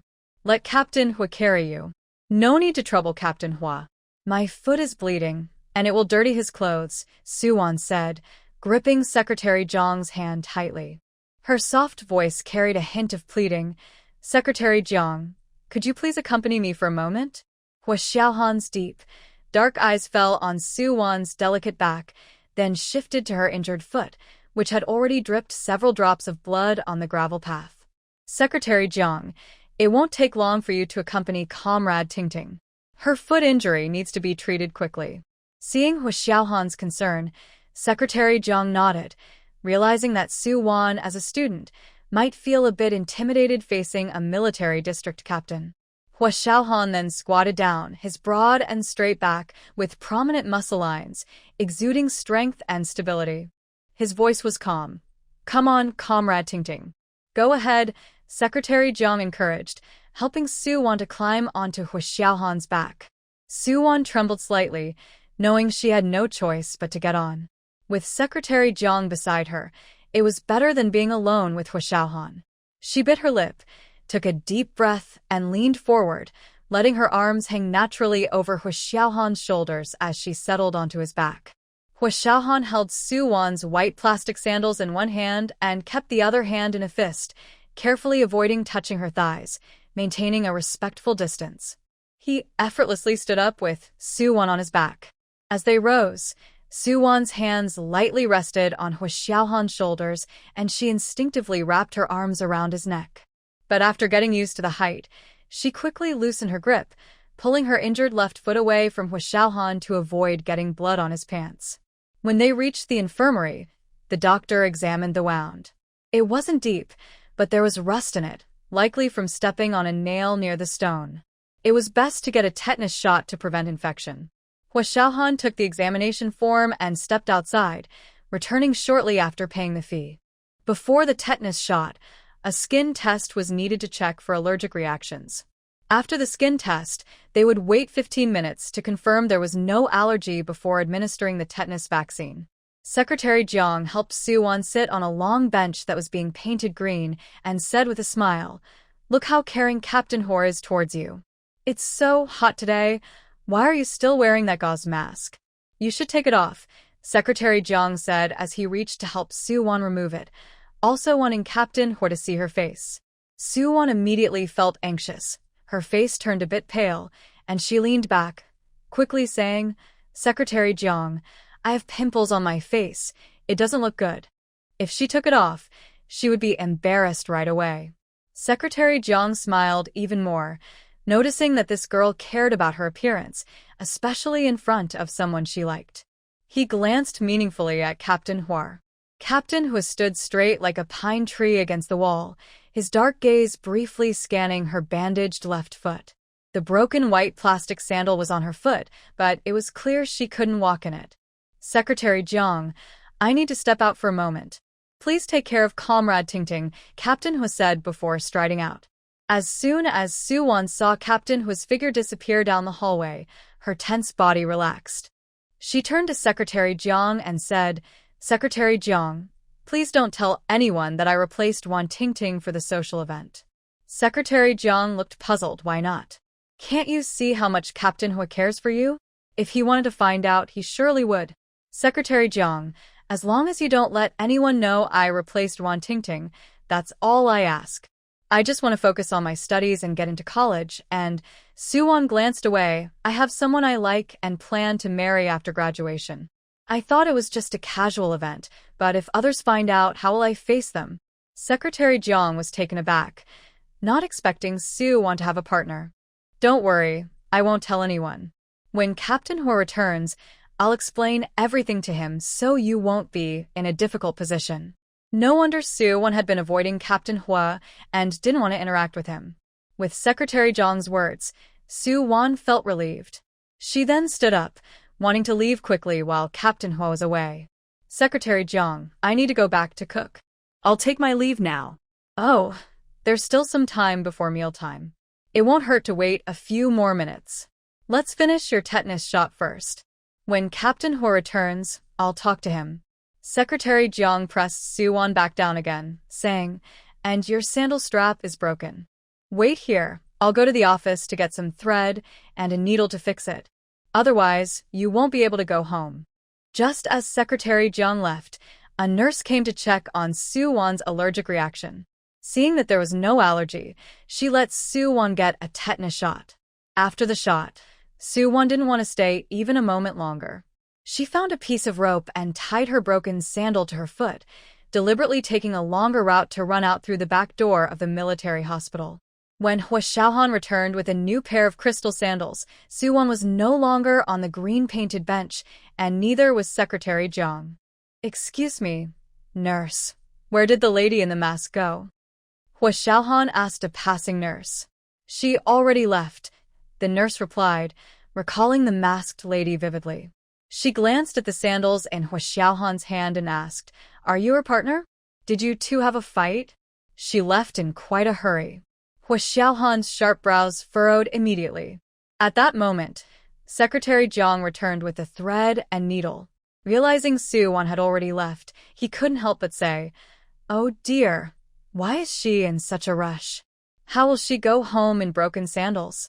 Secretary Jeong, does Comrade Tingting have any issues with me?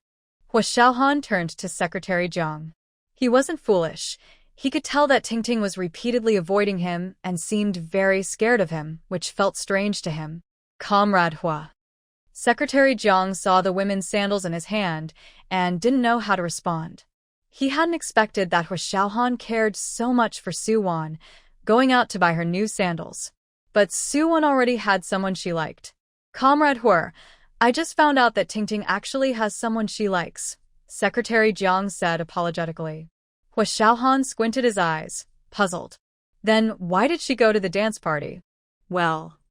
Faced with Hua Xiaohan's sharp gaze, Secretary Jeong hesitated for a moment, but had already prepared his explanation. We submitted the names of eligible single women according to the rules. We didn't know Tingting had someone she liked until after you left, when I asked her. After speaking, Secretary Jeong sighed deeply, revealing his helplessness. Hua Xiaohan tightened his grip on the women's crystal sandals, his stern brows and eyes deep and reserved like an ancient city in the mountains, his thin lips pressed together in thought. This sounded more like a polite excuse to decline. Captain Hua, I'm really sorry. I'll bring you the things I left in my office later, Secretary Jeong said regretfully. It was indeed a pity for both Captain Hua and Suwon. No need, Secretary Jeong, Hua Xiaohan replied calmly, and after saying this, he quickly walked out. Hey. Captain Hua. Secretary Jeong chased after him, but he had already disappeared, leaving her to sigh silently. Suwon, dragging her injured left leg, finally returned safely to the Song family home. If Hua Xiaohan hadn't stepped out for a while, he would have definitely recognized her identity if she had stayed with him longer. As she took out her keys to open the door, it swung open from the inside.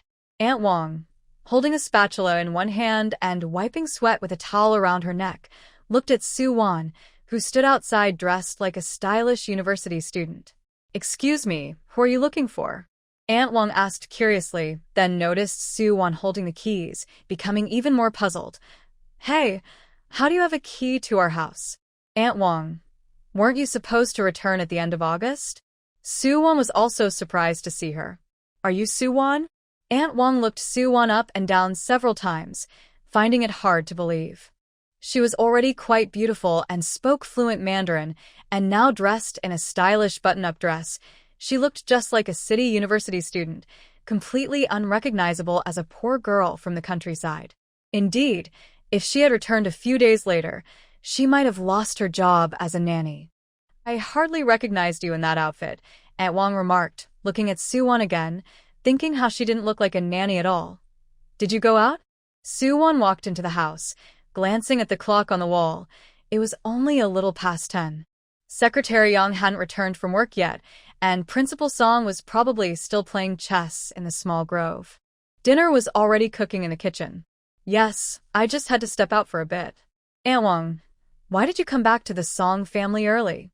Suwon continued to ask, feeling puzzled since Aunt Wang had clearly said she would return at the end of August, when Suwon was set to start school and stay on campus. "My husband's leg is almost healed, and he can walk now, but he still can't work. I thought we were short on labor at home, and since he doesn't need care anymore, I hurried back," Aunt Wang said with a smile, making her intentions clear. Originally, she planned to wait until her husband fully recovered before returning, especially since there was a lot of farm work to do. However, she received a letter from someone, and after reading it, she hesitated because she had worked for the Song family for so many years. Then, just a few days ago, she saw a newspaper with a lost and found section featuring Suwon's high school report card. With those grades, which school would accept her? She worried that if Suwon couldn't go to school, she might lose her job as a nanny. Her whole family depended on her income from working in the city, and the work for the Song family was simple and without many troubles. If she lost this job, it would be hard to find another one as good. So, she quickly packed her bags and took a night train back to the Song family. "Aunt Wang, do Uncle and Aunt know you're back?" "I don't think I heard them mention it," Suwon said, feeling that Aunt Wang's return was too sudden. With Aunt Wang back, the Song family wouldn't need two nannies, which meant Suwon would have to return to the Hor family or find another nanny job. "Oh, once Principal Song and Secretary Yang come home, they'll know. I had to come back because my husband broke his leg and I needed someone to fill in for me. You're going back to study, right? August is almost here, so you can review your lessons well," Aunt Wang said, quickly peeling and chopping garlic.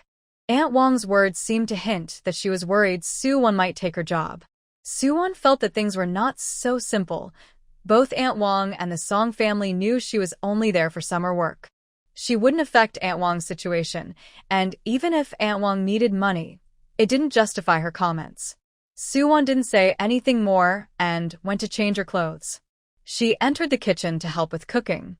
Aunt Wang occasionally glanced at her and commented that Suwon was using too much oil and criticized her cooking methods. When it was time for dinner, Principal Song and Secretary Yang returned and were surprised to see Aunt Wang back so suddenly. "However, since this person has already arrived, we can't send them back home. Besides, Suwon will start school in a month." This puts Principal Song and Secretary Yang in a difficult position. They definitely don't need two housekeepers at home, but they are also reluctant to let Suwon go. Not only do they enjoy her cooking, but they also feel a strong attachment to her. Suwon didn't want to make things hard for Principal Song and Secretary Yang, especially since having two housekeepers for a month is a significant expense. Soon, Song Wenba will be getting married, and there will be many expenses to consider. So, at the dinner table, she sweetly said, "Uncle, Aunt, since Aunt Wang is back, I guess I'm not needed anymore. I can move back to my relative's house tomorrow." Secretary Yang really didn't want Suwon to leave, but with only 3 people in the house, they didn't need 2 housekeepers. After thinking it over, he said, "Suwon, since there are only a few days left this month, why don't you stay until the end of the month? Tomorrow, I will ask around at work and see if anyone needs a housekeeper, and I can help you find a new job." "Okay, thank you, Aunt. I will just take half of the remaining pay for these last few days," Suwon said, feeling grateful. Hua Xiaohan is having surgery tomorrow, and moving back to the Hor family now would only cause trouble, especially since he will need to rest at home after being discharged, which means she would have to see him every day. Just thinking about what happened today made her anxious. She needed to stay away from him. So, She planned to quickly find another housekeeper job in the staff quarters in the next few days. Aunt Wang, hearing Soo-won say this, quickly added, Principal Song, Secretary Yang, I feel responsible for this situation. I will also only take half of the pay for these days. She regretted trusting an anonymous letter so easily. The Song family clearly had no intention of keeping Soo-won as a housekeeper. Meanwhile, Soo-won was studying hard. After taking a shower at night, she sat at the table with a lamp on, reading a book, clearly preparing for the start of her senior year. Aunt Wang, I've made the bed. Since the single bed is too cramped for both of us, you can sleep on the bed, and I'll sleep on the floor, Soo-won said, blinking her gentle eyes and smiling at her before closing her book and going to get her clothes for a shower. She didn't mind what happened earlier. Aunt Wang felt a bit guilty, worried that Soo-won might take her job, but she had no real complaints or dissatisfaction with her. I'm really sorry, young lady. I originally planned to come back at the end of August. However, last week I received an anonymous letter saying that your grades were poor and you might not get into school, but your cooking was very much appreciated by the Song family. They intended to keep you as a nanny. At first, I didn't think much of it, but when I saw your grades in the newspaper a few days ago, I got worried and quickly packed my bags to come here. Aunt Wang stopped Soo-won and told her the truth. Finding work is really hard these days.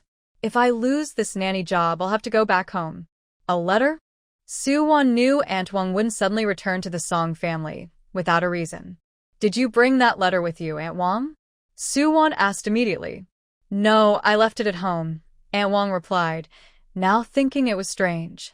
If it was someone she knew, why would they write anonymously? This meant that the person had a grudge against Soo-won and twisted the truth to make her return to the Song family, hoping Soo-won would lose her job. Aunt Wang realized this and slapped her thigh. Soo-won, is someone trying to harm you secretly? But how did this person know my home address? Soo-won opened the drawer and found a tin box with a rooster design, neatly holding letters sent from Aunt Wang's hometown. Putting together the timing of when Aunt Wang received the letter, she understood everything.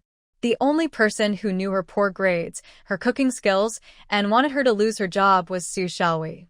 When Su Xiaohui visited her last time, she had gone out of the kitchen, probably sneaking to the small room to see Aunt Wang's address. She wanted me to get slightly. She had been so busy studying that she forgot to deal with her. At the military hospital, where Xiaohan lay on a single bed. Even though he had just received pain medication, the sharp pain in his right shoulder still lingered, as if a drill was boring into his bones. His right arm felt completely numb. Hua Xiaohan sat up, and the moonlight streamed in through the window, illuminating the military green shirt hanging on the rack. Suddenly, he remembered a scene of delicate, soft hands washing his shirt in soapy water. Without thinking, he got out of bed, took the military green shirt down, and gently sniffed it. The fresh scent of soap filled his nose, mixed with a hint of sweetness that seemed to belong to a young girl. The pain in his right shoulder seemed to lessen a bit, and his arm was not as numb anymore. He decided to cover his face with his shirt and lay back down on the hospital bed. Breathing in the faint, sweet fragrance, he unknowingly drifted off to sleep. It was the same auditorium, and the broadcast played a sweet song, but it was sung by Ting. Her voice was beautiful and captivating. She wore a little bunny mask, and her soft, rosy lips parted slightly, her delicate tongue occasionally playing with a creamy candy in her mouth, creating a gentle sound that was very tempting. His long, slender fingers held her soft, fair hand as they danced slowly. She looked at him with her moist, expressive eyes, her long lashes fluttering charmingly. It was heart-stirring. The air was filled with her delicate, sweet scent. He reached out to take off her bunny mask, but she dodged and turned to run outside. Ting. He grabbed her hand, and the bunny mask slipped from her face, revealing a gentle and pure face, her eyes calm and serene, like a pure white gardenia. It was Soo-won. Hua Xiaohan woke up from the dream, removing the army green shirt from his face. His eyes were dark and complicated, and sweat dripped from his forehead. How could he dream of Soo-won's face when thinking of Ting? It was crazy. They were somewhat similar, but Ting and Soo-won were completely different people with no connection. Perhaps it was because he had never seen Tingting's face, and since their eyes looked somewhat alike, he had this dream. Hua Xiaohan steadied his breathing, feeling sweat on his back and chest, his blue and white striped hospital clothes damp and sticky. He quickly got up, took a pair of underwear from his belongings, and went to change in the bathroom. The army green shirt was also soaked with sweat. After hesitating for a moment, he hung the shirt on a hanger and took the bed sheets into the bathroom. During the night shift, several nurses rushed to check on the officer in the VIP ward. Everyone knew that a handsome young officer lived there, who had become a commander at a young age. He was tall and good-looking, exuding a cold and reserved aura. Seeing him in hospital clothes instead of his strict military uniform gave him a unique charm. It was said that he was still single and had not married yet. Finally, a senior nurse holding a notebook reached out to open the yellow-painted hospital room door. However, she found that the door was locked from the inside. Listening carefully, she could hear the sound of running water and the noise of clothes being washed. "Commander Hua, I'm here to check on you," the nurse called from outside. "How does your right shoulder feel? Do you need a painkiller?" "No need," a cold voice quickly replied from inside. "Commander Hua, remember you have general anesthesia tomorrow. You can't eat or drink anything for 12 hours, the nurse reminded him. She felt that, as a soldier, he was really able to endure a lot. "Understood," he replied curtly, clearly not wanting to be disturbed further. The nurse had to leave, feeling disappointed, and went to check another room. Hua Xiaohan took another cold shower and washed his clothes at the same time. Since it was late at night and there was no place to hang them, he cleaned the wet part of the bed sheet and spread it on the bed, opening the window to let it dry naturally. He sat up straight on the sofa, hands on his knees, completely unable to sleep. His mind kept replaying the dream he had, especially the last scene when Suwon's face appeared, her high and sharp brows furrowed coldly. Early the next morning, Su Xiaohui hurried to the hospital with a thermos to bring breakfast for Hua. She had tried to find him several times in the ward yesterday, wanting to know how he was doing with a nurse who replaced Tingting, but she couldn't find him. When she arrived this time, Hua was still not in the room. The blue and white striped bed covers were neatly folded into squares, and the corners of the sheets were pulled tight without a wrinkle. It looked just like a military camp, very orderly and meticulous. "Nurse, may I ask where Commander Hua has gone?" Su Xiaohui asked a nurse. "He went for an examination," the nurse replied, remembering the rural-looking Su Xiaohui well, as she had come looking for Hua several times yesterday. She wasn't sure what their relationship was, but it was clear that Su Xiaohui cared about him. Hearing this, Su Xiaohui felt a little relieved. She wondered if Hua knew that someone had attended the social event in Tingting's name. Who was the person who replaced her? Could it be Suwon? This thought crossed her mind briefly, but she reminded herself not to be swayed by Feng Yu's ideas. It was just a coincidence that both of them had a red birthmark on their earlobes. Yesterday, when she went to the Song family to find Suwon, she did not see the blue and white striped blouse among the clothes drying on the balcony. If it were really Suwon, knowing that brother who went to the hospital to talk to Secretary Jiang about matchmaking, she would surely be smiling widely and wouldn't have a blank expression. So, she scanned the room and walked over to the wooden wardrobe, opening the door. She liked Brother Hua and felt that looking at his belongings brought her closer to him. The wooden wardrobe had several shelves divided by panels. Brother Hua didn't bring much, but everything was neatly organized. The second shelf held toiletries, soap, toothpaste, a toothbrush, and a rinsing cup. The third shelf had Brother Hua's change of clothes. Just like yesterday. As Su Xiaohui was about to close the door, she looked up and noticed a pair of women's crystal sandals at the back of the first shelf. They weren't there yesterday. Could it be that Brother Hua bought them for her? Su Xiaohui tiptoed to take down the sandals. They were brand new and still smelled pleasantly of plastic. She had never worn such crystal sandals from the city. She always wore the cloth shoes made by her mother, which were stuffy and unattractive. Could they really be for her? Or were they for the nurse who replaced Tingting? It was hard to believe that in just one day, they had become a couple, and Brother Hua bought her crystal sandals. Feeling anxious, Su Xiaowei turned the sandals over and saw the shoe size marked on them. Size 37. Her foot was size 36, and Suwon's foot was also size 37. Could the person replacing her really be Suwon? That was impossible. Su Xiaowei carefully put the sandals back in their place. She would find out who the replacement was as long as she stayed in the hospital to take care of Brother Hua. Thinking this, Su Xiaowei noticed a military green shirt hanging on the rack, which had some wrinkles, indicating it had been worn. She decided to take the shirt down to wash it.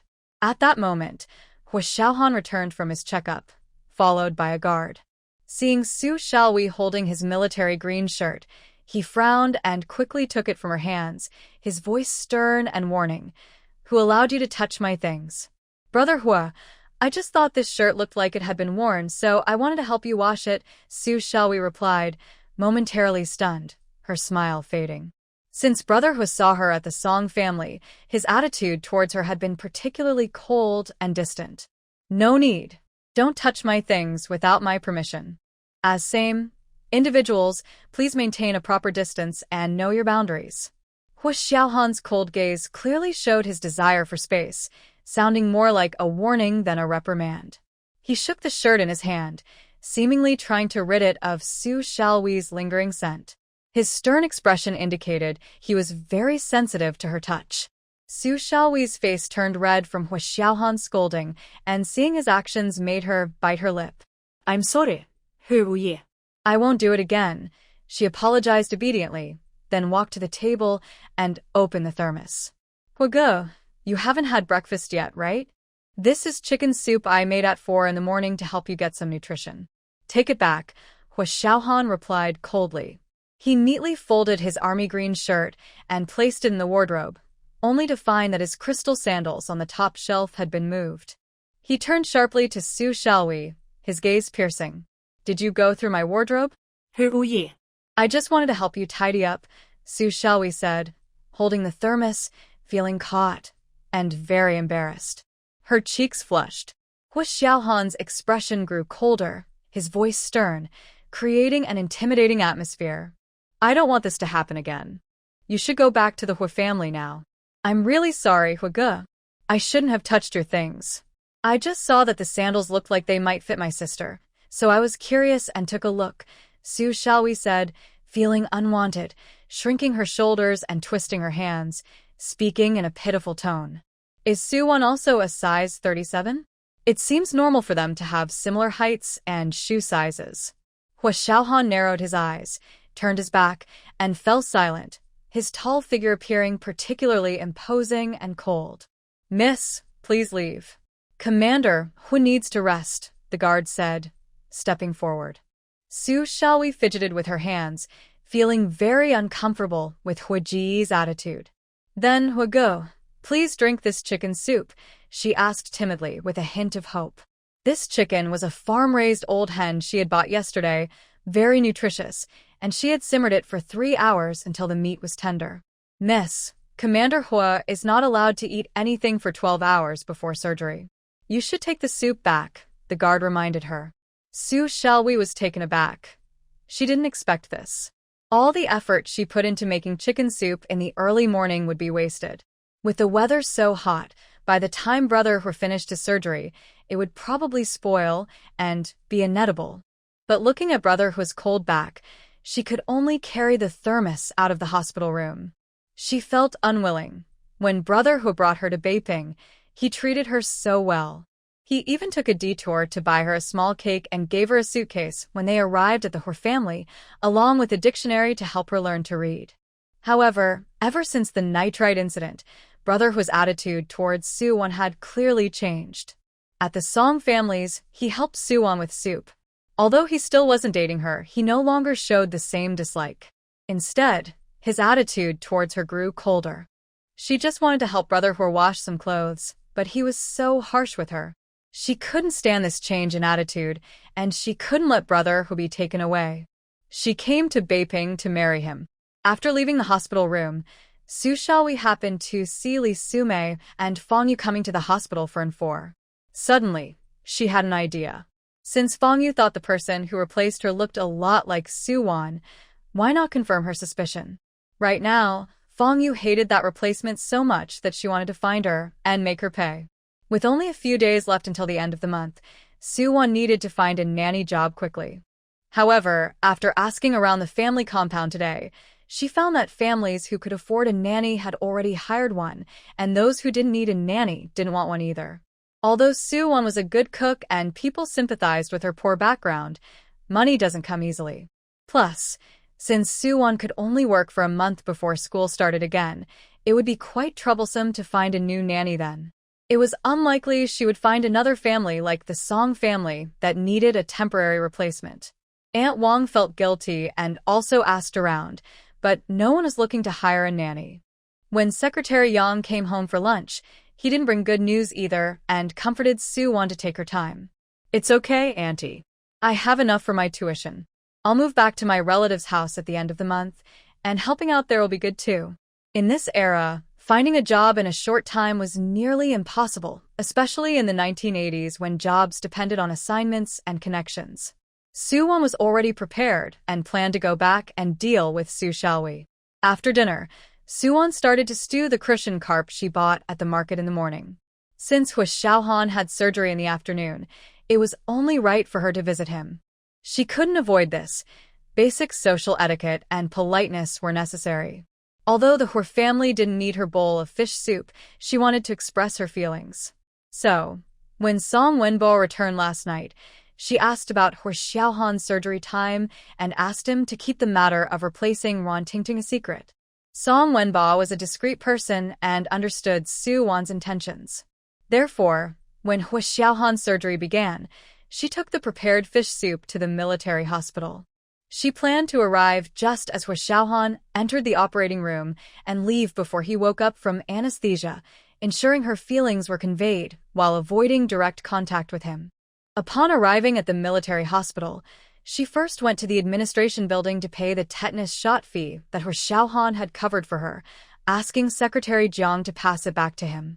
After hearing from Secretary Jiang that Hu Xiaohan had no special reaction after their conversation, she felt relieved.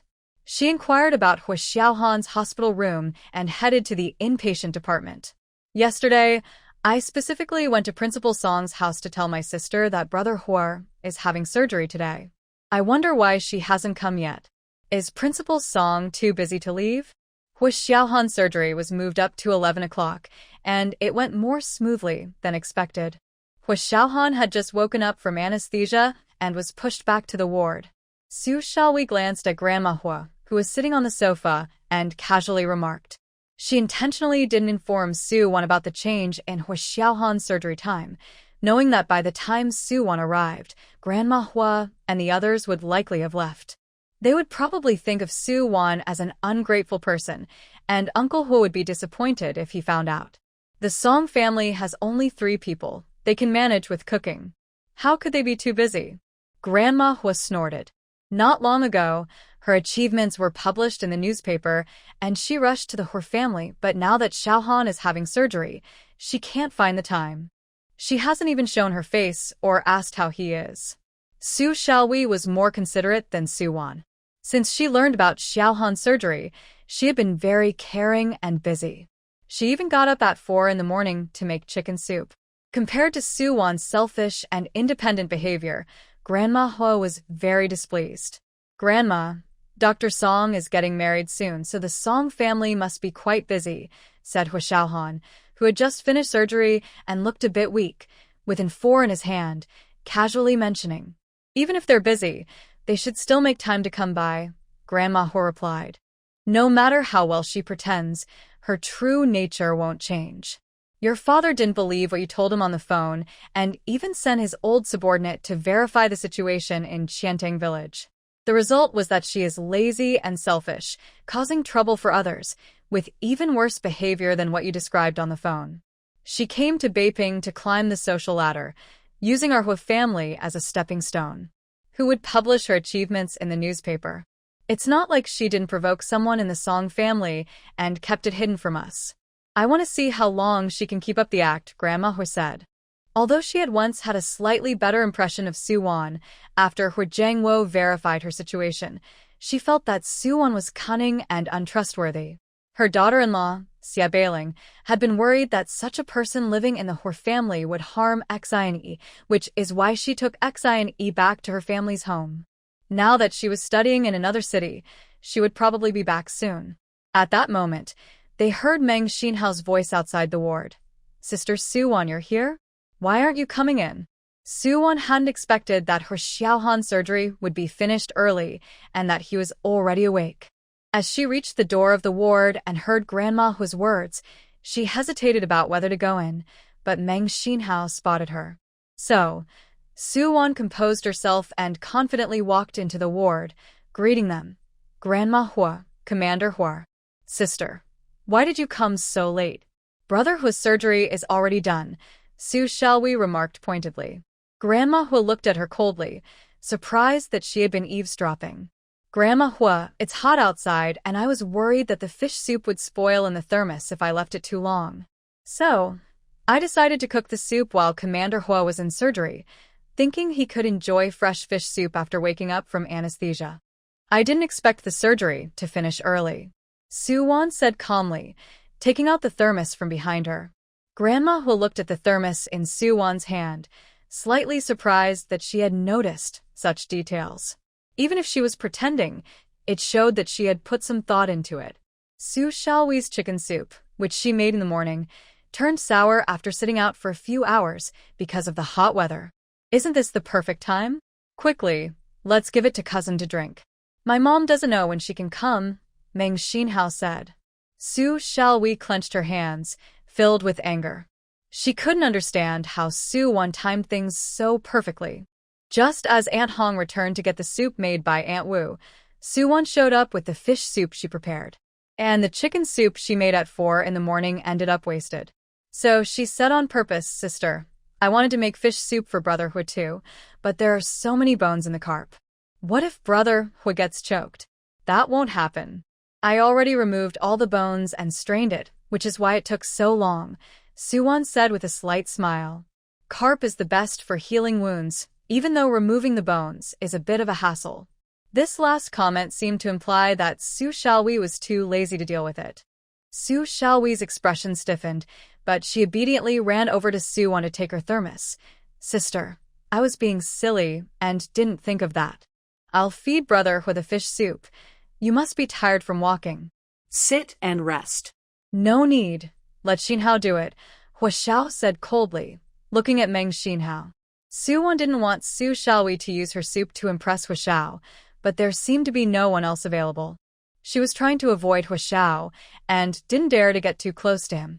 Hearing Hua Xiao say that, she quickly handed the thermos to Meng Xinhao. Su Xiaohui's hand froze in midair, her face darkening as she realized Brother Hu was upset with her from earlier. Meng Xinhao scratched his head, clumsy as he was. He knew girls were more careful.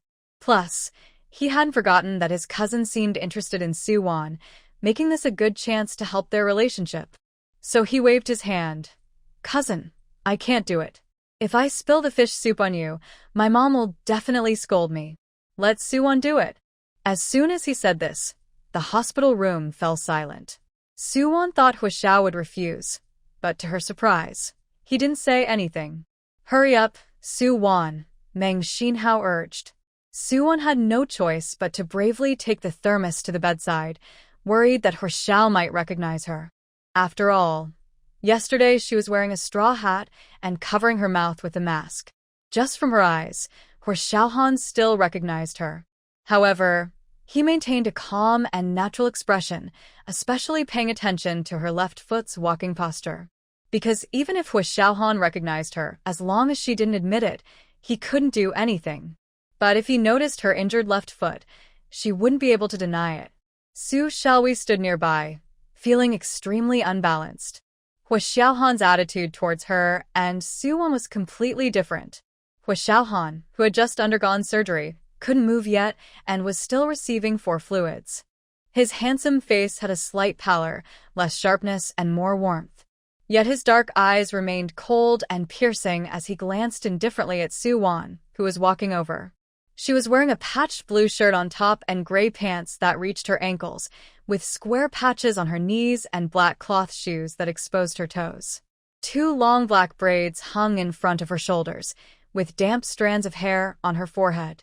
Her brows and eyes were smooth, her gentle and calm eyes sparkled, and her soft lips were delicate. Below her small, fair earlobes was a bright red birthmark. The two of them did look somewhat alike, but he felt differently about them. Tingting was softer and more charming, mixed with a hint of innocence, and her voice was sweeter and softer. When he was on a mission in the Northwest, he had seen several unfamiliar people who looked similar. Thinking of this, Hua Xiaohan quickly withdrew his gaze. The look Hua Xiaohan had just given her was dark and deep, like a bottomless well, creating a strong sense of pressure that made her heart race uncontrollably. However, Suwon calmly opened the thermos and poured the fish soup into a bowl. A delicious fish aroma spread throughout the hospital room. The soup was rich and creamy, with the fish completely blended into the broth. Just looking at it made it clear that this bowl of fish soup was full of essence. It smells so good. Meng Xinhao watched with drool, thinking that if he were to feed her, he might end up feeding himself instead. Grandma Hua, sitting on the sofa, glanced up, expecting her to just casually make some fish soup as a gesture. But it seemed she had put in quite a bit of effort. Her cooking skills were indeed impressive. If Xiaohan had her taking care of him every day, his wounds would likely heal faster. Suwon scooped a spoonful of rich fish soup, blew on it a few times, and then brought it to Hua Xiaohan's lips. Hua Xiaohan hadn't eaten anything since 6 o'clock last night. His stomach was empty, and he had just come out of surgery, making him very weak. Smelling the rich aroma, he opened his mouth and drank it down. The tender fish meat blended perfectly with a flavorful broth. Each drop was incredibly delicious, with no fishy taste at all. He had drunk carp soup before, but he had never tasted one as delicious as this. He wondered how Suwon made it. It must have taken a lot of effort. "Thank you, Suwon," Hua Xiaohan said, feeling that he and Suwon had no real connection now. She didn't need to care so much. He spoke with a formal tone, but his voice remained cold, revealing a sense of distance. His cool gaze examined Suwon's face. Looking at her delicate features and her rosy lips, he couldn't help but notice how much she resembled Tingting. Her dark eyes held a deep, swirling intensity, and her sharp brows were furrowed. Suwon remained calm and gently replied, "Team Leader Hua, please don't say that. Uncle Hua and Aunt Hong have put in a lot of effort for my schooling, so this is what I should do." She then scooped another spoonful of fish soup, blew on it gently, and brought it to Hua Xiaohan's lips again. Nearby, Su Xiaohui saw Huigij looking at Suwon like that and felt jealous to the point of madness. Thinking of the women's sandals she saw in the wardrobe this morning, she intentionally asked in front of Grandma Hua, "Huigij, are the sandals in your wardrobe meant for sister?" Grandma Hua also noticed Hua Xiaohan's gaze on Suwon and frowned sharply at the question. "Wow, cousin, did you buy sandals for Suwon? Do you even know her shoe size?" Meng Xinhao chimed in excitedly, teasing him. Who would have thought that the usually cold and indifferent cousin would buy sandals for a girl? "No," Hua Xiaohan immediately replied, his jawline sharp and cold, his icy gaze quickly turning to Su Xiaohui, filled with a warning. He disliked others crossing boundaries and prying into his personal matters. This made Su Xiaohui's face turn pale, and she stood quietly, not daring to say another word. "Xiaohui, how do you know? Did you open Team Leader Hua's wardrobe? You didn't try them on, did you?" Suwon also learned about this from Secretary Jiang and pretended to be curious as she asked. Since Grandma Hua disliked her so much, why did Su Xiaohui bring this up? Wasn't it just to make Grandma Hua dislike her even more? Sure enough, in the next moment, Hua Xiaohan's gaze became sharper, like a finely honed knife, sending chills down one's spine. "Of course not. How could I casually touch Brother Hua's things? I just happened to see it while helping him tidy up," Su Xiaohui hurriedly explained, visibly flustered. She didn't expect to shoot herself in the foot and, fearing Brother Hua wouldn't believe her, she added, "Brother Hua, I really didn't." "Xiaohan, then who is this pair of sandals for?"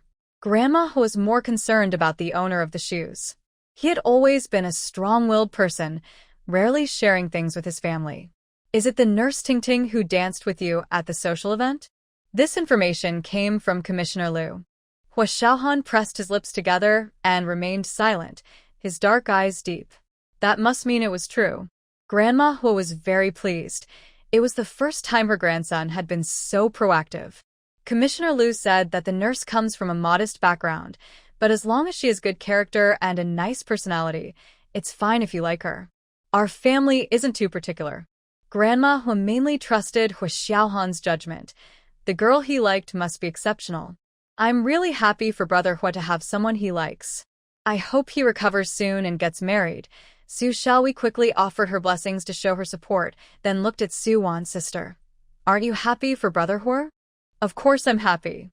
When Captain Hua gets married, I will definitely cook a feast for him, Su Wan replied, her heart racing but smiling brightly. As long as Secretary Jiang and Song Wenba kept the secret, she believed Hua Xiaohan would never find out that it was her. Hua Xiaohan suddenly glanced at Su Wan again. Su Wan looked sincere, her eyes clear. Then she looked away, her jaw tense.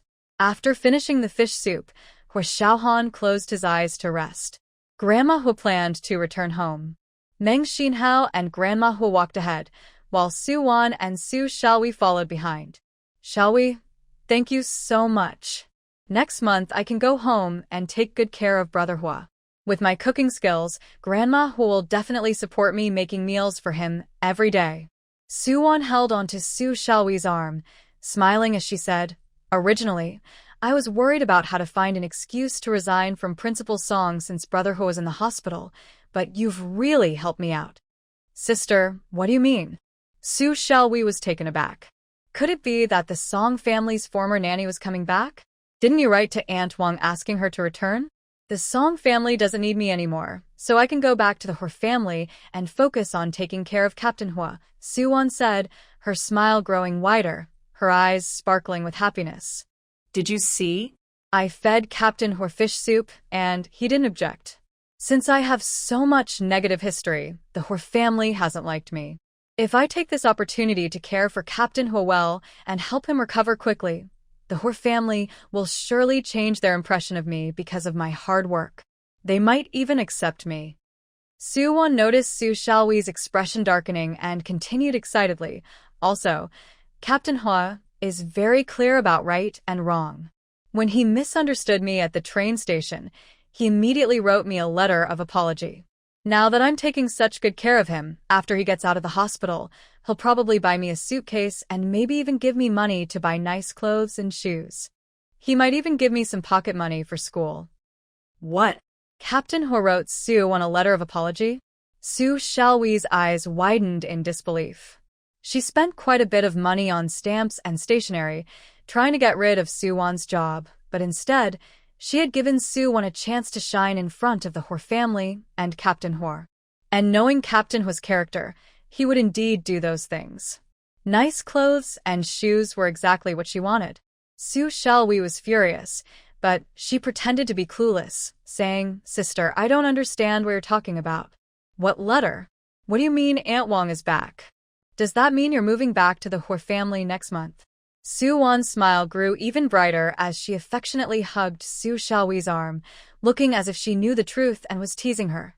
Yes, once I'm back at the Hua family, I'll focus on making nutritious meals and soups for Captain Hua every day, feeding him and wiping his face. I won't have to do housework. It'll be easier than working at the Song family. Moreover, Uncle Hua is such a good person that he wouldn't let me take care of Captain Hua for free. He might even give me some money or tickets. Grandma Hua sees how hard I work every day and won't think I'm just living off the Hua family without contributing. The last sentence clearly refers to Su Xiaohui. Although she helps with chores every day, the family already has a maid, so her help isn't really needed. Instead, it just lightens Wu Ma's load. Every word from Su Wan pokes at Su Xiaohui. Su Xiaohui's face looks as bad as if she had eaten spoiled fish, and she is so angry that she almost digs her nails into her skin, but she has to force a smile. Is that so? But Brother Hua already has someone he likes. Maybe his partner will take care of him, so you don't need to, she says. This was clearly her chance to show off in front of the Hwa family and spend time alone with brother Hwa to build their relationship. She never expected Soo-won would steal that opportunity from her. The anger and frustration inside her are overwhelming. Why did Aunt Wong have to come back now, of all times, right when brother Hwa is sick in the hospital? Who would let in bride care for someone in the hospital? Even if she wanted to, Captain Hwa wouldn't allow it, Soo-won says with a cold smile, watching Soo Xiaohui's near breakdown. She adds, anyway, your letter was very timely. With a smug look, she raises her eyebrows and leaves. Soo Xiaohui watches Soo-won walk away, clenching her fists, her eyes filled with rage. But with so many people in the hospital, she has to hold back her emotions. She runs into a deserted alley, kicks the wall hard, and screams to let it out. Her usually gentle face now looks fierce and terrifying. Why does Soo-won always get the good things? When she wanted to find a job, it came easily. Now, when she wants to care for brother Hwa, Aunt Wong returns at this moment. Her eyes are filled with determination. She will not let Soo-won succeed. She starts pulling her hair, slapping her face several times, banging her thighs and arms against the wall, and rolls around in the dirt for a while. Finally, she stands up and heads toward the Hwa family. Meanwhile, Soo-won, who should have walked away, returns when Soo Xiaohui runs into the empty alley, hiding behind a wall and clearly watching Soo Xiaohui's actions. Soo Xiaohui's dark and twisted nature is very clear to her. She would never actually go to the hospital to take care of Hwa Xiaohan. She said it just to provoke her. Sure enough, after making herself look pitiful, she wants to return to the Hwa family to gain sympathy. The original owner suffered too much at Soo Xiaohui's hands, and her reputation was ruined because of her. Soo-won coldly smiled as she returned to the military hospital. At this time, Hwa-hong arrived at the hospital with soup and rice prepared by Aunt Wu. Xie Bailing was probably still on the train, and since Hwa Xiaohan wasn't married yet, there were no sisters or younger siblings at home. Although someone was assigned to take care of Hwa Xiaohan, having family around is always more comforting. As Hwa Xiaohan's aunt, Hwa-hong naturally took on the responsibility of accompanying him. Aunt Hong, you're here?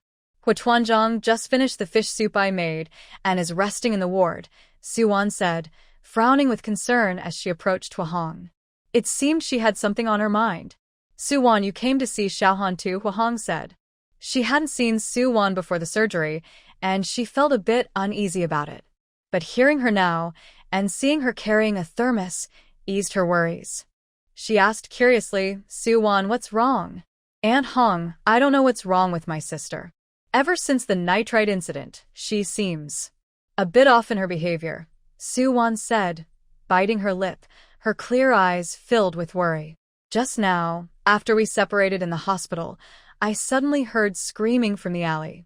I went to check and saw my sister slapping herself, pulling her hair, and banging her head against the wall. In the end, she rolled around in the dirt for a while. I was so scared I didn't dare to go over. Then, she suddenly seemed fine and went home as if nothing happened. Aunt Hong, do you think my sister is possessed or something? In our hometown, we would say she has been haunted. Don't talk nonsense. This is a new society. We don't believe in superstitions, Hwa-hong said sternly. Then what's wrong with my sister? The nitrite poisoning incident was also strange. She was foaming at the mouth and convulsing, and the doctors couldn't find any problems. Hwa-hong thought for a moment and recalled that during the nitrite poisoning incident, she noticed that Soo Xiaohui's personality was a bit extreme. When faced with situations, she would act in ways that others couldn't understand. Did something happen before that? No, she was fine in the hospital. Grandma Hwa, both New Hao and I were there. We knew that Captain Hwa had taken a liking to a nurse at the social event, and Xiaohui was very happy for him and sent her blessings. The only unusual thing was that Xiaohui seemed to have touched Captain Hwa's personal belongings without his permission, which made him a bit angry. Soo-won blinked. After we left the hospital, I told Xiaohui that the former nanny of Principal Song had returned, so I wouldn't be needed anymore. I might move back to the Hwa family at the end of the month, which would also make it easier for me to prepare nutritious meals for Captain Hwa. During this time, Xiaowei was fine, but suddenly after I left, she acted like this. I think even if Xiaowei had some feelings and liked Captain Hua, being scolded by him shouldn't lead her to slap herself, pull her hair, and roll on the ground, right? Frau Ned. If what Suwon said was true, then Su Xiaowei's behavior was very strange.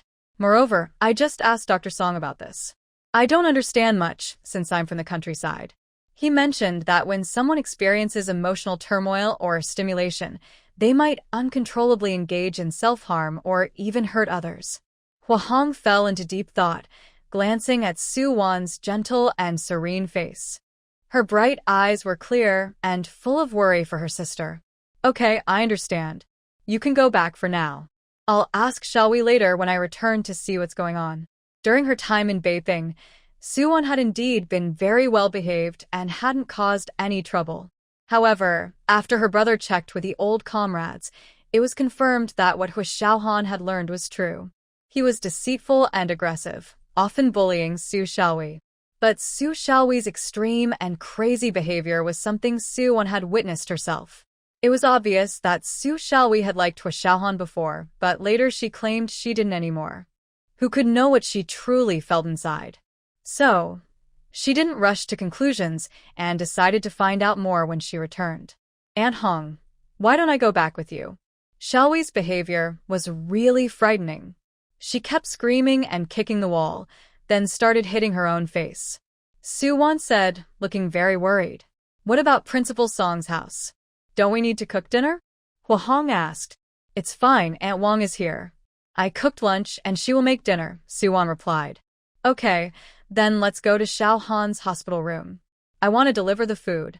Hearing Suwon's explanation, Hua Hong felt it was best to return to the Hua family to see what was happening. Commander Hava is resting, so I won't disturb him. I'll wait for you outside, Suwon said, waving her hand with a gentle and obedient expression. After getting off the train, Xia Beiling hurriedly grabbed her suitcase and, without returning to the military compound, rushed to the military hospital with Horsini. Grandma, my stomach hurts. I can't hold it anymore, Horsini said, her cute little face scrunched up as she held her rumbling belly. She must have eaten something bad on the train, and Xia Beiling also felt a bit uncomfortable. So, they quickly went to the restroom on the first floor of the hospital. She placed the suitcase against the wall and put a foreign book from her green bag on the sink, worried it might fall while she used the restroom. After Horsini finished, she eagerly wanted to see her uncle. Xia Beiling quickly grabbed the suitcase and rushed after her, saying, Sini, don't run around in the hospital. Be careful not to bump into anyone. Just then, as Horsini exited the restroom, she bumped into Suwon, who was also heading to the restroom. Sorry, sister, Horsini said, raising her chubby little face and politely apologizing. Are you okay, little one? Xia Beiling gently asked, holding Horsini's small hand. I'm fine. What a cute little girl, Suwon said, shaking her head and genuinely complimenting Horsini, who had beautiful, deep amber eyes. The middle-aged lady with the child had a gentle and graceful demeanor. Xia Beiling noticed this woman too. Although she wore simple, worn clothes, her appearance was strikingly beautiful, giving off a feeling of a pearl covered in dust. It was surprising that a girl from the countryside could be so pretty, even more so than the stars of the art troupe. Unable to help but glance a few more times, she took Horsini to the inpatient department. Suwon had come to the restroom because her left foot hurt a bit from her cloth shoes. As soon as she entered the restroom, she saw the green bag on the sink and immediately thought it must belong to the lady with the child. She quickly grabbed the green bag and ran out, but found that the woman was already gone. After checking her left leg, she stood at the bathroom door with a green bag, waiting.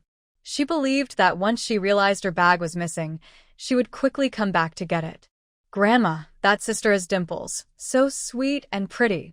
I want my uncle to marry her and make her my aunt, Horsini said while walking, looking up with a face full of innocence. Xia Beiling chuckled and patted her head. How many times have you said this? Every time we see a pretty sister, you want your uncle to marry her. How can he bring them all home? Just marry this sister. She smells nice and is soft. Then I can sleep with her at night. Hwasini, whose parents were not around since she was little, wanted to sleep with her mother like the other kids in her class, instead of being alone in bed. Sia Bailing laughed helplessly. You little one, it's not about your uncle marrying a wife. It sounds like you want him to bring home someone to sleep with you. My uncle said that once he marries an aunt, she will sleep with me, Hwasini said confidently, as her uncle had promised her. Sia Bailing shook her head, realizing that her uncle, at 26 and a group leader, still didn't understand. Why would he marry someone if he wouldn't even sleep with her? Habitually reaching for her bag, Sia Bailing felt nothing and suddenly remembered she had left it in the bathroom. She quickly took Hwasini back to retrieve it. Losing the money, tickets, and documents was minor, but losing the foreign books meant for a professor at Beiping Foreign Language School was a big deal. As they approached the bathroom, they saw the woman from earlier standing at the door, elegantly holding her green bag. Auntie, is this your bag? Suwon gently asked as she saw the woman returning with the child. Yes, yes. Thank you so much. I was in such a hurry that I forgot my bag on the sink, Sia Bailing said gratefully, taking the bag and feeling relieved to find the foreign books still inside. Noticing the patches on Suwon's worn clothes, the holes in her cloth shoes, and the thermos she was carrying, Sia Bailing guessed she had family members in the hospital. Feeling a surge of compassion, she took out a handmade wallet from her bag and gave Suwon 1 yuan, saying, You've spent your time helping me, so please take this as my thank you. It's okay, Auntie, I'm just waiting for someone too. Suwon quickly declined. She noticed a foreign book with an English title in the bag and, curious, asked, Is this book Kissinger's memoirs? Sia Bailing was surprised that a girl from the countryside could understand English. Do you know English? I studied a little, Suwon nodded.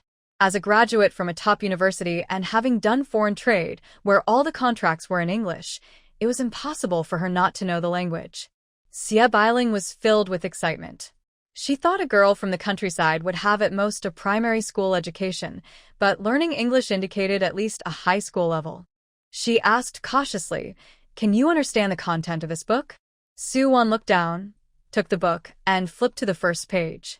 She had read Kissinger's memoirs before, and although she had forgotten the content, she quickly translated the first paragraph from the English text.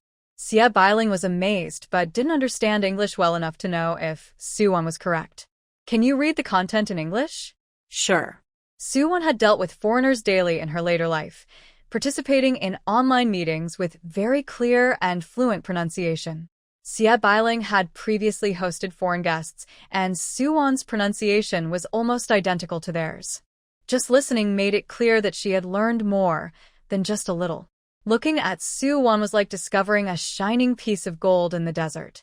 She couldn't believe it and asked again, Have you studied abroad? Your English accent is so standard.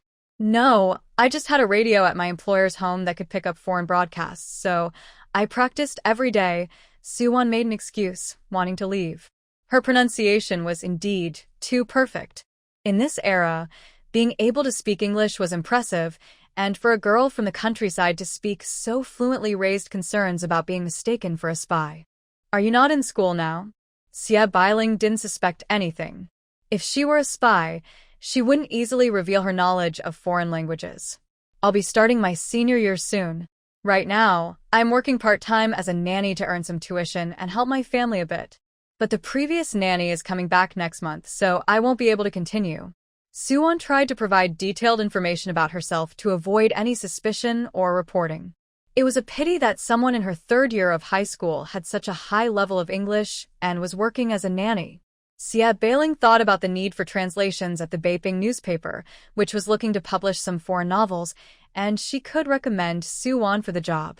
What's your name, classmate? I can write you a recommendation letter to the Beiping newspaper. When you get there, look for Director Miao at the publishing house and see if you can apply for a temporary translator position. Sia Bailing quickly pulled out paper and a pen from her bag. Isn't this the same newspaper that published her grades last time? The editor Li and Fong Yu were relatives. Suwon felt very happy. Thank you, Auntie. My name is Suwon. Suwon? Sia Bailing paused while writing the recommendation letter. This name sounded just like the Sue one her husband often mentioned, the one he wanted to bring to Beiping for school. But Xie Bailing didn't think much of it. It was just a coincidence. This Sue one was gentle and well-mannered, with excellent English skills, and she was looking for a job to help her family. That other Sue one was lazy and spoiled, completely ruined by her family. Her academic performance was terrible, and she was a real troublemaker. If this gentle and quiet Sue one were to date her son, she would wholeheartedly support it. Auntie, are you an associate professor at North China University? No wonder you have such grace, Suwon said as she looked at the recommendation letter and saw that it was signed by Associate Professor Xie Bailing, her eyes shining. Although she guessed the other person was educated, she didn't expect her to be an associate professor at a university. She felt lucky to have met someone so important today. Her cheeks dimpled sweetly, and she showed respect. Xie Bailing said, "This recommendation letter is just a stepping stone. Whether you get the job depends on your own abilities." Then she glanced at Suwon's outfit and asked with concern, "Do you have any other clothes at home? The Beiping newspaper is a big one, and you want to make a good impression." "Professor Xie, I have some," Suwon replied with a sweet smile and then bowed deeply. "I really appreciate you giving me this opportunity." Feeling relieved, Xie Bailing smiled gently. Although she wanted to chat more with Suwon and ask who taught her foreign languages, she was worried about her son, and hurriedly left with Hwasini. Suwon looked at the recommendation letter in her hand. She had been worried about finding a job, but she never expected to have a lead so soon. In this era, translators earn very high incomes, calculated by the 1,000 words. The more prestigious the literary work, the higher the price per 1,000 words. Often, translating a few thousand words can equal a regular worker's monthly salary. Suwon carefully placed the recommendation letter in her personal belongings.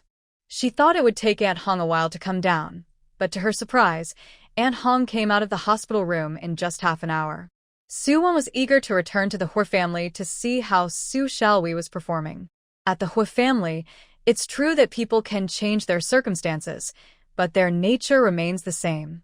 After pretending for a month, she couldn't keep it up and ended up hurting Xiaohui's face, Grandma Hua said, looking gloomy while sitting on the sofa.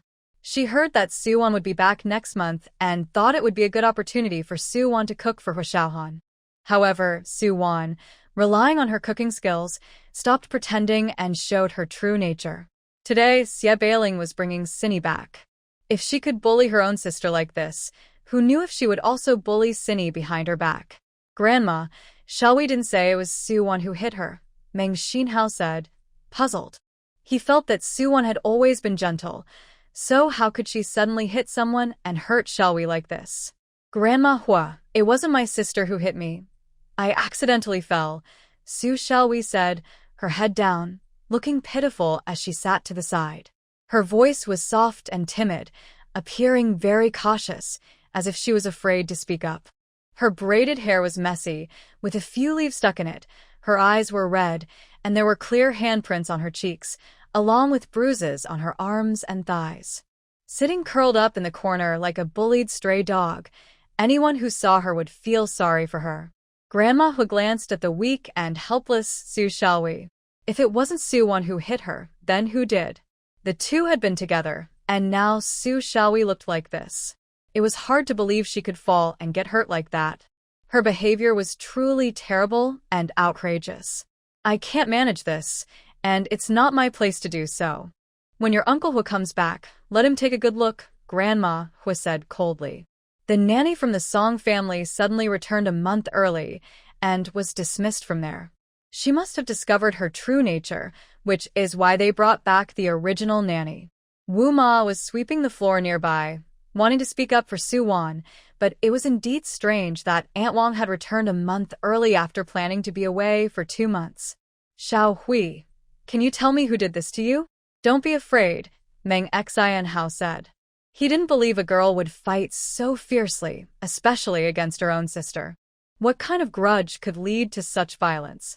"Brother Xianhao, I really just fell by myself. It has nothing to do with my sister," Su Xiaohui said in a tiny voice, even spitting out a bit of blood as she spoke. Grandma Her frowned, realizing that Xiao Hui was likely afraid to speak up because she had probably been warned and threatened by Su Wan. What a ruthless person, just as the old subordinate of Hua Jiangua had described. Xian Hao, call your uncle, Grandma Hua said, getting angry. She was mainly concerned that Su Wan's bad behavior would affect Xian, especially when they weren't paying attention and Su Wan might mistreat her. Xian had always lacked a sense of security since her parents were not around, and she wouldn't dare to speak up if she was bullied. Grandma Hua couldn't let her great-granddaughter suffer in any way. She wanted Hua Jiangua, as a grandfather, to choose between his granddaughter and Su Wan. Grandma Hua, it really has nothing to do with my sister. I just fell by accident. Please don't tell Uncle Hua, Su Xiaohui pleaded in a panic. She looked like someone who had been bullied but was still trying to protect Su Wan's image. Yet, there was a hint of a cold smile in her eyes. She should have done this long ago to make the Hua family dislike Su Wan. Su Wan, don't think about coming back to take care of Brother Hua and being accepted by the Hua family. It's just a dream. The things you want, like pretty clothes, shoes, and pocket money for school, will all be hers. Just then, Hua Hong entered with Su Wan and immediately saw Su Xiaohui, whose hair was messy and face marked with red handprints, with bruises and finger marks on her arms. She paused, realizing it was just as Su Wan had described. Xiaohui, what happened to your face? Your arms are all bruised, Hua Hong asked, wanting to understand what was going on. Seeing Su Wan had returned, Grandma Hua's expression darkened, her gaze sharp and cold, causing the atmosphere in the living room to drop. With a cold snort, she turned her head away. Aunt Hong, I'm fine. I just fell by accident. Su Xiaohui continued to play the victim, looking pitiful as if she had been bullied but wouldn't say a word. Seeing Su Wan there, she was unfazed and acted even more convincingly. No one in Chanting Village or the Hua family believed Su Wan. Aunt Hong, see, I wasn't lying. I really saw Xiaohui in the alley pulling her hair and slapping her own face. She looked so fierce that she didn't even seem like Xiaohui anymore, Su Wan said, blinking her watery eyes with concern. Xiaohui had used this trick many times before, pretending to be bullied and pitiful, but when asked, she would never admit it, letting the adults misunderstand the situation. She even acted like she was trying to mediate. The more she tried to help, the more people believed that the original person was the one who hit her. As her clear voice faded, a hint of panic quickly flashed in Xiao Hui's eyes. She had seen it all. But why would she hurt herself for no reason? Of course, Grandma Hua wouldn't believe it and questioned her calmly. Are you saying that Xiaohui went to the alley and hurt herself? To look like this? You're getting better at making things up. Not only Grandma Hua, but also Meng Xinhao and Wu Ma didn't believe it. What was the point of this? Grand-mère Hulot, on tombe. I really hurt myself in the alley. Please don't ask any more, Xiaohui said, starting to cry, tears streaming down her face. Her face, marked with handprints and slightly swollen, looked especially pitiful, making everyone even angrier. What is going on here? Hua Hong looked at Xiaohui and then at Su Wan. Su Wan said it was Xiaohui who hurt herself, and although Xiaohui agreed, it was clear she had been hurt by someone else and was forced to say that. What else could it be? The bad person always tells on others first. You think she could make up something like hurting herself? Are you suggesting that Xiaohui did this to frame you? Grandma Hua shot a cold glance at Su Wan, filled with disgust. Inside, Xiaohui felt very pleased. So, what if they saw it? She never said Su Wan did it. She claimed it was her own doing. But no one believed her and insisted it was Su Wan. She couldn't be blamed for that. Su Wan remained calm, showing no signs of panic. She looked at Grandma Hua and said, Grandma Hua, I don't know why Xiaohui suddenly hurt herself. It was just like before when she was poisoned. With no warning, she started convulsing and foaming at the mouth. The handprints made by oneself and those made by others are different. When using the right hand to hit the right cheek, the index finger's imprint will be at the bottom. However, if someone else hits, the index finger's imprint will be at the top. You can check the finger marks on Xiaohui's face.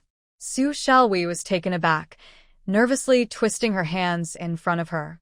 After hearing this, Grandma Hua and Huahong both focused on Su Xiaohui's cheek. Huahong walked over to closely examine the finger marks on Su Xiaohui's face, and Aunt Wu also came over. To make it look more realistic, Su Xiaohui hit herself harder, leaving deeper marks on her cheek. The 3 finger marks of different lengths were clearly visible on her face. The index finger was shorter than the middle and ring fingers, confirming what they saw. It does seem like Xiaohui hit herself. Aunt Wu pointed at the marks on Su Xiaohui's cheek. The index finger marks were indeed below the middle and ring finger marks. Su Xiaohui immediately became very anxious, wanting to say something but unable to find the words. She just lowered her head and cried. Huahong frowned, took Su Xiaohui's hand, and matched it with the finger marks on her face, and they indeed aligned perfectly. Grandma, it really is Xiaohui who hit herself. The lengths and thickness of the fingers are the same, Meng Xinhao said in surprise to Grandma Hua. Xiaohui, why did you hit yourself? Huahong frowned, recalling what Su Wan had said, her expression serious. She also noticed the bruises and marks on Xiaohui's arm. Those bruises and marks on your arm. The bruises are from when I told you I bumped into the wall, and the marks are from me pinching myself. You can compare the sizes and shapes of the fingers to see, Su Wan quickly added. Not only Huahong but also Meng Xinhao had complex expressions, unable to understand why Su Xiaohui would hurt herself. Grandma furrowed her brows even more, putting on her reading glasses to examine the handprints on Su Xiaohui's face. However, due to Su Wan's previous misdeeds, seeing Su Xiaohui in this state naturally led her to believe Su Wan had hit her. She hadn't carefully checked Su Xiaohui's injuries before. Now, looking at the handprints on her face was just like the last time with the nitrite poisoning incident. Xiaohui, why have you hurt yourself so badly? Mrs. Hua questioned sharply. No one could understand what Su Xiaohui's intentions were. Su Xiaohui was completely stunned. Just moments ago, she had looked so pitiful claiming responsibility, and now she couldn't say a word, only lowering her head and crying. She tried to cover up her actions with tears. She never expected that her tricks, which had always worked in Qianting village, would be exposed by Su Wan. But how did Su Wan see her actions in the alley? She had clearly seen her walk away. Could it be that Su Wan already knew she would do this and came back? She immediately looked at Su Wan and saw a slight smile on her lips, as if everything was under her control. Su Xiaohui felt extremely anxious. Faced with the questioning and suspicious gazes of everyone, she was about to collapse. However, Su Wan quickly pulled Huahong aside and said with concern, Grandma Hua, Aunt Hong, maybe we shouldn't ask Xiaohui anymore. What if she gets too emotional and faints like last time? Hearing this, Su Xiaohui immediately cancelled her planned actions. Aunt Hong, I really can't understand why Xiaohui would do this. Could it be what Dr. Song said about her having some mental issues, causing her to uncontrollably scream and hurt herself? Su Wan pulled Huahong aside, looking innocent and doubtful. Otherwise, she wouldn't want to frame me, making Grandma Hua and Aunt Hong think I hurt her, right? Or maybe Xiaohui still has feelings for Captain Hua, and when she heard he liked someone else, she felt hurt and hurt herself. That seems extreme, doesn't it? After hearing this, both Mrs. Hua and Huahong exchanged glances. Their pity for Su Xiaohui completely vanished, replaced by deep skepticism and unfamiliarity. No, that's not true. Su Xiaohui, whose thoughts were exposed by Su Wan, was in a panic and wanted to explain, but she didn't know what to say. The looks that used to be filled with distrust and indifference towards Su Wan were now directed at her, filling Su Xiaohui with unprecedented fear and anxiety. Her face turned pale. She couldn't choose any of those options, yet she couldn't think of a reasonable explanation for her actions. She absolutely couldn't let the Hua family know she wanted to frame Su Wan, nor could she let them know she still had feelings for Brother Hua. Otherwise, she wouldn't be able to stay in the Hua family any longer. What is it then? Madame Hua's sharp and authoritative gaze fell on Su Xiaohui, her voice strong and powerful. As an old revolutionary who had crawled out from a sea of corpses, her stare was enough to intimidate countless foes, let alone a 16 or 17-year-old girl from the countryside. Su Xiaohui's legs trembled, and the color drained from her face, panic rising within her. Her mind raced, and finally, she could only stutter through tears, I don't know what happened. My body suddenly lost control. If Suwon hadn't mentioned earlier that mental stress could cause issues, Hwahong might not have considered this. But now, Su Xiaohui's words confirmed that she had a mental problem. In their terms, it meant she had suddenly gone mad. Mom, I think Xiaohui is sick, Hwahong whispered to Madame Hua, pointing to her head. After all, everyone had witnessed Su Xiaohui's extreme and erratic behavior on the day of the nitrite poisoning. So, Madame Hua quickly accepted this explanation. So, are you saying that the injuries you mysteriously had back in Qianting village were caused by you unconsciously? And that made everyone in the village misunderstand me, thinking I was abusing you? Suwon's eyes reddened slightly as she spoke, her voice tinged with a hint of tears. It felt like she had been wrongly accused for so long, finally having her name cleared. Madame Hua and Hwahong's expressions changed, clearly surprised. This meant the rumor that Suwon had been cruel to Su Xiaohui was false. Moreover, it seemed that Su Xiaohui had been struggling with this issue for several years. At that moment, Su Xiaohui's desperate cries paused, and her whole body shook. She never expected that her careful plans to harm herself and tarnish Suwon's reputation would lead to Suwon being vindicated. Yet, she couldn't deny it, as every time she used this tactic to gain sympathy, she had claimed it was self-inflicted. If she denied it, it would mean she had intentionally framed Suwon. Caught in a dead end, she had no choice but to fall into the trap Suwon had set for her. This would lead the Hua family to believe she was unstable and acted out in a self-destructive manner. This was her plan all along. She had deliberately provoked Suwon in the hospital, hoping to hurt herself and gain sympathy upon returning to the Hua family. Su Xiaohui glared at Suwon with bloodshot eyes, wishing she could tear her apart. But Suwon merely watched quietly. In that popular post, Su Xiaohui has been intentionally and unintentionally spreading rumors about the original person's mental issues, which led to her being sent to a mental health facility, where she was taken advantage of by multiple people and ultimately sold into a poor area. Now, she wants to return everything the original person experienced in that post back to her, making her the mentally ill patient. All right, since everything is clear, Aunt Wu, please get a towel for Xiaohui to wipe her face, Hwahong said, noticing that Su Xiaohui had been silent, which confirmed her thoughts. Thinking about the scene Suwon witnessed today, her expression turned serious, and she chose not to say more, fearing that it might pressure Su Xiaohui and trigger a reaction like the day of the nitrite poisoning when she had convulsions, or knelt down to slap herself. Old Lady Hua looked at Su Xiaohui with a cold and unusual gaze.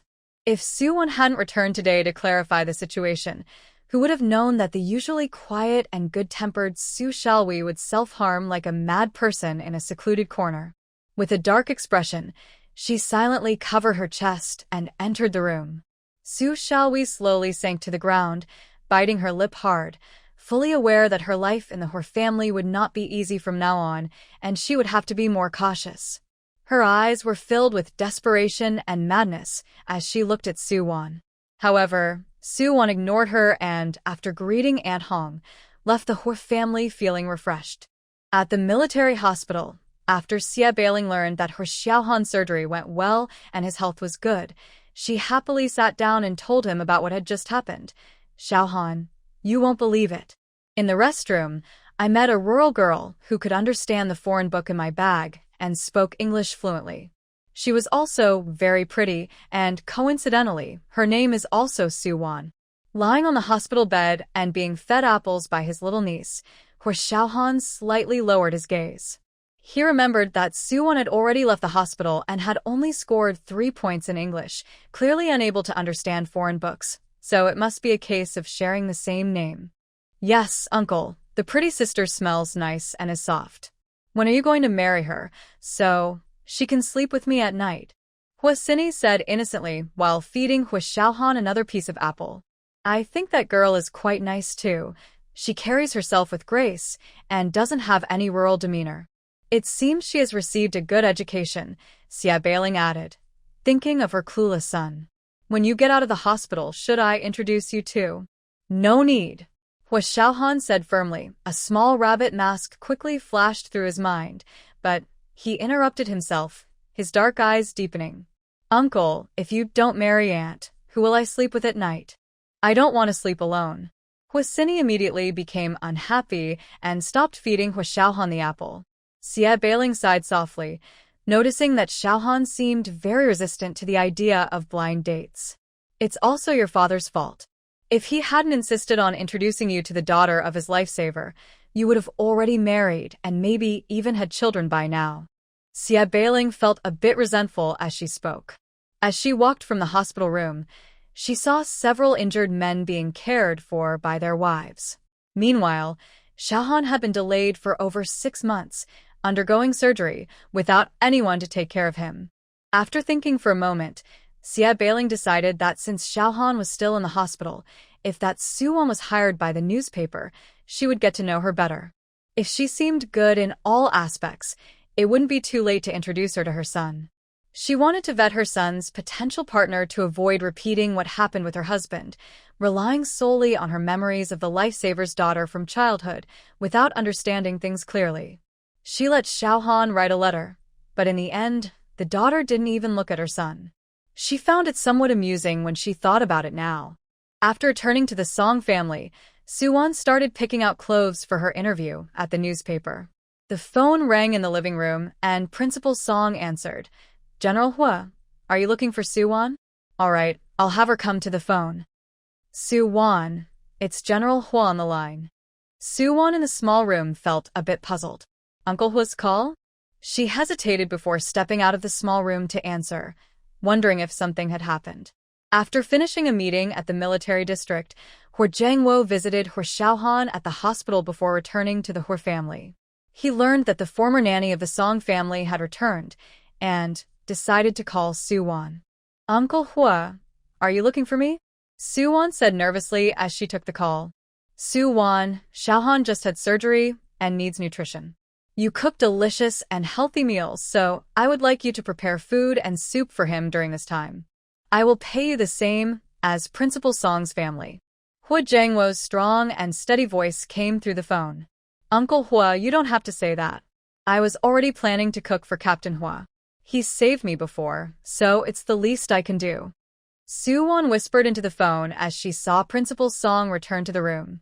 She originally planned to prepare nutritious meals for Hua Xiaohan, as the translator does not provide accommodation, so she would have to move back to the Hua family by the end of the month. Once the meal was ready, she would have Wu Ma deliver it. On the other end of the phone, Hua Jiangwo chuckled, then you should go back to the Hua family tomorrow. I've already asked Wu Ma to prepare a room for you. Although your aunt has returned today, she still has matters at school and can't take care of Xiaohan. So, please prepare the food and deliver it to him. Just feed him, and the rest can be handled by the security staff. He paused for a moment and spoke in a low voice. I also know about Xiaoyi's situation and plan to take her to the hospital for a checkup in the next few days. Just as he was about to continue, he suddenly became serious and said, I have a call coming in. I need to hang up. Uncle Hua. Suwon was startled when she heard she needed to go to the hospital to take care of Hua Xiaohan. She wanted to say that her position was not suitable for this, but the line went dead. Suwon, what did Commander Hua want to talk to you about? Is it related to Xiao Hua? Principal Song was puzzled when he received the call from Commander Hua. However, recalling that Suwon had cooked at the Hua family before and that Hua Xiaohan had just undergone surgery, he wondered if there was a connection. After hanging up, Principal Song stepped out to ask. Suwon, noticing Principal Song's reaction, realized he might not know about her relationship with the Hua family, so she replied directly, Uncle, Commander Hua called because Hua Tuan is in the hospital and wants me to cook for him. I thought so. A patient's diet is different from usual and needs special attention. It seems that after Suwon cooked for the Hua family, Commander Hua thought her cooking was good and wants her to prepare nutritious meals for Xiao Hua to help him recover quickly. Secretary Yang held a red paper, as if they had just been drafting a guest list for Song Wenba's wedding. That's great.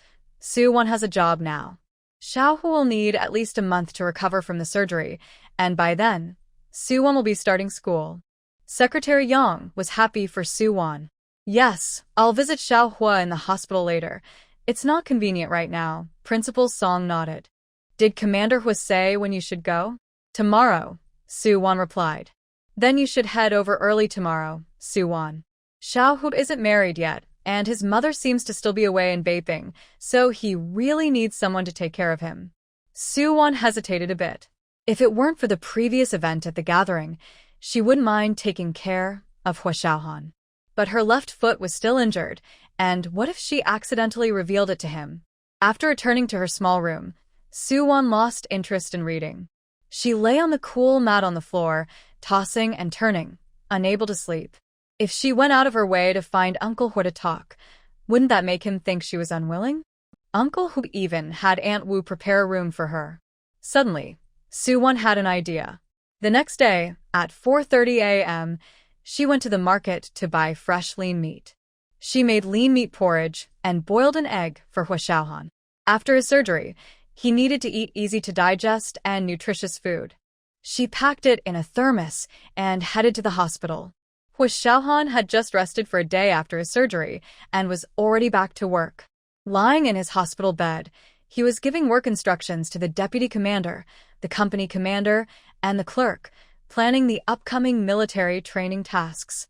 Although the country had been liberated, armed conflicts continued in the border areas of the western province, so military training and logistics could not stop for a moment. When Su-won entered the hospital room, she saw several soldiers in summer beige military uniforms standing by Hua Xiaohan's bed, reporting on their work. They all looked serious, and one clerk sat nearby, recording in a thick notebook. The guard outside only let Su-won in after receiving Hua Xiaohan's instructions. As soon as she entered, she felt a serious and commanding atmosphere. Although Hua Xiaohan was lying in bed within 4, he exuded a calm and commanding presence. His high, stern brows conveyed unspoken authority, and his sharp, cold gaze was striking. Su-won had never seen this side of Hua Xiaohan before. He was particularly charming and attractive while working. Commander Hua, you should eat something and rest. Your health is important, the company commander said after finishing his report and noticing Su-won entering. Hua Xiaohan responded lightly, surprised to see Su-won. He thought it was his mother bringing him breakfast, and his dark eyes narrowed slightly. Commander Hua, Uncle Hua asked me to bring you breakfast. I made you lean meat porridge and an egg, Su-won said, walking to the bedside with a thermos, deliberately emphasizing that Uncle Hua had sent her. She couldn't refuse Uncle Hua, so she had to let Hua Xiaohan speak to him. Huatuan, who is this young lady? I've never heard you mention her, Vice Commander Old Zhang said with a smile, his hands behind his back, looking at Su-won. Is she the rural girl that Commander Hua introduced to you before? The captain guessed, noticing Su-won's rural outfit and how she addressed Commander Hua. Yes, Huatuan, you even brought her to the military district. She really is quite charming, and her cooking is impressive, the vice commander added, complimenting the fragrant lean meat porridge Su-won poured from the thermos. Old Zhang, if you have nothing else, you should head back to the unit early. Don't forget the daily work report and summary, Hua Xiaohan said coldly. The vice commander and captain exchanged smiles. Not denying it directly meant it was true. Understood, Commander. We'll head back to the unit now, and won't disturb you and the young lady, Old Zhang teased as they began to leave the hospital room.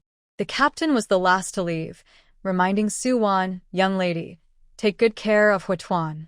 Encourage him to rest and not to work all the time. He needs to relax a bit.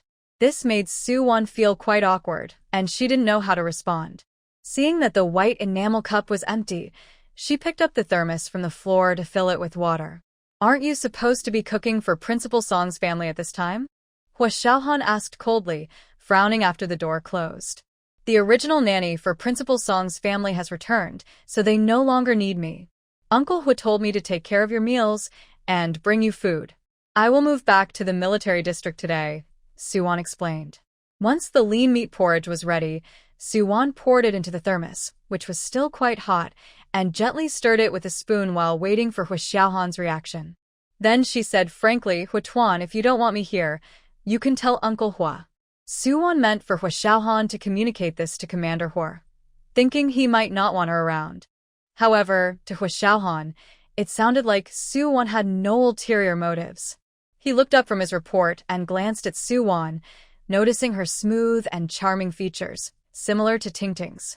Thinking that if it weren't for Suwon, it would be Su Xiaowei, he replied softly, "Then I appreciate it." Suwon was slightly taken aback. She thought Hua Xiaohan would oppose her. Since that wasn't the case, she had to work hard to protect her secret, making sure he didn't notice her injured left foot. She walked to the end of the bed to raise it higher, making it easier to feed Hua Xiaohan porridge, and brought a stool to sit in front of him. Holding a bowl, she scooped a spoonful of lean meat porridge, blew on it gently a few times, and brought it to Hua Xiaohan's lips. Hua Xiaohan smelled the delicious aroma of the porridge and found it strange that lean meat was cooked with it, thinking it wouldn't taste good. However, after taking a bite, he discovered the freshness of the meat combined with the lightness of the porridge, which was very refreshing on a hot summer day. The flavor was something he had never experienced before. His taste buds, which weren't hungry before, were suddenly awakened, and after finishing one bite, he licked his lips, eager for a second bite. But the porridge was still hot, and Suwon had to on it several times to cool it down, leaving Hua Xiaohan waiting. Suwon could see that Hua Xiaohan was a bit hungry, so she quickly blew on the porridge, not wanting his gaze to linger too much on her face. Sweat formed on her forehead as she did so. Her long, dark eyelashes hung down, gently fluttering like a fan, highlighting her smooth, delicate skin and pretty nose. At that moment, Hua Xiaohan noticed a small, red beauty mark on her earlobe, adding a touch of charm to her soft features. He quickly averted his gaze and continued eating the porridge expressionlessly. "Commander, Secretary Jiang from the military hospital is looking for you," a guard said as he walked in. Suwon and Hua Xiaohan both looked up at the same time.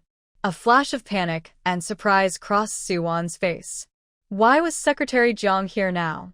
If he saw her with Hua Xiaohan, would he expose her secret? Hua Xiaohan's dark eyes shifted slightly, showing a hint of surprise. "Let Secretary Jiang in." "Yes," the guard replied and stepped out. Suwon took a deep breath, her back tense, and her palm holding the spoon began to sweat. She silently prayed that Secretary Jiang wouldn't reveal her secret. Secretary Jiang entered the room carrying a bag filled with cookies, canned goods, and milk candies. At first glance, he noticed a woman dressed in rural attire sitting by Commander Hua's bedside, her figure delicate and graceful, as she held a bowl of porridge to feed him. "Hey, who is this young lady with Captain Hua?" Secretary Jiang thought. It had only been 2 days, and Captain Hua already had someone special? She felt a bit sorry for him, thinking he really cared for Suwon and was sincere. Besides Suwon, there were other options too. Hua Xiaohan noticed the bag Secretary Jiang was holding, and his expression darkened as he was about to speak. Suwon quickly stood up, smiled at Secretary Jiang, and introduced herself. "Hello, Secretary Jiang. My name is Suwon. My father and Uncle Hua are old friends. Uncle Hua brought me to Beiping for school, and since Captain Hua is in the hospital, I came to bring him food." She winked at her and gently shook her head, signaling Secretary Jiang not to mention her taking Wan Tingting's place. Secretary Jiang stared at Suwon, momentarily stunned, then glanced at Captain Hua in the hospital bed. It seemed they already knew each other. It looked like Captain Hua hadn't recognized that Suwon was posing as Wan Tingting. This confused Secretary Jiang. Suwon had never mentioned knowing Captain Hua before, nor did she mention her connection to the Hua family. "Secretary Jiang, are you okay?" Hua Xiaohan noticed Secretary Jiang's strange look at Suwon and then turned his gaze to her. Suwon kept signaling Secretary Jiang with her eyes and then casually turned away. "Oh. "I see that comrade Suwon looks a bit like Tingting," Secretary Jiang said, his mind momentarily confused.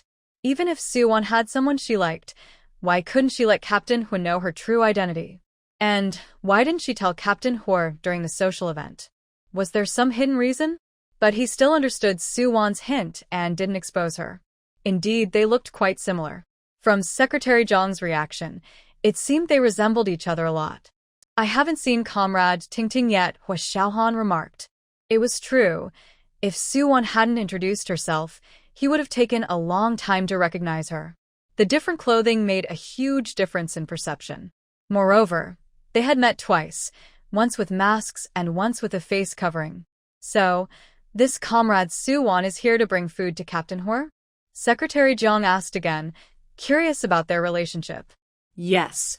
Hua Xiaohan sensed that Secretary Jiang was hinting at something, clearly trying to find out about his relationship with Suwon. Her father helped my dad, so my dad brought her and her sister to Beiping to study, making it easier to take care of them. There is also another sister. Secretary Jiang nodded, noticing that Hua Commander seemed unfamiliar with Suwon. Perhaps they had rarely met before, otherwise, how could Hua Commander not recognize Suwon? So, Secretary Jiang took out the money for the tetanus shot that Suwon had given her and said to Hua Commander, Hua Commander, I came here on behalf of Tingting to return the medical expenses you paid for earlier. Hua Xiaohan looked at the money in Secretary Jiang's hand, realizing that she completely wanted to refuse any debt or connection with him. His thin lips pressed tightly together. Suwon lowered her head, feeling the sudden silence in the air, and nervously stirred the lean meat porridge in her bowl with a spoon. No need, Secretary Jiang. After a moment, Hua Xiaohan spoke. If I hadn't run into her that day, she might not have hurt her foot. It should be my responsibility, so please return the money and items to Comrade Tingting. Secretary Jiang smiled helplessly. Hua Commander, I'm just a middleman. Since Tingting won't accept it, I can only return the items and money to you. Secretary Jiang, please tell Comrade Tingting for me. And the sandals. Let that be my compensation to her. After saying this, Hua Xiaohan turned to Suwon and said, Comrade Suwon, there's a pair of sandals on the first shelf of my cabinet. Please help me take them out for Secretary Jiang. Suwon looked troubled. Even if she accepted them, she wouldn't have a chance to wear them again, and she wouldn't dare bring them back to the Hua family. Okay, Suwon replied, but she placed her hands in front of her and kept shaking her head at Secretary Jiang. When Secretary Jiang heard this, she instinctively looked at Suwon's reaction and then said, Hua Commander, let's just forget about this. If that's the case, I'll have to wait until I'm discharged to give her the items in person. Hua Xiaohan paused for a moment before speaking again. Both Secretary Jiang and Suwon were taken aback, and Secretary Jiang advised, Hua Commander, you know Tingting has someone she likes. It's not appropriate to accept your things. Secretary Jiang, does Comrade Tingting have someone she likes, or is she already in a relationship? Hua Xiaohan asked calmly. She has someone she likes, Secretary Jiang replied. Hua Xiaohan said firmly, that's good. His personality has always been very distant. He wasn't interested in dating and even found it a bit troublesome. He just wanted to focus entirely on his work, which is why he accepted his family's arrangement for a blind date, thinking that if they got along, they could marry quickly and he could fulfill his responsibilities as a husband. However, after getting to know Tingting, he shamefully realized that he deeply desired physical contact with her. Even just holding Tingting's hand made him feel something different. Considering Tingting's family background, he wondered if the difference in their circumstances was why she used that as an excuse to reject him. So, he wanted to meet Tingting to understand her true feelings. He believed that if there were difficulties, they could be overcome, and if she truly didn't want to, he wouldn't force her. Suwon's expression changed dramatically. It was clear that Hua Xiaohan's words meant he wouldn't give up easily. She regretted not telling Secretary Jiang that she was already in a relationship. Secretary Jiang also understood the situation. If Captain Hua really went to find Tingting, the truth about the substitution would surely come out. Secretary Jiang, please accept these sandals, Suwon said, handing them to Secretary Jiang, signaling her to take them. If she refused, Hua Xiaohan would likely follow through on his intentions. If she accepted, it might buy some time, and they could find another excuse later. Secretary Jiang hadn't expected that what should have been a simple matter would become so complicated. Looking at the sandals Suwon brought and then at her, she reluctantly accepted them. Since Captain Hua is so insistent, I will mention it to Tingting later. But if she really doesn't want to accept them, there's nothing I can do. I understand. Thank you for your trouble, Secretary Jiang, where Xiaohan nodded. Secretary Jiang sighed internally and, before leaving, gave Su-won a meaningful look. Su-won understood what she meant. As she approached the bed to feed Hua Xiaohan some kanji, she hesitated, wanting to say something, but seeing Hua Xiaohan's strong and serious demeanor, with his sharp features and cold expression, made her feel she had no position to speak. She could only hurry to finish feeding him and then leave. What's wrong with your left leg? Hua Xiaohan noticed that Su-won was hesitant to put weight on her left foot when she got up. When she returned with the thermos to the hospital room, he noticed the same issue, as if her left foot was injured. Tingting's left foot is injured. She frowned and asked. Su-won tried her best to walk normally, but unexpectedly, Hua Xiaohan noticed. His keen observation made her a bit nervous. I think a pebble got into my shoe, Su-won said, pretending to be relaxed as she kicked her foot. Hua Xiaohan glanced at her worn-out shoe, realizing it was easy for stones to get in, and said in a deep voice, Please get the book, Reflections on Life, from the cabinet. Okay, Su-won replied, enduring the pain in her foot as she naturally walked to the wardrobe to find the book. The top 2 shelves were empty, so she looked at the 3rd shelf, which was covered with several layers of fresh newspapers. A neatly folded olive green shirt was placed there, looking as if it had been ironed, without a single wrinkle. Don't touch that shirt. The book is on the 4th shelf, where Xiaohan reminded her, following her movements with his gaze. The shirt was folded so neatly, as if it were meant to be preserved. Su-won made sure not to touch it and took Reflections on Life from the 4th shelf to give to Hua Xiaohan. Hua Xiaohan flipped through a few pages of the book, and inside, he found several large bills and some food coupons. Take this to buy a new pair of shoes, he said, handing her a 10-yuan bill. No need, uncle. My aunt will pay me today. Su-won quickly shook her head. Take it, Hua Xiaohan insisted firmly, not allowing her to refuse. You take care of me. It's only right. Reluctantly, Su-won accepted it and politely thanked him, saying, Thank you, Captain Hua. She then hurriedly left the hospital room with her thermos. Secretary Jiang had been waiting in the hallway for a long time. When he saw Su-won come out of the room, he pulled her into the stairwell and asked, Su-won, what's going on? You and Captain Hua already know each other, but I've never heard you mention it before. Secretary Jiang, I'm sorry. I didn't mean to deceive you. Captain Hua and I have only met a few times and aren't very familiar. When I ran into him at the social event, I intended to tell him who I was, but I was worried about causing trouble for you, so I thought it would be best to dance and then leave him alone, Su-won explained honestly. I didn't expect that dancing with Captain Hua would lead to this. It's not just those 2 dances. It was also the song Sweet Honey you sang. You captured everyone's attention. Secretary Jiang held a net bag in one hand and a pair of crystal sandals in the other. I think Captain Hua is serious. After he leaves the hospital, he will definitely look for Tingting. If he just asks around in pediatrics, he will find out that someone replaced Tingting at the social event. Why can't you just tell Captain Hua directly? Secretary Jiang asked, puzzled. Su-won couldn't tell Secretary Jiang that they had been on a blind date before, so she replied, Secretary Jiang, I already have someone I like, and I'm not very familiar with Captain Hua. If he finds out, it would be awkward for both of us, especially since I have to stay at the Hua family for at least a year. Secretary Jiang advised, since you are living at the Hua family and will be taking care of Captain Hua at the hospital, he will likely find out sooner or later. You might as well tell him. Su-won frowned slightly, looking troubled. Secretary Jiang, I barely spoke to Captain Hua at the social event, and we didn't interact much. I've spent more time with him now than then. I never expected things would turn out like this. It's because he didn't see your face clearly, and you made such a good impression at the event that he found you mysterious. If he had known more about you, he might not have pursued it so much, Secretary Jiang pointed out. He also noticed that in the hospital, Captain Hua treated Su-won, who cooked and fed him, quite casually, unlike how he treated Tingting. Su-won frowned, deep in thought. She really didn't want to imagine what would happen if Hua Xiaohan discovered that the person he liked was someone he once disliked.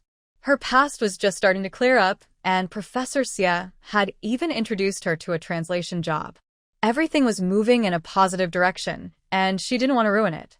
Secretary Jiang, please keep my identity a secret.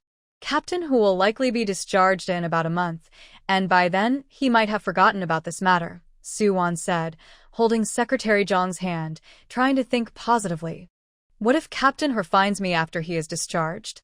Secretary Jiang noticed Su-won's hesitation and asked, if that happens, I will think of a way to handle it. But please, do not tell Captain Hu about my identity, Su-won said seriously. She thought for a moment. For now, she could only take it one step at a time. Hua Xiaohan must have noticed that she looked similar to Tingting and also saw her injured left foot. However, since he cannot yet connect her to Comrade Tingting, he won't suspect her for now. She prays that during this month, Hua Xiaohan will forget about this matter or be distracted. Secretary Jiang can only agree for now and nods, so these things. Secretary Jiang, I definitely can't take these back, or I will be discovered. Please help me keep them safe for now, Su-won said. She still needed to go to the newspaper office for a translation job and quickly said goodbye to Secretary Jiang. Hua Xiaohan lay in his hospital bed, reading the military report sent by the guard. Suddenly, a thought crossed his mind. What if Comrade Tingting really has someone she likes, and during his hospitalization, she is with that person? His usually calm eyes became restless. At that moment, a nurse entered to change Hua Xiaohan's for. Since he was admitted to the cadre ward, the nurses responsible for it had been visiting frequently. Sometimes, tasks that could be done in one go were split into several visits by different people, just to see the young and handsome Commander Hua, especially when the chief physician came to change his bandages. His upper body was strong and well-defined, with muscles that looked chiseled, and just one glance could make someone blush.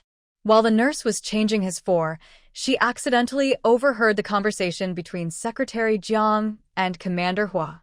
She moved slowly, glancing at him from time to time, but Hua Xiaohan's cold demeanor made her hesitant to speak. However, thinking about what they mentioned regarding Comrade Tingting, she gathered her courage and asked, Commander Hua, is the Tingting you mentioned to Secretary Jiang the pediatrician Ron Tingting? Hua Xiaohan looked up, slightly surprised. You know her? Of course. Wan Tingting and I graduated from the same school and are good friends, the nurse replied excitedly. If it weren't for Wan Tingting having her appendix removed and resting at home, she would have called her over to see the handsome commander. She didn't expect that Commander Hua would be interested in Wan Tingting. Captain Hua, I visited Tingting yesterday and she didn't mention anything about how you two met. Was it through Secretary Jiang? The nurse was very curious. No, we met at a social dance event organized by your unit. Hua Xiaohan paused, sensing something. What happened to Comrade Tingting? Tingting had her appendix removed and is resting at home. The nurse thought for a moment and asked, was it at the dance event on the 26th? Yes, Hua Xiaohan frowned slightly, realizing Secretary Jiang hadn't mentioned this to him. Did Comrade Tingting have the surgery yesterday? Yes, on the 26th. She was supposed to attend the dance event but couldn't make it due to a sudden appendicitis. The nurse noticed something was off. Hua Xiaohan's expression turned serious. Are you sure you didn't mix up the dates? I'm sure. Since Tingting couldn't go, Secretary Jiang found someone to take her place to keep the numbers up, the nurse explained. Most of the nurses in the inpatient department knew about this. Although it was a replacement, the conditions had to match. The nurse couldn't go because she was on duty. So, the person he danced with at the event was not Comrade Tingting, but someone else. No wonder that Comrade Tingting was avoiding him, afraid to meet him. Do you know who replaced Comrade Tingting? Was it another nurse from the inpatient department? Hua Xiaohan asked. The nurse shook her head. I don't know. It was Secretary Jiang who arranged it, so only he would know. She hadn't expected Captain Hua to be interested in the person who replaced Tingting, which made her excitement seem pointless. Hua Xiaohan pressed his lips together, his eyes dark and deep, as a memory of a dream flashed before him, revealing Su-won's face. But he quickly dismissed the thought. Su-won and Secretary Jiang didn't know each other, so it couldn't be her. After changing clothes at the Song family home, Su-won took the recommendation letter from Professor Xie and took the bus to the newspaper building. The The publishing house was on the lower floor behind the newspaper building. After inquiring at the front desk about Director Miao's office, she headed to the second floor. Recently, there were many foreign novels and literary works to be published, so the publishing house contacted several schools in Beiping, hoping to recommend professors, teachers, or students with good foreign language skills. Outside Director Miao's office, there were several translators who had been recommended. In addition to holding the recommendation letter, they also had manuscripts of their previous translations. Suwon glanced over and was surprised to see two very familiar figures at the front, Fong Yu and Editor Li from the newspaper. She even heard Fong Yu call Editor Li aunt. It turned out they were relatives. Fong Yu had a rough time at the social event, and her urgent need was to quickly find a partner and get married. She wanted to avoid having her actions at the event spread around, revealing that she was a teacher at a prestigious high school. So today, she was here to meet the editor's son for a potential match and also to enhance her resume. During her time at school, she excelled in foreign languages and applied to be a temporary translator to enrich her experience, which could help her in promotions and evaluations for excellent teachers. Although she was still bothered by what happened at the social event, she maintained an air of pride, affectionately linking arms with Li Ai-ching, eager for others to know that Editor Li was her relative. When she noticed another candidate for the translator position arriving, Fong Yu glanced over dismissively. The person looked somewhat familiar, so she turned back to take a closer look, finally recognizing who it was. "Suwon, is that you?" Fong Yu exclaimed, her eyes filled with surprise and disdain. Suwon was wearing a white dress, her hair styled in a princess-like fashion, half tied up and half flowing down, giving her a graceful and refined appearance. Even standing at the back, her slightly worn white dress and the way she revealed just half her face made her particularly captivating. She had none of the rustic charm, resembling a young lady who had returned from studying abroad but faced family difficulties. Fong Yu walked to the back to confirm, and upon seeing that it really was Suwon, she noticed the small red mole beneath her earlobe. A surge of anger rushed to Fong Yu's head. Just as Su Xiaohui had said, the person from the social event was indeed this girl. "Suwon, are you here to apply for the janitor position? This is for translator applicants. You're in the wrong line," Fong Yu said mockingly, her gaze towards Suwon filled with venom. She was already plotting how to deal with this girl, not expecting her to come right to her. Once Suwon was hired as a janitor, Fong Yu planned to make her pay back the humiliation she had suffered, making her do menial tasks. Someone like her should be doing such lowly work. "Is that you, Suwon? You don't need to borrow clothes to apply for a janitor position. Just come in your usual patched clothes. Since we know each other, I'll mention you to HR and help you get hired," Li Aiching said, approaching and feeling annoyed to see Suwon, her smile not reaching her eyes. The other applicants for the translator position turned to watch the scene unfold. "I'm sorry to disappoint you, but I'm here to apply for the translator position," Suwon said calmly, a slight smile on her lips as she looked at the imposing Fong Yu. "You ha ha ha," Fong Yu laughed at Suwon's words. "You, who only scored 3 points in foreign language, think you can apply for a translator? Who do you think you're fooling?" After her sarcastic remark, Fong Yu turned to the other applicants and said, "She's the Suwon who lost her report card, the one who scored 3 points in foreign language and couldn't even pass her highest score in Chinese." Even those who hadn't seen the newspaper had heard about it, and their expressions towards Suwon became even more amused. How bold of someone who scored only 3 points to apply for a translator position. Suwon, becoming a translator requires real skills and knowledge. You can't even memorize the 26 letters of the alphabet and think you can apply? Do you think just because the Hua family helps you, you'll get hired? Li Aiching mocked, crossing her arms and raising her voice. She wanted everyone on the second floor to know that Suwon, who scored 3 points in foreign language, was trying to use connections to get the translator job. "Exactly, Suwon, you really have some wild ideas. I don't know where you heard that the publishing house needs translators, but you came running over here. Do you have a recommendation letter?" Fong Yu said, raising her chin with arrogance and malice. "You, coming from the countryside, borrowing clothes to dress up like a... Don't think you can bring your bad habits from the countryside to the city and use some questionable methods to get this translator job. I heard that some women from the countryside, just to get a bite of good food or when there's a labor shortage in the fields, would go to men in the haystacks or cornfields. It's really quite shameless. Fong Yu truly hated Su-won, wishing to see her utterly destroyed. Especially now, Su-won looked so gentle and charming in her simple white dress, her face exceptionally beautiful. Once school started, she would undoubtedly be the most admired girl in the entire school. Fong Yu was consumed by jealousy.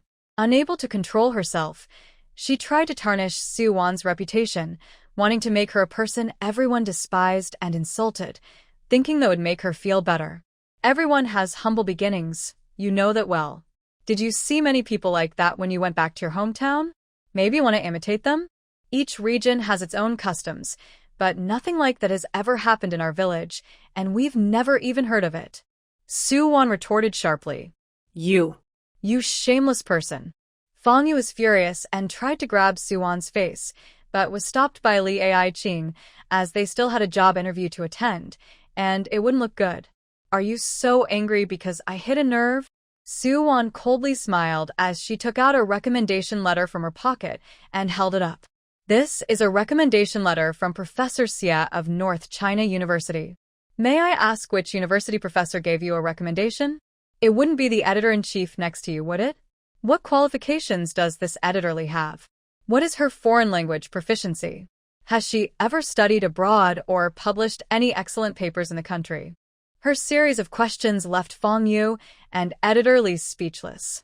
Those applying for the translator position were usually professors, teachers, or recommended by the Ministry of Foreign Affairs. While not all were from prestigious universities, they all majored in foreign languages. A normal vocational school student, though capable, could not compare in language skills to someone who specialized in it, especially if they were recommended by an editor from a newspaper clearly trying to take shortcuts. In contrast, a recommendation from a professor at North China University was far more credible than any language test score. Su-won, you have some nerve to forge a recommendation letter. North China University is one of the top institutions. How could they possibly write a recommendation for someone who scored so low? Li Ai-ching immediately pointed out. Previously, Su-won had made a big fuss about losing 30 yuan in tuition to gain public sympathy, and now she seemed to be using the same trick again. Is it true or not? We'll find out when Director Miao arrives, Su-won said just as Director Miao, having finished a morning meeting, walked in with documents in hand. Li Ai-ching quickly stepped forward and pointed at Su-won, reporting the situation. Director Miao, this Su-won is really terrible. She must have stolen a recommendation letter from a professor at North China University, or maybe she forged it. We should report this to the police. We cannot tolerate such behavior. Yes, Director Miao, we must investigate thoroughly. This recommendation letter might be stolen, and she could be trying to impersonate the person mentioned in it to apply for the translator position. Luckily, we caught her in time, Fong Yu added, trying to tone down her arrogance. They were both convinced that the recommendation letter was either forged or stolen. How could Su-won, a student who didn't even graduate from high school, be recommended by a professor from North China University? Director Miao looked at Su-won. Are you Su-won? Professor Xia mentioned you to me on the phone yesterday and said your foreign language skills are quite good. Fong Yu and Li Ai-ching were stunned. It really was a recommendation letter from Professor Xia of North China University. They remembered that Captain Hua's mother was also a university professor, so perhaps the Hua family had someone write this recommendation letter. Hello, Director Miao, I am Su-won, Su-won said surprised. She didn't expect Professor Xia to have called to support her, which touched her. Director Miao, this Su-won is the one who scored only 3 points in the foreign language exam. How can she be a translator? Li Ai-ching quickly interjected. Director Miao felt that Li Ai-ching was questioning his decision to give her a chance. He straightened his face and said seriously, a translator must pass an assessment to be hired. It's impossible for just anyone with a recommendation to be employed. His last statement seemed to hint at Li Ai-ching and Fong Yu. Their faces turned a bit sour. However, they were also curious to see how Su-won, who scored only 3 points in the foreign language exam, would pass the assessment. After Director Miao reviewed everyone's recommendation letters and previous translation work, he led them to an office and asked the secretary to bring in translation documents of varying difficulty levels. Everyone could choose the difficulty based on their skill. The higher the difficulty, the different the pay per 1,000 words. Generally, translating foreign literary works and autobiographies was quite challenging, while foreign novels were relatively easier. Fang Yu was the first to pick up the highest difficulty level document. She was confident since she had nearly perfect scores in her foreign language classes. However, when she opened the first page, she encountered an English word she didn't recognize, let alone understand. She had to put it down and choose again, finally settling on a level 3 document that she could manage to translate. Suwon decided to start with the easiest document, and eventually chose one at level 1 difficulty. Most others picked level 2, while some also chose level 1. Fang Yu sneered, thinking that for Suwon, they were all equally difficult since she couldn't understand the English vocabulary at all. After everyone made their selections, they sat down to translate. There were a total of 1,000 English words. Suwon first read through the entire text, automatically translating it into Chinese in her mind. However, the highest level of translation is not just turning I love you into I ni, but capturing deeper meanings and emotions in the words. After fully understanding the article, Suwon began to write her translation. Within 20 minutes, while everyone else was still focused on their work, she walked up to Director Miao with her translated paper. Director Miao, who had studied abroad, stood up in amazement when he saw Suwon's translation. He praised her, saying, "This translation is truly outstanding. It brings the text to life for our people, and the word choices are very precise." Li Ai Qing, standing nearby, was in disbelief and leaned in to take a look. Although she couldn't understand English, the translated Chinese text was beautifully written, far surpassing the level of her own editorial department.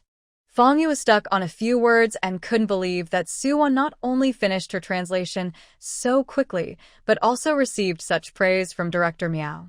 How could a second-year student have a higher foreign language level than her? She must have been told the translation in advance by the Hor family and memorized it. Fang Yu immediately looked at her aunt. Li Ai Qing understood and quickly said to Director Miao, "Director Miao, as far as I know, Suwon is just a second-year student who transferred from a county school to Beijing. A text of this difficulty is something even foreign language teachers at higher institutions struggle with." She translated it quickly and well. I suspect she might have seen this article before and already knew the translation. Director Miao was somewhat displeased. These translation documents were organized by his secretary, implying that he had leaked the translation in advance. Even if it had been leaked, the ability to translate this article indicated a strong foreign language proficiency. "Director Miao, could you please give me this newspaper?" The original student's grades were indeed very poor, and she had to prove herself publicly. Otherwise, Fang Yu and Li Ai Qing would surely spread rumors that Professor Xie had given her the translation in advance. Director Miao, somewhat puzzled, handed the newly released newspaper to Suwon. Suwon found an article reflecting people's lives and translated it directly into English. Her fluent pronunciation amazed Director Miao and the others. Fang Yu was so shocked that she dropped her pen and stared with her mouth wide open. Just moments ago, she had claimed that Suwon couldn't even memorize the 26 letters of the English alphabet, and now she felt completely embarrassed. Although Li Ai Qing couldn't understand the foreign language, she realized from Suwon's smooth and uninterrupted translation that Suwon's English skills were excellent. "Editor Lee, this newspaper just came out today, so there shouldn't be any chance that someone else translated it beforehand, right?" Suwon smoothly switched back to Chinese after finishing her translation and smiled as she asked, "Editor Lee, do you still have any doubts? A person's knowledge cannot be measured solely by their academic degree. Professor Xie from North China University personally recommended Suwon to me, which shows his strong confidence in her abilities," Director Miao said, turning to look at Li Ai Qing. Li Ai Qing was left speechless, her expression a mix of shock and disbelief as she looked at Suwon as if she had seen a ghost.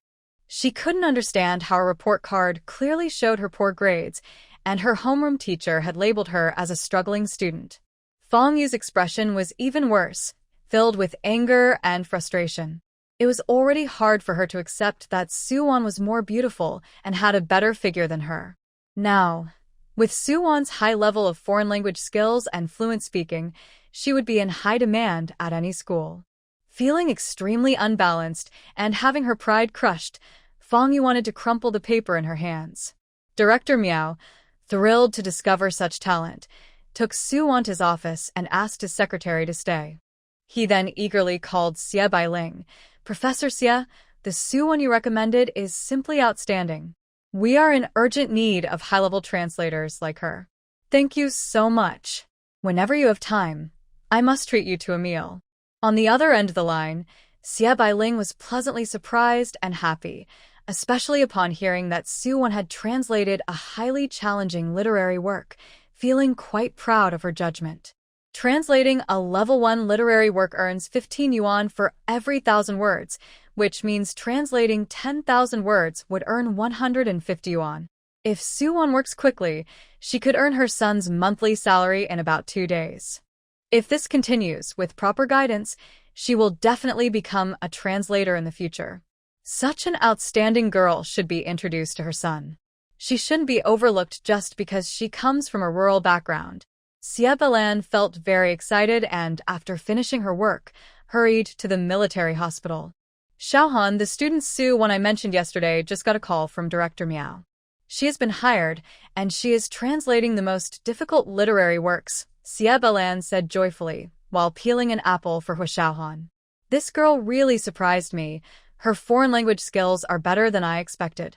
It's just a pity she comes from a rural area and couldn't access better educational resources.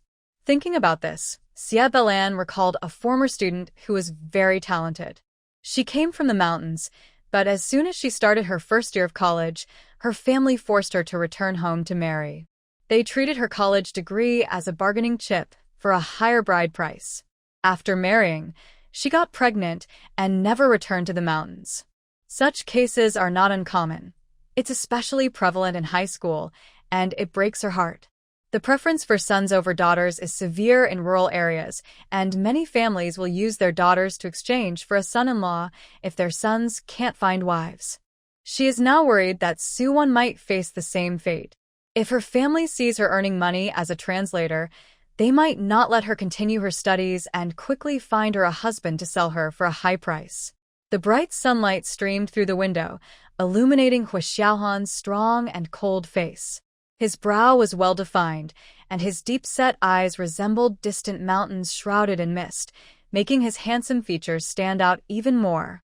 His thin lips were pressed together. He didn't seem to be listening to what Xie Bailing was saying.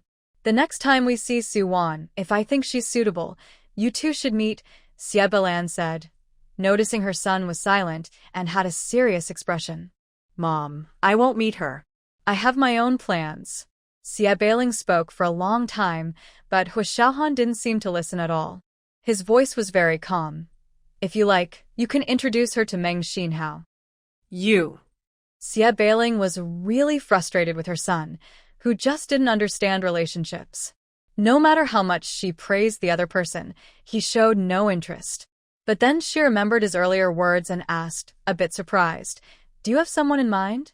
Xiaohan pressed his thin lips tightly together and replied seriously, "This is my own business." Then he closed his eyes to rest. Since he was little, this son had always been stubborn and cold, keeping everything to himself and not wanting to share with the family. With this attitude, if he ever gets married, there will surely be daily arguments. "Fine, if you don't want to. I'll introduce her to Xinhao." Xie Bailing placed the sliced apple on the table and made another pot of hot water. After finishing these tasks, she returned to school to focus on her work. Soon, a security guard came in. "Report, Commander. Secretary Jiang just went to a meeting and won't be back for a few days." Xiaohan opened his eyes. "Got it." After Soo-won discussed the translation fee and work hours with Director Miao, she left the office. She also asked for Professor Xie's phone number, as she owed her job to his recommendation and wanted to thank him properly. As she exited the office, she encountered Fong Yu, whose face was twisted with jealousy and resentment, glaring at her with bulging eyes. It seemed she couldn't accept that someone from the countryside could be better at languages than her. Soo-won ignored Fong Yu's expression and walked past her.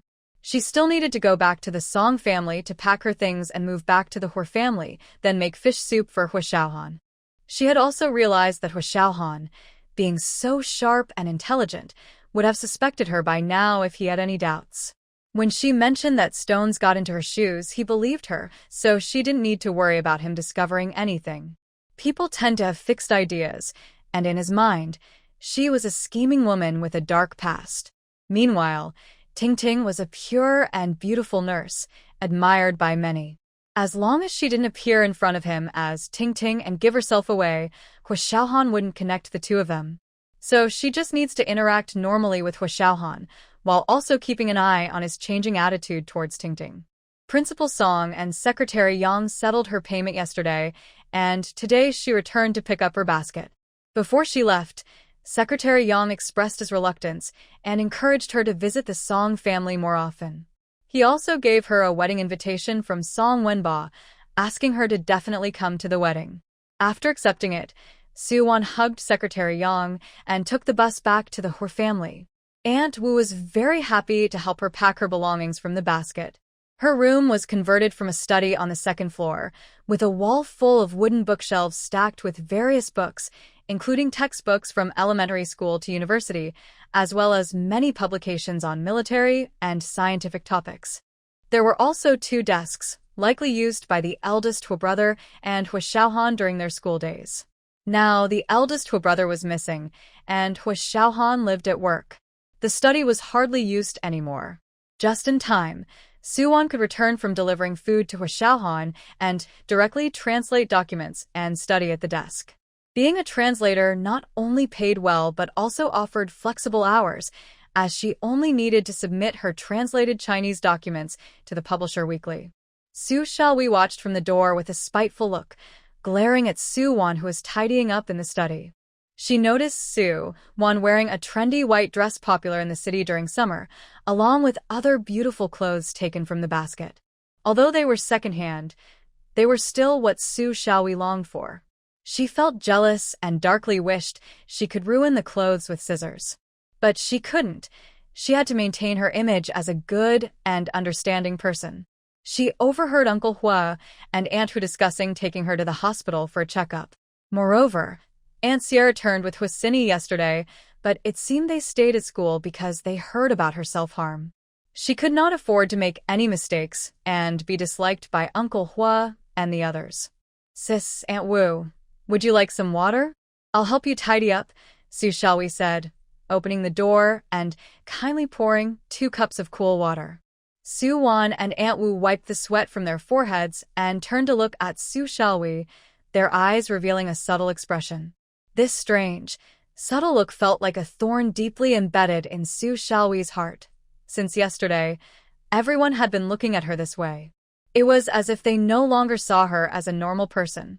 Watching her act polite, they were actually afraid she might go crazy from any more stress. "No need, shall we? We are almost done packing," Wu Ma said, just as Grandma Hu called her away. Su Xiaohui put down her cup and noticed something like a box at the bottom of the backpack. Just as she bent down to grab it, Soo-won pushed her aside and said, "Go away. Sister, I just saw you working so hard and wanted to help you," Su Xiaohui said pitifully. "Don't make me hit you," Soo-won said, tired of pretending. She had wanted to say this for a long time, but since the Hua family was on her side and Su Xiaohui was good at playing the victim, she held back. But things were different now. She admitted to herself that she had mental issues. "Sis?" Su Xiaohui's face turned slightly pale, looking pitiful, but deep down, she actually hoped Soo-won would hit her. She was thinking how great it would have been if Wu Ma hadn't left just then. "After I hit you, I'll go tell Grandma Hua that you're having another episode.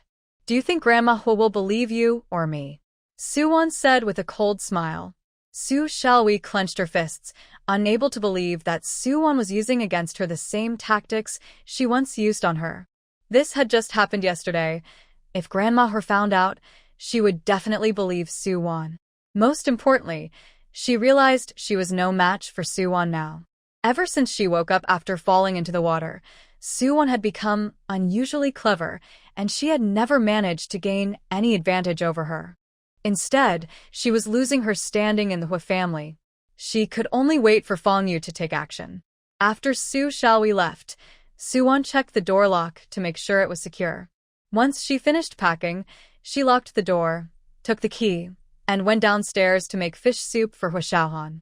Since her family had been in a car accident, they had hired a nutritionist. She had eaten the same meals, so she knew which ingredients were good for healing wounds. Every day, she went to the market with Wu Ma to buy ingredients for Hua Xiaohan's soup. Today, in addition to the soup ingredients, she also borrowed some milk and sugar tickets from Uncle Hua to buy milk, eggs, and sugar from the supply store. She wanted to make some pudding to thank the professor. In this era, people had never had pudding, and especially in summer, eating cold pudding was a real treat. After making sweet, soft pudding with peaches in the kitchen, she packed it in an aluminum lunchbox. She placed it along with the translated Chinese documents into a green shoulder bag. First, go to the publisher to submit the translated Chinese manuscript for Director Miao to review. Director Miao adjusted her glasses and was increasingly impressed by Suwon's translation. It showed not only strong foreign language skills but also a solid foundation in Chinese. Without both, it would be impossible to produce such a good manuscript. Suwon, I will assign you to translate this 200,000-word literary work, Director Miao decided after finishing the 10,000-word sample. Director Miao, didn't you already assign this 200,000-word literary work to me? Said a woman, who was visibly pregnant and wearing glasses. I have already translated 30,000 words. Comrade Gao Hui, after reviewing both of your translations, I feel that Suwon's work aligns better with the essence of this literary piece. Therefore, I have decided to assign the entire 200,000-word work to her. Director Miao glanced at Gao Hui's pregnancy and spoke kindly. Staying up late to translate is not good for you or your baby. This 100,000-word literary work is less challenging, so it will be easier for you to translate. But, Director Miao, Gao Hui's expression turned sour and dissatisfied. She spent late nights consulting English dictionaries and could only translate a little over 2,000 words a day, taking half a month to complete 30,000 words.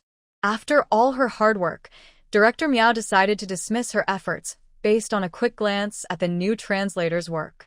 Moreover, the other literary work was only 100,000 words, and the pay per 1,000 words dropped from 15 to 12. How could a student from a foreign language school be outdone by a high school sophomore? Don't worry, Gao Hui. You won't need to return the payment for the 30,000 words you've translated, Director Miao said, as she was not satisfied with Gao Hui's translation either. That's why she had given Suwon the 10,000-word sample, and the results were unexpectedly good. Director Miao, I will head back now.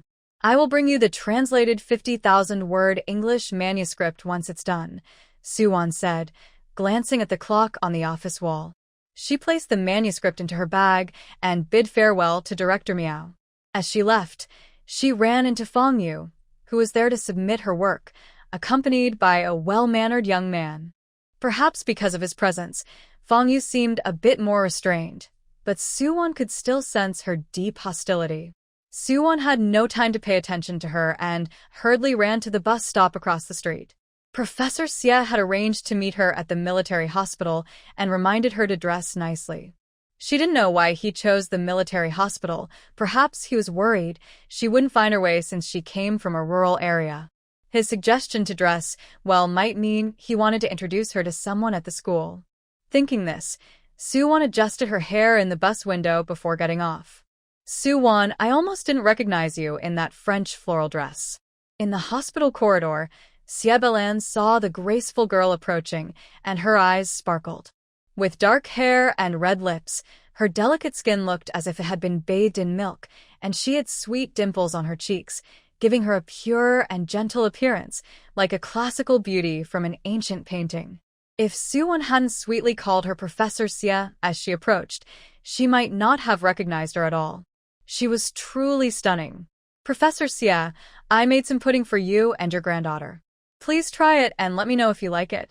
If you do, I can make more for you, Suwon said sweetly, taking an aluminum lunchbox from her green bag. Professor Xie opened the lunchbox and a sweet, milky aroma wafted out, looking soft and tempting. She exclaimed, "Wow, this pudding smells amazing. It must taste delicious. Perfect, I'll let my son try it while he's in the hospital." "Professor, your son is in the hospital?" Suwon asked, surprised. "He's an officer who recently had surgery to remove a bullet from his shoulder. He just started walking again yesterday," Xie Belan said with a smile, looking more and more pleased with Suwon. If Xie Han didn't react when he saw her, she would have the urologist check him thoroughly to see if there was something wrong with his health. Suwon paused, realizing this sounded just like Hua Xiaohan, and asked, "What's your son's name?" "He's a commander named Hua Xiaohan. He's 26 and still hasn't married," Xie Belan said, holding Suwon's hand gracefully. "Come with me to see him in the ward, and later I'll treat you to a meal at the state-run restaurant." Suwon quickly pulled her arm back, her clear, bright eyes filled with shock. This Professor Xie was actually Hua Xiaohan's mother, and dressed like this to meet Hua Xiaohan, she would definitely be recognized. "Auntie Xie, actually Suwon paused, about to reveal the truth. A young man in a white shirt and black pants rushed over, panting, "Professor Xie, there's a problem with a set of data in the lab. Can you come back with me?" "What?" "The paper is set to be published tomorrow. How can there be a problem now?" Xie Belan glanced at Suwon and said, "Suwon, I need to go back to school now. Next time I have free time, I'll invite you to eat at the state-run restaurant, or you can come to my house for dinner." After saying that, Xie Belan quickly followed the young man out of the hospital. Suwon watched Professor Xie leave and sighed in relief, lightly pressing her hand to her chest. She never expected to meet Hua Xiaohan's mother in this way. That was close. If she had waited at the ward door and Hua Xiaohan saw her, her cover would have been blown by at least 50%. The remaining 50% would soon be uncovered as well. With her head down, Suwon hurried toward the hospital entrance. Hua Xiaohan's shoulder wound was healing quickly, and with his good physical condition, there were no signs of infection 3 days post-surgery. He no longer needed to stay in bed. Hua Xiaohan went to the administrative building by himself. As he reached the first floor of the hospital lobby, he spotted a delicate figure in the crowd. She moved gracefully, like mist among the willows in spring, beautiful as a dream. Her left foot had a slight limp. "Ting-ting?" Hua Xiaohan's dark eyes narrowed as he strode toward her. "Huatuan." Hanwei came to visit Huatuan and, after searching the ward without finding him, called out and jogged over. Hearing those words, Suwon's nerves tensed up. She dared not stop her steps and quickly ducked behind a round pillar, praying that Hua Xiaohan wouldn't see her. "Huatuan, why are you walking so fast? Are you looking for someone? Be careful with your shoulder injury." Hanwei's voice grew closer. Suwon's heart raced, and she hurriedly found cover, quickly running into the stairwell. As she ran, she rummaged through her green bag, searching for a mask or something. "Shut up." Hua Xiaohan recognized the figure ahead as soon as she started running. No, it was someone pretending to be Ting-Ting at the social event. Suwon saw that the stairs to the lower level were a bit dark, making it a good place to hide. She knew she wouldn't be able to outrun the trained soldiers. She took 1 step at a time, while they easily took 3 steps at once. Without hesitation, she ran down to the basement. When Hua Xiaohan caught up, he didn't see Suwon on the stairs above and immediately went down to the basement. "Ah!" A frightened scream came from a room. Hua Xiaohan and Hanwei quickly pushed open the cold steel door and went inside. Suwon wanted to find a room to hide, but when she opened the door and saw the light coming through a small window, she noticed a bed covered with a white sheet. The cold environment made her realize she might have run into a morgue. Just as she was about to turn and leave, she bumped into a warm, broad chest, and a large hand grasped her slender arm. Without needing to look, Suwon knew who it was and didn't dare to lift her head, keeping her face buried in his chest. Her mind raced, thinking about what to do next. Suddenly being pulled into a warm embrace, she could smell a fresh, pleasant scent mixed with a sweet fragrance typical of young girls, which made him forget the pain in his shoulder wound.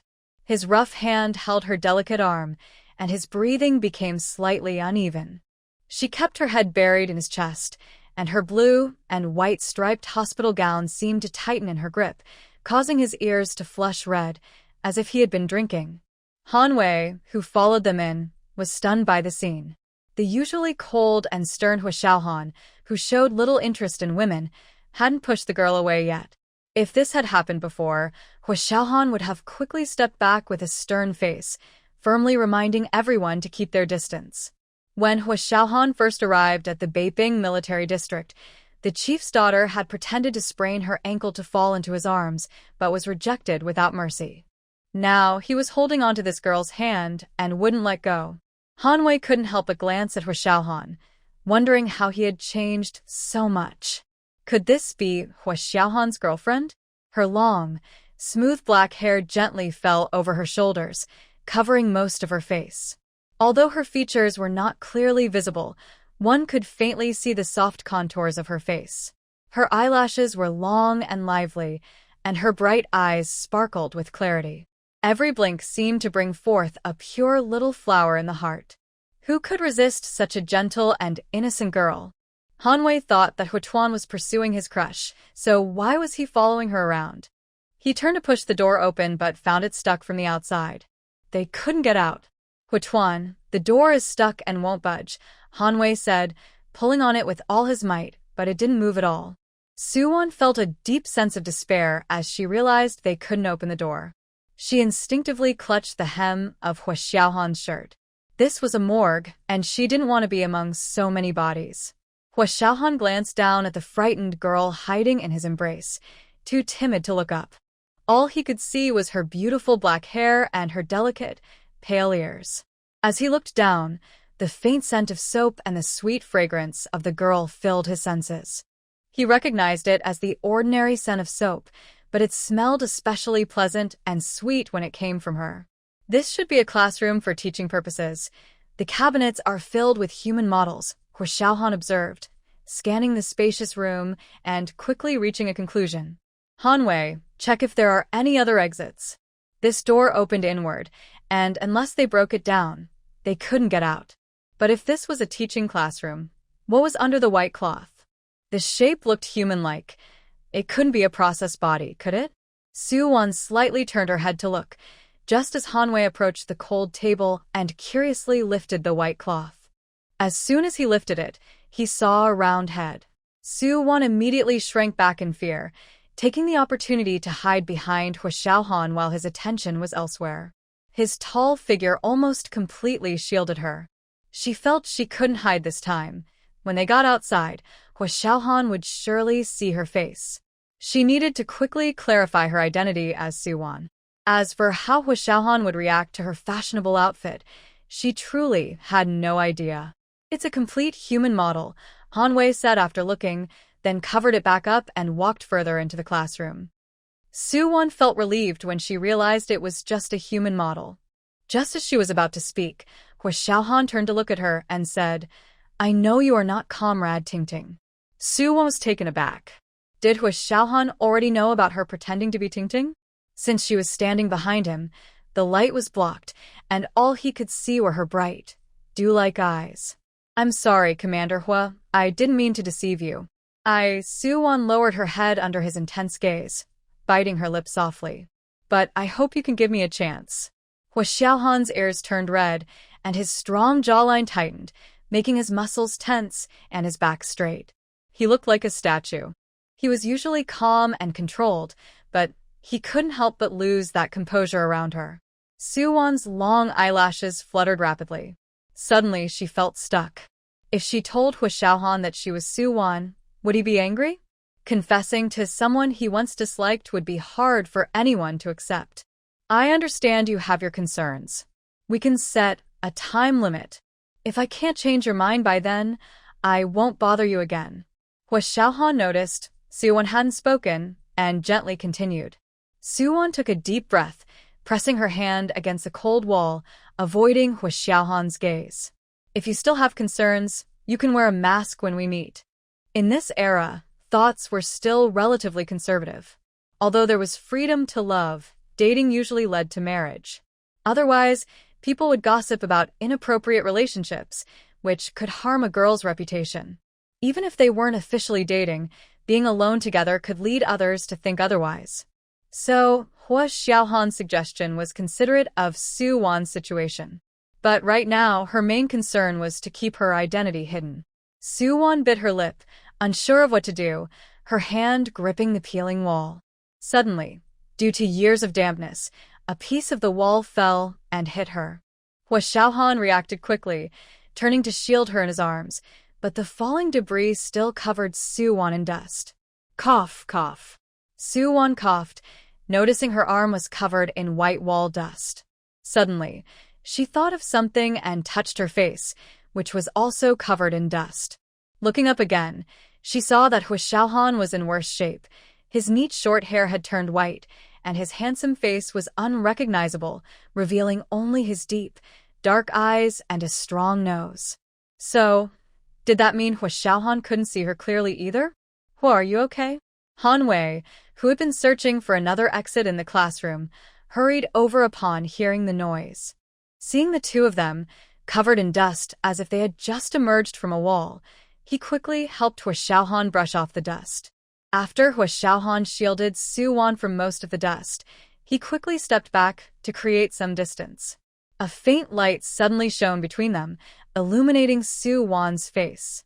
At that moment, Hua Xiaohan clearly saw her features. She had an elegant oval face, a small and delicate nose, and her eyes were still soft and clear, like they held a pool of water. The rest of her eyebrows and lips were covered in white dust, hiding her true appearance. Yet, she still looked very beautiful, with long, thick eyelashes fluttering as they shed dust.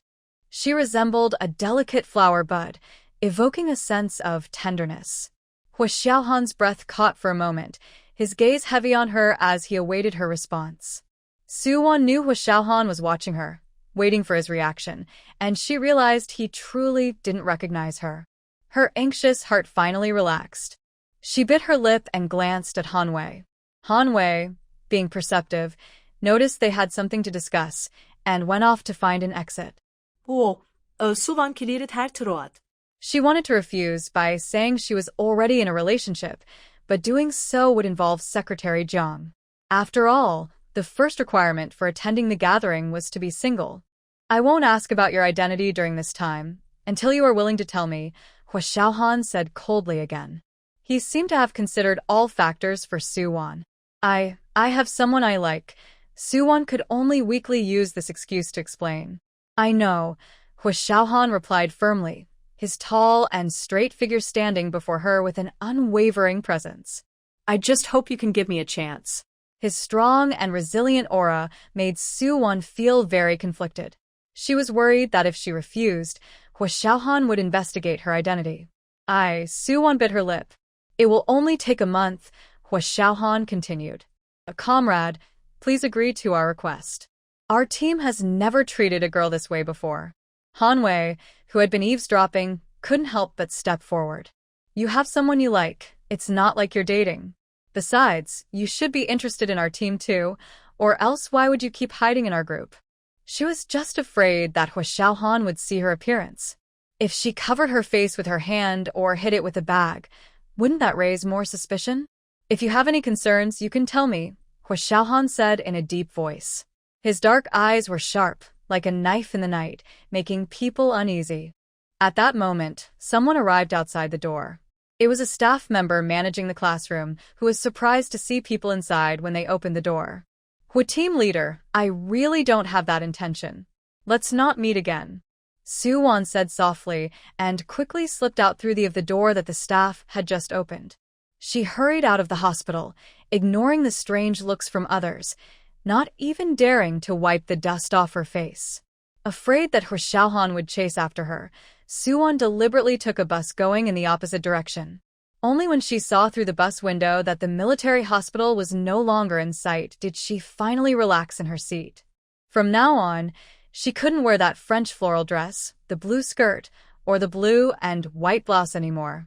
After returning to the Hua family, she didn't dare to deliver meals to Hua Xiaohan anymore and let Aunt Wu take them instead. He could take care of himself now, and judging by how fast his wound was healing, he would probably be discharged in a week to rest at home. Then she would go to the publishing house to work on translations. After that, she looked forward to starting school and living on campus. When Hua Xiaohan returned to the ward, he went to the bathroom to wash off the dust. Hua team leader, let me help you. Your wound shouldn't get wet, Han Wei said with concern. No need, he replied coldly, without any emotion. Han Wei paced back and forth outside the bathroom, scratching his head. Hua had always been the one to refuse others. He had never seen anyone reject him before. And she wouldn't even share any personal information or opportunities. Could it be that the girl liked someone even better than Hua? He always felt that the woman treated Commander Hua in a strange way, as if she had some unspoken concerns. Hua Xiaohan unbuttoned his hospital gown with one hand, revealing his strong and fit body, and began rinsing himself with a plastic hose connected to the faucet. Water flowed down his stern, angular face. Closing his eyes, he recalled the moment she had bumped into him, soft and delicate, her head resting on his chest, as if she recognized him. She didn't even look up at him, appearing obedient and gentle. This made his ears turn slightly red. Her gentle demeanor resembled a freshly bloomed white lotus, like light clouds emerging from the mountains. In an instant, Hua Xiaohan suddenly blended Su Wan and her figure together in his mind. They were the same height, wore the same shoe size, and even their voices and features were similar. Su Wan always wore loose clothes made by her family in the countryside, which didn't reveal her figure. However, on the second night after Su Wan arrived in Beijing, he had seen her in the bathroom wearing a cotton tank top and shorts. Her waist was as delicate as a willow, and her long, slender legs were graceful, her figure beautifully outlined in the moonlight. He had deliberately tried to forget what he saw that night to avoid corrupting his thoughts. Now, thinking back, their figures, waist sizes, and bone structures were indeed very similar. Similar features, similar figures, similar voices. Could there really be so many coincidences in the world? She buried her head in his chest, and besides fear, it seemed she didn't want him to see her face. But Hua Xiaohan couldn't figure out how Su Wan could have city clothes, and not just one, and how she managed to sneak into the dance party. It was impossible to enter the event without being an insider. Secretary Jiang also didn't seem to know Su Wan. Hua Xiaohan's deep, dark eyes swirled with thoughts.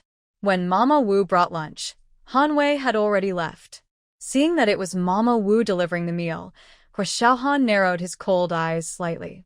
Mama Wu noticed his confusion and said while pouring the pigeon soup into a bowl, "School is starting soon, and the girl likes to look good.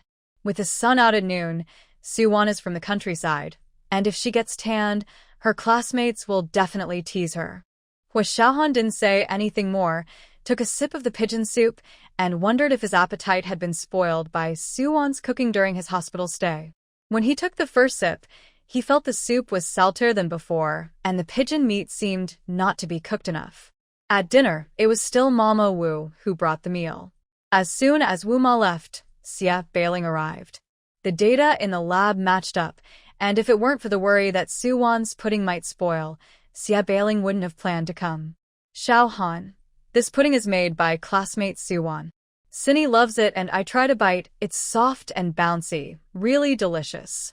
If I hadn't saved half, Cindy would have eaten it all."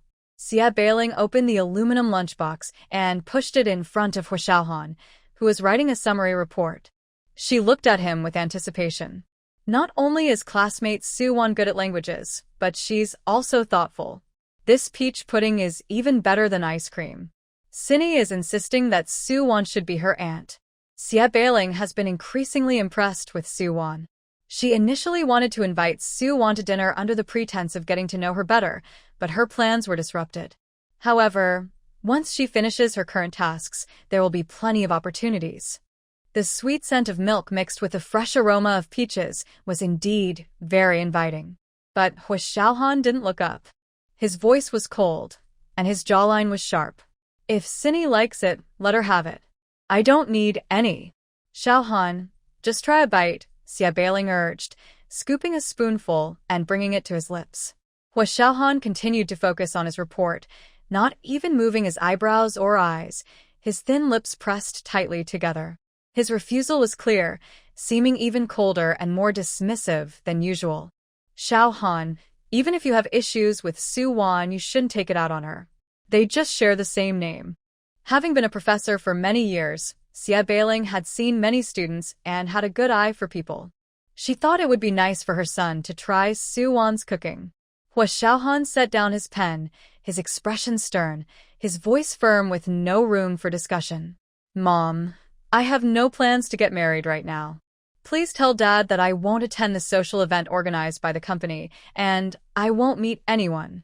After saying this, he picked up his pen again and continued writing with his left hand. Why? Xia Beiling asked, puzzled. Is he really not planning to get married? There's no reason, Hua Xiaohan replied, his tone unchanged. It's getting dark. You should head back to school. He wasn't the type to chase after girls, whether due to his upbringing or his naturally aloof personality. Right now, he simply couldn't make room for anyone else in his heart and had no interest in dating. Was he overthinking, or were they just different people? Xia Beiling understood her younger son's temperament. Once he decided on something, it was hard to change his mind. She could only put away the aluminum lunchbox and wait until her school matters were settled to have a good talk with her husband. What was going on with Xiaohan? After finishing his report, Hua Xiaohan closed his workbook and returned it to the cabinet. When he looked down, he saw a neatly folded army green shirt on the third shelf, without a single wrinkle. Suddenly, he imagined delicate little hands carefully washing his clothes. His hard heart softened for a moment, but he quickly forced himself to look away and shut the cabinet door. The weather tonight was especially hot and stuffy. In his dreams, he returned to the Hua family to pick up an important document. As he opened the door, he heard the sound of running water and clothes being washed from the bathroom. When he opened the bathroom door, he saw a girl wearing a bunny mask and a blue and white dress squatting in front of a red bathtub, washing clothes under the moonlight. Seeing him, she sweetly called out, "Captain Hua." In the moonlight, her red lips looked fresh and inviting, like they were soaked in flower nectar, and her sparkling eyes gazed at him, blushing at the corners, charming like a captivating fox. He was slightly taken aback, feeling the summer heat enveloping him, every pore open, and his strong muscles tensed. His large hands clenched tightly. He hadn't forgotten how she had rejected him earlier that day, unwilling to give him a single chance. What? What are you doing in my house? I'm here to wash your shirt, she said, puffing her cheeks, with a white candy still in her mouth, her voice soft as water. He watched her delicate hands submerged in soapy bubbles, carefully washing every corner of his army green shirt, from the sleeves to the collar, touched by her gentle hands. He pressed his lips together tightly. All done. Do you think I washed it well? She asked cheerfully, holding up the freshly washed shirt, her hands still covered in fragrant soap bubbles. Just as she stood up, she unexpectedly fell into his arms, delicate and fragrant. The sweet scent of the girl filled his senses. He lowered his dark gaze, and in his embrace, she was braiding her long, shiny black hair, her head nestled against his chest. Her delicate nose gently brushed against his chest, feeling warm and slightly ticklish, as if it were on fire. The exposed part of her neck had a graceful curve, smooth and fair. The blue and white top she wore had somehow turned into a sleeveless cotton shirt, revealing her lovely shoulders and long arms with skin that was pale and soft. Her long legs in shorts were stunningly white, almost blinding. His hand, resting on her waist, instinctively pulled her closer, tightening his grip as if he didn't want her to escape. He inhaled her sweet, delicate scent and leaned down slowly. Just as he was about to kiss her tempting lips, her face suddenly appeared from his embrace. With equally exquisite features, soft lips, and dimples that hinted at sweetness, it was Su Wan. Hua Xiaohan's dark eyes widened, his chest slightly rising and falling, and a sharp pain from his shoulder wound made him grunt softly. His handsome brows furrowed tightly, and his expression darkened. His clothes were once again soaked with sweat. He quickly got up and went to the bathroom to wash his body with cold water, then placed the dirty clothes in the basin. Using his left hand, he rubbed the sweat out of his shirt. As for the stains on his pants, he clenched his jaw and rubbed them vigorously with both hands. He wouldn't disturb her, but he needed to find out her identity.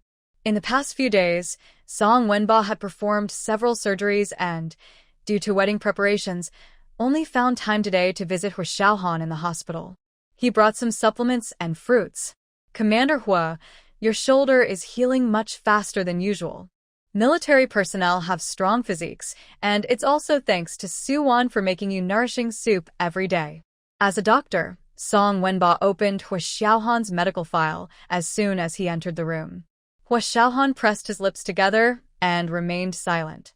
He felt that this injury was indeed healing faster than before. Suwon's nutritious meals were delicious and varied every day. Especially the soup she made. He didn't know how she did it, but it was so tasty that it made his taste buds come alive. He finished every drop each time. Compared to the bland and greasy soup he had during previous injuries, this was a world apart.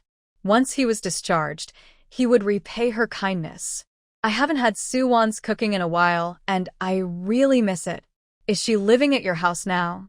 Song Wenba cautiously asked. After all, not long ago, Captain Hua had asked Secretary Jiang to introduce him to someone, and now the main person comes to deliver meals to him every day. He was unsure about their current situation. Yes, Hua Xiaohan nodded slightly, as he also had something to ask Song Wenba. When you were working before, did Suwon come to the hospital to bring you meals? I usually eat in the cafeteria. Besides, Suwon is young and attractive, and I already have a fiancé, which could easily lead to misunderstandings. His parents had almost not allowed Suwon to work as a nanny for the Song family because of this. Didn't your parents think it was inappropriate when they introduced you to her? Why are you suddenly asking about this? A hint of playful amusement appeared in Song Wenba's refined gaze. I think she looks a lot like the person who replaced Tingting at the social event. After saying this, Hua Xiaohan fixed his sharp gaze directly on Song Wenba. If Suwon had any connection to the military hospital, it could only be through Song Wenba. He hadn't expected Hua Xiaohan to already know, and he understood what Hua Xiaohan meant. If Suwon was willing, she would have told Hua Xiaohan about this matter long ago, so he smiled and said, "You don't suspect that the person who replaced Tingting is Suwon, do you? That's impossible. Or do you hope that the person who replaced her is Suwon?" Hua Xiaohan frowned slightly, his expression serious as he spoke. Of course, I don't hope that the person who replaced Comrade Tingting is Suwon. However, after several encounters with the person who replaced her, I feel they are very similar, not just in appearance and voice, but in many details as well. I need to clarify the identity of the person who replaced Comrade Tingting. You've met several times? Song Wenba was somewhat surprised, thinking that Suwon shouldn't have had any contact with Hua Xiaohan after the last incident.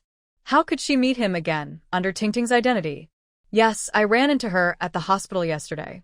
She was wearing a floral dress, and her reaction was strange. She avoided me. This was indeed very unusual. Even if she didn't want to be associated with him, she could have clearly explained herself at the hospital. Hua Xiaohan's distinct fingers tapped lightly on the table as he spoke in a low voice. So that was it. Under Hua Xiaohan's sharp gaze, Song Wenba's expression became somewhat unnatural. He pretended to be relaxed and rubbed his chin. Since you have this suspicion, why not just ask Suwon directly? Song Wenba felt that if Hua Xiaohan continued to ask questions, he would really tell the truth. Hua Xiaohan noticed the small gesture of Song Wenba touching his chin, and his gaze deepened. If it really is Suwon, then why is she avoiding you? Your family is powerful, and you became a leader at a young age, achieving great success. Any woman would be interested in you. Did something happen between you two before? Curious, Song Wenba asked. Although he didn't want to pry into their matters, Suwon had asked him to help hide her identity and seemed afraid of Hua Xiaohan finding out, which made him think there was something going on between them. When his parents tried to match them, both had said they were not suitable for each other. Later, when Suwon replaced Comrade Tingting, she still avoided Hua Xiaohan. It wasn't that he thought poorly of Suwon, It was just that Hu Xiaohan's urban background was very attractive to a girl from the countryside. Moreover, with Hu Xiaohan's excellent qualities, he couldn't understand why Su Wan would refuse him. Song Wenba still didn't know that he and Su Wan were already acquainted, and Hu Xiaohan had no intention of answering. At that moment, Su Wan walked in carrying a thermos. She was still wearing a patched floral shirt and dark blue pants, with 2 long black braids hanging over her shoulders, wrapped with a towel. Her outfit gave off a rustic vibe, completely different from the elegant Ting-Ting in a French floral dress from yesterday. Speak of the devil. Here comes Su Wan. If you have any questions, just ask her, Song Wenba said. Being younger and less serious than Hu Xiaohan, he thought they should handle their own issues. He felt a bit guilty under Hu Xiaohan's gaze. Wenba, you're here too? What do you want to ask me? Su Wan asked, holding the thermos in both hands. She had overheard their conversation outside and had to prepare herself before entering. Feigning surprise, she looked at the two with a puzzled expression, her voice cheerful. As Su Wan entered, Hu Xiaohan turned his head, his sharp gaze landing on her left foot. She moved gracefully, showing no signs of discomfort, appearing completely natural. But he remembered that on the day Secretary Zhang visited, her left foot had seemed a bit off while she was walking. She said she stepped on a small stone, but now that she thinks about it, the reaction from her shoe having a stone in it is completely different from her foot being hurt. I remember your left foot seemed to be injured before? Hu Xiaohan asked indirectly. Su Wanxin was startled and felt a bit anxious, but she still pretended to be calm and confused. What foot injury? When Secretary Zhang came that day, I noticed your left foot seemed to be a bit weak, making it hard for you to walk, as if it was injured. Before confirming anything, he wouldn't ask directly, since he was just suspicious for now. No, it's just a small stone, Su Wanxin said while taking a few more steps in the hospital room and kicking her foot to prove her left foot wasn't hurt. Su Wanxin didn't want to come today, but she was afraid that avoiding it would make Hu Xiaohan suspicious. However, she didn't expect Hu Xiaohan still had doubts. It seemed the makeup on her face yesterday didn't cover everything well, especially in the dim light. Hu Xiaohan might not have noticed at the time, but the more he thought about it later, the more he felt their features were similar. She really couldn't show her full face. Song Wenba also looked at Su Wanxin's foot, then at her reaction. If he didn't already know that Su Wanxin was pretending to be Wan Tingting, he might have been fooled by her calm demeanor. I've noticed several times that your left foot and right foot seem to walk differently, one higher and one lower. Since you aren't injured, it might be a nerve issue. Dr. Song is a neurologist, so he can check it for you. After saying this, Hu Xiaohan glanced at Song Wenba. This situation should be seen by a neurologist, right? I remember a comrade of mine had an uncoordinated walking style due to heavy training and went to see a neurologist. Song Wenba nodded. Yes. Then he looked at Su Wanxin with an expression that seemed to say, just admit it. You can't hide it. Hu Xiaohan became a team leader at a young age purely because of his abilities. He had also trained in the harsh and chaotic Northwest. Su Wanxin's heart raced, and her palms became sweaty, as if she were drowning in the depths of his dark gaze, making it hard to breathe. She should have spoken up yesterday. When she left the hospital, she thought the disguise matter was over. Hu Xiaohan's tough personality didn't seem like someone who would persistently pursue an issue. But she didn't expect her disguise would be exposed today. Is that so? I didn't even realize it myself. Captain Hua, you should have breakfast first. After you finish, I'll go get an appointment with Dr. Song to have him check my foot. I can't just take advantage of Dr. Song. If there really is a problem, I still need to get checked and get medicine. Su Wan lightly pressed her palm, following Hu Xiaohan's words while thinking about what to do next. She considered that this era is still quite conservative. Dr. Song checking her foot meant Hu Xiaohan couldn't just stand by and watch. Her foot was healing, but since the injury was on the sole, walking would break the scab that had just formed. This repeated cycle meant the scab hadn't completely fallen off yet. If it were another part of her body, new skin would have grown back by now. Song Wenba truly admired Su Wan. She was calm and composed, not at all like a typical girl of 17 or 18. If it were someone else, they would probably be in a panic.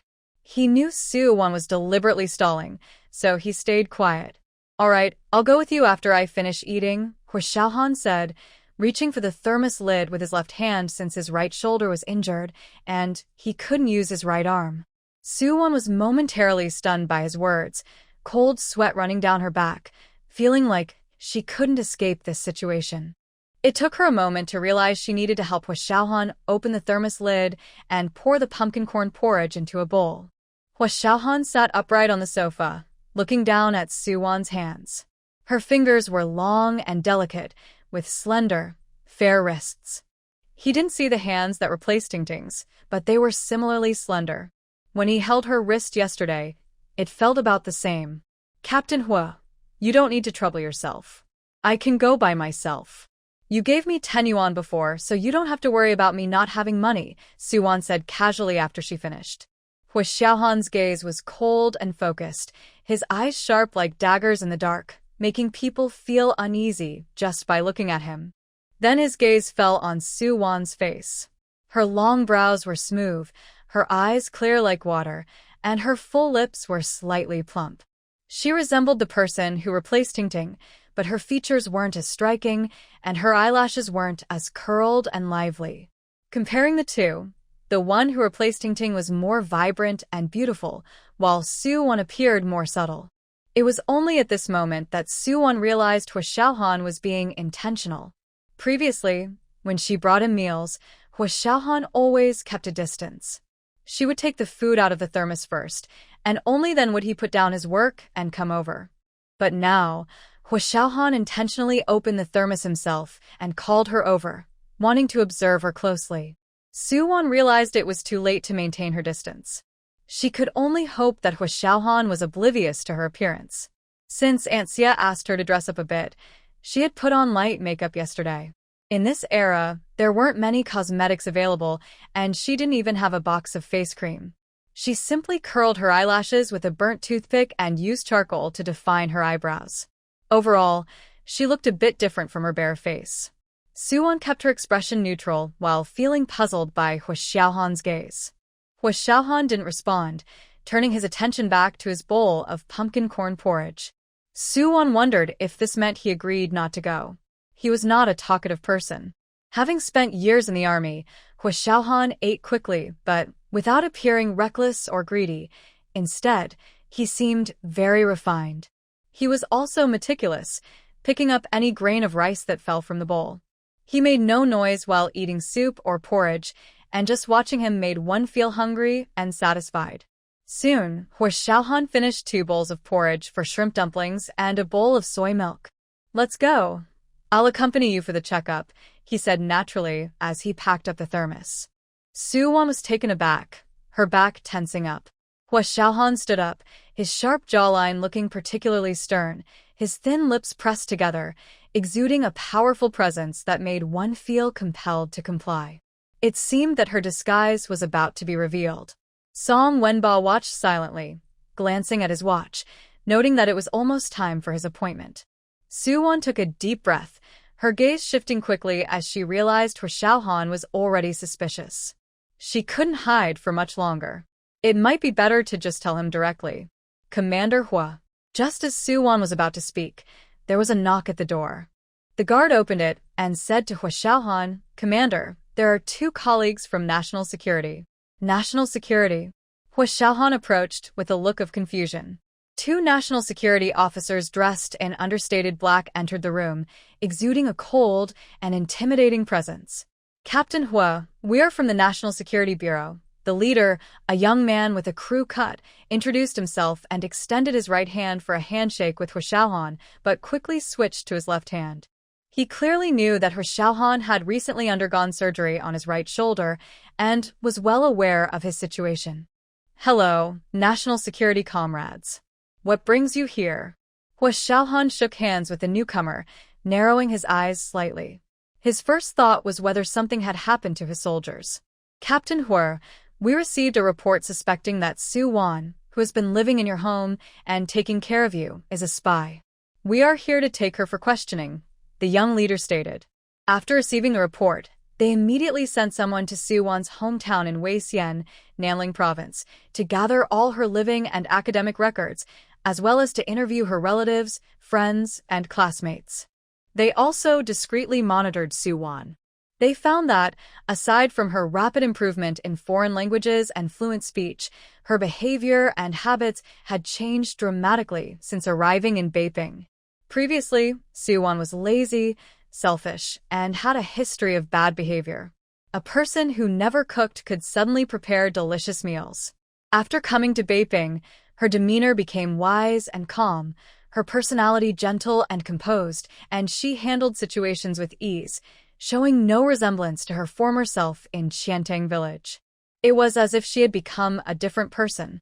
Additionally, their secret investigation revealed that everyone she interacted with was connected to the military, starting with Commander Hua, then Principal Song from the military academy, and later participating in a military district social event in place of Comrade Wan Tingting. They suspected that some advanced foreign technology had altered her appearance to resemble the original Suwon.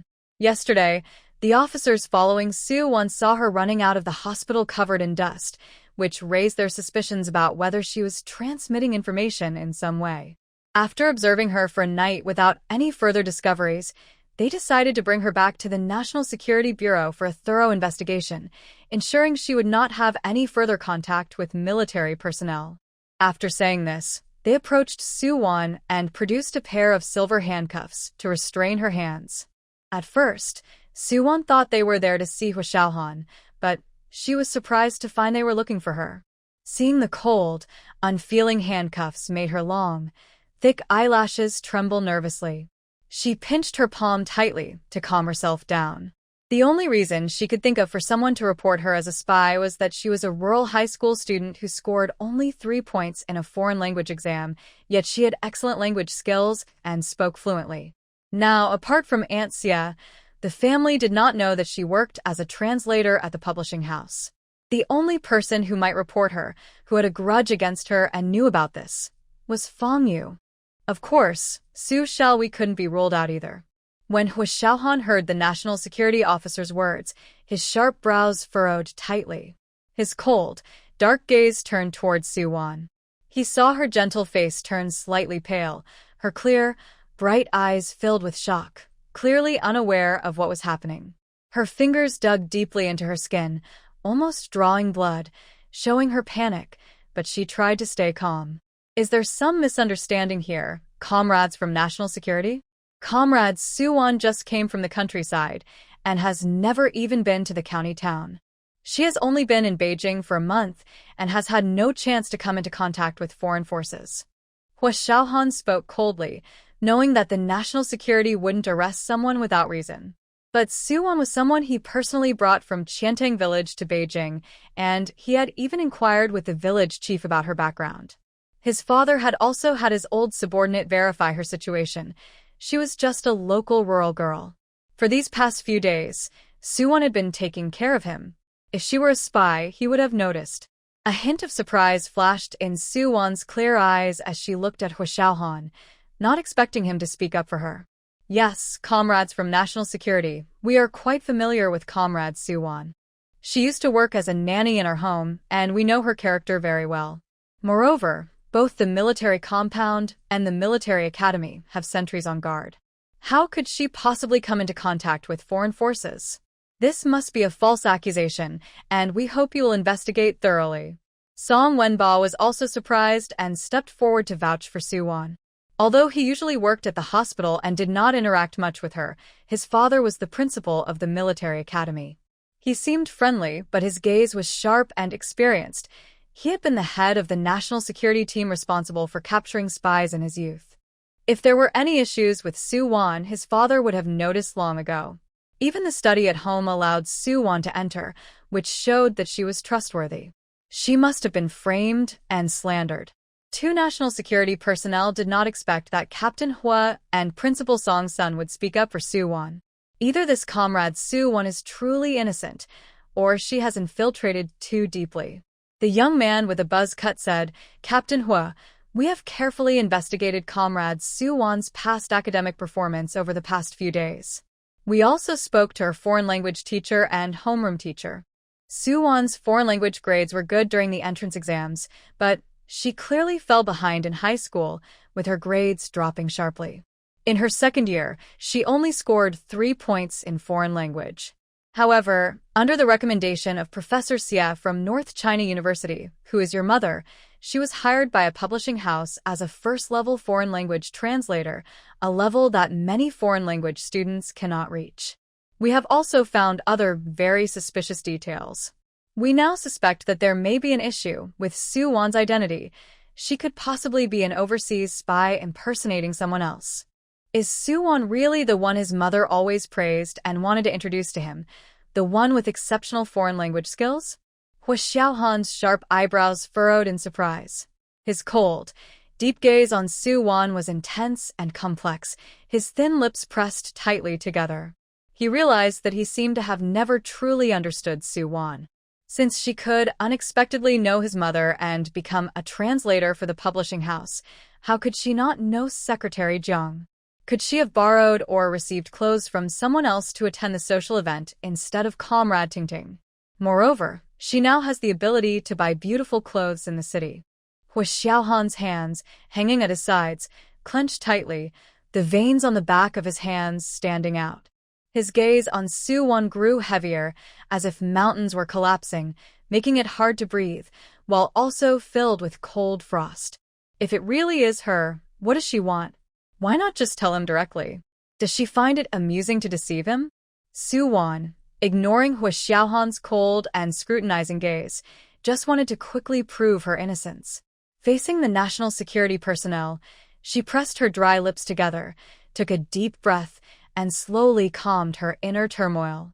In a calm and logical manner, she explained, "Comrade from National Security, I struggled before because I was too playful, but after nearly drowning and experiencing death, I realized I couldn't continue like this.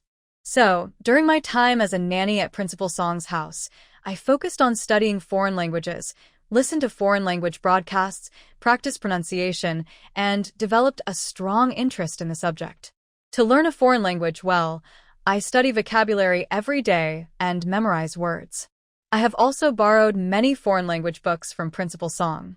Comrades from the National Security. My father worked in National Security when he was young and is very skilled in foreign languages. Several times, I came home from work and saw Suwon asking my father for help with foreign language articles."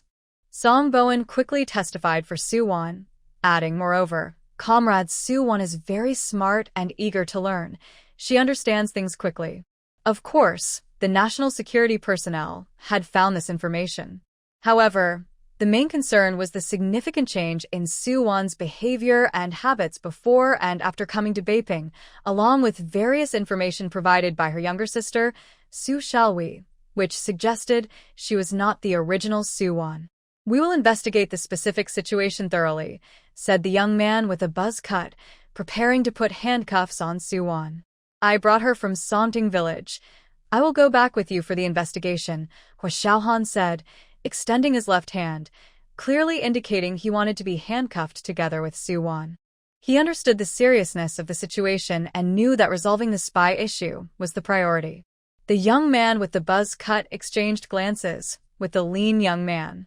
Hua Xiaohan was a military district commander, and while they could ask for his cooperation, handcuffing him would escalate the situation. They had also checked and found no issues with the entire her family, including Principal Song. The young man with the buzz cut then took back the handcuffs and politely said, "Thank you, Commander Hua, for your support of our work." "Commander Hua, this has nothing to do with you. You don't need to accompany me for the investigation," Suwon said, surprised by Hua Xiaohan's actions. She didn't want to involve the Hua family, especially since Hua Xiaohan was still recovering from an injury, so she tried to stop him. "I'll change my clothes," Hua Xiaohan said coldly, glancing at Suwon. "You are the one I brought to Beiping, so I must take responsibility for you." He then opened the cabinet and took out his military uniform. Song Wenba knew he needed to contact his parents quickly to provide support for Suwon. He reassured her not to be nervous, as Commander Hu would be with her, and to speak freely. He then hurried out of the hospital room. After Hua Xiaohan changed into his military uniform in the bathroom, he emerged looking upright and serious, his expression stern. Putting on his authoritative military cap, he looked nothing like someone who had just undergone shoulder surgery. "Comrades from National Security, let's go," Hua Xiaohan said in a cold, flat tone. The two national security personnel nodded, standing on either side of Su Wan as they all walked out of the hospital room. The four of them had just reached the door of the room. Just as they were leaving, they ran into Mrs. Hua and Su Xiaowei, who had come to see Hua Xiaohan. Mrs. Hua's sharp gaze fell on the two unfamiliar men in matching black outfits, who had a cold presence. She quickly realized who they were. "Xiaohan, why are the national security people here?" Her eyes were fixed on Su Wan, who was caught in the middle, and a sense of unease washed over her. Standing behind Mrs. Hua, Su Xiaowei couldn't help but smile slightly. "We suspect that Comrade Su Wan is a spy. Commander Hua is cooperating with us to investigate," said the young man with a buzz cut, his expression unreadable. "A spy?" Hearing this, Mrs. Hua felt a sudden tightness in her chest and struggled to breathe, her body swaying slightly. Her gaze towards Su Wan was sharp and cold. Su Xiaowei quickly supported Mrs. Hua, feeling both distressed and incredulous as she said to Su Wan, "Sister, you're a spy? How could you betray your own country? Did you go to Principal Song's house to steal information? Uncle Hua has been so good to you. How could you harm him and Brother Hua?" She spoke with deep sorrow, tears welling in her eyes. When she noticed that Su Wan hadn't returned to the Hua family at the usual time, she suspected that the national security people were looking for her. So, she deliberately persuaded Mrs. Hua to visit the hospital at that moment. It was just a coincidence that Mrs. Hua witnessed Su Wan being taken away by national security. 2 days earlier, Su Wan had been secretly taken for questioning. Yesterday, when Su Xiaowei saw Su Wan dressed beautifully in a French-style dress, she immediately reported it to the national security personnel. She claimed that Su Wan looked youthful and stylish, like someone from the city, and suspected she was delivering information or meeting someone. This was to increase national security's suspicion of Su Wan and expedite her investigation. She didn't expect national security to act so quickly. "Mrs. Hua, are you alright?" Su Xiaowei asked with a seemingly concerned expression, but inside, she hoped Mrs. Hua would faint from anger and fall seriously ill. That way, even if Su Wan was cleared and released, the Hua family would surely not keep her in Beijing. Since the Hua family cared so much about their reputation, she planned to spread the news about Su Wan being taken away as a spy and make a big fuss about it. As for who reported Su Wan, she guessed it must be Fang Yu. She had just seen Fang Yu at the hospital, not far from there.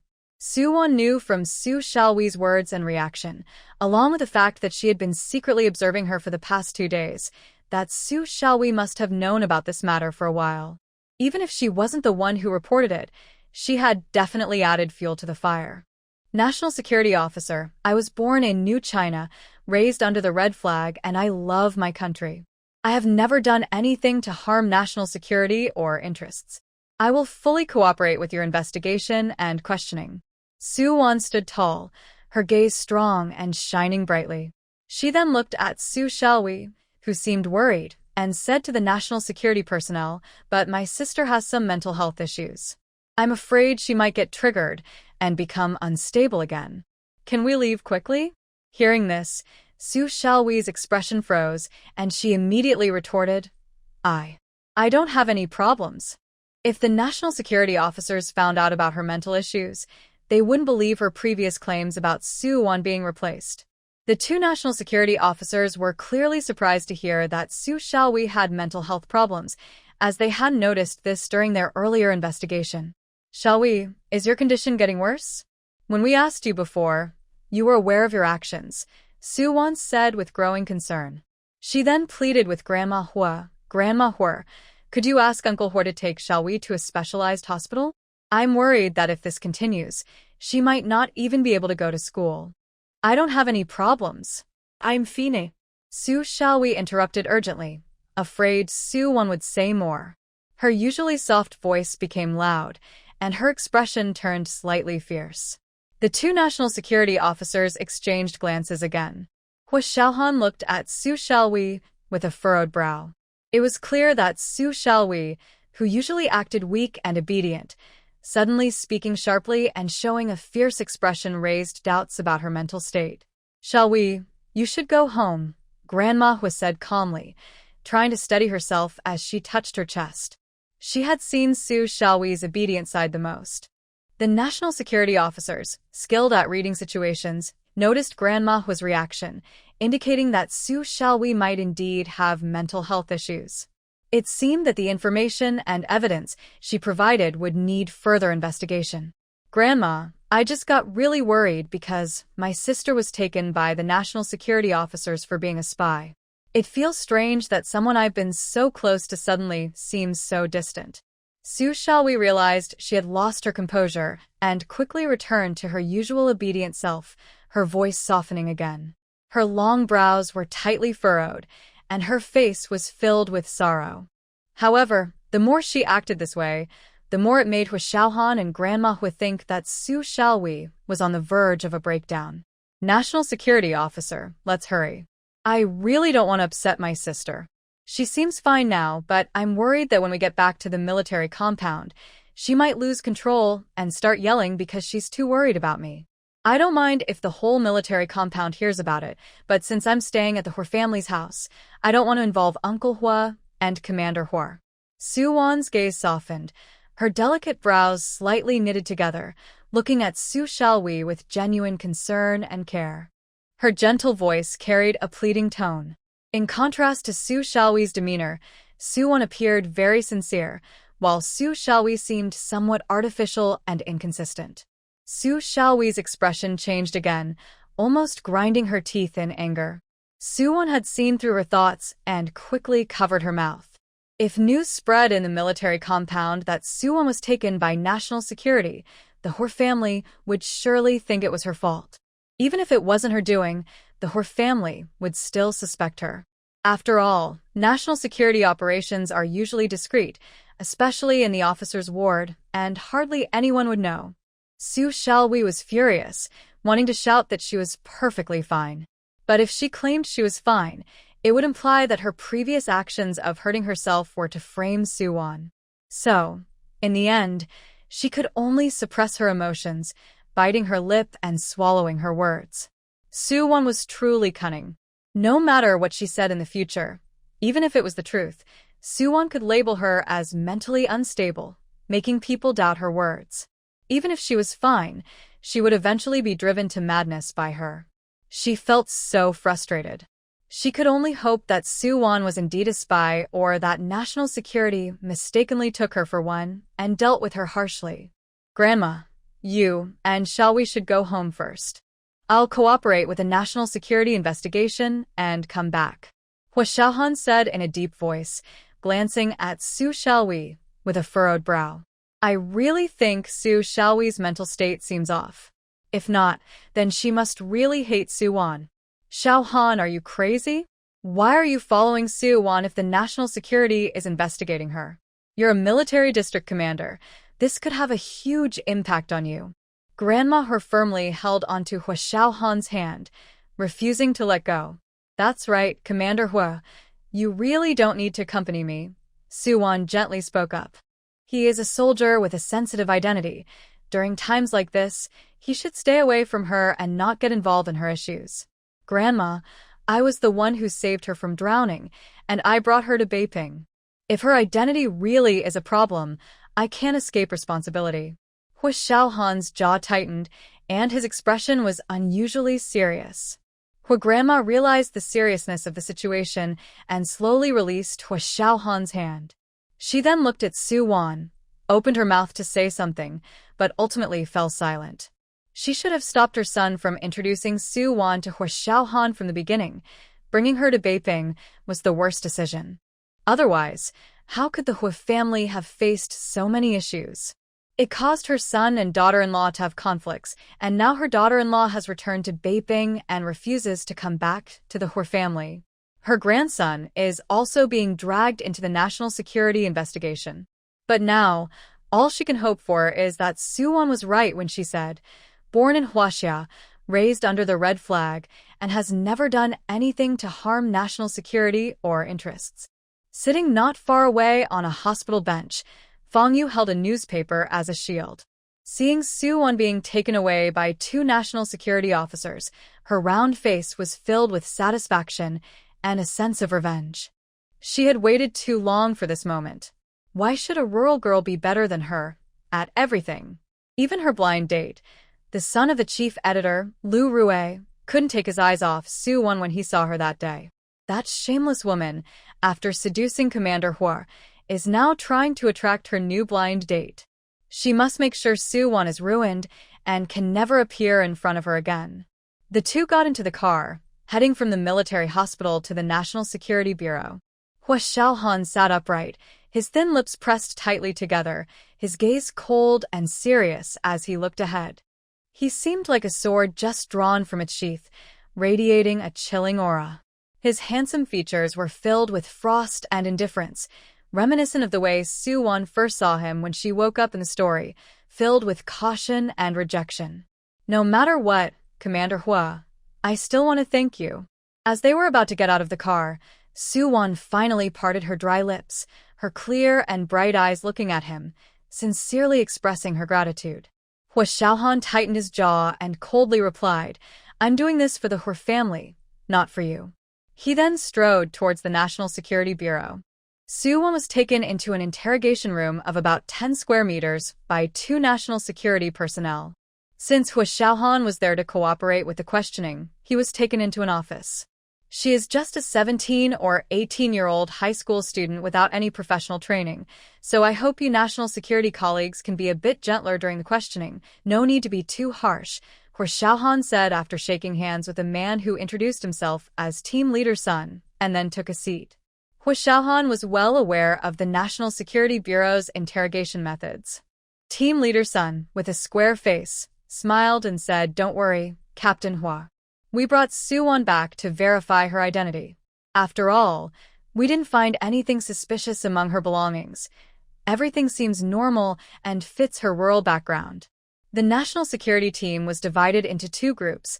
One went to the military hospital to bring Su-won back for questioning, while the other searched her room and personal items at the Hua family home. Hua Xiaohan sat up straight, a flicker of something passing through his eyes as he tried to confirm his suspicion. Did you find an American-made pen with English engravings, specifically with the letters HXH on the inside of the cap? That was the abbreviation of the expert's name engraved inside. If it was her, they would surely find that pen.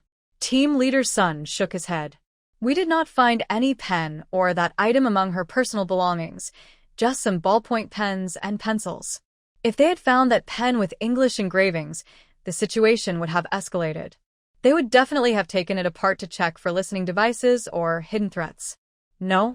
How could there be none? Hua Xiaohan didn't doubt the national security's search capabilities. Could it be that Su-won had hidden it elsewhere? Did you find a blue and white striped dress, or a blue skirt, or a floral skirt? Hua Xiaohan asked next. Team Leader Sun shook his head again but noted down Hua Xiaohan's questions. No. Hua Xiaohan frowned tightly. Could it be that it wasn't her? Meanwhile, Team Leader Sun relayed this information to the personnel interrogating Su-won in the interrogation room. When you took Wan Tingting's place at the military district social event, did you win the first prize, which was an American-made fountain pen given to you by Captain Hua? However, when we searched your belongings, we couldn't find it. Where did you put that pen? Asked the middle-aged man in a white shirt and black glasses. Comrade Goen, that pen is in the second desk drawer. You can see it if you open it, Su-won replied, puzzled about how it could be missing. Worried that Hua Xiaohan might recognize her through her clothes, she had taken the 3 dresses to the Song family for safekeeping that morning. However, she needed the pen for her translation work, so she kept it in the drawer for easy access. The pen wrote smoothly, had clear ink, and was very comfortable to use. She planned to buy a new pen when Hua Xiaohan was discharged from the hospital and put this one away safely. How could it possibly be lost? Su-won recalled that Su Xiaohui had been acting like a ghost these past few days. Whenever she left her room or appeared in the living room, Su Xiaohui would either hide on the stairs to watch her or peek through the door. She was always finding excuses to knock on her door. Could it be that Su Xiaohui saw her pen when she opened the door and took it while she was in the bathroom or cooking without locking the door? She squeezed her hand on the table. If that was the case, she really needed to send Su Xiaohui to a mental health facility to stop her from haunting her all day. The middle-aged man in the white shirt was the team leader, experienced in interrogation. He had an ordinary face, but exuded an inexplicable sense of pressure. His black and white eyes, reflected in his glasses, carefully observed every subtle expression on Su Wan's face. He quickly concluded that she did not seem to be lying. They had also confirmed that the pen was given by Captain Hua, so there should be no issue. With his hands crossed on the table, he continued to question her expressionlessly. When you were in Qianting village, the whole village knew that you made the ox go wild to hurt your own sister in order to marry Captain Hua, even threatening to jump into the river to commit suicide. Why, after waking up, did you instead persuade your parents to let Captain Hua help you transfer to school in Beiping? What is your purpose in coming to study in Beiping? Are you students wanting to connect with more military or research personnel? The voice was flat and emotionless, yet it made one feel tense and alert. They found no suspicious clues or contacts related to Suwon. However, they noticed a significant change in her demeanor, as if she had become a different person. Considering a similar espionage case from the Soviet Union, where someone used high-tech methods to impersonate the son of a military leader studying abroad, they were cautious. After 5 years of gaining trust, that person began providing intelligence to the U.S. Thus, they decided to take Suwon back to the National Security Bureau for identity verification. Suwon felt a sinking feeling. They were treating her like a spy. She knew she had to stay calm and not let them control the situation. Taking a deep breath, she responded logically, if I were really a spy, I would try to marry Colonel Hua, and that wouldn't stop me from studying in Beiping. The team leader, wearing black-rimmed glasses, remained expressionless. Her logic was indeed more reasonable. He pressed on with authority. Please answer my previous question. With a serious tone, Suwon calmly replied, I wanted to marry Colonel Hua because I saw his photo and thought he was a gentle, talented soldier. But after meeting him, I realized he was the opposite, stern and unyielding. Plus, he firmly rejected my parents' proposal. Naturally, I changed my mind. Coming from a conservative rural background, I wanted to continue my studies, so I asked Colonel Hua to help me transfer to Beiping. Suwon believed the National Security Bureau had also found that the original person was infatuated with looks, which is why she wrote so many letters to Hua Xiaohan without any real interaction or feelings. It was normal for such a situation to end abruptly. As for the incident with the bull injuring my sister, I don't think it's related to me. At that time, the villagers didn't see my face. They only saw someone in a straw hat and a floral shirt walking toward my house. Several girls in the village have similar shirts. I also vaguely remember that I was sleeping at home when it happened. Later, when I arrived in Beijing, I found that my sister seemed to have some mental issues and would act out in distress. Suwon paused and calmly looked at the team leader, saying, and when I jumped into the river, I only wanted to scare my parents. I didn't expect to slip and fall in. Her words clearly indicated that she didn't really like Hua Xiaohan. She was simply spoiled by her family and believed that everything good should belong to her. If she didn't get it, she would throw a tantrum. This indeed matched Suwon's selfish and domineering nature. The team leader met Suwon's gaze with sharp, authoritative eyes, showing no expression on his face. Anyone would feel anxious, wanting to know what the other person was thinking. But the more unclear it was, the more it made one feel uneasy and restless. It was like throwing a torch into darkness, only for it to be quickly swallowed, leaving one unable to see the path ahead. Those with slightly weaker willpower could easily break down emotionally. Having seen many spy films in her past life, Suwon knew this was also a method of interrogation. So, she slowed her breathing and maintained a calm demeanor, waiting for the national security personnel's next question. The team leader, however, looked away and glanced at the notes taken by the recorder. There were 3 full pages, and Soo-won had provided reasonable explanations for every question, leaving no doubts. As for the evidence and suspicious points provided by her sister, such as a birthmark that was now gone, a previous allergy to peanuts that no longer existed, and her lack of singing ability that had suddenly changed, they were considering her sister's mental issues and had already contacted their parents for verification, expecting results soon. Then the team leader stood up, brought over some papers and a pen, and placed them in front of Soo-won. "Comrade Soo-won, you should remember the content of the letters you wrote to Captain Hwa, right? Please write them again." If Soo-won's identity was legitimate, she would surely remember the content of the letters, and her handwriting would match. This made Soo-won's previously calm expression falter, as the content of the letters she had written to Hwa Xiaohan was embarrassingly sentimental. She had referred to him as brother and included love poems, saying things like, "You are my heart's desire. I will be a good wife for you." Just recalling it made her feel nauseous, let alone writing it again. But there was no way around it. DNA technology would not be available until 1986. They could only rely on handwriting and some information features for identification. She could only grip the pen, bite her lip, and furrow her brow. Although her face appeared calm, inside, she was wearing a mask of pain. She wondered if Hwa Xiaohan had read those letters. He probably had. Otherwise, he wouldn't have looked so cold and unpleasant when he saw her. In Captain Sun's office, he said, "Captain Hwa, I have delivered the letters that Comrade Soo-won wrote to you 6 months ago to Team Leader Shin. If Comrade Soo-won can recall the content of the letters and the handwriting matches, there should be no problem." Captain Sun walked in, placing a glass of warm water in front of Hwa Xiaohan, smiling as he added, "Thank you very much for your cooperation and these letters. They have greatly reduced our workload. Handwriting can be imitated, but the content of those letters is likely known only to Soo-won herself. After the investigation is over, please return these letters to me." "Captain Sun," Hwa Xiaohan said, his brow deeply furrowed, his dark eyes filled with a heavy darkness. The pen and those 3 skirts were missing, along with a pair of broken sandals. However, according to Captain Sun, they found old clothes and shoes that someone from the city had given her among her personal belongings. This confirmed his suspicion that the 3 skirts were also old.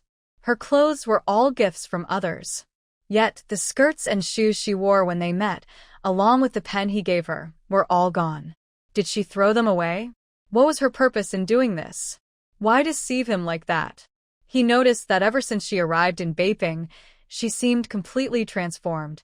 He had been wary of her intentions, thinking she saw him as a backup option, especially after overhearing her say during his grandmother's birthday, "If I can't go to school, I'll marry him." This made him particularly cautious. However, these days, watching her care for him in the hospital, she seemed to want to keep her distance, unwilling to stay even a moment longer, and began to avoid him. If she wanted to stay away so badly, why did she agree to dance with him when she saw him at the social event? The first time, she had no other dance partner, but what about the second time? She might actually have a bad nature, teasing him on purpose and then running away. His hand on his knee tightened little by little, veins standing out. Team Leader Sun looked at Hwa Xiaohan and then teased, "Captain Hwa, these letters have been sitting in your dorm drawer. The envelopes are yellowed, and you never opened them.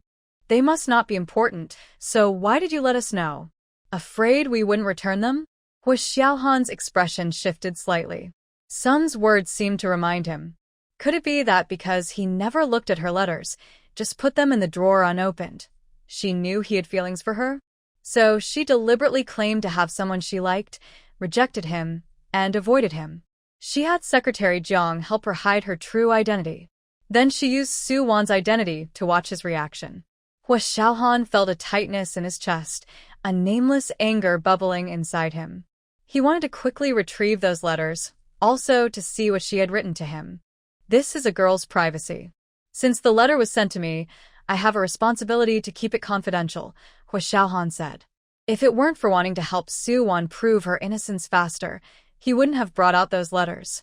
Team Leader Sun took a sip of tea, his smile deepening, noticing that Captain Hwa seemed to have a complex and conflicted mind. Captain Hwa, do you know what those letters say? It seemed like a casual question, but it carried deeper meaning. Hua Xiaohan's throat moved slightly. Although he had never opened them, he could roughly guess their contents. Moreover, Su Xiaowei, who was corresponding with him at the time, had mentioned it in her letters. Su-won had written him love poems, even using her own blood to write them. It was a typical way for a young girl to express her feelings for a boy she liked. Seeing team leader Sun's meaningful gaze, it was clear that the contents of those letters were even more embarrassing and should not be shown to anyone. Hua Xiaohan was unwilling to discuss the letter's contents with team leader Sunday. He thought he could wait until the review was over to read them. Turning his head to avoid team leader Sun's gaze, he asked, "Team leader Sun, is there anything else you need me to cooperate with?" Team leader Sun raised an eyebrow, quietly amused, realizing that Captain Hua had likely guessed that Su-won had replaced Wan Tingting at the social event. He said no more, "Then I'll have someone take you back to the hospital. No need to trouble the security officer. The guard will come to get me." Hua Xiaohan did not linger, extending his left hand to shake hands with Captain Sunday. Since he couldn't find the pen and the clothes, he had to think of another way. He must clarify this matter today. He quickly walked to the office door, pulled it open, and was about to step out when he suddenly paused. Suppressing the emotions in his chest and maintaining his composure, he said in a deep voice, "Captain Sun, I hope that, within the limits of discipline, you can allow Comrade Su-won to rest and have some water." Captain Sun nodded again, a subtle smile on his face. "Don't worry, Comrade Hua. We will not make things difficult for a female comrade. Once we verify everything, we will send her back." Hua Xiaohan slightly nodded, then disregarded the wound on his shoulder and strode out of the National Security Bureau. His old military school comrade, Yan Zhengming, is now the captain of the Beijing Criminal Police team. He had mentioned that there is a very skilled criminal sketch artist in the team who can create a complete portrait of a criminal based on partial features.